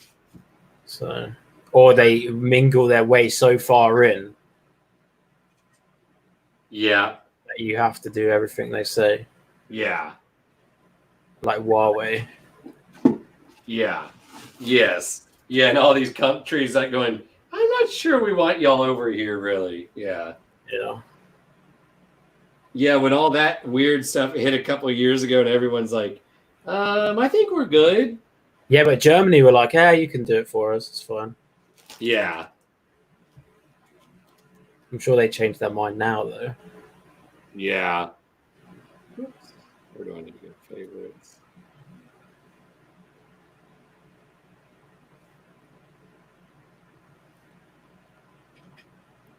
I'm sure somehow China will still managed to blame America for this mess. Well, at least we got Donald who will also blame them. I mean, I don't know if I blame them. It happened, like, I don't know if I believe it popped out of a lab, like, I mean, maybe it had gotten like a lot of diseases, like what small, maybe it was, in a lab, but they do have 2 labs in Wuhan where it started that are both working on coronaviruses from bats. Oh, yeah.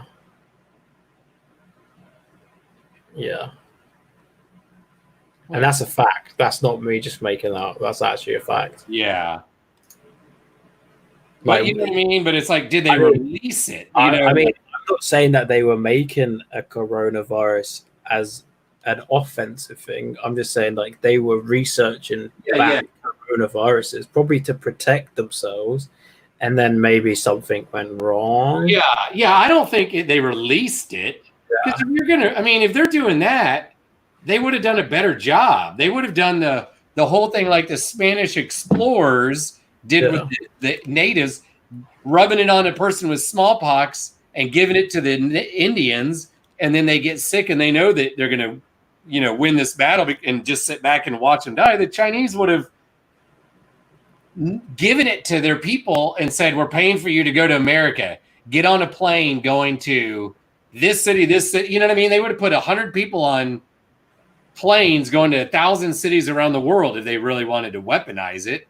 I mean, something they did do, which is kind of sketchy, is they locked down Wuhan, no one in, no one out, but they still let the international flights come in and out.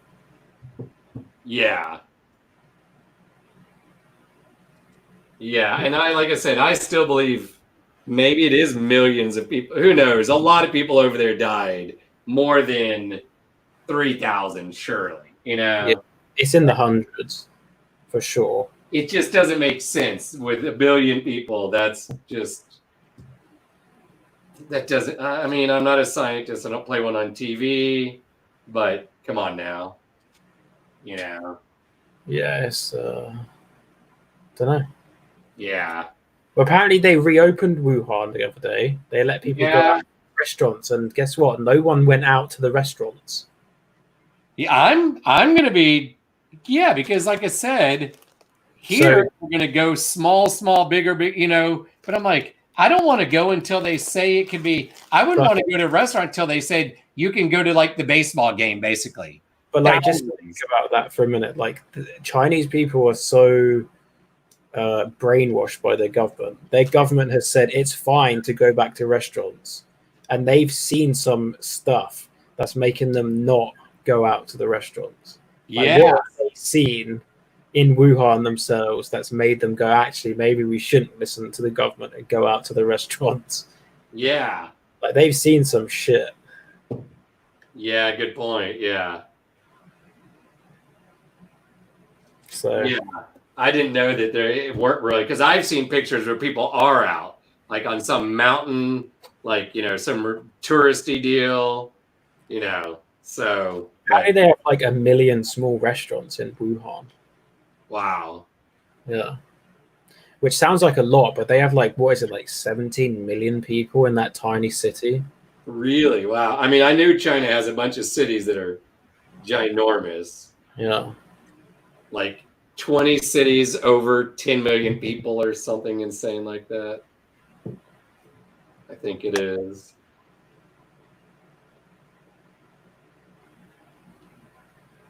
Okay, how much? Do they still have that like one baby rule in China? Kind of. I tell my students they've relaxed it because the number of men, women got so out of whack that, I saw some show and it was like, it's sad. There's so many men over there that won't ever have one date, because there's just so many men, especially certain cities that, like have been set up as a building this. And so you move there and there's so few women. So for the women, it's great. They actually might be able to marry for who they care about and not have to listen to dad as much and all that. But Yeah, they basically, like, I think did away with the fine. You know, they used to fine people, or they do. It's real low, and I don't know if they're saying let's have a bunch of people, but yeah, they've relaxed it because they realize they just have screwed it all up. You know, the whole we must have just a son. They were all paying for like IVF treatment because that bears way more like twins and triplets. Yeah. Like even though they didn't need IVF, they were paying like because then they would get away with having like 3 kids at once. Because that's going to increase your odds. Yeah, that makes sense. So they were all popping out like quadruplets and stuff. Oh wow! It was legal because they weren't having them separately. Oh yeah. Like, hey, I didn't mean to. Yep. Oh, good point. Yeah. And then that's probably where all the kids came from China for adoption. They were stealing them off the parents that had more than one. I wouldn't be surprised if stuff like that. Yeah, and a lot of parents who even if it's their first, or women who just have them out of wedlock, they, their options are so limited. Because they're not going to get rid of them like death way when they can sell them to America. Yeah. And then their genes are coming to the US as well, which is good for them. Yeah. Okay, now I am down to... It's weird how there's still countries like that in the world. Yeah. Okay, let's see. I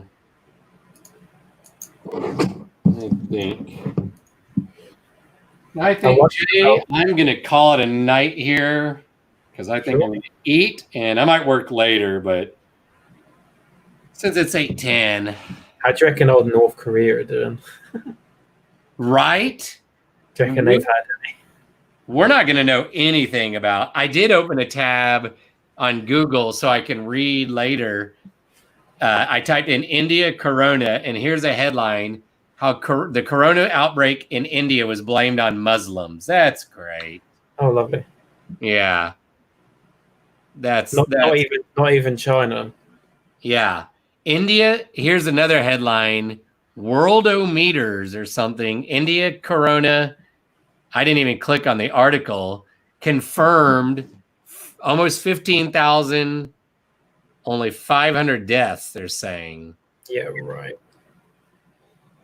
Out of that many people? I mean, we've got, They're not testing then if they've only got 15. Yeah, that's the key. Yeah. How are you? Yeah. But we're never going to know. No. Like, they could lose 20 million and they're not going to tell us. Right. As China, same as Russia. Yeah. I mean, you ain't going to know. Yeah. I mean, Kim Jong-un's probably happy that 80% of his people are going to die. Because then he don't have to send food to them all. Yeah. It's like, he's like, okay, sure, I do still need some in the labor camps, but I can get that and arrest them for, sneezing in public. As long as he don't care, does he? No, because it is more mouths to feed, even though they treat them just like, garbage or whatever. That's one place we'll never. I mean, China's one thing, but North Korea is a whole nother. They'll probably come out. We had no deaths. We got the corona, and our hospitals were so good. Everyone survived.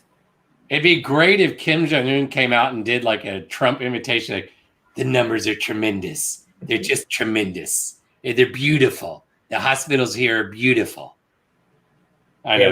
We have no power, but everyone is alive.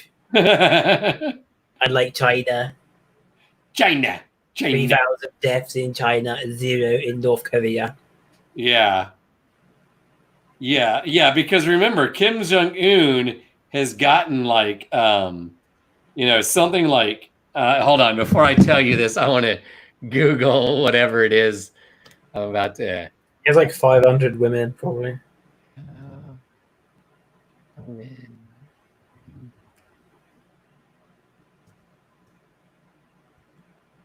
Okay, yeah, here it is. Okay. Yeah, this is so great. Kim Jong-un, he, or maybe his dad, this is golf, had 11 hole-in-one or something, like maybe on one course, 17 bodyguards witness. Let me click the story here. Kim Jong the second. Kim Jong Il. Yeah, but there's a Kim Jong the second. Who's that? I mean, I know there's Kim Jong Un right now, right? Yeah, and then it was Il before that. Oh, maybe it's saying ill. Yeah, that's it. Sorry. That capital I and the L look the same. Yeah, I was like, who's the second? Yeah, so he shot 38 under par. Under par? How hard was the... Oh, he means for the whole course. Okay. Yeah, but no one can shoot 38 under par. Did you know that Kim Jong-un doesn't have a bum hole? He says, I do not have a bum hole. My body is so tremendous, it uses up everything that I eat. Okay, that guy is great. Yeah.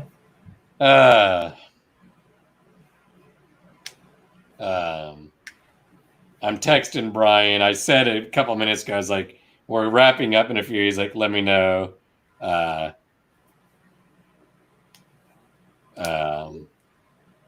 Yeah, he's gotten some good watch time. Like I said, maybe the percentages aren't great, but hey, he's had 16 hours off of us. Yeah, he's got 16 hours.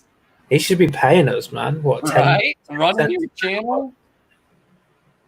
Yeah. Yeah, we should keep talking like that. See if he pops on for a second, Right, how much are you paying us to run your channel now? $2, man. 8 hours. I can't wait to see when it goes to YouTube in a minute that the run time is 8 hours. And it's basically me. And then some people might turn it on and be like going, there's a cartoon talking, Yeah. A panda. They'll be like, is that a panda or what is that? Yeah, because he left that message up, so our names aren't even showing. Yeah, that's right. Yeah, we don't even get credit. Yeah. Oh, we do what you did, Ryan. He does. Yeah, you can stay on for 4 hours if you want. Or maybe that's good because maybe we didn't have good topics, Someone popped on for like 20 seconds and they're like, nah, I'm good. Poshman come in and was like, hey, bye. Yeah.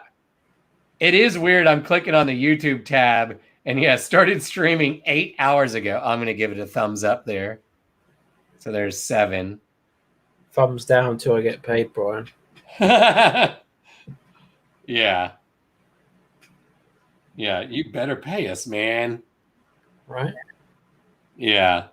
Oh, yeah, I was trying to look up my pair of sneakers that I was going to maybe sell, depending on what they're selling for. I paid $65 for them, so they were going in the 40s, but yeah, let's see. 42, but that was a month ago. 40 back in February.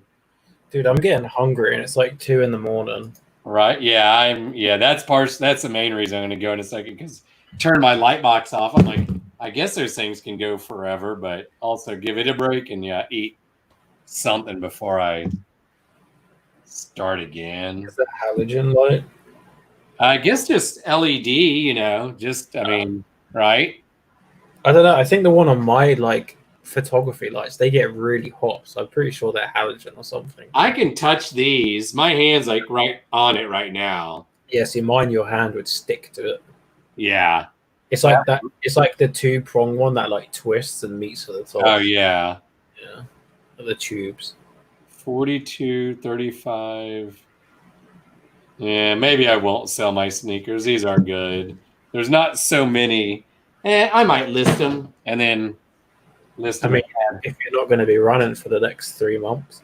Yeah, and I still have like other pairs of running shoes that, some people would probably not wear them much anymore to run in, but I'm not going to get hurt even if I just start up again soon. I've got like 5 or 6 pairs that I can wear. I'm looking at, Plus, I have a couple pairs that I used to run in, but I kind of just wear them around. I could wear those.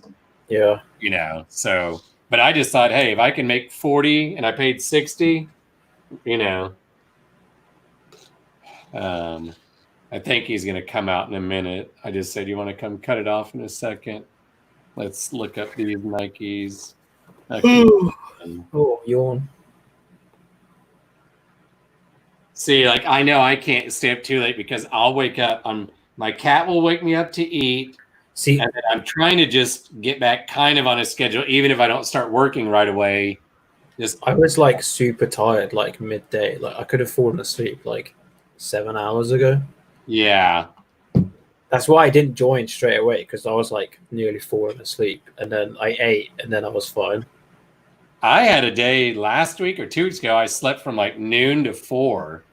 I think that was last Saturday. It was kind of nice. Then I got up and probably could have gone to bed at 10 and stayed up till like 1 a.m. stupidly, because it's that deal. Yeah, the older I get, it gets harder to.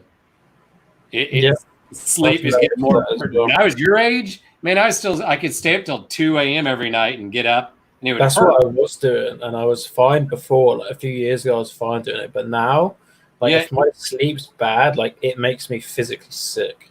Yeah, it starts mentally and physically. Like it's not good. Like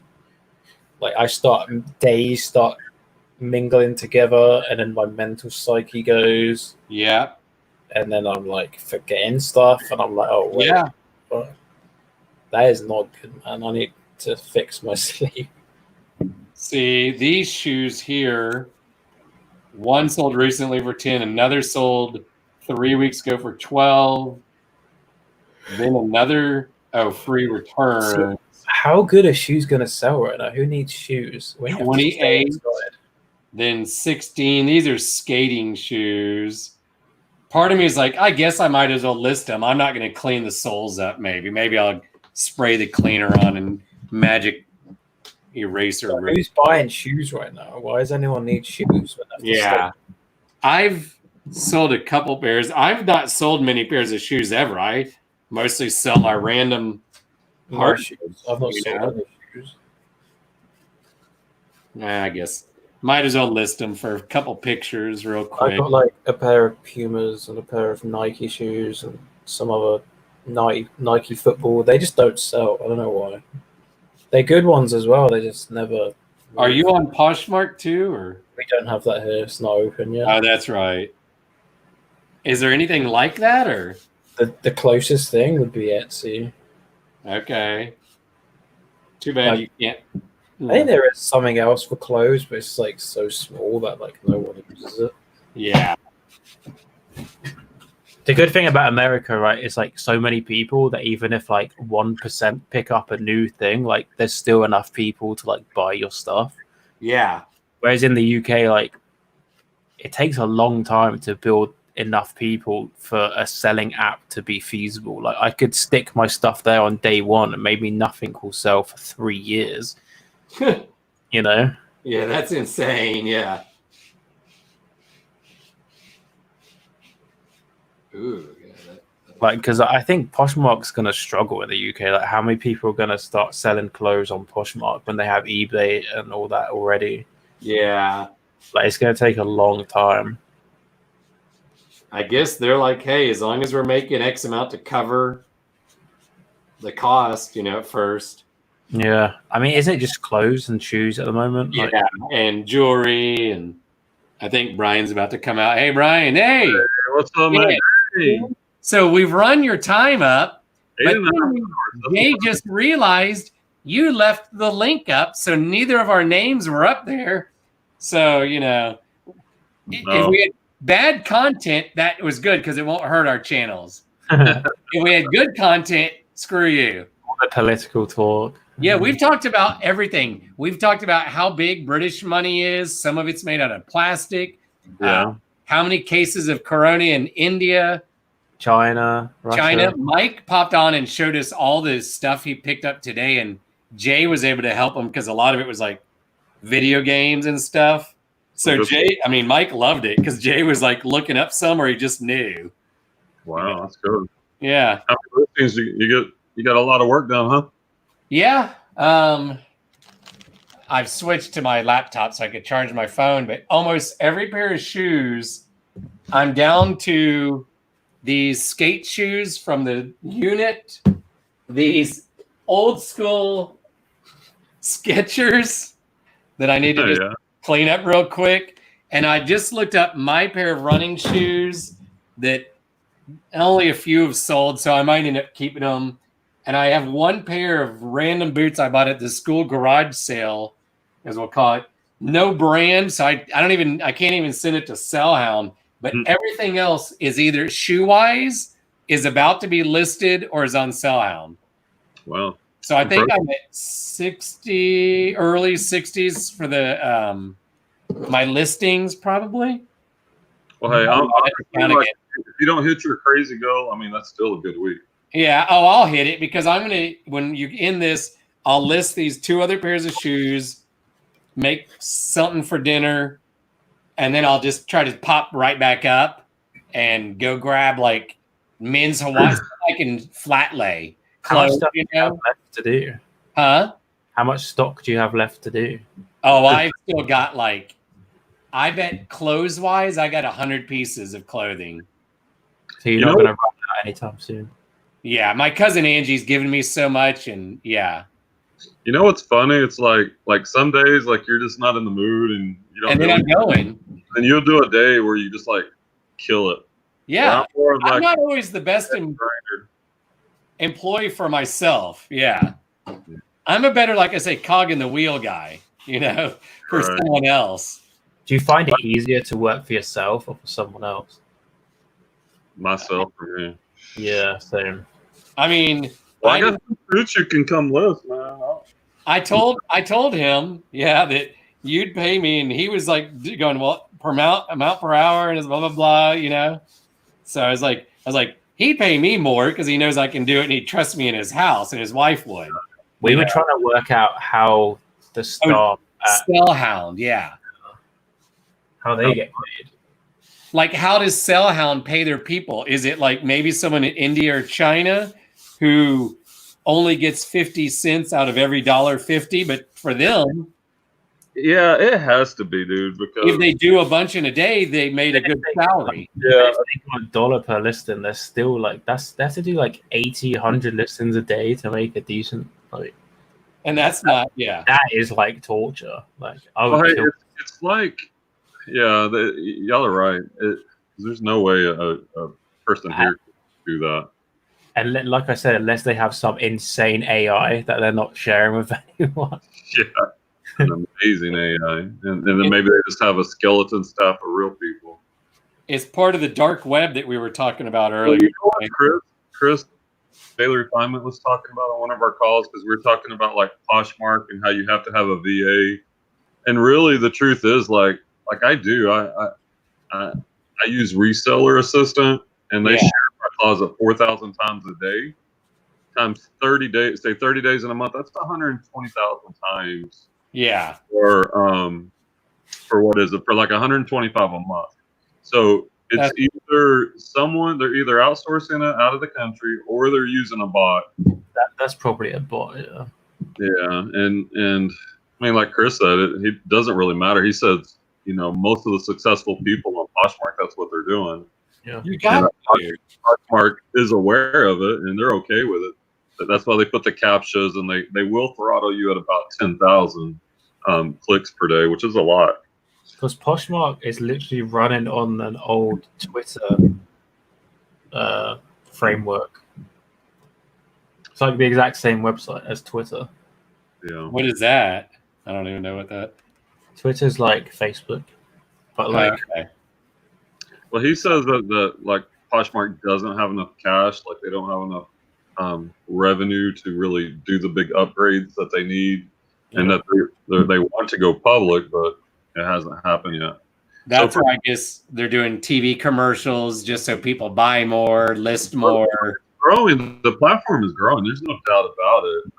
But to be successful on it, you have to either use a bot yourself, which is against their terms, funny, but you know, it's like wink, wink, or you know, have a VA. Because I know when I started using the VA, it went for a couple of sales a day to about 10 plus a day. See, yeah, that's ginormously and make more money. So, but then it's the sort of website that's not going to scale well. Yeah, they need to, because when there's a million people doing the same thing. Yeah, they need to tweak it. Like, I wish there was some like where I could pay more to.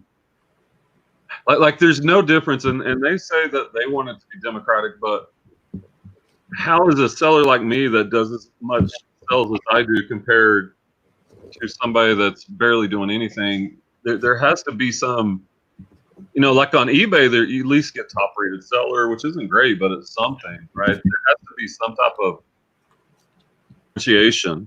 Yeah, it's going to end up like the real world. They need stores maybe or something like that for, so you would have to pay more than me if you want to have as many listings as you do to raise more money, I guess.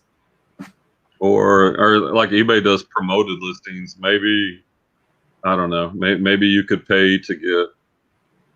You need to be able to get some type of advantage. And right now, the only advantage you can get is to share your closet with all more people. Like what I talked to you about, using those 10,000 clicks. So they're doing like 4,000 shares. So now I'm just following most of those other 5,000 or 6,000 clicks. I'm following new people. Yeah. And my theory is that when they're brand new, if you get a closet like mine with 1,200 items, it just blows up their feed. And you can't help but, especially when they're brand new and their feeds, there's not much competition, I'm going to just blow up their feed, and they're going to see something they like. Yeah. So my goal is to convert with those new customers. See, I think this is like they got their system wrong. Like, who's going to want to keep visiting a site that whenever they log in, they got like all these things popping up like to buy? But here's what they're doing right. They've created this social. There's so much loyalty to Posh users. Like the Posh Fest they have are insane. They sell out almost instantly. They've built in a loyalty that eBay and the other platforms could only dream about. So, I mean, they are definitely doing some things right. Is it going to end up with like 1% at the top that everyone follows, and then like the rest are just like small fries that get no? Well, everybody, I mean, people are buying through the search bar versus the feed, most people. And every time you share it, it bumps your item to the top of that search feed. So if somebody's looking for whatever brand of Nikes, whoever shared their item, their item's going to be at the top.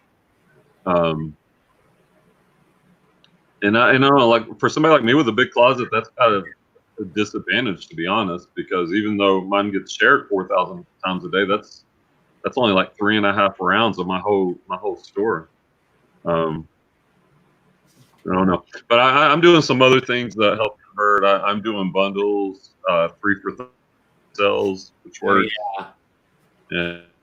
I mean, my Poshmark sales have been up recently since I've been implementing those things like talking about, Clay. Yeah. So, I mean, I want to keep that steady. I'm really focusing on eBay, on these collectibles, antiques, the high ROI items. Yeah, I'm going to have to once I kill this and get the remotes listed, I got to start looking at, online auction.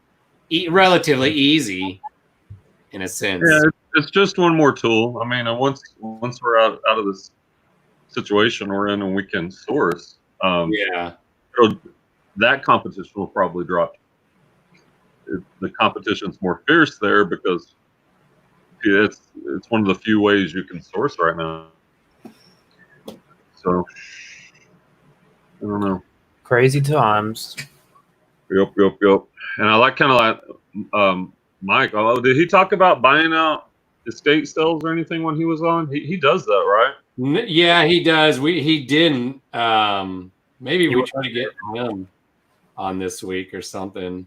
Yeah, I'd like to talk to him about that a little bit more because I think that's my kind of go. Because however you want to get inventory, it's nice to cherry pick. But if you can buy in bulk, you're just going to get a better deal, and then you just got to figure out what to do with all. And you, like the guy on Daily Refinement, once again, a couple days ago, he has a lister for the very, well, not the very, very top items he comes across. Those go to like an elite auction house. And then underneath that are the really good items go on eBay, and he has that does that. And then underneath that tier, I guess he's doing an antique mall or a shop or something. Yeah. Pretty good stuff. And then underneath that, he's doing a flea market. And even within the flea market, like there's different stages. So he's got it figured out, and he's moving tons of inventory. He's got a crew, and they will just go in, and just think about it. If we can make connect. Oh, I know a realtor, and I kind of told him about this, but I'm not at the point where I can really buy out. Right, maybe do a small estate sale, but not a big one. Yeah. But if you can develop that relationship and say, hey, there's no need to host an estate sale. On a discounted scale, I'll buy the whole thing and take care of it and clear it out. You don't have to host it. Save your money, and then you get all that story. Just got to sort it and flip it. Yeah. So that's a long thing.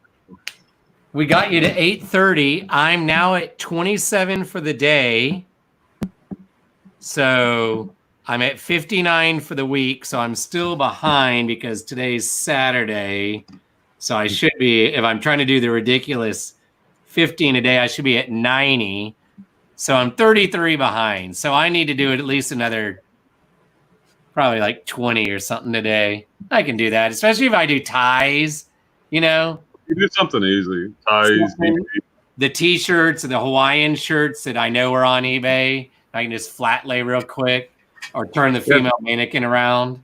It's funny, like when I hit things like video games and books, you blow, but when you hit the collectible antique items, it slows you down because you got to research. So yeah.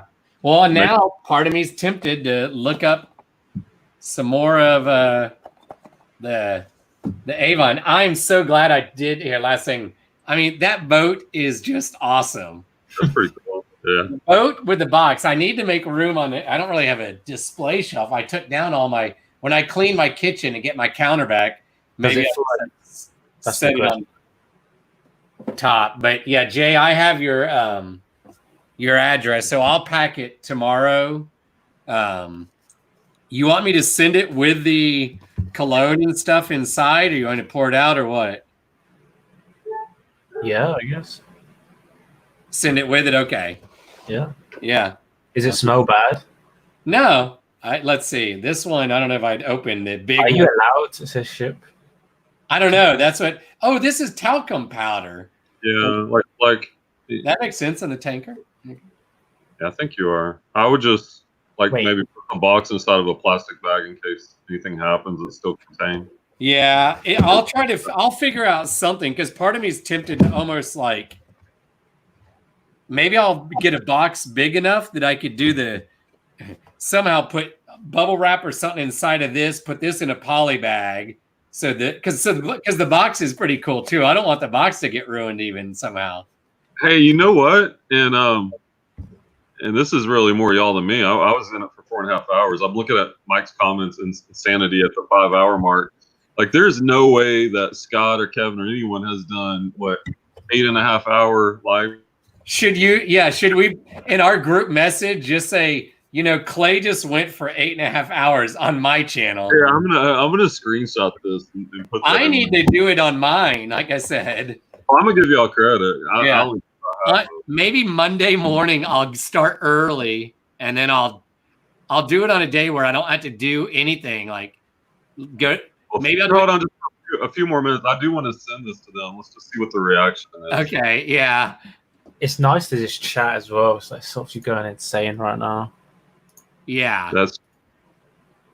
And like for me, I look insane. But for me, it helped work. Like even though I wasn't talking like as much as y'all were, it just makes the workflow go better. Like, I haven't gotten near as much done. But you worked, we would have too. No, though, but right? I have worked. You know, yeah. I've not had the TV on since like noon or before, like 10:30 or 11 this morning. You would be enjoying something. Because when I think about it, really, like I obviously used to do a lot of streaming. It's pretty much the same as being a teacher. Yeah. Oh yeah, you missed all the talk, Brian. He explained how he used to his channel. He used to play video games for a living, basically on Twitch and all that. And this channel is a reincarnation of his video game channel. So That's basically, you used to you still do. You teach in front of a class of like 30 people, I presume. They ask you questions and stuff while you're doing it. That's basically what I did. But I was playing a game, and then they'd ask me questions, and I'd speak for like 8 hours a day. Yeah, this is kind of cool. This old train engine. That's cool. Yeah, we'll have to do some giveaways. But like I said, I might try to figure out how to market these on Etsy and eBay better, because I feel like I could make, maybe that's what my Instagram is. You know, because I was watching Rally Roots talking about like Ryan's brother's Instagram is t-shirts. Maybe they were like, it's best if you're going to try to have one niche, you know, so that you're known. So maybe I'm Avon guy and I start buying Avon if I think it could work. Or Larry sells Avon on Instagram. I got to come up with a good channel name for Larry too. Seen by Scott. Okay. Yeah. Yeah, if you want to join our reseller roundtable Facebook chat, Jay. Are you on? You're not on Facebook, are you, Jay? I have a seller account. It's not got my real name or anything on it. It's just like a. Well, if you want, yeah, like I said, we have a chat with me, Jody, Brian, Scott, and Kevin. Yeah, Kevin, who knows what he's doing, but he's not even done. Yeah. I just use it for like poking around and buying stuff if there's anything on there, but I don't like. Well, most of the crap I now see in my feed are, reseller groups that I've. Here, real quick. Here's a race car. This is pretty cool too, even though it's plastic. You know, something like that could be cool if you got whatever kind of paint that would stick to it, right? I have my friend Mickey, who's an artist. I'm going to ask her. You know, she's the one that sells on Posh. Oh no, there's stickers. Last thing, real quick. Oh, you're like a kid on Christmas. I know. Well, now that the Viking ship and the big rig, it makes them more valuable because they're not used. But they're. Yeah. Oh, did you see? Like Matt was on here earlier. Yeah, Jay, we were talking. We think he popped on and was like, hey, watched for about 5 minutes and it was like, Roop. But we had some people who watched for a good while. Mm-hmm. Kelly and Francie. You know what annoys me about Facebook is all these people that try and get people to join their stupid MLM businesses. Yeah, I can see that. It drives me crazy. Here's one that somebody put the stickers on. Speed Racer. Kind of. That's what I was about to say. Yeah. I feel like commenting on there all the time, like scam. Yeah. Right. All right. You all ready to shut it down? The marathon? I guess after 8 hours and 38 minutes of being live. There early. First couple hours, we hit like 10, 11, 12 for work. Yeah. And like we said, the last few hours, the watch time has only been like the three of us, but it's been the whole time. You know? Yeah, it's gonna definitely help with the hours. Yeah. Coming in today, I was at 540 subs and like 1.6 thousand hours. So I need 2.4K hours and 460 on the subs. And I'm sure I'll hit the subs before the hours, but I keep doing lives, it might not be as long. Well, you know, Scott, remember, he didn't do as much Amazon just to do lives. Yeah, he was doing lives all the time. See, so I might even start doing it just to, oh, yeah, that one. Yeah, that's like cool. A Smokey and the Bandit there. Dukes of Hazzard. Yeah, Dukes of Hazzard. Yeah, we'll have to give away some of these. Yeah, different games. Yeah. We can ask for. Yeah, we can figure it out. How much does my cat weigh or something? How much does... how many children does Brian have? You know, something. All right, man. Well, thanks for going all that time, guys.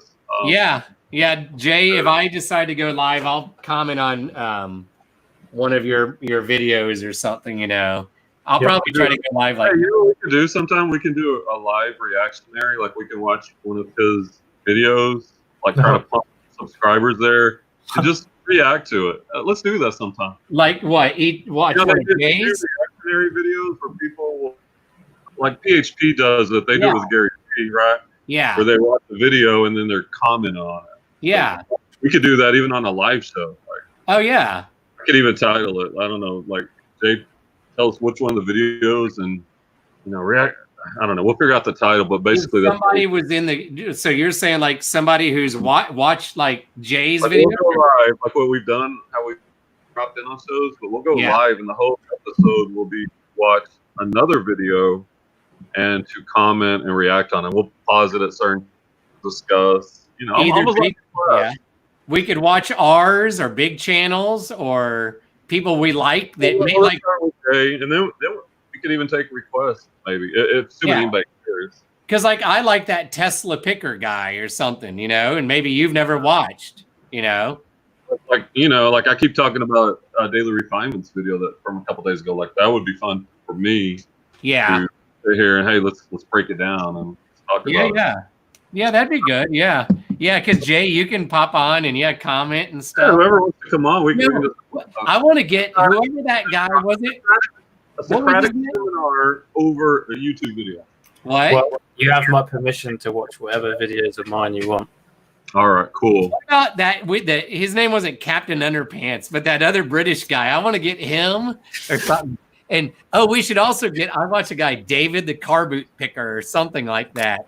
Yeah, get a bunch of British guys. Could be awesome. I don't know anyone that's actually doing what we're saying. I don't know if it's just a really stupid idea or if maybe it's cutting edge. I don't know. Yeah, well, we'll see, I guess. But that way we could change up. Because I like our shows, but... We keep our show going, but in a different one. Like, it wouldn't be like a long 3 or 4 hour. Maybe it's just an hour live show where we watch however long the video is and we're going to pause and break it down. And maybe do it when you have the person whose video is as a guest. Yeah. Ooh, that's what I'm saying, yeah. Like their introduction to the channel is like their video. So like if Jay's on, we watch some of Jay's. If it's we could because otherwise like you don't want to like pee someone off. Like if they see you watching a video and they're like, oh, why are they watching my video without permission? Yeah. So like we have a bunch of watchers like Harry and Jay and this Washington people, Brandon with the warehouse, like Lobster. I think most people would like it because if we can send subscribers to whoever publicity, it is giving them more watch time too. I mean, we would if they're here because then like if I was watching someone was on that I've never seen before and then they show that video, like I might watch that video on my own and think, oh, this guy's a bit of a knobhead. But then if I'm watching him talking about it on the show while we're watching it, I might think differently. Yeah. We can give it a try. Can't hurt. Worst thing that can happen is the bombs. Right, and who cares? We'll probably enjoy it at least. Or YouTube deletes your channel. That'll only be if Larry comes on the show. Brian, that's another deal. I thought, we really are desperate. One night, I do get on the cloud on my computer and screen share a Larry video. Can you screen share on there with sound? Like, does it do sound? Could I what? Like, if you screen share the video, does it like play sound through this? Yeah, it will. Yeah, because we've streamed the other night we live streamed Harry Humstone, didn't we? For about 10 minutes. Yeah, it's Yeah. periods of time. Yeah. So we were watching a live show on our live show. Yeah. All right. Well, something to chew on. Okay. Y'all have a good night or good day. Yeah. Whatever Get time a this snack is. and I guess go to bed, Jay. Yeah. You know, I have one more thing. Like, did you? Oh, you guys are probably too old for this, man. Not in a bad way, but when we was in school, we had this game, right? And it was like we used Wikipedia, and someone would say like a word, and then we would have to like use the links to get back to that word on Wikipedia. So like we would start off, we would search like banana, and then the end goal would be like Hitler. So we'd have to click just through the links on Wikipedia to get to Hitler. So you could do that on eBay. Yeah. Like you start with searching for like a truck, and then you have to try and go through the listings to get to something else. Oh. Like you know when it like recommends something else. Yeah. Like, click through the recommended fun to try and get to like a bouncy ball, or and you have to like strategically click on listings to like get there. I wouldn't have any clue. Yeah. Yeah, we could try that. You could start off with like a car, and then you could find a person's listing, go to their account, go to their listings. Yeah. And then use their listings to get to a different listing. Yeah. Yeah. Huh. Through the links. I like that. You do it as a challenge, so you both do it at the same time. The first person. Oh yeah. Oh, okay. Last one. Oh, this is pretty cool too. I don't know if we got this out of the box. Talking about old telephone. Oh, that's cool. I didn't see Okay, I'm going to be able to make money off these, I think. Is that plastic or is that glass?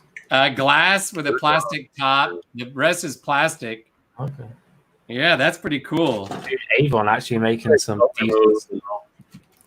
Yeah, Brian might be like, damn it, I shouldn't have given him all mine. Well, I've got it, but they're not listed. That's the problem. I have inventory in here that's like only on offer up and sold. And I need to like figure that out and get it back on eBay. Before you buy another, or well, after whatever you bid on. Yeah. Well, I feel like I'm buying better merchandise now. Like I feel like what I've bought a couple trips are really much better now. Yeah. It sells. How long it takes to sell. Mike told us last night. He said he pretty much keeps no death pile. I like that. That's my model eventually. I mean, I'm close to that. Oh, and some of the Game Boys and things he bought today sold already. Nice. Yeah. He's made like you got those suits. I feel like a lot of people like misname their death pile, the death pile. Like the death pile for me is stuff that I bought that I don't want to list because I hate those items so much that I can't be bothered. Whereas I feel like a lot of people just named their like to be listed that I'm slowly going through pile as their death pile, which doesn't help. I think you're right. Yeah, look at it. Because when it's stuff, you're right. When it's stuff that you're interested that you want to list, you're ready to get to it. But like, and it doesn't even make sense because I know it's good money. I've sold 3 or 4 suits over the past couple of months, over $100 each. But I just don't like to list them for some reason. I don't. It's illogical. Yeah, I like that. And so instead of death pile, list pile or money pile. Yeah, money pile. Money pile. How about that? Money pile versus. Because there's stuff I've bought and I hate it so much that it will be there a month after I've bought other stuff and listed it straight away. So it's not that it's a pile of stuff I haven't got around to doing yet. It's a pile I'm legitimately not actively going to list. That's a death pile. Yeah, I like that. And at that point, I either list it or I throw it out. Yeah, like those boots, Jay, that I can't find. If I don't know how to list it eventually, donate. That's the death pile. Yeah. Money pile. It's not that I can't list it, it's that I'm not listing it. Yeah, or you can't. Yeah, not. Yeah, money pile. Yeah, there's no motivation in it. Yeah. Money pile, I like that. I feel like people just name all their stuff that they've just not got around to listing the death pile. But you're right. It makes it harder because it's a negative connotation. Yeah. That's good. Yeah. All right. Well, let's end on that. I like that. Yeah. And I'll catch you next time. Okay. See you, man. See you, Jay. Bye. By the way, you do peace the wrong way around. That's swearing in the UK. Oh, I know. Trust me, I do that to drivers sometimes.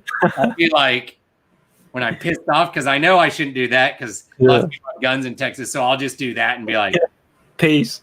Yeah, peace. Peace off, bitch. And I'm just pissed off because they like almost ran you off the road. Yeah. Okay. Well, I'm going to go get some dinner. I'll talk to you later, man. Yeah, I'll message. Like, I'll probably go live Monday or Tuesday. So if you want to pop on my StreamYard too, you know. All right. See you later. Okay. See you, man. Good talking to you. You should. Bye. Bye.